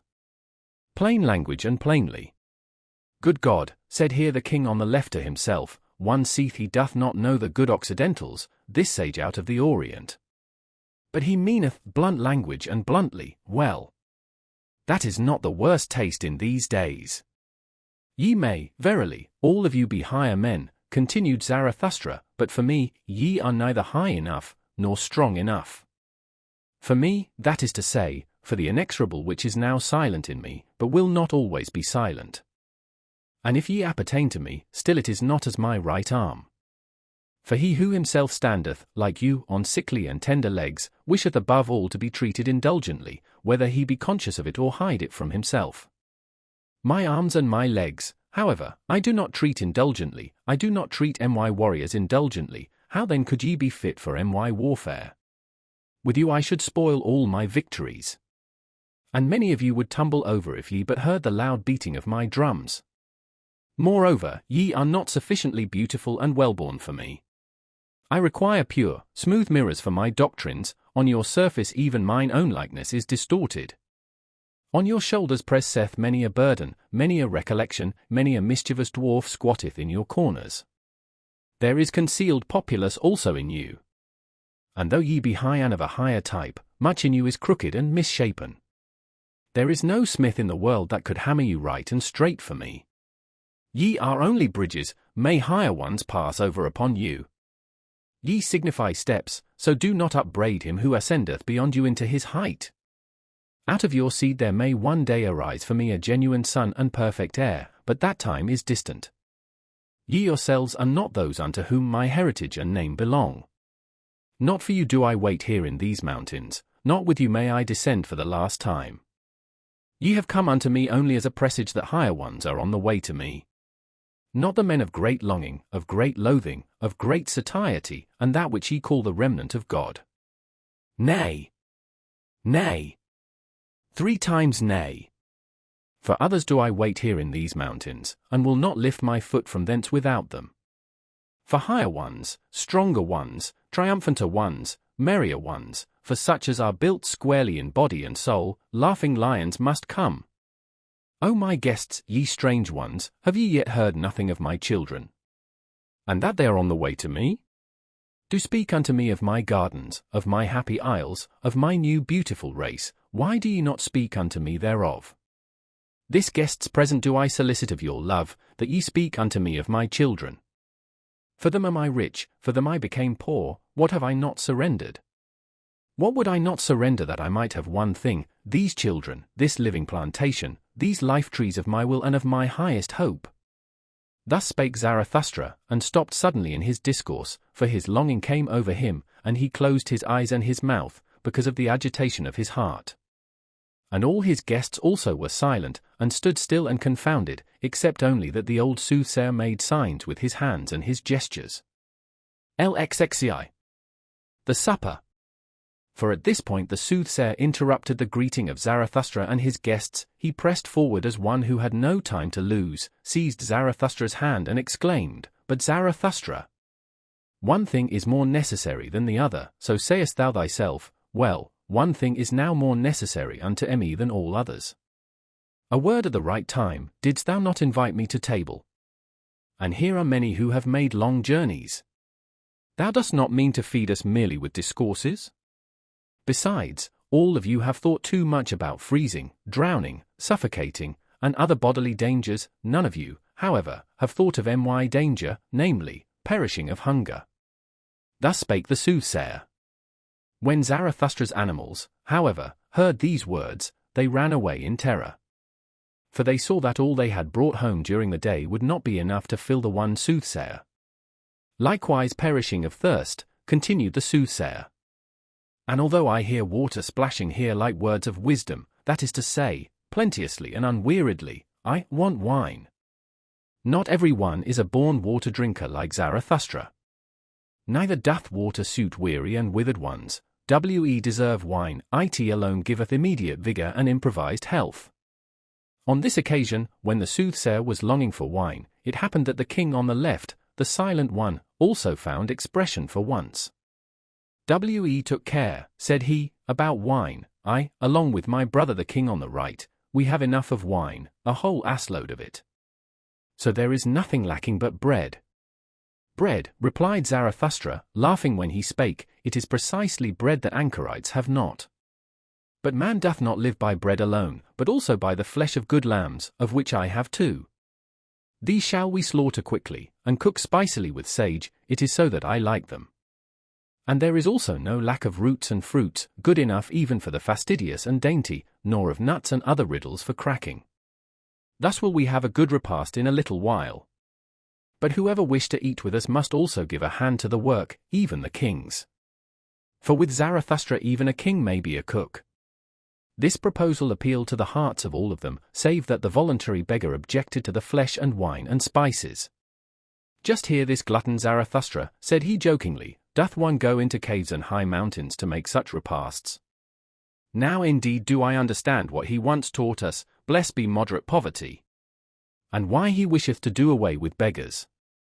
Be of good cheer, replied Zarathustra, as I am.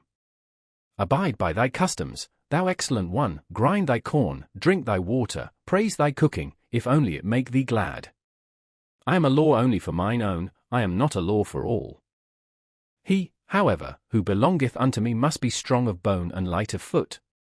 Joyous in fight and feast, no sulker, no John o'er dreams, ready for the hardest task as for the feast, healthy and hale. The best belongeth unto mine and me, and if it be not given us, then do we take it, the best food, the purest sky, the strongest thoughts, the fairest women. Thus spake Zarathustra. The king on the right however answered and said, Strange! Did one ever hear such sensible things out of the mouth of a wise man? And verily, it is the strangest thing in a wise man, if over and above, he be still sensible, and not an ass. Thus spake the king on the right and wondered. The ass however, with ill will, said yea to his remark. This however was the beginning of that long repast which is called the supper, in the history books. At this there was nothing else spoken of but the higher man. LXXCI the higher man. 1. When I came unto men for the first time, then did I commit the anchorite folly, the great folly, I appeared on the market-place. And when I spake unto all, I spake unto none. In the evening, however, rope dancers were my companions, and corpses, and I myself almost a corpse. With the new morning, however, there came unto me a new truth, then did I learn to say, of what account to me are market-place and populous noise and long populous ears. Ye higher men, learn this from me, on the market-place no one believeth in higher men. But if ye will speak there, very well. The populace, however, blinketh, we are all equal. Ye higher men, so blinketh the populace, there are no higher men, we are all equal, man is man, before God, we are all equal. Before God, now, however, this God hath died. Before the populace, however, we will not be equal. Ye higher men, away from the market-place. 2. Before God, now however this God hath died. Ye higher men, this God was your greatest danger. Only since he lay in the grave have ye again arisen. Now only cometh the great noontide, now only doth the higher man become a master. Have ye understood this word, O my brethren? Ye are frightened, do your hearts turn giddy? Doth the abyss here yawn for you? Doth the hellhound here yelp at you? Well, take heart. Ye higher men. Now only travaileth the mountain of the human future. God hath died, now do we desire, the Superman to live. 3. The most careful ask today, how is man to be maintained? Zarathustra however asketh, as the first and only one, how is man to be surpassed? The Superman, I have at heart, that is the first and only thing to me, and not man, not the neighbor, not the poorest, not the sorriest, not the best dot. O my brethren, what I can love in man is that he is an overgoing and a downgoing. And also in you there is much that maketh me love and hope. In that ye have despised, ye higher men, that maketh me hope. For the great despisers are the great reverers. In that ye have despaired, there is much to honor. For ye have not learned to submit yourselves, ye have not learned petty policy. For today have the petty people become master, they all preach submission and humility and policy and diligence and consideration and the long etc. of petty virtues. Whatever is of the effeminate type, whatever originateth from the servile type, and especially the populous mishmash, that wisheth now to be master of all human destiny, O disgust! Disgust! Disgust! That asketh and never tireth, how is man to maintain himself best, longest, most pleasantly? Thereby are they the masters of today. These masters of today, surpass them, O my brethren, these petty people, they are the Superman's greatest danger. Surpass, ye higher men, the petty virtues, the petty policy, the sand-grain considerateness, the ant-hill trumpery, the pitiable comfortableness, the happiness of the greatest number. And rather despair than submit yourselves. And verily, I love you, because ye know not today how to live, ye higher men. For thus do ye live best. 4. Have ye courage, O my brethren? Are ye stout-hearted? Not the courage before witnesses, but anchorite and eagle courage, which not even a god any longer beholdeth. Cold souls, mules, the blind, and the drunken, I do not call stout-hearted. He hath heart who knoweth fear, but vanquisheth it, who seeth the abyss, but with pride. He who seeth the abyss, but with eagle's eyes, he who with eagle's talons graspeth the abyss, he hath courage. 5. Man is evil, so said to me for consolation, all the wisest ones. Ah, if only it be still true today! For the evil is man's best force. Man must become better and eviler, so do I teach. The evilest is necessary for the Superman's best. It may have been well for the preacher of the petty people to suffer and be burdened by men's sin. I, however, rejoice in great sin as my great consolation. Such things, however, are not said for long ears. Every word, also, is not suited for every mouth. These are fine faraway things, at them sheep's claws shall not grasp. 6. Ye higher men, think ye that I am here to put right what ye have put wrong? Or that I wished henceforth to make snugger couches for you sufferers? Or show you restless, miswandering, misclimbing ones, new and easier footpaths? Nay! Nay! 3 times nay! Always more, always better ones of your type shall succumb, for ye shall always have it worse and harder. Thus only groweth man aloft to the height where the lightning streaketh and shattereth him, high enough for the lightning. Towards the few, the long, the remote go forth my soul and my seeking, of what account to me are your many little, short miseries? Ye do not yet suffer enough for me. For ye suffer from yourselves, ye have not yet suffered from man. Ye would lie if ye spake otherwise. None of you suffereth from what I have suffered. 7. It is not enough for me that the lightning no longer doeth harm. I do not wish to conduct it away, it shall learn to work for me. My wisdom hath accumulated long like a cloud, it becometh stiller and darker. So doeth all wisdom which shall one day bear lightnings. Unto these men of today will I not be light, nor be called light. Them will I blind, lightning of my wisdom. Put out their eyes. 8. Do not will anything beyond your power, there is a bad falseness in those who will beyond their power. Especially when they will great things. For they awaken distrusting great things, these subtle false coiners and stage players. Until at last they are false towards themselves, squint-eyed, whited cankers, glossed over with strong words, parade virtues, and brilliant false deeds. Take good care there, ye higher men. For nothing is more precious to me, and rarer, than honesty. Is this today not that of the populace? The populace, however, knoweth not what is great and what is small, what is straight and what is honest, it is innocently crooked, it ever lieth. 9. Have a good distrust today, ye higher men, ye enheartened ones. Ye open-hearted ones. And keep your reason secret. For this today is that of the populace. What the populace once learned to believe without reasons, who could refute it to them by means of reasons? And on the marketplace one convinceth with gestures. But reasons make the populace distrustful. And when truth hath once triumphed there, then ask yourselves with good distrust, what strong error hath fought for it? Be on your guard also against the learned. They hate you, because they are unproductive. They have cold, withered eyes before which every bird is unplumed. Such persons vaunt about not lying, but inability to lie is still far from being love to truth. Be on your guard.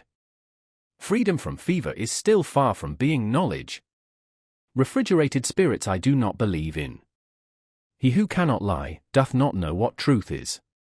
10. If you would go up high, then use your own legs. Do not get yourselves carried aloft, do not seat yourselves on other people's backs and heads. Thou wast mounted, however, on horseback? Thou now ridest briskly up to thy goal? Well, my friend. But thy lame foot is also with thee on horseback. When thou reachest thy goal, when thou alightest from thy horse, precisely on thy height, thou higher man, then wilt thou stumble. 11. Ye creating ones, ye higher men. One is only pregnant with one's own child. Do not let yourselves be imposed upon or put upon. Who then is your neighbor? Even if ye act for your neighbor, ye still do not create for him. Unlearn, I pray you, this for, ye creating ones, your very virtue wisheth you to have naught to do with, for, and on account of, and because. Against these false little words shall ye stop your ears.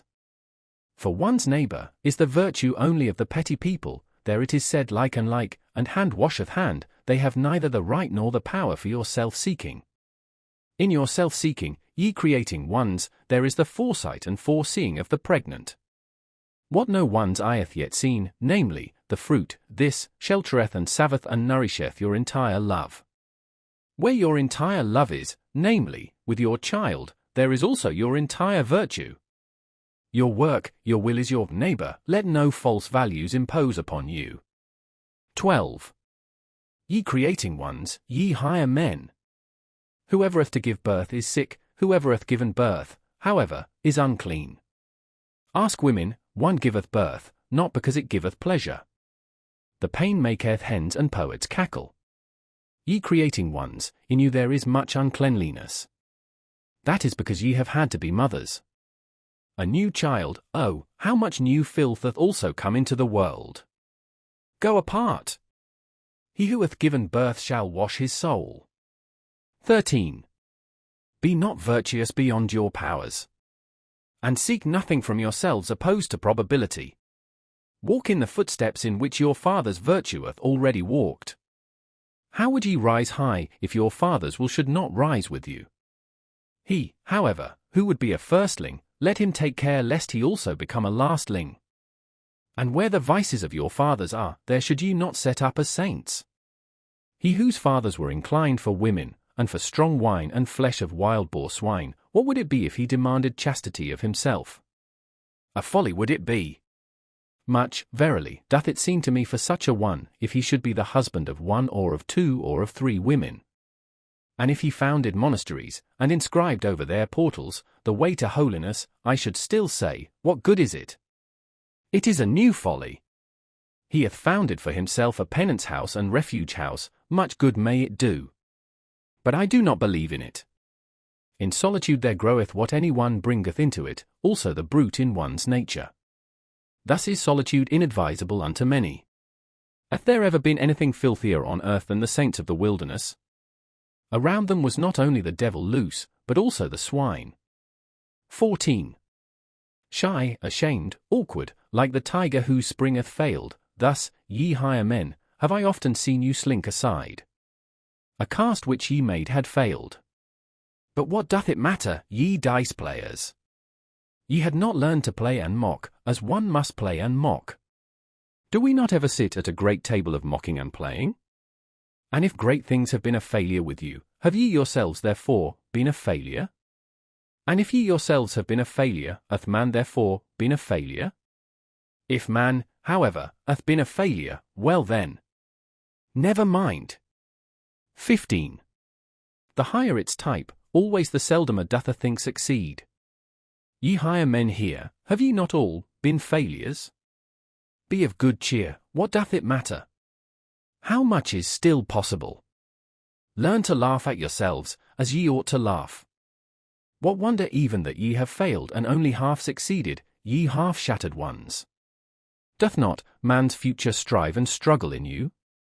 Man's furthest, profoundest, star-highest issues, his prodigious powers, do not all these foam through one another in your vessel? What wonder that many a vessel shattereth? Learn to laugh at yourselves, as ye ought to laugh. Ye higher men, oh, how much is still possible! And verily, how much hath already succeeded! How rich is this earth in small, good, perfect things, in well-constituted things!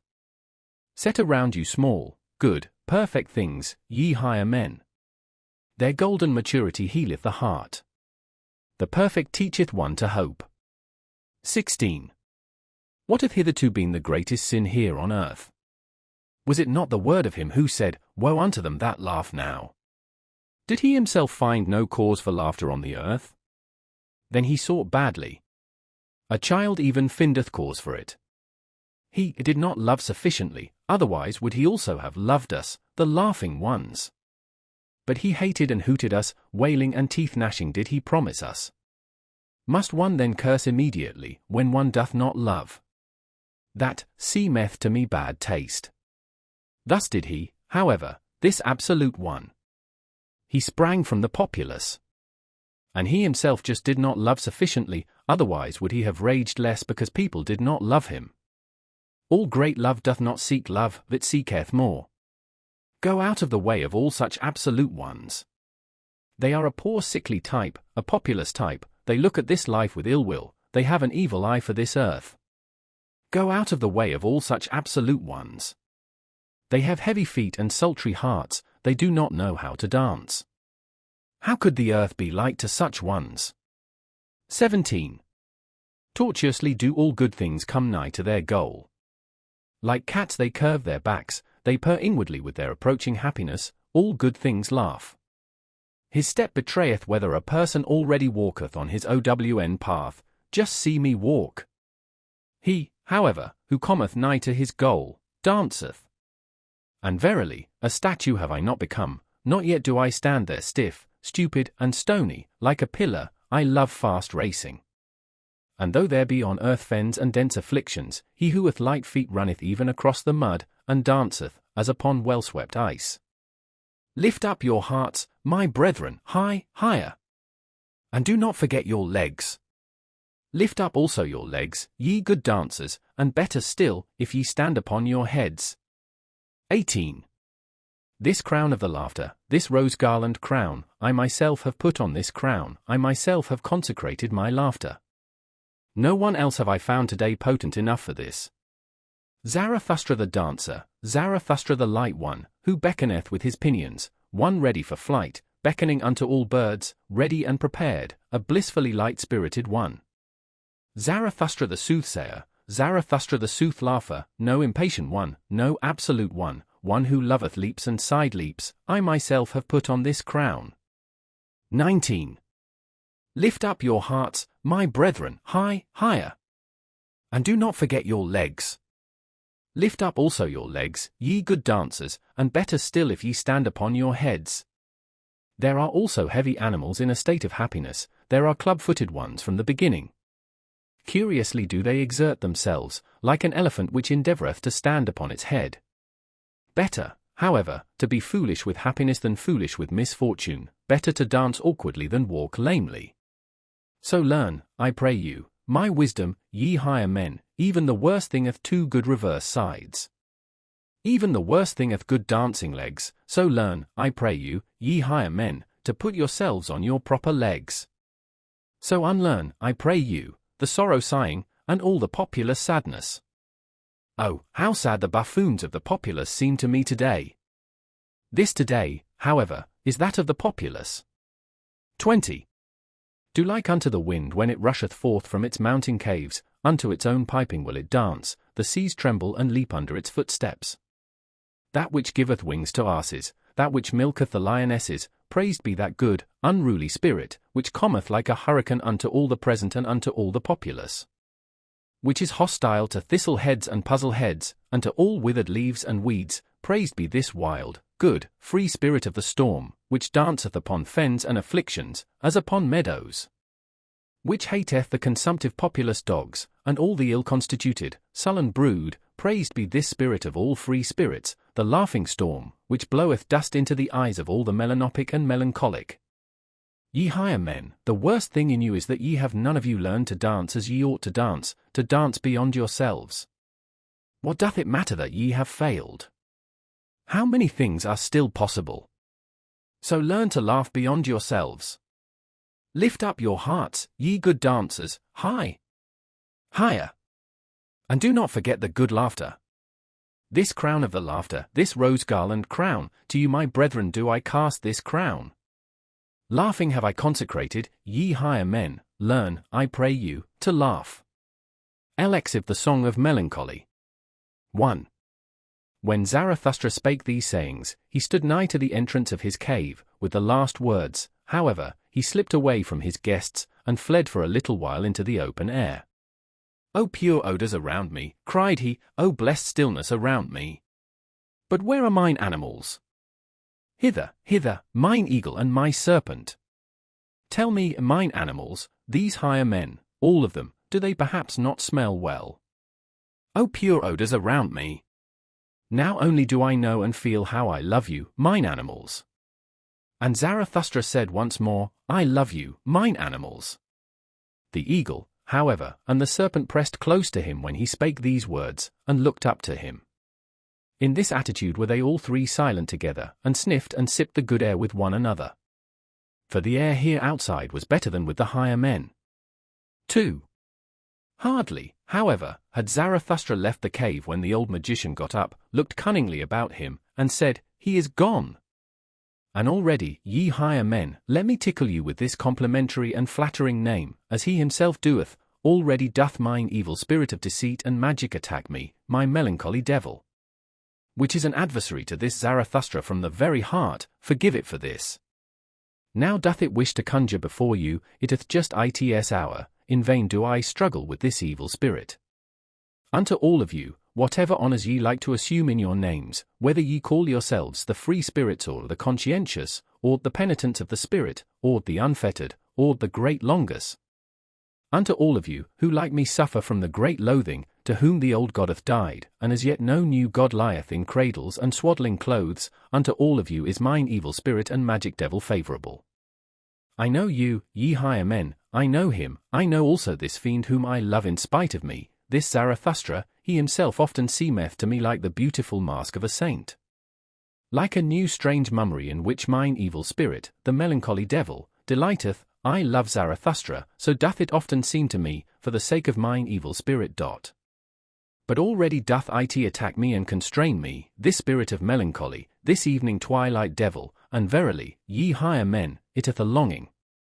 Open your eyes, it hath a longing to come naked, whether male or female, I do not yet know, but it cometh, it constraineth me, alas. Open your wits. The day dieth out, unto all things cometh now the evening, also unto the best things, hear now, and see, ye higher men, what devil, man or woman, this spirit of evening melancholy is. Thus spake the old magician, looked cunningly about him, and then seized his harp. 3. In evening's limpid air. What time the dew soothings? Unto the earth downpour. Invisibly and unheard. For tender shoe gear wear. The soothing dews, like all that's kind gentle. Bethink'st thou then, bethink'st thou, burning heart, how once thou thirstedest for heaven's kindly teardrops and dew's down droppings. All singed and weary thirstedest. What time on yellow grass pathways? Wicked, occidental sunny glances. Through sombre trees about thee sported. Blindingly sunny glow glances, gladly hurting? Of truth the wooer? Thou. So taunted they. Nay. Merely poet. A brute insidious, plundering, grovelling. That I must lie. That wittingly, wilfully, I must lie. For booty lusting. Motley masked. Self-hidden, shrouded. Himself his booty.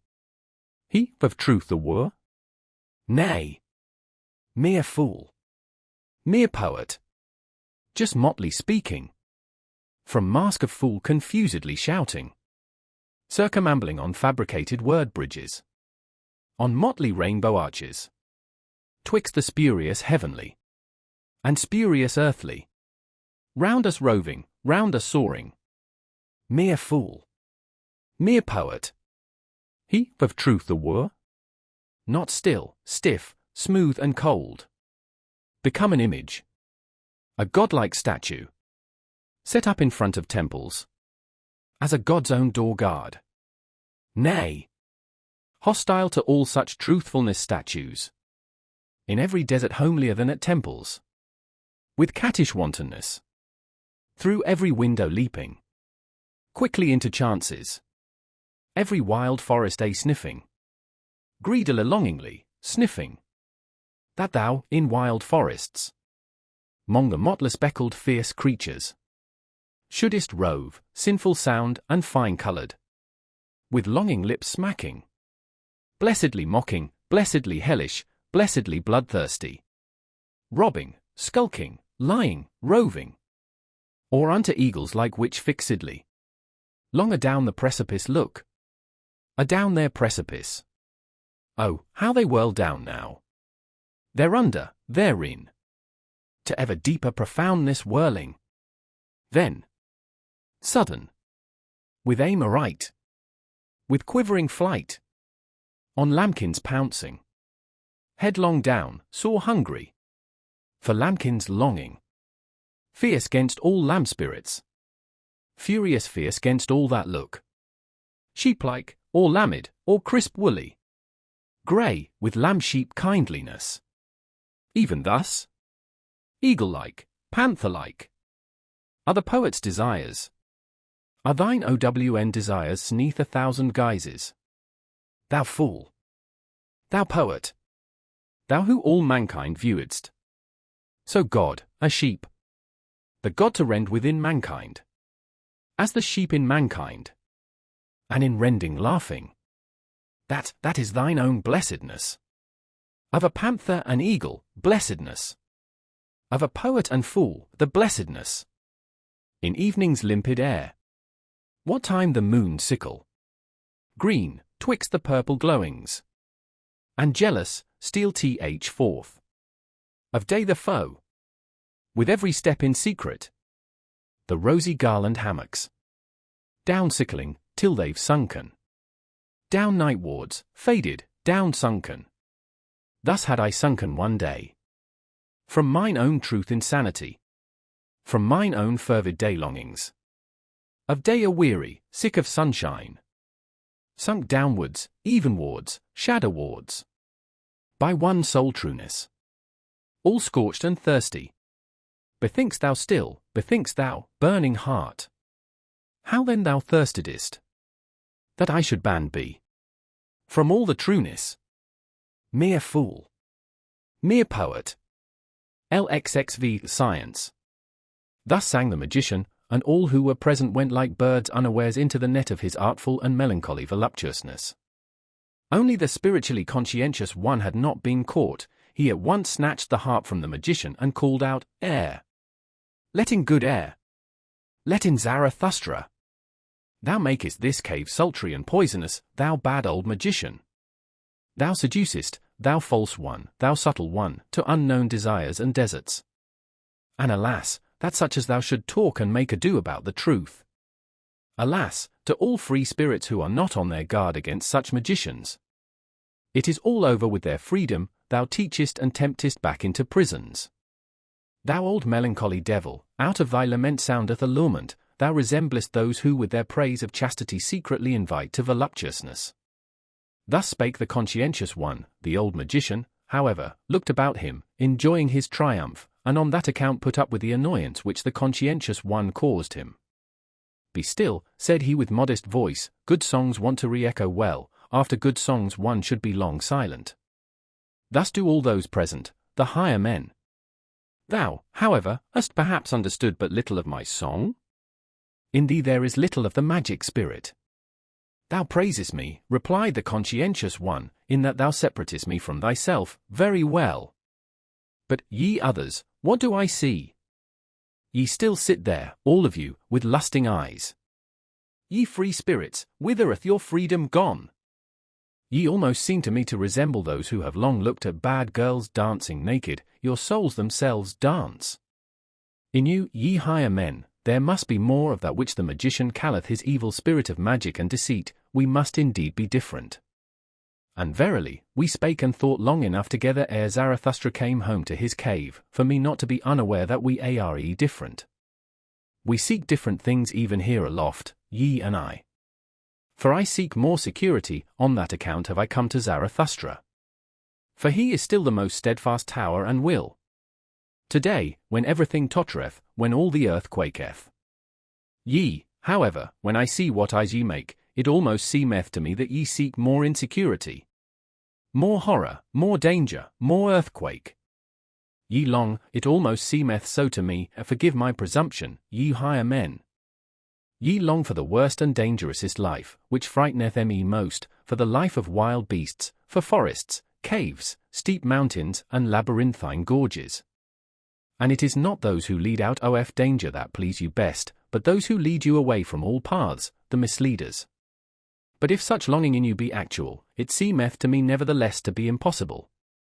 For fear, that is man's original and fundamental feeling, through fear everything is explained, original sin and original virtue. Through fear there grew also virtue, that is to say, science. For fear of wild animals, that hath been longest fostered in man, inclusive of the animal which he concealeth and feareth in himself, Zarathustra calleth it the beast inside. Such prolonged ancient fear, at last becomes subtle, spiritual, and intellectual, at present, methinketh, it is called science. Thus spake the conscientious one, but Zarathustra, who had just come back into his cave and had heard and divined the last discourse, threw a handful of roses to the conscientious one, and laughed on account of his truths. Why, he exclaimed, what did I hear just now? Verily, it seemeth to me, thou art a fool, or else I myself am one, and quietly and quickly will I put thy truth upside down. For fear is an exception with us. Courage, however, and adventure, and delight in the uncertain, in the unattempted, courage seemeth to me the entire primitive history of man. The wildest and most courageous animals hath he envied and robbed of all their virtues, thus only did he become man. This courage, at last becomes subtle, spiritual and intellectual, this human courage, with eagle's pinions and serpent's wisdom, this, it seemeth to me, is called at present. Zarathustra, cried all of them there assembled, as if with one voice, and burst out at the same time into a great laughter. There arose, however, from them as it were a heavy cloud. Even the magician laughed, and said wisely, well, it is gone, mine evil spirit. And did I not myself warn you against it when I said that it was a deceiver, a lying and deceiving spirit? Especially when it showeth itself naked. But what can I do with regard to its tricks? Have I created it in the world? Well, let us be good again, and of good cheer. And although Zarathustra looketh with evil eye, I just see him. He disliketh me. Ere night cometh will he again learn to love and laud me, he cannot live long without committing such follies. He loveth his enemies, this art knoweth he better than anyone I have seen. But he taketh revenge for it, on his friends. Thus spake the old magician, and the higher men applauded him, so that Zarathustra went round, and mischievously and lovingly shook hands with his friends, like one who hath to make amends and apologize to every one for something. When however he had thereby come to the door of his cave, lo, then had he again a longing for the good air outside, and for his animals, and wished to steal out. LXVI among daughters of the desert. 1. Go not away, said then the wanderer who called himself Zarathustra's shadow, abide with us, otherwise the old gloomy affliction might again fall upon us. Now hath that old magician given us of his worst for our good, and lo! The good, pious Pope there hath tears in his eyes, and hath quite embarked again upon the sea of melancholy. Those kings may well put on a good air before us still, for that have they learned best of us all at present. Had they however no one to see them, I wager that with them also the bad game would again commence. The bad game of drifting clouds, of damp melancholy, of curtained heavens, of stolen suns, of howling autumn winds. The bad game of our howling and crying for help. Abide with us, O Zarathustra! Here there is much concealed misery that wisheth to speak, much evening, much cloud, much damp air. Thou hast nourished us with strong food for men, and powerful proverbs. Do not let the weakly, womanly spirits attack us anew at dessert. Thou alone makest the air around thee strong and clear. Did I ever find anywhere on earth such good air as with thee in thy cave? Many lands have I seen, my nose hath learned to test and estimate many kinds of air, but with thee do my nostrils taste their greatest delight. Unless it be, do forgive an old recollection. Forgive me an old after-dinner song, which I once composed amongst daughters of the desert. For with them was there equally good, clear, oriental air, there was I furthest from cloudy, damp, melancholy old Europe. Then did I love such oriental maidens and other blue kingdoms of heaven, over which hang no clouds and no thoughts. Ye would not believe how charmingly they sat there when they did not dance, profound, but without thoughts, like little secrets, like beribboned riddles, like dessert nuts. Many-hued and foreign, forsooth, but without clouds, riddles which can be guessed. To please such maidens I then composed an after-dinner psalm. Thus spake the wanderer who called himself Zarathustra's shadow, and before anyone answered him, he had seized the harp of the old magician, crossed his legs, and looked calmly and sagely around him. With his nostrils, however, he inhaled the air slowly and questioningly, like one who in new countries tasteth new foreign air. Afterward he began to sing with a kind of roaring. 2. The deserts grow, woe him who doth them hide. Ha! Solemnly. In effect solemnly. A worthy beginning. Afric manner, solemnly. Of a lion worthy. Or perhaps of a virtuous howl monkey. But it's naught to you. Ye friendly damsels dearly loved. At whose own feet to me? The first occasion. To a European under palm trees. A seat is now granted. Selah. Wonderful, truly. Here do I sit now. The desert nigh, and yet I am. So far still from the desert. Even in naught yet deserted. That is, I'm swallowed down. By this the smallest oasis. It opened up just yawning. Its loveliest mouth agape. Most sweet-odored of all mouthlets. Then fell I right in. Right down, right through, in among you. Ye friendly damsels dearly loved. Selah. Hail. Hail. To that whale, fish-like. If it thus for its guests' convenience made things nice, ye well know. Surely, my learned illusion. Hail to its belly. If it had air. A such loveliest oasis belly. As this is, though however I doubt about it. With this come I out of old Europe. That doubt th more eagerly than doth any elderly married woman. May the Lord improve it. Amen. Here do I sit now. In this the smallest oasis. Like a date indeed. Brown, quite sweet, gold suppurating. For rounded mouth of maiden longing. But yet still more for youthful, maid-like. Ice-cold and snow-white and incisive. Front teeth, and for such assuredly. Pine the hearts all of ardent date fruits. Selah. To the there named south fruits now. Similar, all too similar. Do I lie here, by little? Flying insects. Round sniffled and round played. And also by yet littler. Foolisher, and peccabler. Wishes and fantasies. Environed by you. Ye silent, presentientist. Maiden kittens. Dudu and Suleika. Round sphinxed, that into one word. I may crowd much feeling. Forgive me, O God. All such speech sinning. Did I hear the best of air sniffling? Paradisal air, truly. Bright and buoyant air, golden mottled. As goodly air as ever. From lunar orb down fell. Be it by hazard. Or supervened it by arrogancy. As the ancient poets relate it. But doubter, I'm now calling it. In question, with this do I come indeed. Out of Europe. That doubt th more eagerly than doth any elderly married woman. May the Lord improve it. Amen. This the finest air drinking. With nostrils outswelled like goblets. lacking future, lacking remembrances. Thus do I sit here, ye friendly damsels dearly loved. And look at the palm tree there. How it, to a dance girl, like, doth bow and bend and on its haunches bob. One doth it too, when one view it long. To a dance girl like, who as it seemed to me. Too long, and dangerously persistent. Always, always, just on single leggeth stood? Then forgot she thereby, as it seemed to me. The other leg?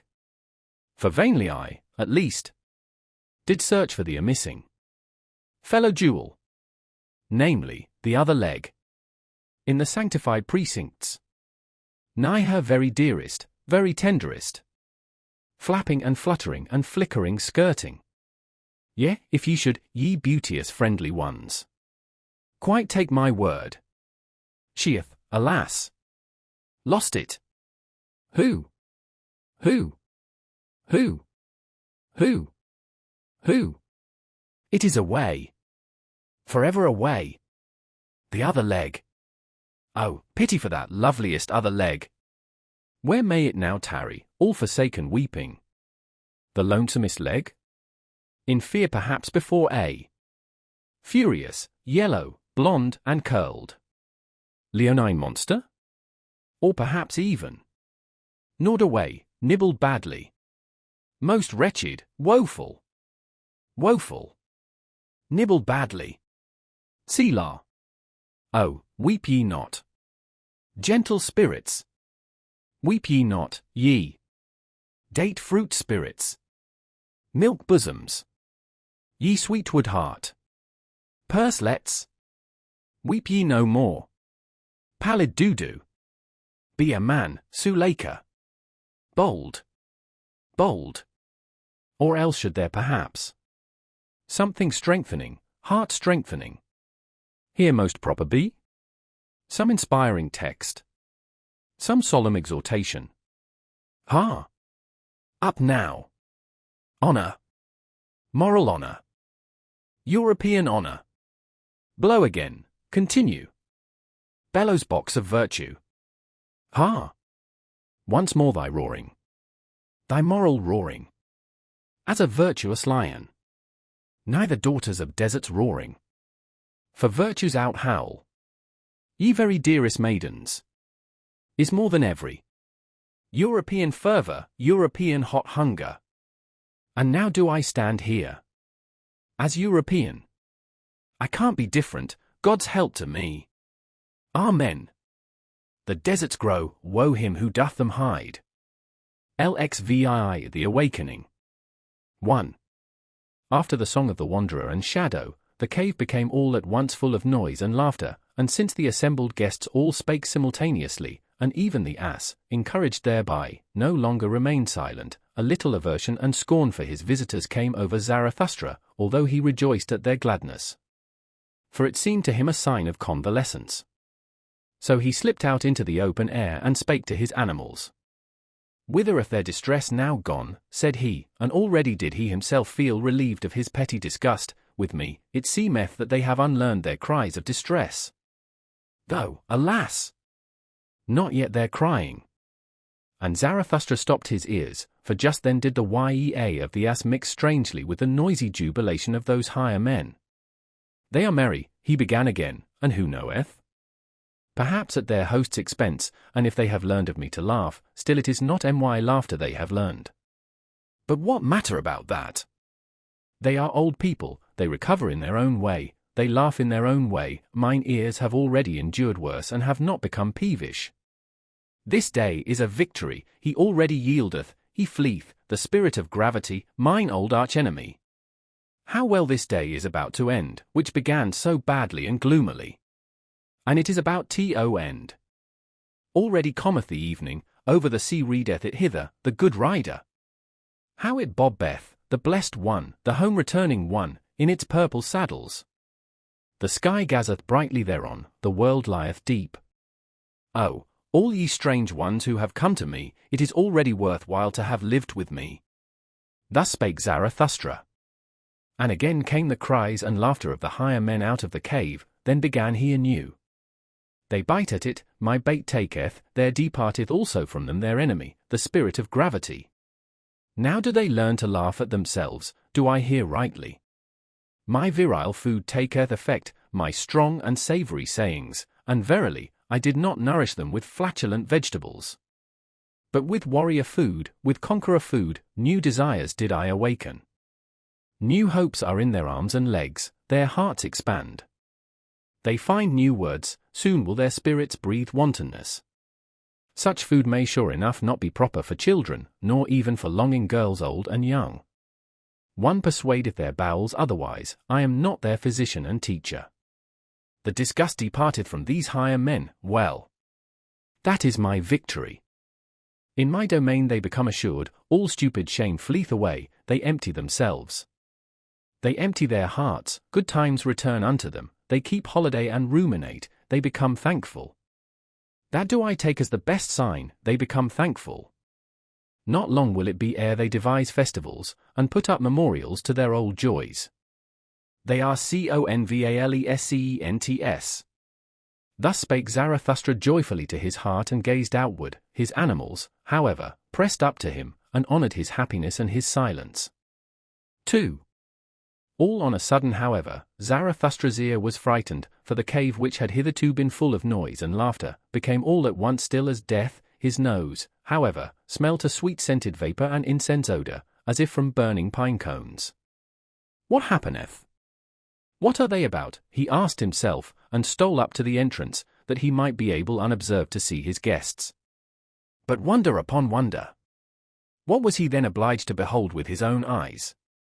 They have all of them become pious again, they pray, they are mad, said he, and was astonished beyond measure. And forsooth, all these higher men, the two kings, the Pope out of service, the evil magician, the voluntary beggar, the wanderer and shadow, the old soothsayer, the spiritually conscientious one, and the ugliest man, they all lay on their knees like children and credulous old women, and worshipped the ass. And just then began the ugliest man to gurgle and snort, as if something unutterable in him tried to find expression, when, however, he had actually found words, behold. It was a pious, strange litany in praise of the adored and censed ass. And the litany sounded thus: Amen. And glory and honour and wisdom and thanks and praise and strength be to our God, from everlasting to everlasting. The ass, however, here brayed why yea. He carrieth our burdens, he hath taken upon him the form of a servant, he is patient of heart and never saith nay, and he who loveth his God chastiseth him. The ass, however, here brayed why yea. He speaketh not, except that he ever saith yea to the world which he created, thus doth he extol his world. It is his artfulness that speaketh not, thus is he rarely found wrong. The ass, however, here brayed why yea. Uncomely goeth he through the world. Grey is the favourite colour in which he wrappeth his virtue. Hath he spirit, then doth he conceal it, every one, however, believeth in his long ears. The ass, however, here brayed why yea. What hidden wisdom it is to wear long ears, and only to say yea and never nay. Hath he not created the world in his own image, namely, as stupid as possible? The ass, however, here brayed why yea. Thou goest straight and crooked ways, it concerneth thee little what seemeth straight or crooked unto us men. Beyond good and evil is thy domain. It is thine innocence not to know what innocence is. The ass, however, here brayed why yea. Lo! How thou spurnest none from thee, neither beggars nor kings.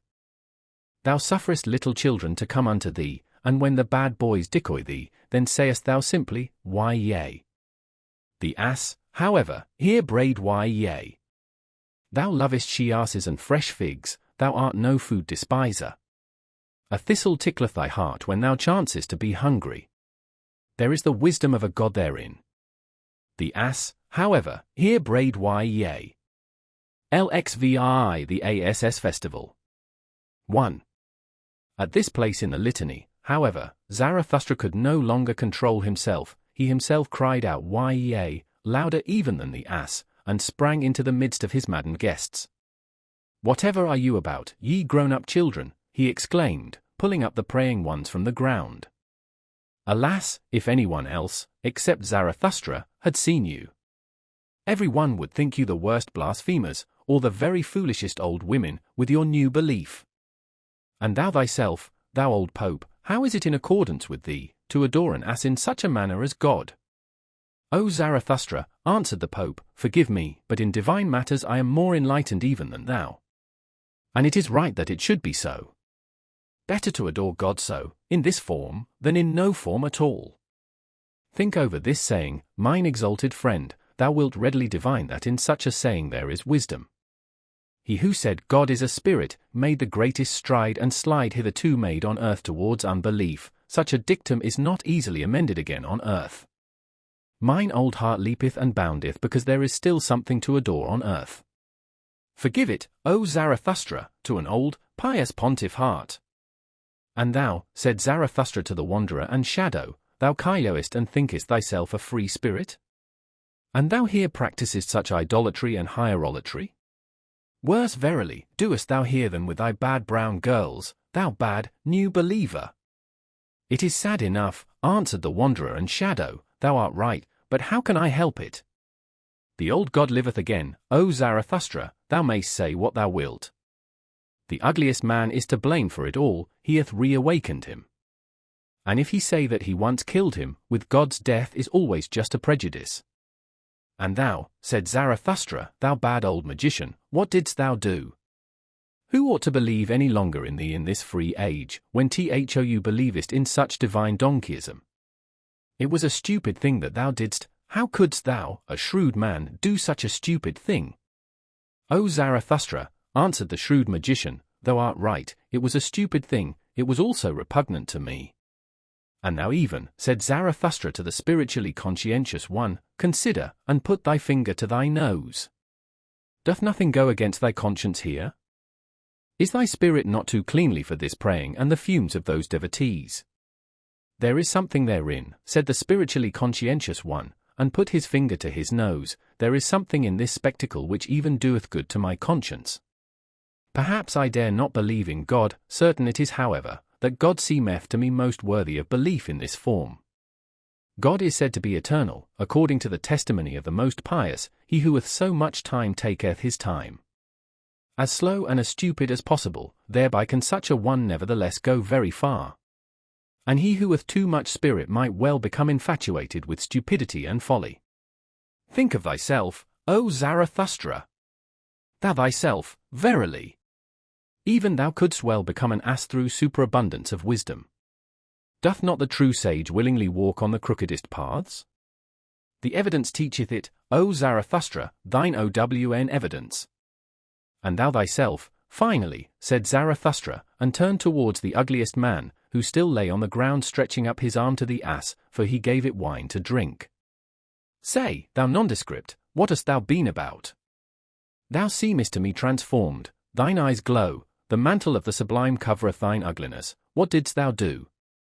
Is it then true what they say, that thou hast again awakened him? And why?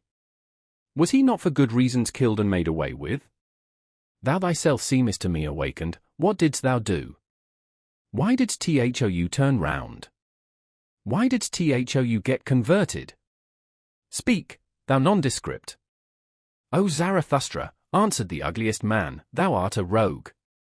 Whether he yet liveth, or again liveth, or is thoroughly dead, which of us both knoweth that best? I ask thee. One thing however do I know, from thyself did I learn it once, O Zarathustra, he who wanteth to kill most thoroughly, laugheth. Not by wrath but by laughter doth one kill, thus spakest thou once, O Zarathustra, thou hidden one, thou destroyer without wrath, thou dangerous saint, thou art a rogue. 2. Then, however, did it come to pass that Zarathustra, astonished at such merely roguish answers, jumped back to the door of his cave, and turning towards all his guests, cried out with a strong voice, O ye wags, all of you, ye buffoons! Why do ye dissemble and disguise yourselves before me? How the hearts of all of you convulsed with delight and wickedness, because ye had at last become again like little children, namely, pious. Because ye at last did again as children do, namely, prayed, folded your hands and said, Good God. But now leave, I pray you, this nursery, mine own cave, where today all childishness is carried on. Cool down, here outside, your hot child wantonness and heart tumult. To be sure, except ye become as little children, ye shall not enter into that kingdom of heaven. And Zarathustra pointed aloft with his hands. But we do not at all want to enter into the kingdom of heaven, we have become men, so we want the kingdom of earth. 3. And once more began Zarathustra to speak. O my new friends, said he, ye strange ones, ye higher men, how well do ye now please me? Since ye have again become joyful. Ye have, verily, all blossomed forth, it seemeth to me that for such flowers as you, new festivals are required. A little valiant nonsense, some divine service and ass festival, some old joyful Zarathustra fool, some blusterer to blow your souls bright. Forget not this night and this ass festival, ye higher men. That did ye devise when with me, that do I take as a good omen, such things only the convalescents devise. And should ye celebrate it again, this ass festival, do it from love to yourselves, do it also from love to me. And in remembrance of me. Thus spake Zarathustra. LXCX the Drunken Song. 1. Meanwhile one after another had gone out into the open air, and into the cool, thoughtful night. Zarathustra himself, however, led the ugliest man by the hand, that he might show him his night world, and the great round moon, and the silvery waterfalls near his cave. There they at last stood still beside one another, all of them old people, but with comforted, brave hearts, and astonished in themselves that it was so well with them on earth. The mystery of the night, however, came nigher and nigher to their hearts. And anew Zarathustra thought to himself, oh, how well do they now please me, these higher men. But he did not say it aloud, for he respected their happiness and their silence. Then, however, there happened that which in this astonishing long day was most astonishing. The ugliest man began once more and for the last time to gurgle and snort, and when he had at length found expression, behold, there sprang a question plump and plain out of his mouth, a good, deep, clear question, which moved the hearts of all who listened to him. My friends, all of you, said the ugliest man, what think ye? For the sake of this day, I am for the first time content to have lived mine entire life. And that I testify so much is still not enough for me. It is worth while living on the earth. One day, one festival with Zarathustra, hath taught me to love the earth. Was that life, will I say unto death? Well, once more. My friends, what think ye? Will ye not, like me, say unto death, was that life? For the sake of Zarathustra, well. Once more. Thus spake the ugliest man. It was not, however, far from midnight. And what took place then, think ye? As soon as the higher men heard his question, they became all at once conscious of their transformation and convalescence, and of him who was the cause thereof. Then did they rush up to Zarathustra, thanking, honoring, caressing him, and kissing his hands, each in his own peculiar way, so that some laughed and some wept. The old soothsayer, however, danced with delight, and though he was then, as some narrators suppose, full of sweet wine, he was certainly still fuller of sweet life, and had renounced all weariness. There are even those who narrate that the ass then danced, for not in vain had the ugliest man previously given it wine to drink. That may be the case, or it may be otherwise, and if in truth the ass did not dance that evening, there nevertheless happened then greater and rarer wonders than the dancing of an ass would have been. In short, as the proverb of Zarathustra saith, what doth it matter? 2. When, however, this took place with the ugliest man, Zarathustra stood there like one drunken, his glance dulled, his tongue faltered and his feet staggered. And who could divine what thoughts then passed through Zarathustra's soul? Apparently, however, his spirit retreated and fled in advance and was in remote distances, and as it were wandering on high mountain ridges, as it standeth written, twixt two seas. Wandering twixt the past and the future as a heavy cloud. Gradually, however, while the higher men held him in their arms, he came back to himself a little, and resisted with his hands the crowd of the honoring and caring ones, but he did not speak. All at once, however, he turned his head quickly, for he seemed to hear something, then laid he his finger on his mouth and said, Come. And immediately it became still and mysterious round about. From the depth however there came up slowly the sound of a clock bell. Zarathustra listened thereto, like the higher men. Then, however, laid he his finger on his mouth the second time, and said again, Come. Come. It is getting on to midnight. And his voice had changed. But still he had not moved from the spot. Then it became yet stiller and more mysterious, and everything hearkened, even the ass, and Zarathustra's noble animals, the eagle and the serpent, likewise the cave of Zarathustra and the big cool moon, and the night itself. Zarathustra, however, laid his hand upon his mouth for the third time, and said, Come. Come. Come. Let us now wander. It is the hour, let us wander into the night. 3. Ye higher men, it is getting on to midnight, then will I say something into your ears, as that old clock bell saith it into mine ear. As mysteriously, as frightfully, and as cordially as that midnight clock bell speaketh it to me, which hath experienced more than one man, which hath already counted the smarting throbbings of your fathers' hearts. Ah! Ah! How it sigheth! How it laugheth in its dream! The old, deep, deep midnight! Hush! Hush! Then is there many a thing heard which may not be heard by day, now however, in the cool air, when even all the tumult of your hearts hath become still. Now doth it speak, now is it heard, now doth it steal into over-wakeful, nocturnal souls. Ah! Ah! How the midnight sigheth! How it laugheth in its dream! Hearest thou not how it mysteriously, frightfully, and cordially speaketh unto thee, the old deep, deep midnight? O man, take heed. 4. Woe to me! Whither hath time gone? Have I not sunk into deep wells? The world sleepeth. Ah! Ah! The dog howleth, the moon shineth. Rather will I die, than say unto you what my midnight heart now thinketh. Already have I died. It is all over. Spider, why spinnest thou round me? Wilt thou have blood? Ah! Ah! The dew falleth, the hour cometh. The hour in which I frost and freeze, which asketh and asketh and asketh, who hath sufficient courage for it? Who is to be master of the world? Who is going to say, Thus shall ye flow, ye great and small streams? The hour approacheth, O man, thou higher man, take heed. This talk is for fine ears, for thine ears. What saith deep midnight's voice indeed? 5. It carrieth me away, my soul danceth. Day's work. Day's work. Who is to be master of the world? The moon is cool, the wind is still. Ah! Ah! Have ye already flown high enough? Ye have danced, a leg, nevertheless, is not a wing. Ye good dancers, now is all delight over, wine hath become lees, every cup hath become brittle, the sepulchres mutter. Ye have not flown high enough, now do the sepulchres mutter, free the dead. Why is it so long night?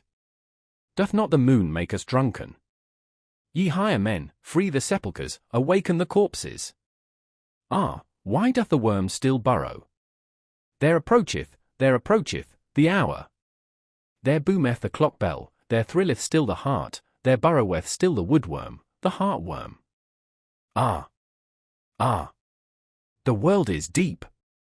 6. Sweet lyre! Sweet lyre! I love thy tone, thy drunken, ranunculine tone. How long, how far hath come unto me thy tone, from the distance, from the ponds of love? Thou old clock bell, thou sweet lyre! Every pain hath torn thy heart, father's pain, forefather's pain, thy speech hath become ripe. Ripe like the golden autumn and the afternoon, like mine anchorite heart, now sayest thou, the world itself hath become ripe, the grape turneth brown. Now doth it wish to die of happiness. Ye higher men, do ye not feel it? There welleth up mysteriously an odour. A perfume and odour of eternity, a rosy-blessed, brown, gold wine odour of old happiness. Of drunken midnight death happiness, which singeth, the world is deep, and deeper than the day could read. 7. Leave me alone. Leave me alone. I am too pure for thee. Touch me not. Hath not my world just now become perfect? My skin is too pure for thy hands. Leave me alone, thou dull, doltish, stupid day. Is not the midnight brighter? The purest are to be masters of the world, the least known, the strongest, the midnight souls, who are brighter and deeper than any day. O day, thou gropest for me? Thou feelest for my happiness? For thee am I rich, lonesome, a treasure pit, a gold chamber? O world, thou wantest me? Am I worldly for thee? Am I spiritual for thee? Am I divine for thee? But day and world, ye are too coarse. Have cleverer hands, grasp after deeper happiness, after deeper unhappiness, grasp after some God, grasp not after me. Mine unhappiness, my happiness is deep, thou strange day, but yet am I no God, no God's hell, deep is its woe. 8. God's woe is deeper, thou strange world. Grasp at God's woe, not at me. What am I? A drunken sweet liar. A midnight liar, a bellfrog, which no one understandeth, but which must speak before deaf ones, ye higher men. For ye do not understand me. Gone. Gone. O youth. O noontide. O afternoon. Now have come evening and night and midnight, the dog howleth, the wind. Is the wind not a dog? It winneth, it barketh, it howleth. Ah! Ah! How she sigheth! How she laugheth, how she wheezeth and panteth, the midnight! How she just now speaketh soberly, this drunken poetess! Hath she perhaps overdrunk her drunkenness? Hath she become overawake? Doth she ruminate? Her woe doth she ruminate over, in a dream, the old, deep midnight, and still more her joy. For joy, although woe be deep, joy is deeper still than grief can be. 9. Thou grapevine! Why dost thou praise me? Have I not cut thee? I am cruel, thou bleedest, what meaneth thy praise of my drunken cruelty? Whatever hath become perfect, everything mature, wanteth to die, so sayest thou. Blessed, blessed be the vintner's knife. But everything immature wanteth to live, alas! Woe saith, hence! Go! Away, thou woe! But everything that suffereth wanteth to live, that it may become mature and lively and longing. Longing for the further, the higher, the brighter. I want heirs, so saith everything that suffereth, I want children, I do not want myself. Joy, however, doth not want heirs, it doth not want children, joy wanteth itself, it wanteth eternity, it wanteth recurrence, it wanteth everything eternally like itself. Woe saith, break, bleed, thou heart! Wander, thou leg! Thou wing, fly! Onward! Upward! Thou pain! Well! Cheer up! O mine old heart, woe saith, hence! Go! 10. Ye higher men, what think ye? Am I a soothsayer? Or a dreamer? Or a drunkard? Or a dream reader? Or a midnight bell? Or a drop of dew? Or a fume and fragrance of eternity? Hear ye it not? Smell ye it not? Just now hath my world become perfect, midnight is also midday. Pain is also a joy, curse is also a blessing, night is also a sun, go away. Or ye will learn that a sage is also a fool. Said ye ever yet a one joy? O my friends, then said ye yet also unto all woe. All things are enlinked, enlaced and enamoured. Wanted ye ever once to come twice, said ye ever, thou pleasest me, happiness. Instant. Moment, then wanted ye all to come back again. All anew, all eternal, all enlinked, enlaced and enamoured, oh, then did ye love the world. Ye eternal ones, ye love it eternally and for all time, and also unto woe do ye say, hence. Go. But come back. For joys all want, eternity. 11. All joy wanteth the eternity of all things, it wanteth honey, it wanteth lees, it wanteth drunken midnight, it wanteth graves, it wanteth grave tears consolation, it wanteth gilded evening red. What doth not joy want? It is thirstier, heartier, hungrier, more frightful, more mysterious, than all woe. It wanteth itself, it biteth into itself, the rings will writheth in it. It wanteth love, it wanteth hate, it is overrich, it bestoweth, it throweth away, it beggeth for some one to take from it, it thanketh the taker, it would fain be hated. So rich is joy that it thirsteth for woe, for hell, for hate, for shame, for the lame, for the world, for this world, oh, ye know it indeed. Ye higher men, for you doth it long, this joy, this irrepressible, blessed joy, for your woe, ye failures. For failures, longeth all eternal joy. For joys all want themselves, therefore do they also want grief. O happiness, O pain! O break, thou heart! Ye higher men, do learn it, that joys want eternity. Joys want the eternity of all things, they want deep, profound eternity. 12. Have ye now learned my song? Have ye divined what it would say? Well, cheer up! Ye higher men, sing now my roundelay. Sing now yourselves the song, the name of which is once more, the signification of which is unto all eternity. Sing, ye higher men, Zarathustra's roundelay. O man! Take heed. What saith deep midnight's voice indeed? I slept my sleep. From deepest dream I've woke, and plead. The world is deep, and deeper than the day could read. Deep is its woe. Joy, deeper still than grief can be. Woe saith, hence. Go. But joys all want eternity. Want deep, profound eternity. LXXX the sign. In the morning, however, after this night, Zarathustra jumped up from his couch, and, having girded his loins, he came out of his cave glowing and strong, like a morning sun coming out of gloomy mountains. Thou great star, spake he, as he had spoken once before, thou deep eye of happiness, what would be all thy happiness if thou hadst not those for whom thou shinest? And if they remained in their chambers whilst thou art already awake, and comest and bestowest and distributest, how would thy proud modesty upbraid for it? Well, they still sleep, these higher men, whilst I am awake, they are not my proper companions. Not for them do I wait here in my mountains.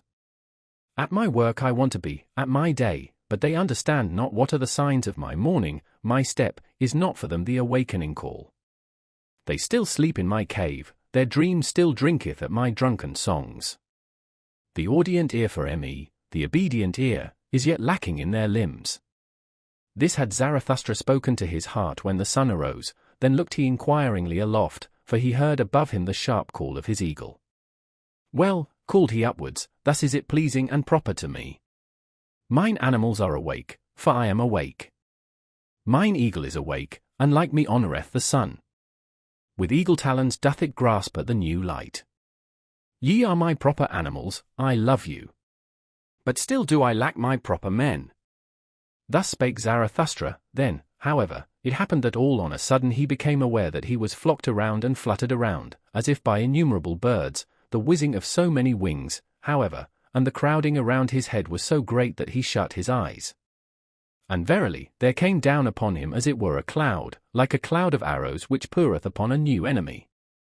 But behold, here it was a cloud of love, and showered upon a new friend. What happeneth unto me, thought Zarathustra in his astonished heart, and slowly seated himself on the big stone which lay close to the exit from his cave.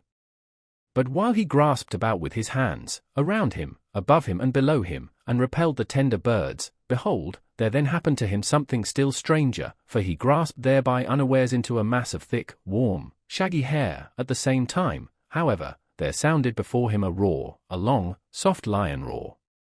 The sign cometh, said Zarathustra, and a change came over his heart.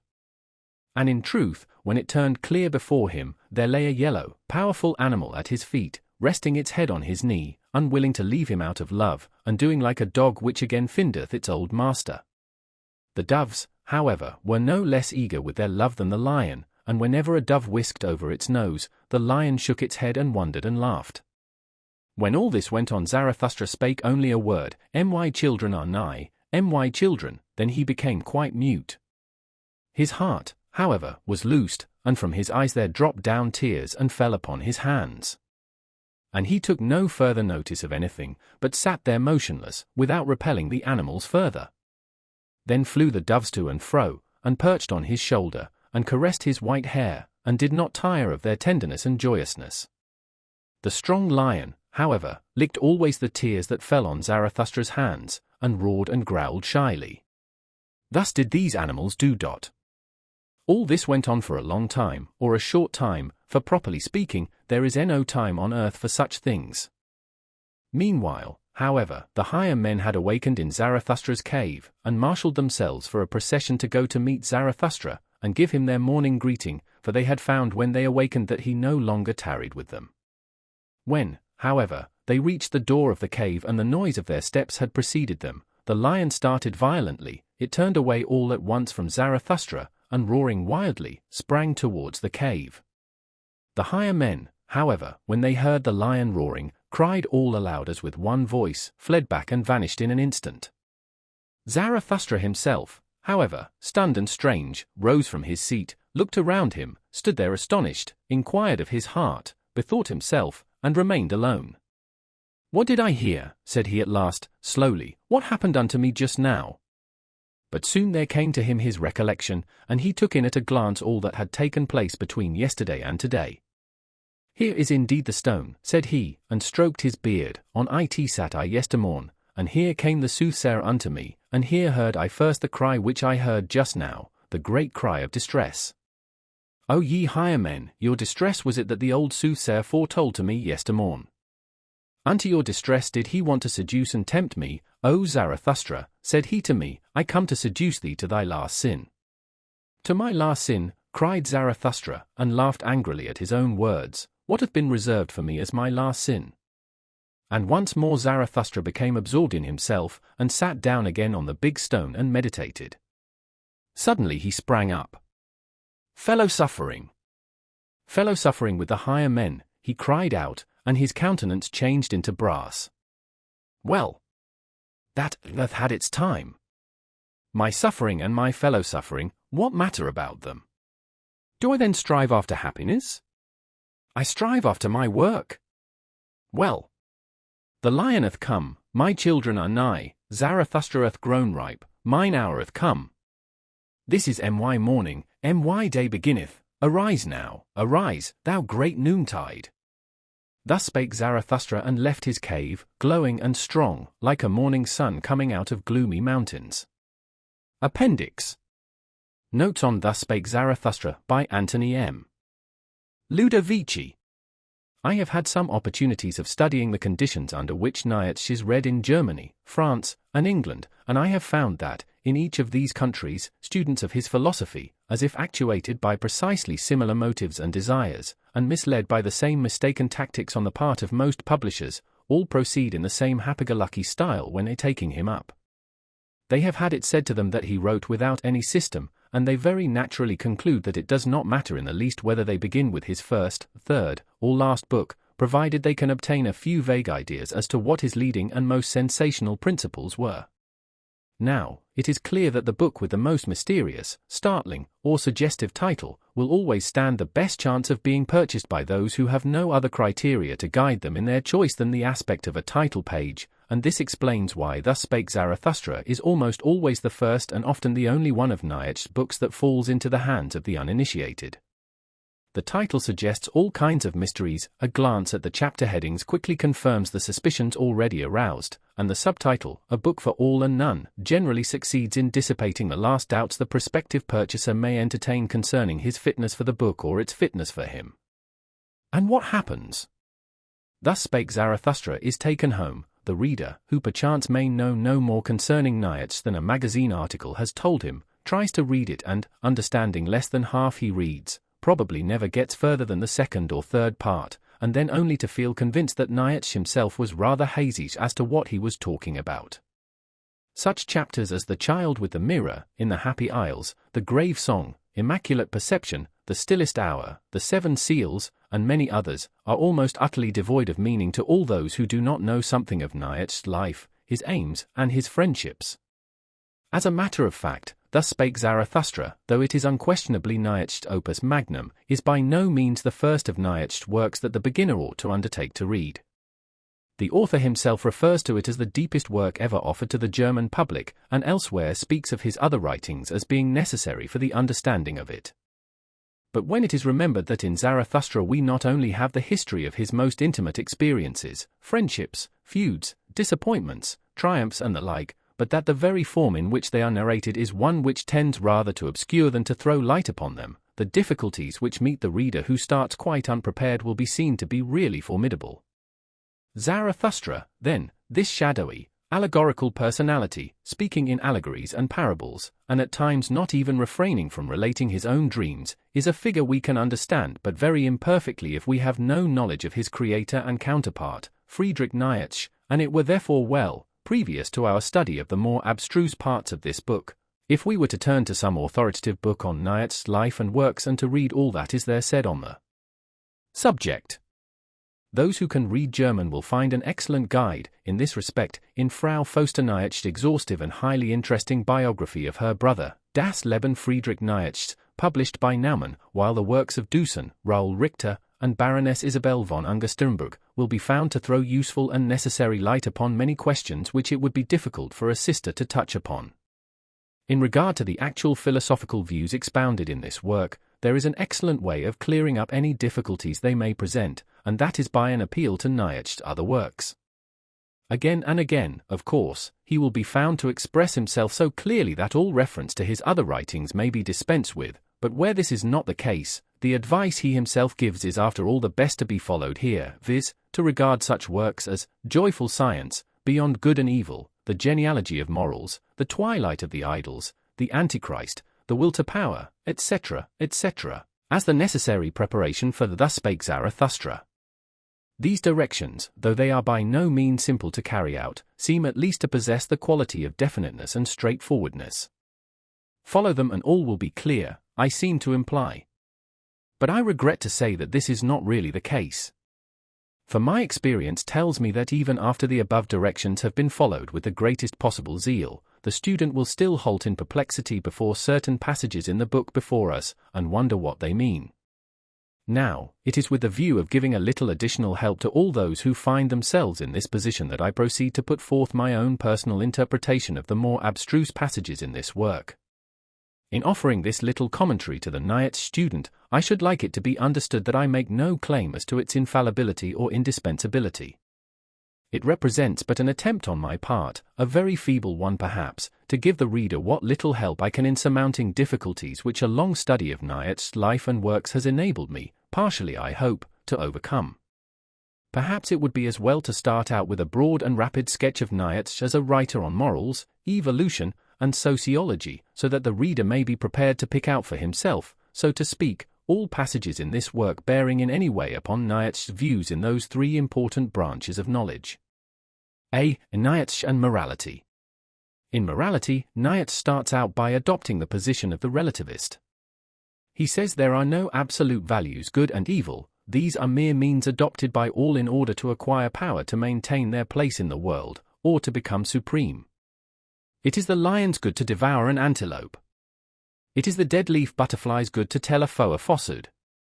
For when the dead-leaf butterfly is in danger, it clings to the side of a twig, and what it says to its foe is practically this: I am not a butterfly, I am a dead leaf, and can be of no use to thee. This is a lie which is good to the butterfly, for it preserves it. In nature every species of organic being instinctively adopts and practices those acts which most conduce to the prevalence or supremacy of its kind. Once the most favorable order of conduct is found, proved efficient and established, it becomes the ruling morality of the species that adopts it and bears them along to victory. All species must not and cannot value alike, for what is the lion's good is the antelope's evil and vice versa. Concepts of good and evil are therefore, in their origin, merely a means to an end, they are expedients for acquiring power. Applying this principle to mankind, Nietzsche attacked Christian moral values. He declared them to be, like all other morals, merely an expedient for protecting a certain type of man. In the case of Christianity this type was, according to Nietzsche, a low one. Conflicting moral codes have been no more than the conflicting weapons of different classes of men, for in mankind there is a continual war between the powerful, the noble, the strong, and the well-constituted on the one side, and the impotent, the mean, the weak, and the ill-constituted on the other. The war is a war of moral principles. The morality of the powerful class, Nietzsche calls noble or master morality, that of the weak and subordinate class he calls slave morality. In the first morality it is the eagle which, looking down upon a browsing lamb, contends that eating lamb is good. In the second, the slave morality, it is the lamb which, looking up from the sward, bleats dissentingly, eating lamb is evil. B. The master and slave morality compared. The first morality is active, creative, Dionysian. The second is passive, defensive, to it belongs that struggle for existence. Where attempts have not been made to reconcile the two moralities, they may be described as follows: all is good in the noble morality which proceeds from strength, power, health, well-constitutedness, happiness, and awfulness. 4. The motive force behind the people practicing it is the struggle for power. The antithesis good and bad to this first class means the same as noble and despicable. Bad in the master morality must be applied to the coward, to all acts that spring from weakness, to the man with an eye to the main chance, who would forsake everything in order to live. With the second, the slave morality, the case is different. There, inasmuch as the community is an oppressed, suffering, unemancipated, and weary one, all that will be held to be good which alleviates the state of suffering. Pity, the obliging hand, the warm heart, patience, industry, and humility, these are unquestionably the qualities we shall here find flooded with the light of approval and admiration, because they are the most useful qualities, they make life endurable, they are of assistance in the struggle for existence, which is the motive force behind the people practicing this morality.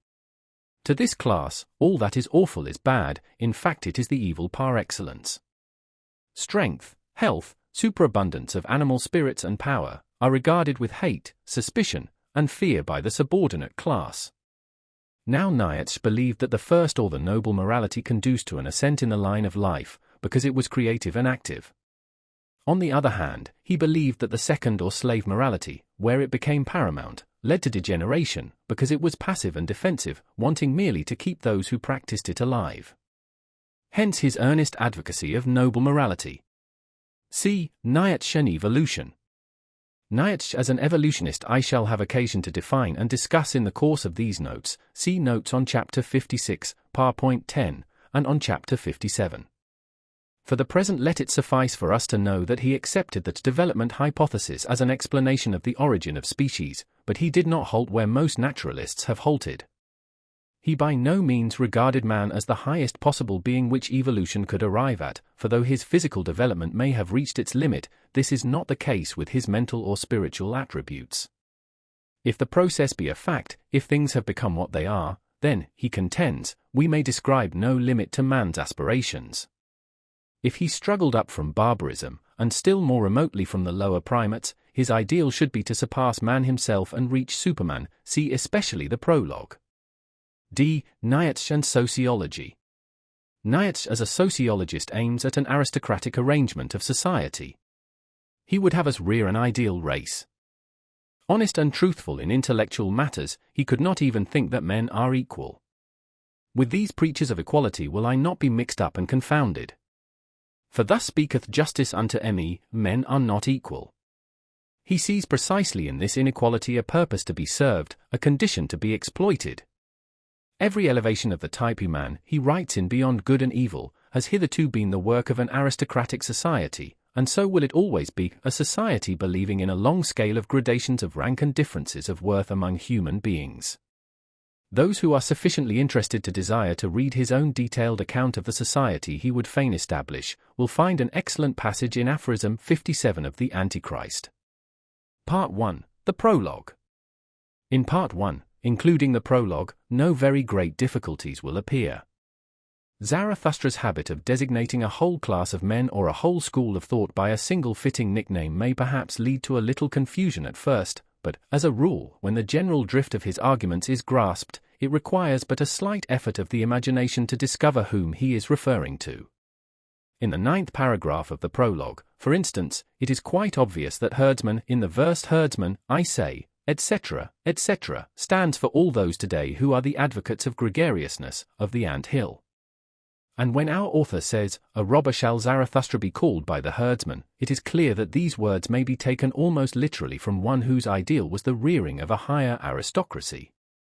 Again, the good and just, throughout the book, is the expression used in referring to the self-righteous of modern times, those who are quite sure that they know all that is to be known concerning good and evil, and are satisfied that the values their little world of tradition has handed down to them are destined to rule mankind as long as it lasts. In the last paragraph of the prologue, verse 7, Zarathustra gives us a foretaste of his teaching concerning the big and the little sagacities, expounded subsequently. He says he were as wise as his serpent. This desire will be found explained in the discourse entitled The Despisers of the Body, which I shall have occasion to refer to later. The Discourses.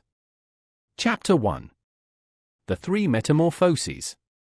This opening discourse is a parable in which Zarathustra discloses the mental development of all creators of new values. It is the story of a life which reaches its consummation in attaining to a second ingenuousness or in returning to childhood. Nietzsche, the supposed anarchist, here plainly disclaims all relationship whatever to anarchy, for he shows us that only by bearing the burdens of the existing law and submitting to it patiently, as the camel submits to being laden, does the free spirit acquire that ascendancy over tradition which enables him to meet and master the dragon thou shalt, the dragon with the values of 1,000 years glittering on its scales. There are two lessons in this discourse: first, that in order to create one must be as a little child; secondly, that it is only through existing law and order that one attains to that height from which new law and new order may be promulgated. Chapter 2. The Academic Chairs of Virtue. Almost the whole of this is quite comprehensible. It is a discourse against all those who confound virtue with tameness and smug ease, and who regard as virtuous only that which promotes security and tends to deepen sleep. Chapter 4. The Despisers of the Body. Here Zarathustra gives names to the intellect and the instincts. He calls the one the little sagacity and the latter the big sagacity. Schopenhauer's teaching concerning the intellect is fully endorsed here. An instrument of thy body is also thy little sagacity, my brother, which thou kyoest spirit, says Zarathustra. From beginning to end it is a warning to those who would think too lightly of the instincts and unduly exalt the intellect and its derivatives, reason and understanding. Chapter 9. The Preachers of Death. This is an analysis of the psychology of all those who have the evil eye and are pessimists by virtue of their constitutions. Chapter 15. The 1001 Goals. In this discourse Zarathustra opens his exposition of the doctrine of relativity in morality, and declares all morality to be a mere means to power. Needless to say that verses 9, 10, 11, and 12 refer to the Greeks, the Persians, the Jews, and the Germans respectively. In the penultimate verse he makes known his discovery concerning the root of modern nihilism and indifference, i.e., that modern man has no goal, no aim, no ideals, see note A. Chapter 18. Old and Young Women. Nietzsche's views on women have either to be loved at first sight or they become perhaps the greatest obstacle in the way of those who otherwise would be inclined to accept his philosophy. Women especially, of course, have been taught to dislike them, because it has been rumored that his views are unfriendly to themselves. Now, to my mind, all this is pure misunderstanding and error. German philosophers, thanks to Schopenhauer, have earned rather a bad name for their views on women.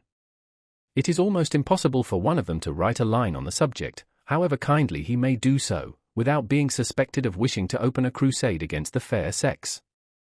Despite the fact, therefore, that all Nietzsche's views in this respect were dictated to him by the profoundest love, despite Zarathustra's reservation in this discourse, that with women nothing, that can be said, is impossible, and in the face of other overwhelming evidence to the contrary, Nietzsche is universally reported to have mis-sunpied dans la plate, where the female sex is concerned.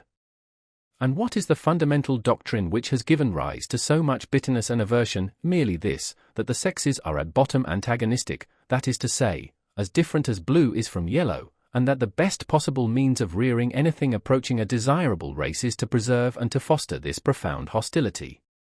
What Nietzsche strives to combat and to overthrow is the modern democratic tendency which is slowly laboring to level all things, even the sexes. His quarrel is not with women, what indeed could be more undignified, it is with those who would destroy the natural relationship between the sexes, by modifying either the one or the other with a view to making them more alike. The human world is just as dependent upon women's powers as upon men's. It is women's strongest and most valuable instincts which help to determine who are to be the fathers of the next generation.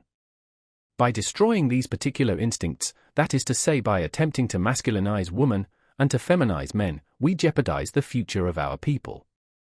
The general democratic movement of modern times, in its frantic struggle to mitigate all differences, is now invading even the world of sex. It is against this movement that Nietzsche raises his voice. He would have woman become ever more woman and man become ever more man. Only thus, and he is undoubtedly right, can their combined instincts lead to the excellence of humanity. Regarded in this light, all his views on woman appear not only necessary but just. See note on chapter 56, par.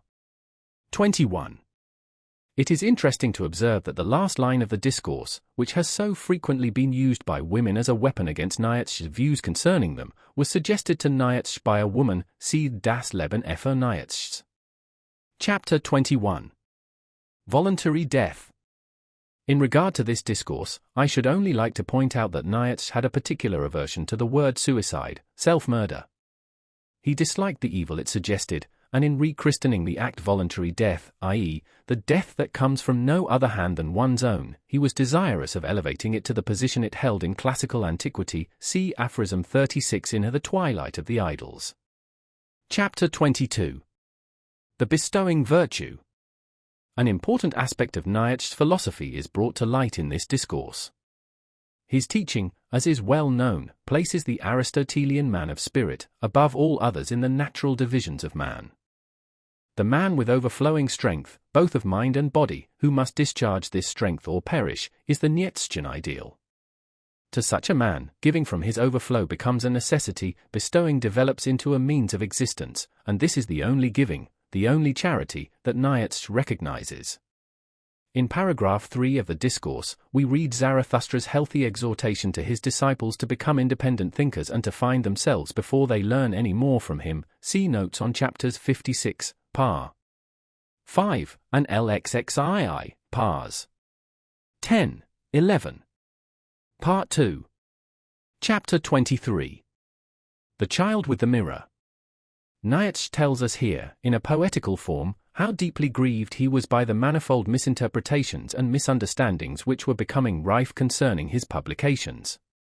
He does not recognize himself in the mirror of public opinion, and recoils terrified from the distorted reflection of his features. In verse 20 he gives us a hint which it were well not to pass over too lightly, for, in the introduction to the Genealogy of Morals, written in 1887, he finds it necessary to refer to the matter again and with greater precision. The point is this, that a creator of new values meets with his surest and strongest obstacles in the very spirit of the language which is at his disposal.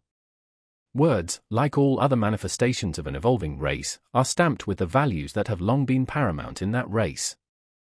Now, the original thinker who finds himself compelled to use the current speech of his country in order to impart new and hitherto untried views to his fellows, imposes a task upon the natural means of communication which it is totally unfitted to perform, hence the obscurities and prolixities which are so frequently met with in the writings of original thinkers. In The Dawn of Day, Nietzsche actually cautions young writers against the danger of allowing their thoughts to be molded by the words at their disposal. Chapter 24. In the Happy Isles. While writing this, Nietzsche is supposed to have been thinking of the island of Ischia, which was ultimately destroyed by an earthquake. His teaching here is quite clear. He was among the first thinkers of Europe to overcome the pessimism which godlessness generally brings in its wake. He points to creating as the surest salvation from the suffering which is a concomitant of all higher life. What would there be to create, he asks, if there were gods? His ideal, the Superman, lends him the cheerfulness necessary to the overcoming of that despair usually attendant upon godlessness and upon the apparent aimlessness of a world without a god. Chapter 29. The Tarantulas. The Tarantulas are the socialists and Democrats. This discourse offers us an analysis of their mental attitude. Nietzsche refuses to be confounded with those resentful and revengeful ones who condemn society from below, and whose criticism is only suppressed envy. There are those who preach my doctrine of life, he says of the Nietzschean socialists, and are at the same time preachers of equality and tarantulas, see notes on Chapter 40. And Chapter 51. Chapter 30. The famous wise ones. This refers to all those philosophers hitherto, who have run in the harness of established values and have not risked their reputation with the people in pursuit of truth. The philosopher, however, as Nietzsche understood him, is a man who creates new values, and thus leads mankind in a new direction. Chapter 33. The Grave Song. Here Zarathustra sings about the ideals and friendships of his youth. Verses 27 to 31 undoubtedly refer to Richard Wagner, see note on Chapter 65. Chapter 34. Self-surpassing. In this discourse we get the best exposition in the whole book of Nietzsche's doctrine of the will to power. I go into this question thoroughly in the note on Chapter 57. Nietzsche was not an iconoclast from choice. Those who hastily class him with the anarchists, or the progressivists of the last century, fail to understand the high esteem in which he always held both law and discipline. In verse 41 of this most decisive discourse he truly explains his position when he says, "He who hath to be a creator in good and evil, verily he hath first to be a destroyer, and break values in pieces." This teaching in regard to self-control is evidence enough of his reverence for law. Chapter 35. The Sublime Ones. These belong to a type which Nietzsche did not altogether dislike, but which he would fain have rendered more subtle and plastic. It is the type that takes life and itself too seriously, that never surmounts the camel stage mentioned in the first discourse, and that is obdurately sublime and earnest. To be able to smile while speaking of lofty things and not to be oppressed by them, is the secret of real greatness. He whose hand trembles when it lays hold of a beautiful thing, has the quality of reverence, without the artist's unembarrassed friendship with the beautiful. Hence the mistakes which have arisen in regard to confounding Nietzsche with his extreme opposites, the anarchists and agitators. For what they dare to touch and break with the impudence and irreverence of the unappreciative, he seems likewise to touch and break, but with other fingers, with the fingers of the loving and unembarrassed artist who is on good terms with the beautiful and who feels able to create it and to enhance it with his touch. The question of taste plays an important part in Nietzsche's philosophy, and verses 9-10 of this discourse exactly state Nietzsche's ultimate views on the subject. In the spirit of gravity, he actually cries, "Neither a good nor a bad taste, but my taste, of which I have no longer either shame or secrecy." Chapter 36. The Land of Culture. This is a poetical epitome of some of the scathing criticism of scholars which appears in the first of the Thoughts Out of Season, the polemical pamphlet, written in 1873, against David Strauss and his school. He reproaches his former colleagues with being sterile and shows them that their sterility is the result of their not believing in anything. He who had to create, had always his presaging dreams and astral premonitions, and believed in believing. See note on Chapter 77. In the last two verses he reveals the nature of his altruism. How far it differs from that of Christianity we have already read in the discourse Neighbor Love, but here he tells us definitely the nature of his love to mankind. He explains why he was compelled to assail the Christian values of pity and excessive love of the neighbor, not only because they are slave values and therefore tend to promote degeneration, see note B, but because he could only love his children's land, the undiscovered land in a remote sea, because he would fain retrieve the errors of his fathers in his children.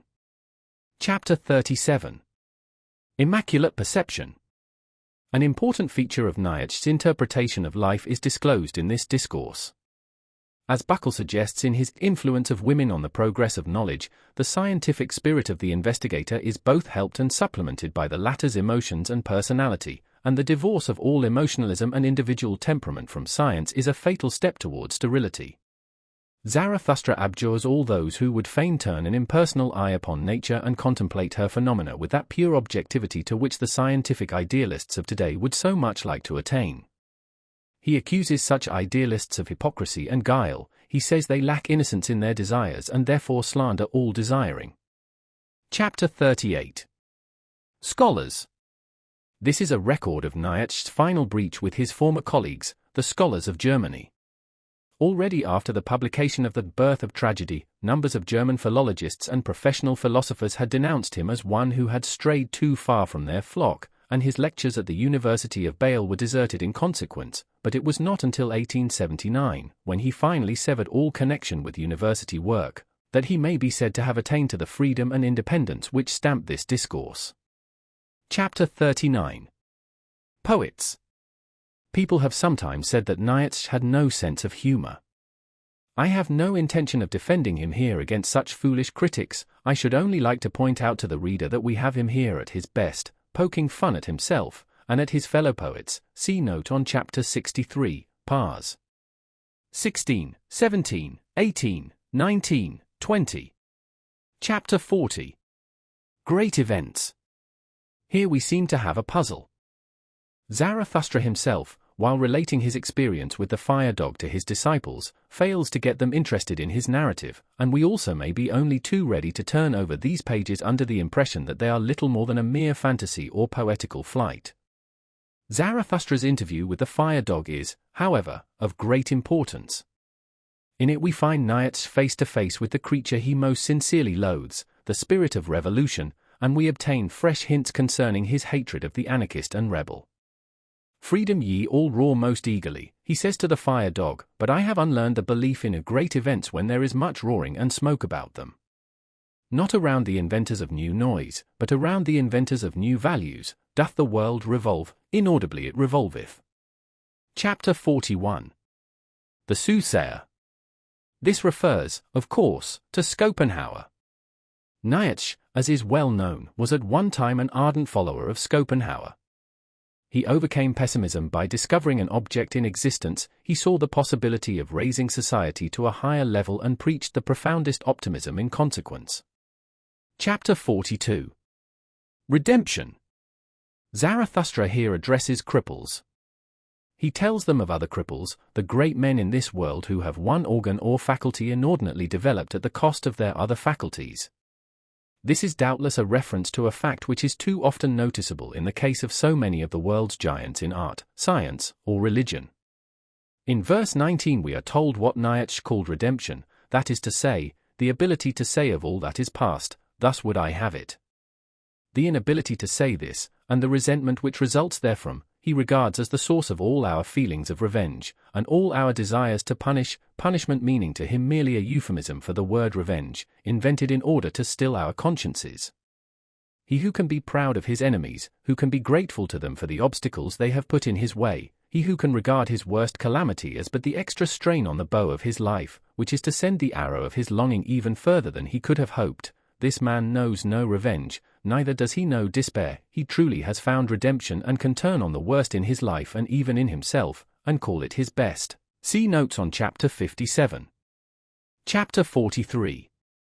Manly Prudence. This discourse is very important. In Beyond Good and Evil we hear often enough that the select and superior man must wear a mask, and here we find this injunction explained. And he who would not languish amongst men must learn to drink out of all glasses, and he who would keep clean amongst men must know how to wash himself even with dirty water. This, I venture to suggest, requires some explanation. At a time when individuality is supposed to be shown most tellingly by putting boots on one's hands and gloves on one's feet, it is somewhat refreshing to come across a true individualist who feels the chasm between himself and others so deeply that he must perforce adapt himself to them outwardly, at least, in all respects, so that the inner difference should be overlooked. Nietzsche practically tells us here that it is not he who intentionally wears eccentric clothes or does eccentric things who is truly the individualist. The profound man, who is by nature differentiated from his fellows, feels this difference too keenly to call attention to it by any outward show. He is shamefast and bashful with those who surround him and wishes not to be discovered by them, just as one instinctively avoids all lavish display of comfort or wealth in the presence of a poor friend. Chapter 44. The Stillest Hour. This seems to me to give an account of the great struggle which must have taken place in Nietzsche's soul before he finally resolved to make known the more esoteric portions of his teaching. Our deepest feelings crave silence. There is a certain self-respect in the serious man which makes him hold his profoundest feelings sacred. Before they are uttered they are full of the modesty of a virgin, and often the oldest sage will blush like a girl when this virginity is violated by an indiscretion which forces him to reveal his deepest thoughts. Part 3. This is perhaps the most important of all the four parts. If it contained only the vision and the enigma and the old and new tables, I should still be of this opinion, for in the former of these discourses we meet with what Nietzsche regarded as the crowning doctrine of his philosophy, and in the old and new tables we have a valuable epitome of practically all his leading principles. Chapter 46. The Vision and the Enigma. The Vision and the Enigma is perhaps an example of Nietzsche in his most obscure vein. We must know how persistently he inveighed against the oppressing and depressing influence of man's sense of guilt and consciousness of sin in order fully to grasp the significance of this discourse. Slowly but surely, he thought the values of Christianity and Judaic traditions had done their work in the minds of men. What were once but expedients devised for the discipline of a certain portion of humanity had now passed into man's blood and had become instincts. This oppressive and paralyzing sense of guilt and of sin is what Nietzsche refers to when he speaks of the spirit of gravity. This creature half-dwarf, half-mole, whom he bears with him a certain distance on his climb and finally defies, and whom he calls his devil and archenemy, is nothing more than the heavy millstone guilty conscience, together with the concept of sin which at present hangs round the neck of men. To rise above it, to soar, is the most difficult of all things today.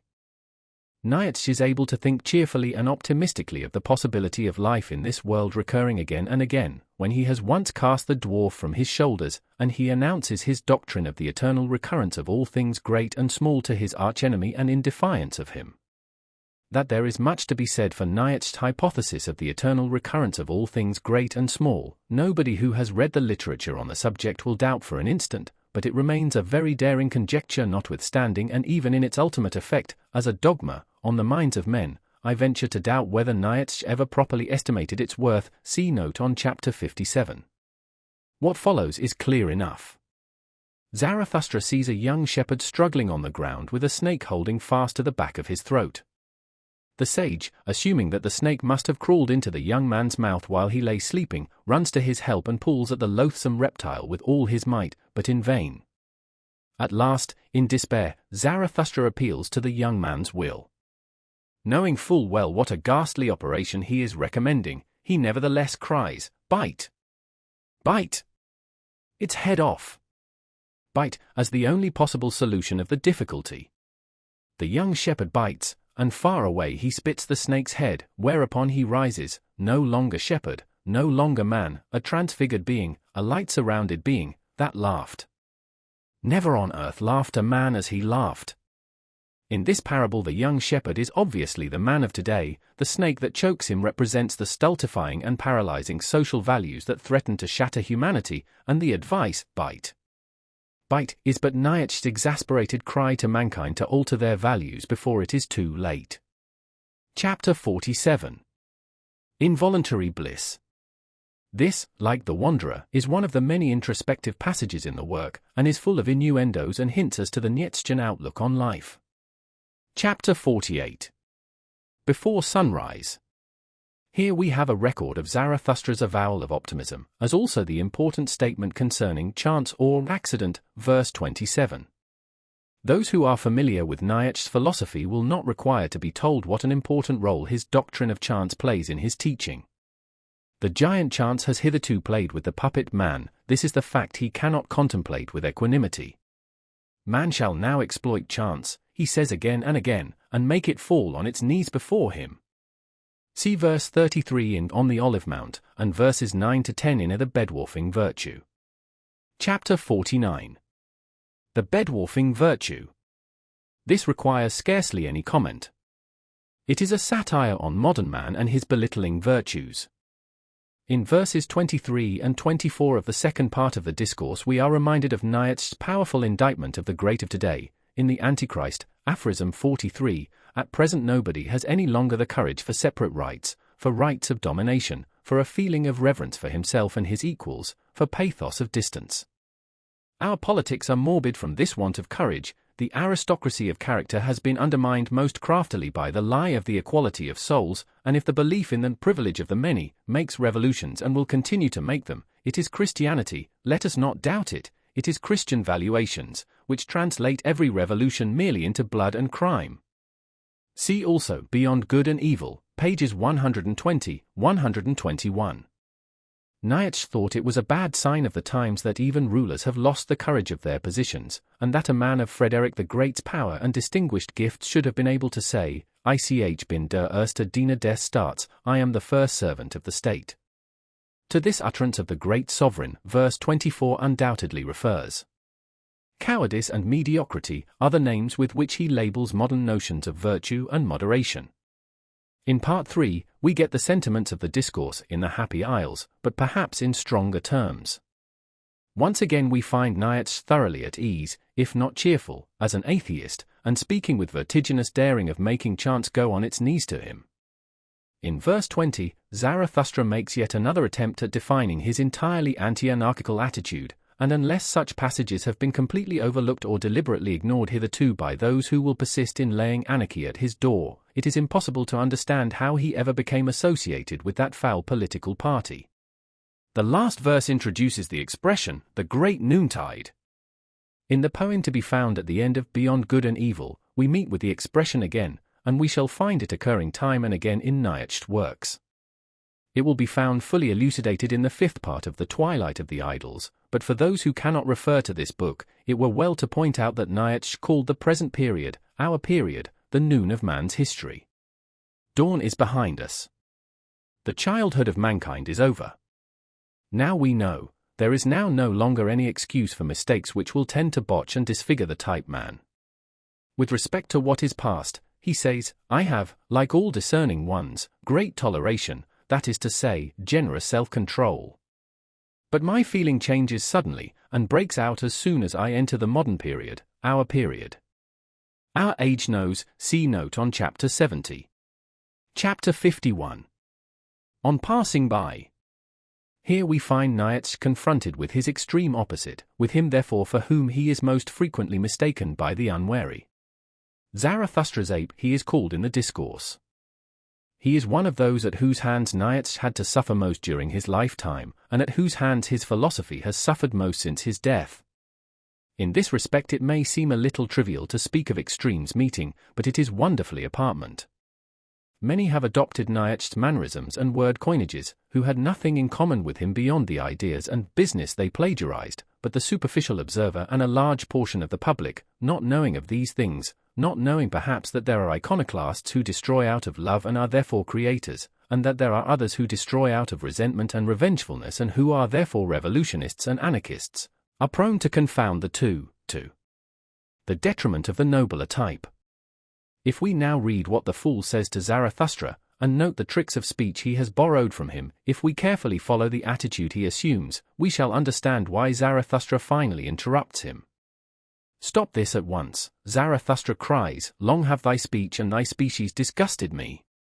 Out of love alone shall my contempt and my warning bird take wing, but not out of the swamp. It were well if this discourse were taken to heart by all those who are too ready to associate Nietzsche with lesser and noiser men, with mountebanks and mummers. Chapter 52. The Apostates. It is clear that this applies to all those breathless and hasty tasters of everything, who plunge too rashly into the sea of independent thought and heresy, and who, having miscalculated their strength, find it impossible to keep their head above water. A little older, a little colder, says Nietzsche. They soon clamber back to the conventions of the age they intended reforming. The French then say le diable c'est fait hermite, but these men, as a rule, have never been devils, neither do they become angels, for, in order to be really good or evil, some strength and deep breathing is required. Those who are more interested in supporting orthodoxy than in being over-nice concerning the kind of support they give it, often refer to these people as evidence in favor of the true faith. Chapter 53. The Return Home. This is an example of a class of writing which may be passed over too lightly by those whom poetasters have made distrustful of poetry.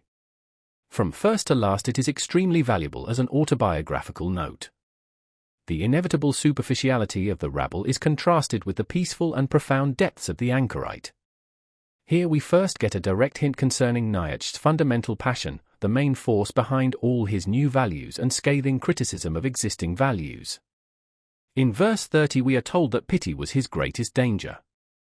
The broad altruism of the lawgiver, thinking over vast eras of time, was continually being pitied by Nietzsche, in himself, against that transient and meaner sympathy for the neighbor which he more perhaps than any of his contemporaries had suffered from, but which he was certain involved enormous dangers not only for himself but also to the next and subsequent generations. See note B, where pity is mentioned among the degenerate virtues.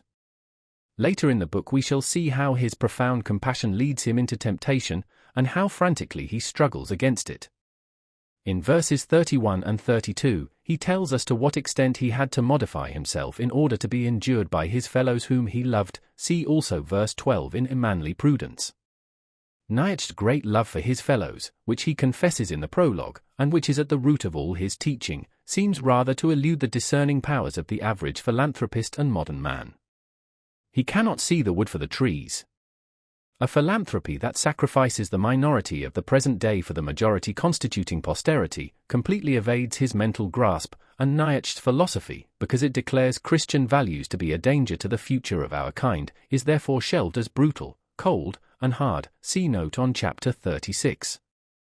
Nietzsche tried to be all things to all men. He was sufficiently fond of his fellows for that. In the return home he describes how he ultimately returns to loneliness in order to recover from the effects of his experiment. Chapter 54. The Three Evil Things. Nietzsche is here completely in his element. Three things hitherto best cursed and most calumniated on earth are brought forward to be weighed. Voluptuousness, thirst of power, and selfishness, the three forces in humanity which Christianity has done most to garble and besmirch, Nietzsche endeavors to reinstate in their former places of honor. Voluptuousness, or sensual pleasure, is a dangerous thing to discuss nowadays. If we mention it with favor we may be regarded, however unjustly, as the advocate of savages, satyrs, and pure sensuality. If we condemn it, we either go over to the Puritans or we join those who are wont to come to table with no edge to their appetites and who therefore grumble at all good fare. There can be no doubt that the value of healthy innocent voluptuousness, like the value of health itself, must have been greatly discounted by all those who, resenting their inability to partake of this world's goods, cried like St. Paul, "I would that all men were even as I myself." Now Nietzsche's philosophy might be called an attempt at giving back to healthy and normal men innocence and a clean conscience in their desires, not to applaud the vulgar sensualists who respond to every stimulus and whose passions are out of hand, not to tell the mean, selfish individual, whose selfishness is a pollution, see aphorism 33, Twilight of the Idols, that he is right, nor to assure the weak, the sick, and the crippled, that the thirst of power, which they gratify by exploiting the happier and healthier individuals, is justified, but to save the clean healthy man from the values of those around him, who look at everything through the mud that is in their own bodies, to give him, and him alone, a clean conscience in his manhood and the desires of his manhood. Do I counsel you to slay your instincts? I counsel to innocence in your instincts. In verse 7 of the second paragraph, as in verse I of paragraph 19 in the Old and New Tables, Nietzsche gives us a reason for his occasional obscurity. See also verses 3 to 7 of Poets. As I have already pointed out, his philosophy is quite esoteric. It can serve no purpose with the ordinary, mediocre type of man. I, personally, can no longer have any doubt that Nietzsche's only object, in that part of his philosophy where he bids his friend stand beyond good and evils with him, was to save higher men, whose growth and scope might be limited by the too strict observance of modern values from foundering on the rocks of a compromise between their own genius and traditional conventions. The only possible way in which the great man can achieve greatness is by means of exceptional freedom, the freedom which assists him in experiencing himself. Verses 20 to 30 afford an excellent supplement to Nietzsche's description of the attitude of the noble type towards the slaves in aphorism 260 of the work Beyond Good and Evil. See also note B. Chapter 55. The Spirit of Gravity. See note on chapter 46. In part 2 of this discourse we meet with a doctrine not touched upon hitherto, save indirectly. I refer to the doctrine of self-love. We should try to understand this perfectly before proceeding, for it is precisely views of this sort which, after having been cut out of the original context, are repeated far and wide as internal evidence proving the general unsoundness of Nietzsche's philosophy. Already in the last of the Thoughts Out of Season, Nietzsche speaks as follows about modern men: these modern creatures wish rather to be hunted down, wounded and torn to shreds, than to live alone with themselves in solitary calm. alone with oneself, this thought terrifies the modern soul. It is his one anxiety, his one ghastly fear. English edition, page 141. In his feverish scurry to find entertainment and diversion, whether in a novel, a newspaper, or a play, the modern man condemns his own age utterly, for he shows that in his heart of hearts he despises himself. One cannot change a condition of this sort in a day. To become endurable to oneself, an inner transformation is necessary. Too long have we lost ourselves in our friends and entertainments to be able to find ourselves so soon at another's bidding. And verily, it is no commandment for today and tomorrow to learn to love oneself. Rather is it of all arts the finest, subtlest, last, and patientest. In the last verse Nietzsche challenges us to show that our way is the right way. In his teaching he does not coerce us, nor does he overpersuade. He simply says, I am a law only for mine own, I am not a law for all. This is now my way, where is yours? Chapter 56. Old and New Tables. Par. 2. Nietzsche himself declares this to be the most decisive portion of the whole of Thus Spake Zarathustra. It is a sort of epitome of his leading doctrines. In verse 12 of the second paragraph, we learn how he himself would fain have abandoned the poetical method of expression had he not known only too well that the only chance a new doctrine has of surviving, nowadays, depends upon its being given to the world in some kind of art form. Just as prophets, centuries ago, often had to have recourse to the mask of madness in order to mitigate the hatred of those who did not and could not see as they did, so, today, the struggle for existence among opinions and values is so great that an art form is practically the only garb in which a new philosophy can dare to introduce itself to us. Pars. 3 and 4. Many of the paragraphs will be found to be merely reminiscent of former discourses. For instance, Par. 3 recalls redemption. The last verse of Par. 4 is important. Freedom which, as I have pointed out before, Nietzsche considered a dangerous acquisition in inexperienced or unworthy hands, here receives its deathblow as a general desideratum. In the first part we read under the way of the creating one, that freedom as an end in itself does not concern Zarathustra at all. He says there, free from what? What doth that matter to Zarathustra? Clearly, however, shall thine eye answer me, free for what? And in the bedwarfing virtue, are that ye understood my word, do ever what ye will, but first be such as can will. Par. 5. Here we have a description of the kind of altruism Nietzsche exacted from higher men. It is really a comment upon the bestowing virtue, see note on chapter 22. Par. 6. This refers, of course, to the reception pioneers of Nietzsche's stamp meet with at the hands of their contemporaries. Par. 8. Nietzsche teaches that nothing is stable, not even values, not even the concepts good and evil. He likens life unto a stream. But footbridges and railings span the stream, and they seem to stand firm. Many will be reminded of good and evil when they look upon these structures, for thus these same values stand over the stream of life, and life flows on beneath them and leaves them standing. When, however, winter comes and the stream gets frozen, many inquire, should not everything stand still? Fundamentally everything standeth still. But soon the spring cometh and with it the thaw wind. It breaks the ice, and the ice breaks down the footbridges and railings, whereupon everything is swept away. This state of affairs, according to Nietzsche, has now been reached. Oh, my brethren, is not everything at present in flux? Have not all railings and footbridges fallen into the water? Who would still hold on to good and evil? Par. 9. This is complementary to the first 3 verses of Par. 2. Par. 10. So far, this is perhaps the most important paragraph. It is a protest against reading a moral order of things in life. Life is something essentially immoral. Nietzsche tells us in the introduction to The Birth of Tragedy. Even to call life activity, or to define it further as the continuous adjustment of internal relations to external relations, as Spencer has it, Nietzsche characterizes as a democratic idiosyncrasy. He says to define it in this way is to mistake the true nature and function of life, which is will to power.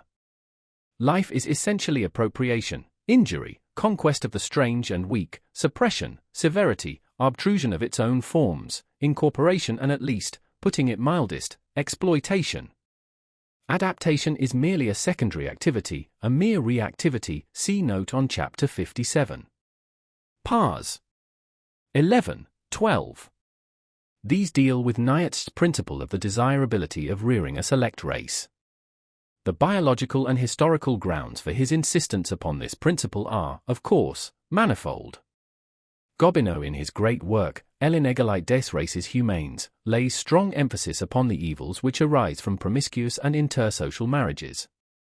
He alone would suffice to carry Nietzsche's point against all those who are opposed to the other conditions, to the conditions which would have saved Rome, which have maintained the strength of the Jewish race, and which are strictly maintained by every breeder of animals throughout the world.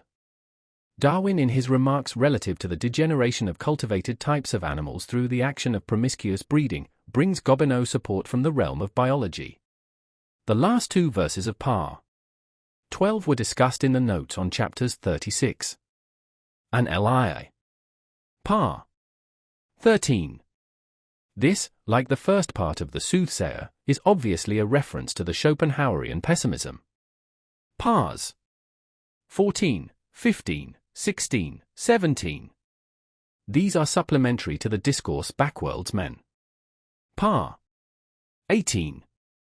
We must be careful to separate this paragraph, in sense, from the previous 4 paragraphs. Nietzsche is still dealing with pessimism here, but it is the pessimism of the hero, the man most susceptible of all to desperate views of life, owing to the obstacles that are arrayed against him in a world where men of his kind are very rare and are continually being sacrificed. It was to save this man that Nietzsche wrote. Heroism foiled, thwarted, and wrecked, hoping and fighting until the last, is at length overtaken by despair, and renounces all struggle for sleep. This is not the natural or constitutional pessimism which proceeds from an unhealthy body, the dyspeptic's lack of appetite, it is rather the desperation of the netted lion that ultimately stops all movement, because the more it moves the more involved it becomes. Par 20. All that increases power is good, all that springs from weakness is bad. The weak and ill-constituted shall perish, first principle of our charity. And one shall also help them thereto. Nietzsche partly divined the kind of reception moral values of this stamp would meet with at the hands of the effeminate manhood of Europe. Here we see that he had anticipated the most likely form their criticism would take, see also the last 2 verses of Par 17. Par 21. The first 10 verses, here, are reminiscent of war and warriors and of the flies in the marketplace. Verses 11 and 12, however, are particularly important. There is a strong argument in favor of the sharp differentiation of castes and of races, and even of sexes, see note on chapter 18, running all through Nietzsche's writings. But sharp differentiation also implies antagonism in some form or other, hence Nietzsche's fears for modern men. What modern men desire above all is peace and the cessation of pain. But neither great races nor great castes have ever been built up in this way. Who still wanteth to rule? Zarathustra asks in the prologue. Who still wanteth to obey? Both are too burdensome. This is rapidly becoming everybody's attitude today. The tame moral reading of the face of nature, together with such democratic interpretations of life as those suggested by Herbert Spencer, are signs of a physiological condition which is the reverse of that bounding and irresponsible healthiness in which harder and more tragic values rule.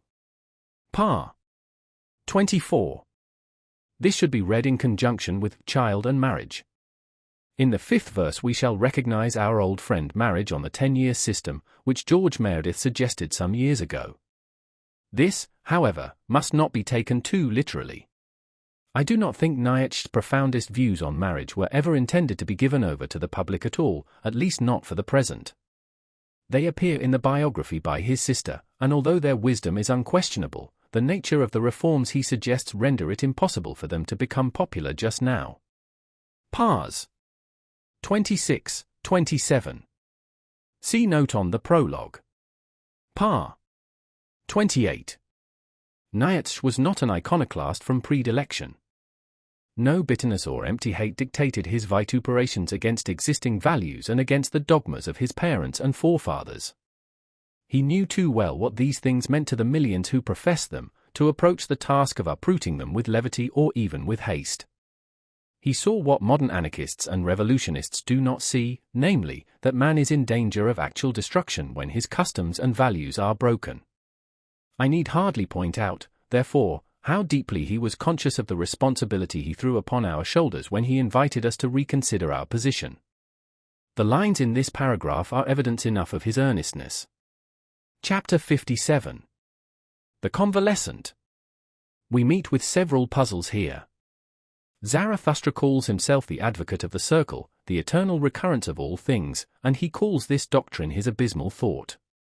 In the last verse of the first paragraph, however, after hailing his deepest thought, he cries, "Disgust, disgust, disgust." We know Nietzsche's ideal man was that world-approving, exuberant, and vivacious creature, who has not only learnt to compromise and arrange with that which was and is, but wishes to have it again, as it was and is, for all eternity, insatiably calling out da capo, not only to himself, but to the whole piece and play, see note on chapter 42. But if one asks oneself what the conditions to such an attitude are, one will realize immediately how utterly different Nietzsche was from his ideal. The man who insatiably cries da capo to himself and to the whole of his mise en scene must be in a position to desire every incident in his life to be repeated, not once, but again and again eternally. Now, Nietzsche's life had been too full of disappointments, illness, unsuccessful struggles, and snubs, to allow of his thinking of the eternal recurrence without loathing, hence probably the words of the last verse. In verses 15 and 16, we have Nietzsche declaring himself an evolutionist in the broadest sense, that is to say, that he believes in the development hypothesis as the description of the process by which species have originated. Now, to understand his position correctly, we must show his relationship to the two greatest of modern evolutionists, Darwin and Spencer. As a philosopher, however, Nietzsche does not stand or fall by his objections to the Darwinian or Spencerian cosmogony. He never laid claim to a very profound knowledge of biology, and his criticism is far more valuable as the attitude of a fresh mind than as that of a specialist towards the question. Moreover, in his objections many difficulties are raised which are not settled by an appeal to either of the men above mentioned. We have given Nietzsche's definition of life in the note on chapter 56, par. 10. Still, there remains a hope that Darwin and Nietzsche may someday become reconciled by a new description of the processes by which varieties occur. The appearance of varieties among animals and of sporting plants in the vegetable kingdom is still shrouded in mystery, and the question whether this is not precisely the ground on which Darwin and Nietzsche will meet is an interesting one. The former says in his Origin of Species, concerning the causes of variability, there are two factors, namely, the nature of the organism, and the nature of the conditions. The former seems to be much the more important, the italics are mine, for nearly similar variations sometimes arise under, as far as we can judge, dissimilar conditions, and on the other hand, dissimilar variations arise under conditions which appear to be nearly uniform. Nietzsche, recognizing this same truth, would ascribe practically all the importance to the highest functionaries in the organism, in which the life will appears as an active and formative principle, and except in certain cases, where passive organisms alone are concerned, would not give such a prominent place to the influence of environment. Adaptation, according to him, is merely a secondary activity, a mere reactivity, and he is therefore quite opposed to Spencer's definition, life is the continuous adjustment of internal relations to external relations. Again, in the motive force behind animal and plant life, Nietzsche disagrees with Darwin. He transforms the struggle for existence, the passive and involuntary condition, into the struggle for power, which is active and creative, and much more in harmony with Darwin's own view, given above, concerning the importance of the organism itself. The change is one of such far-reaching importance that we cannot dispose of it in a breath, as a mere play upon words. Much is reckoned higher than life itself by the living one. Nietzsche says that to speak of the activity of life as a struggle for existence is to state the case inadequately. He warns us not to confound Malthus with nature. There is something more than this struggle between the organic beings on this earth. Want, which is supposed to bring this struggle about, is not so common as is supposed, some other force must be operative. The will to power is this force, the instinct of self-preservation is only one of the indirect and most frequent results thereof. A certain lack of acumen in psychological questions and the condition of affairs in England at the time Darwin wrote, may both, according to Nietzsche, have induced the renowned naturalist to describe the forces of nature as he did in his Origin of Species. In verses 28, 29, and 30 of the second portion of this discourse we meet with a doctrine which, at first sight, seems to be merely le manoir à l'envers. Indeed, one English critic has actually said of Nietzsche, that thus spake Zarathustra is no more than a compendium of modern views and maxims turned upside down. Examining these heterodox pronouncements a little more closely, however, we may possibly perceive their truth. Regarding good and evil as purely relative values, it stands to reason that what may be bad or evil in a given man, relative to a certain environment, may actually be good if not highly virtuous in him relative to a certain other environment. If this hypothetical man represent the ascending line of life, that is to say, if he promise all that which is highest in a Greco-Roman sense, then it is likely that he will be condemned as wicked if introduced into the society of men representing the opposite and descending line of life. By depriving a man of his wickedness, more particularly nowadays, therefore, one may unwittingly be doing violence to the greatest in him. It may be an outrage against his wholeness, just as the lopping off of a leg would be. Fortunately, the natural so-called wickedness of higher men has in a certain measure been able to resist this lopping process which successive slave moralities have practiced, but signs are not wanting which show that the noblest wickedness is fast vanishing from society, the wickedness of courage and determination, and that Nietzsche had good reasons for crying, that man's baddest is so very small. That his best is so very small. What is good? To be brave is good. It is the good war which halloweth every cause. See also Par. 5. Higher Man. Chapter 60. The Seven Seals. This is a final paean which Zarathustra sings to eternity and the marriage ring of rings, the ring of the eternal recurrence. Part 4. In my opinion this part is Nietzsche's open avowal that all his philosophy, together with all his hopes, enthusiastic outbursts, blasphemies, prolixities, and obscurities, were merely so many gifts laid at the feet of higher men. He had no desire to save the world. What he wished to determine was who is to be master of the world. This is a very different thing. He came to save higher men, to give them that freedom by which, alone, they can develop and reach their zenith. See note on chapter 54, end. It has been argued, and with considerable force, that no such philosophy is required by higher men, that, as a matter of fact, higher men, by virtue of their constitutions always, do stand beyond good and evil, and never allow anything to stand in the way of their complete growth. Nietzsche, however, was evidently not so confident about this. He would probably have argued that we only see the successful cases. Being a great man himself, he was well aware of the dangers threatening greatness in our age. In Beyond Good and Evil he writes, "There are few pains so grievous as to have seen, divined, or experienced how an exceptional man has missed his way and deteriorated. He knew from his painfulest recollections on what wretched obstacles promising developments of the highest rank have hitherto usually gone to pieces, broken down, sunk, and become contemptible." Now in Part 4. We shall find that his strongest temptation to descend to the feeling of pity for his contemporaries is the cry for help which he hears from the lips of the higher men exposed to the dreadful danger of their modern environment. Chapter 61. The Honey Sacrifice. In the 14th verse of this discourse Nietzsche defines the solemn duty he imposed upon himself, become what thou art. Surely the criticism which has been directed against this maxim must all fall to the ground when it is remembered, once and for all, that Nietzsche's teaching was never intended to be other than an esoteric one. I am a law only for mine own, he says emphatically, I am not a law for all.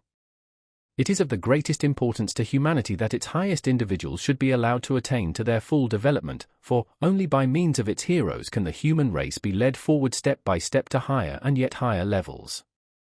Become what thou art applied to all, of course, becomes a vicious maxim. It is to be hoped, however, that we may learn in time that the same action performed by a given number of men loses its identity precisely that same number of times. Quod licet Jovi, non licet bovi. At the last 8 verses many readers may be tempted to laugh. In England we almost always laugh when a man takes himself seriously at anything save sport. And there is of course no reason why the reader should not be hilarious. A certain greatness is requisite, both in order to be sublime and to have reverence for the sublime. Nietzsche earnestly believed that the Zarathustra kingdom, his dynasty of 1,000 years, would one day come. If he had not believed it so earnestly, if every artist in fact had not believed so earnestly in his hazer, whether of 10, 15, 100, or 1,000 years, we should have lost all our higher men. They would have become pessimists, suicides, or merchants. If the minor poet and philosopher has made us shy of the prophetic seriousness which characterized an Isaiah or a Jeremiah, it is surely our loss and the minor poet's gain. Chapter 62. The Cry of Distress. We now meet with Zarathustra in extraordinary circumstances. He is confronted with Schopenhauer and tempted by the old soothsayer to commit the sin of pity. I have come that I may seduce thee to thy last sin, says the soothsayer to Zarathustra. It will be remembered that in Schopenhauer's ethics, pity is elevated to the highest place among the virtues, and very consistently too, seeing that the Weltanschauung is a pessimistic one. Schopenhauer appeals to Nietzsche's deepest and strongest sentiment, his sympathy for higher men. Why dost thou conceal thyself, he cries. It is the higher man that calleth for thee. Zarathustra is almost overcome by the soothsayer's pleading, as he had been once already in the past, but he resists him step by step. At length he can withstand him no longer, and, on the plea that the higher man is on his ground and therefore under his protection, Zarathustra departs in search of him, leaving Schopenhauer, a higher man in Nietzsche's opinion, in the cave as a guest. Chapter 63. Talk with the Kings. On his way Zarathustra meets two more higher men of his time. Two kings cross his path. They are above the average modern type, for their instincts tell them what real ruling is, and they despise the mockery which they have been taught to call reigning. We are not the first men, they say, and have nevertheless to stand for them. Of this imposture have we at last become weary and disgusted. It is the kings who tell Zarathustra, there is no sorer misfortune in all human destiny than when the mighty of the earth are not also the first men. There everything becometh false and distorted and monstrous. The kings are also asked by Zarathustra to accept the shelter of his cave, whereupon he proceeds on his way. Chapter 64. The Leech. Among the higher men whom Zarathustra wishes to save is also the scientific specialist, the man who honestly and scrupulously pursues his investigations, as Darwin did, in one department of knowledge. I love him who liveth in order to know, and seeketh to know in order that the Superman may hereafter live. Thus seeketh he his own downgoing. The spiritually conscientious one, he is called in this discourse. Zarathustra steps on him unawares, and the slave of science, bleeding from the violence he has done to himself by his self-imposed task, speaks proudly of his little sphere of knowledge, his little hand's breadth of ground on Zarathustra's territory, philosophy. Where mine honesty saith, says the true scientific specialist, there am I blind and want also to be blind. Where I want to know, however, there want I also to be honest, namely, severe, rigorous, restricted, cruel, and inexorable. Zarathustra, greatly respecting this man, invites him to the cave, and then vanishes in answer to another cry for help. Chapter 65. The Magician. The magician is of course an artist, and Nietzsche's intimate knowledge of perhaps the greatest artist of his age rendered the selection of Wagner, as the type in this discourse, almost inevitable. Most readers will be acquainted with the facts relating to Nietzsche's and Wagner's friendship and ultimate separation. As a boy and a youth, Nietzsche had shown such a remarkable gift for music that it had been a question at one time whether he should not perhaps give up everything else in order to develop this gift, but he became a scholar notwithstanding, although he never entirely gave up composing and playing the piano. While still in his teens, he became acquainted with Wagner's music and grew passionately fond of it. Long before he met Wagner, he must have idealized him in his mind to an extent which only a profoundly artistic nature could have been capable of. Nietzsche always had high ideals for humanity. If one were asked whether, throughout his many changes, there was yet one aim, one direction, and one hope to which he held fast, one would be forced to reply in the affirmative and declare that aim, direction, and hope to have been the elevation of the type man. Now, when Nietzsche met Wagner, he was actually casting about for an incarnation of his dreams for the German people, and we have only to remember his youth. He was 21 when he was introduced to Wagner, his love of Wagner's music, and the undoubted power of the great musician's personality, in order to realize how very uncritical his attitude must have been in the first flood of his enthusiasm. Again, when the friendship ripened, we cannot well imagine Nietzsche, the younger man, being anything less than intoxicated by his senior's attention and love, and we are therefore not surprised to find him pressing Wagner forward as the great reformer and savior of mankind. Wagner in Bayreuth, English edition, 1909, gives us the best proof of Nietzsche's infatuation, and although signs are not wanting in this essay which show how clearly and even cruelly he was subconsciously taking stock of his friend, even then, the work is a record of what great love and admiration can do in the way of endowing the object of one's affection with all the qualities and ideals that a fertile imagination can conceive. When the blow came, it was therefore all the more severe. Nietzsche at length realized that the friend of his fancy and the real Richard Wagner, the composer of Parsifal, were not one. The fact dawned upon him slowly, disappointment upon disappointment, revelation after revelation, ultimately brought it home to him, and though his best instincts were naturally opposed to it at first, the revulsion of feeling at last became too strong to be ignored, and Nietzsche was plunged into the blackest despair. Years after his break with Wagner, he wrote The Case of Wagner, and A Nietzsche contra Wagner, and these works are with us to prove the sincerity and depth of his views on the man who was the greatest event of his life.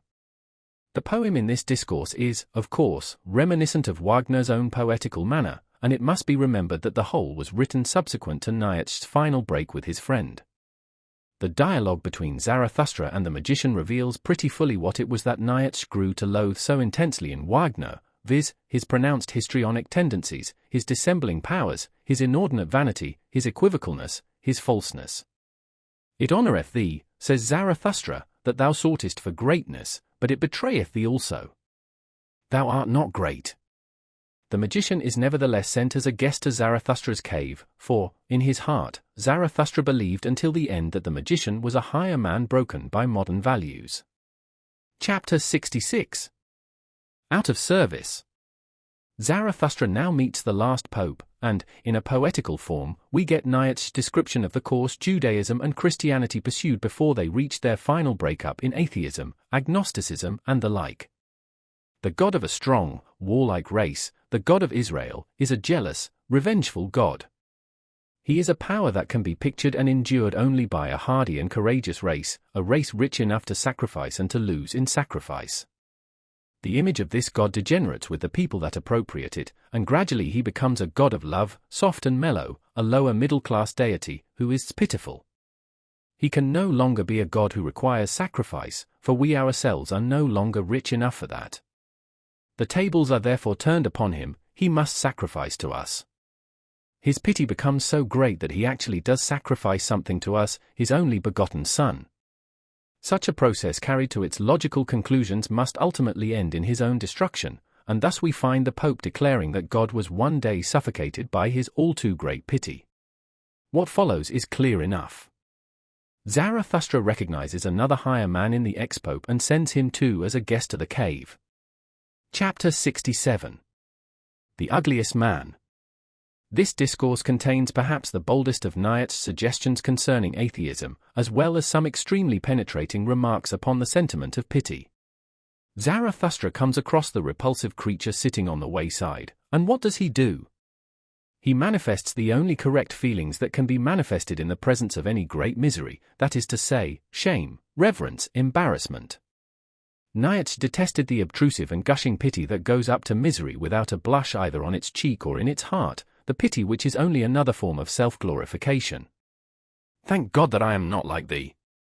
Only this self-glorifying sentiment can lend a well-constituted man the impudence to show his pity for the cripple and the ill-constituted.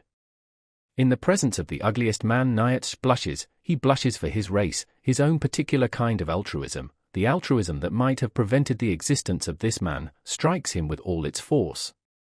He will have the world otherwise. He will have a world where one need not blush for one's fellows, hence his appeal to us to love only our children's land, the land undiscovered in the remotest sea.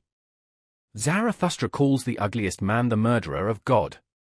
Certainly, this is one aspect of a certain kind of atheism, the atheism of the man who reveres beauty to such an extent that his own ugliness, which outrages him, must be concealed from every eye lest it should not be respected as Zarathustra respected it. If there be a God, he too must be evaded. His pity must be foiled. But God is ubiquitous and omniscient. Therefore, for the really great ugly man, he must not exist.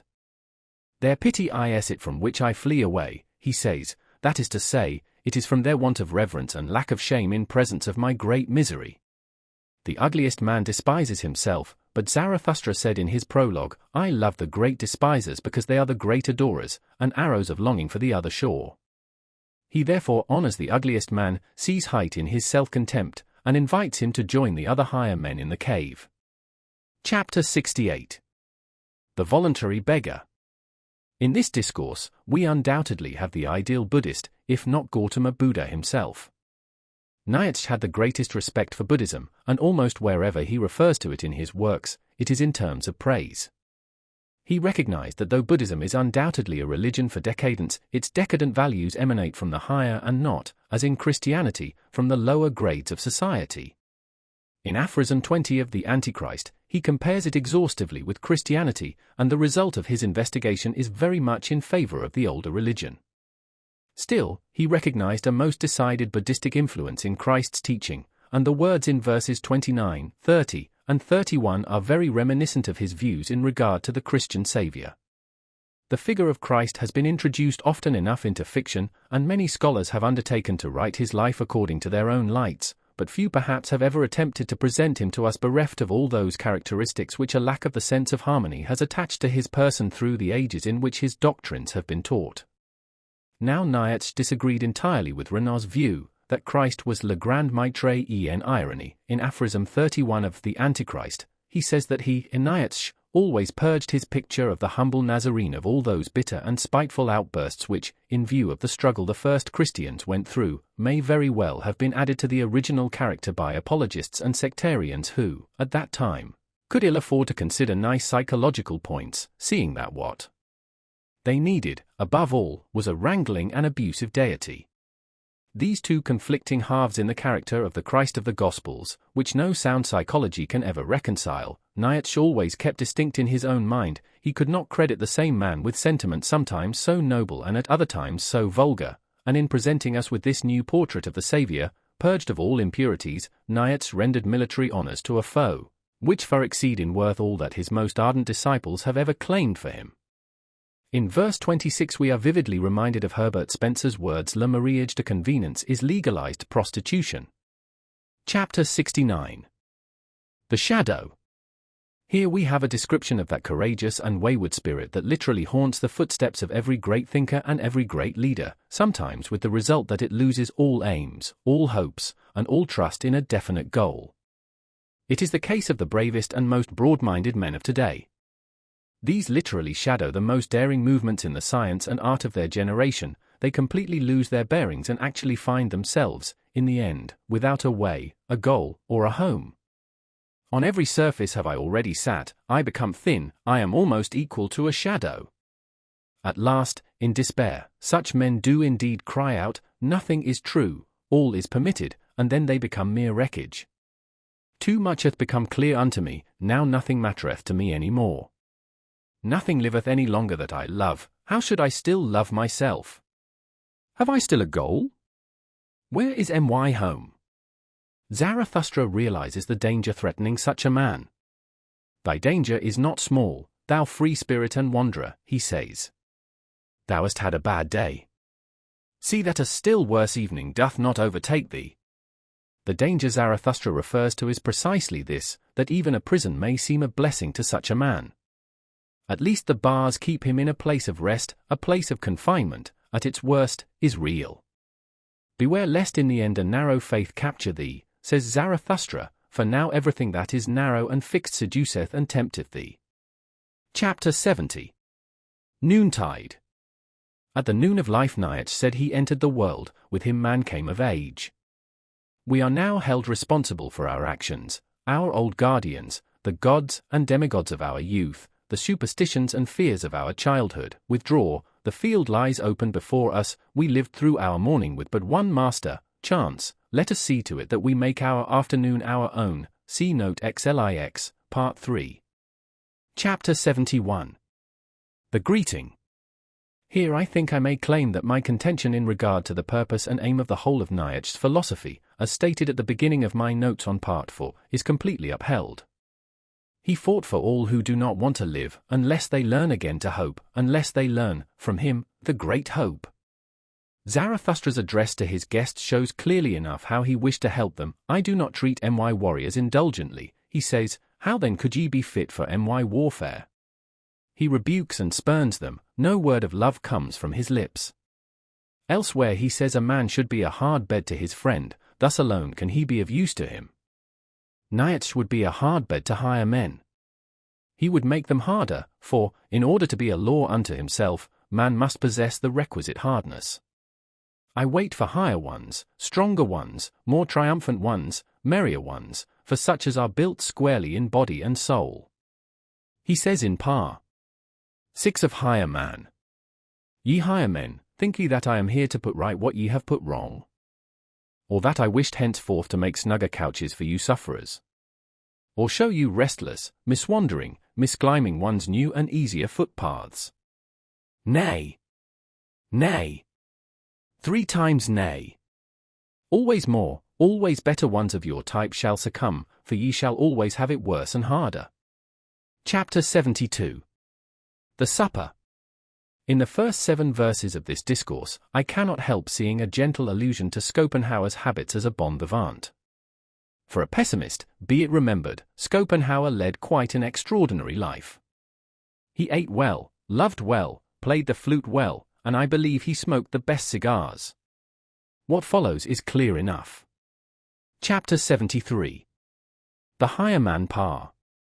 1.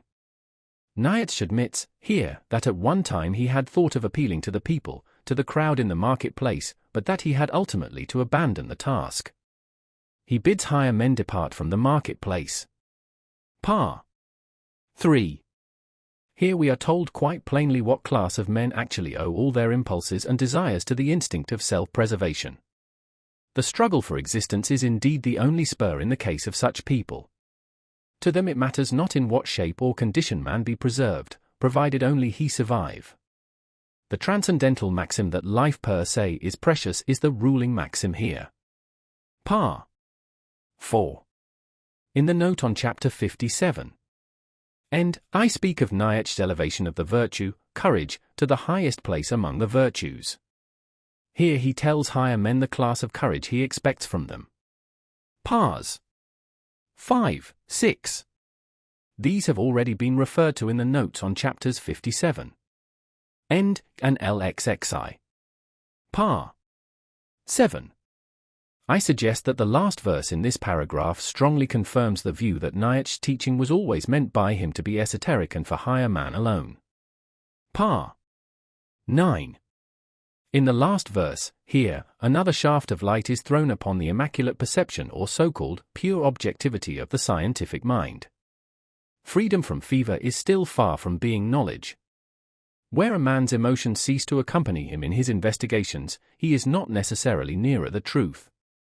Says Spencer, in the preface to his autobiography, in the genesis of a system of thought, the emotional nature is a large factor, perhaps as large a factor as the intellectual nature, see pages 134, 141 of Volume 1, Thoughts Out of Season. Pars. 10, 11. When we approach Nietzsche's philosophy we must be prepared to be independent thinkers. In fact, the greatest virtue of his works is perhaps the subtlety with which they impose the obligation upon one of thinking alone, of scoring off one's own bat, and of shifting intellectually for oneself. Par. 13. I am a railing alongside the torrent, whoever is able to grasp me, may grasp me. Your crutch, however, I am not.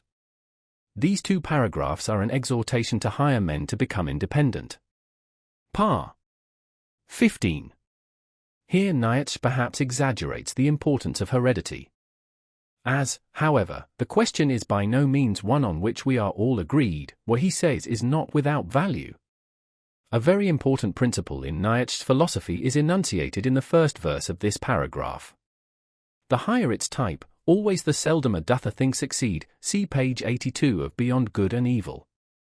Those who, like some political economists, talk in a businesslike way about the terrific waste of human life and energy, deliberately overlook the fact that the waste most to be deplored usually occurs among higher individuals.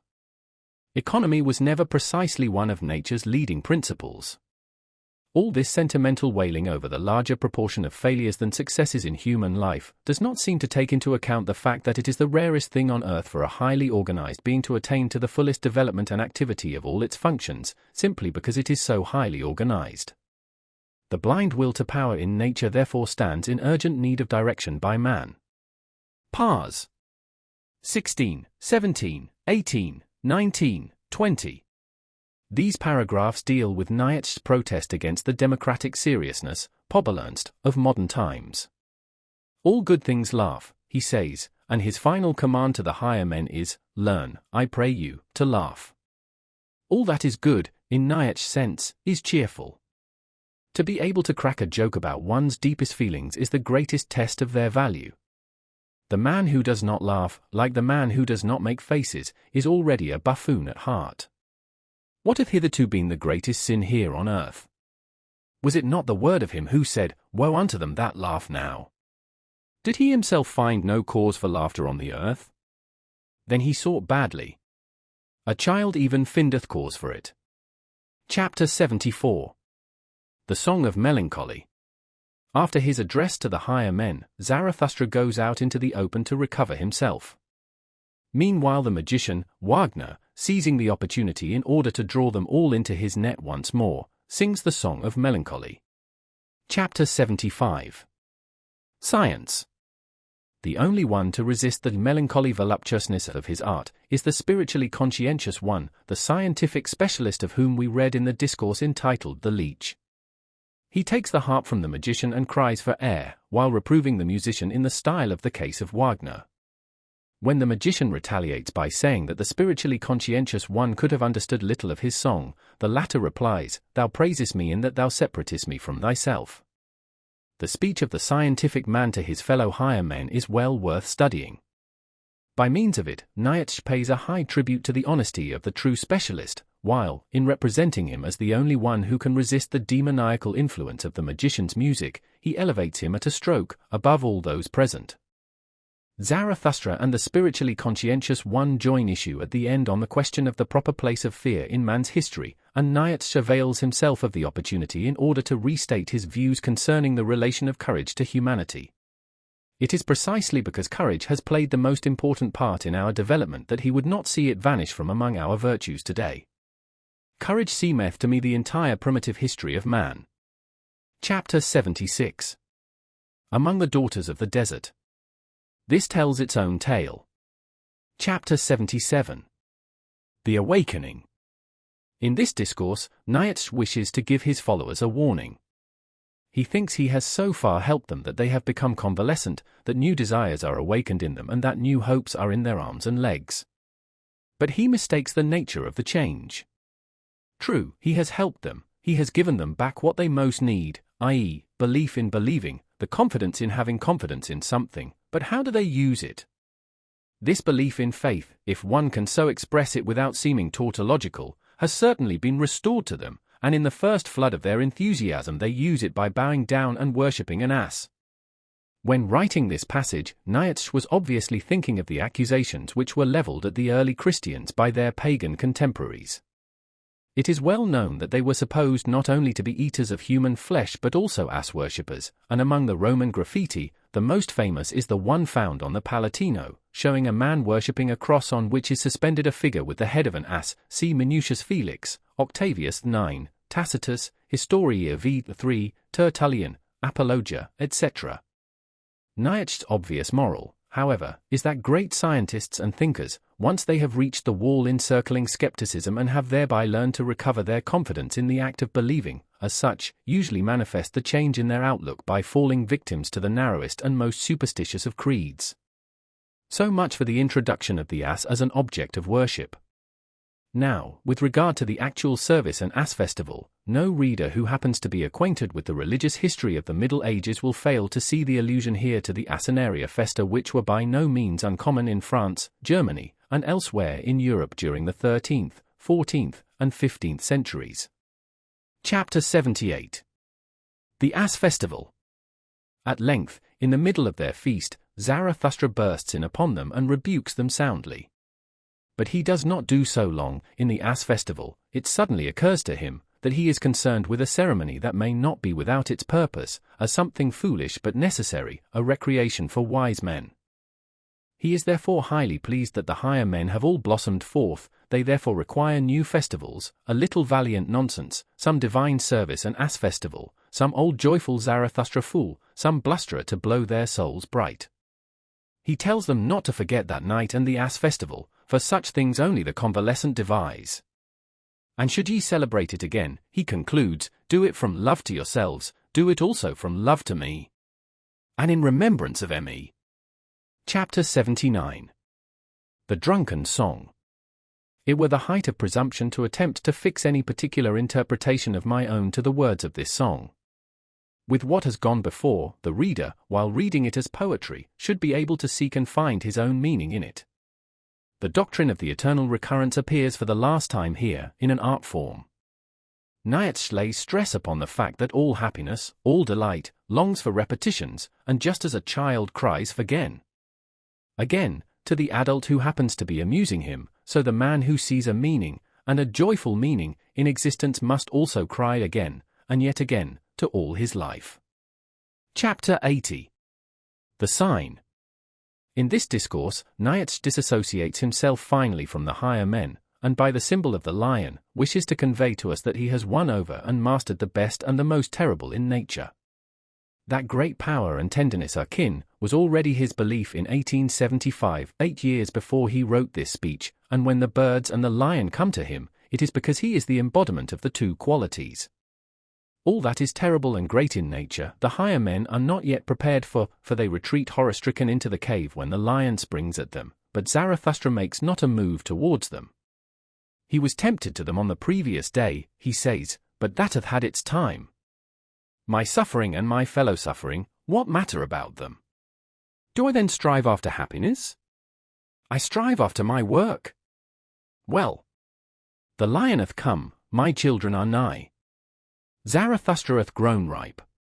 My day beginneth, arise now, arise, thou great noonday. The above I know to be open to much criticism. I shall be grateful to all those who will be kind enough to show me where and how I have gone wrong, but I should like to point out that, as they stand, I have not given to these notes by any means their final form. Anthony M. Ludovici. London, February 1909.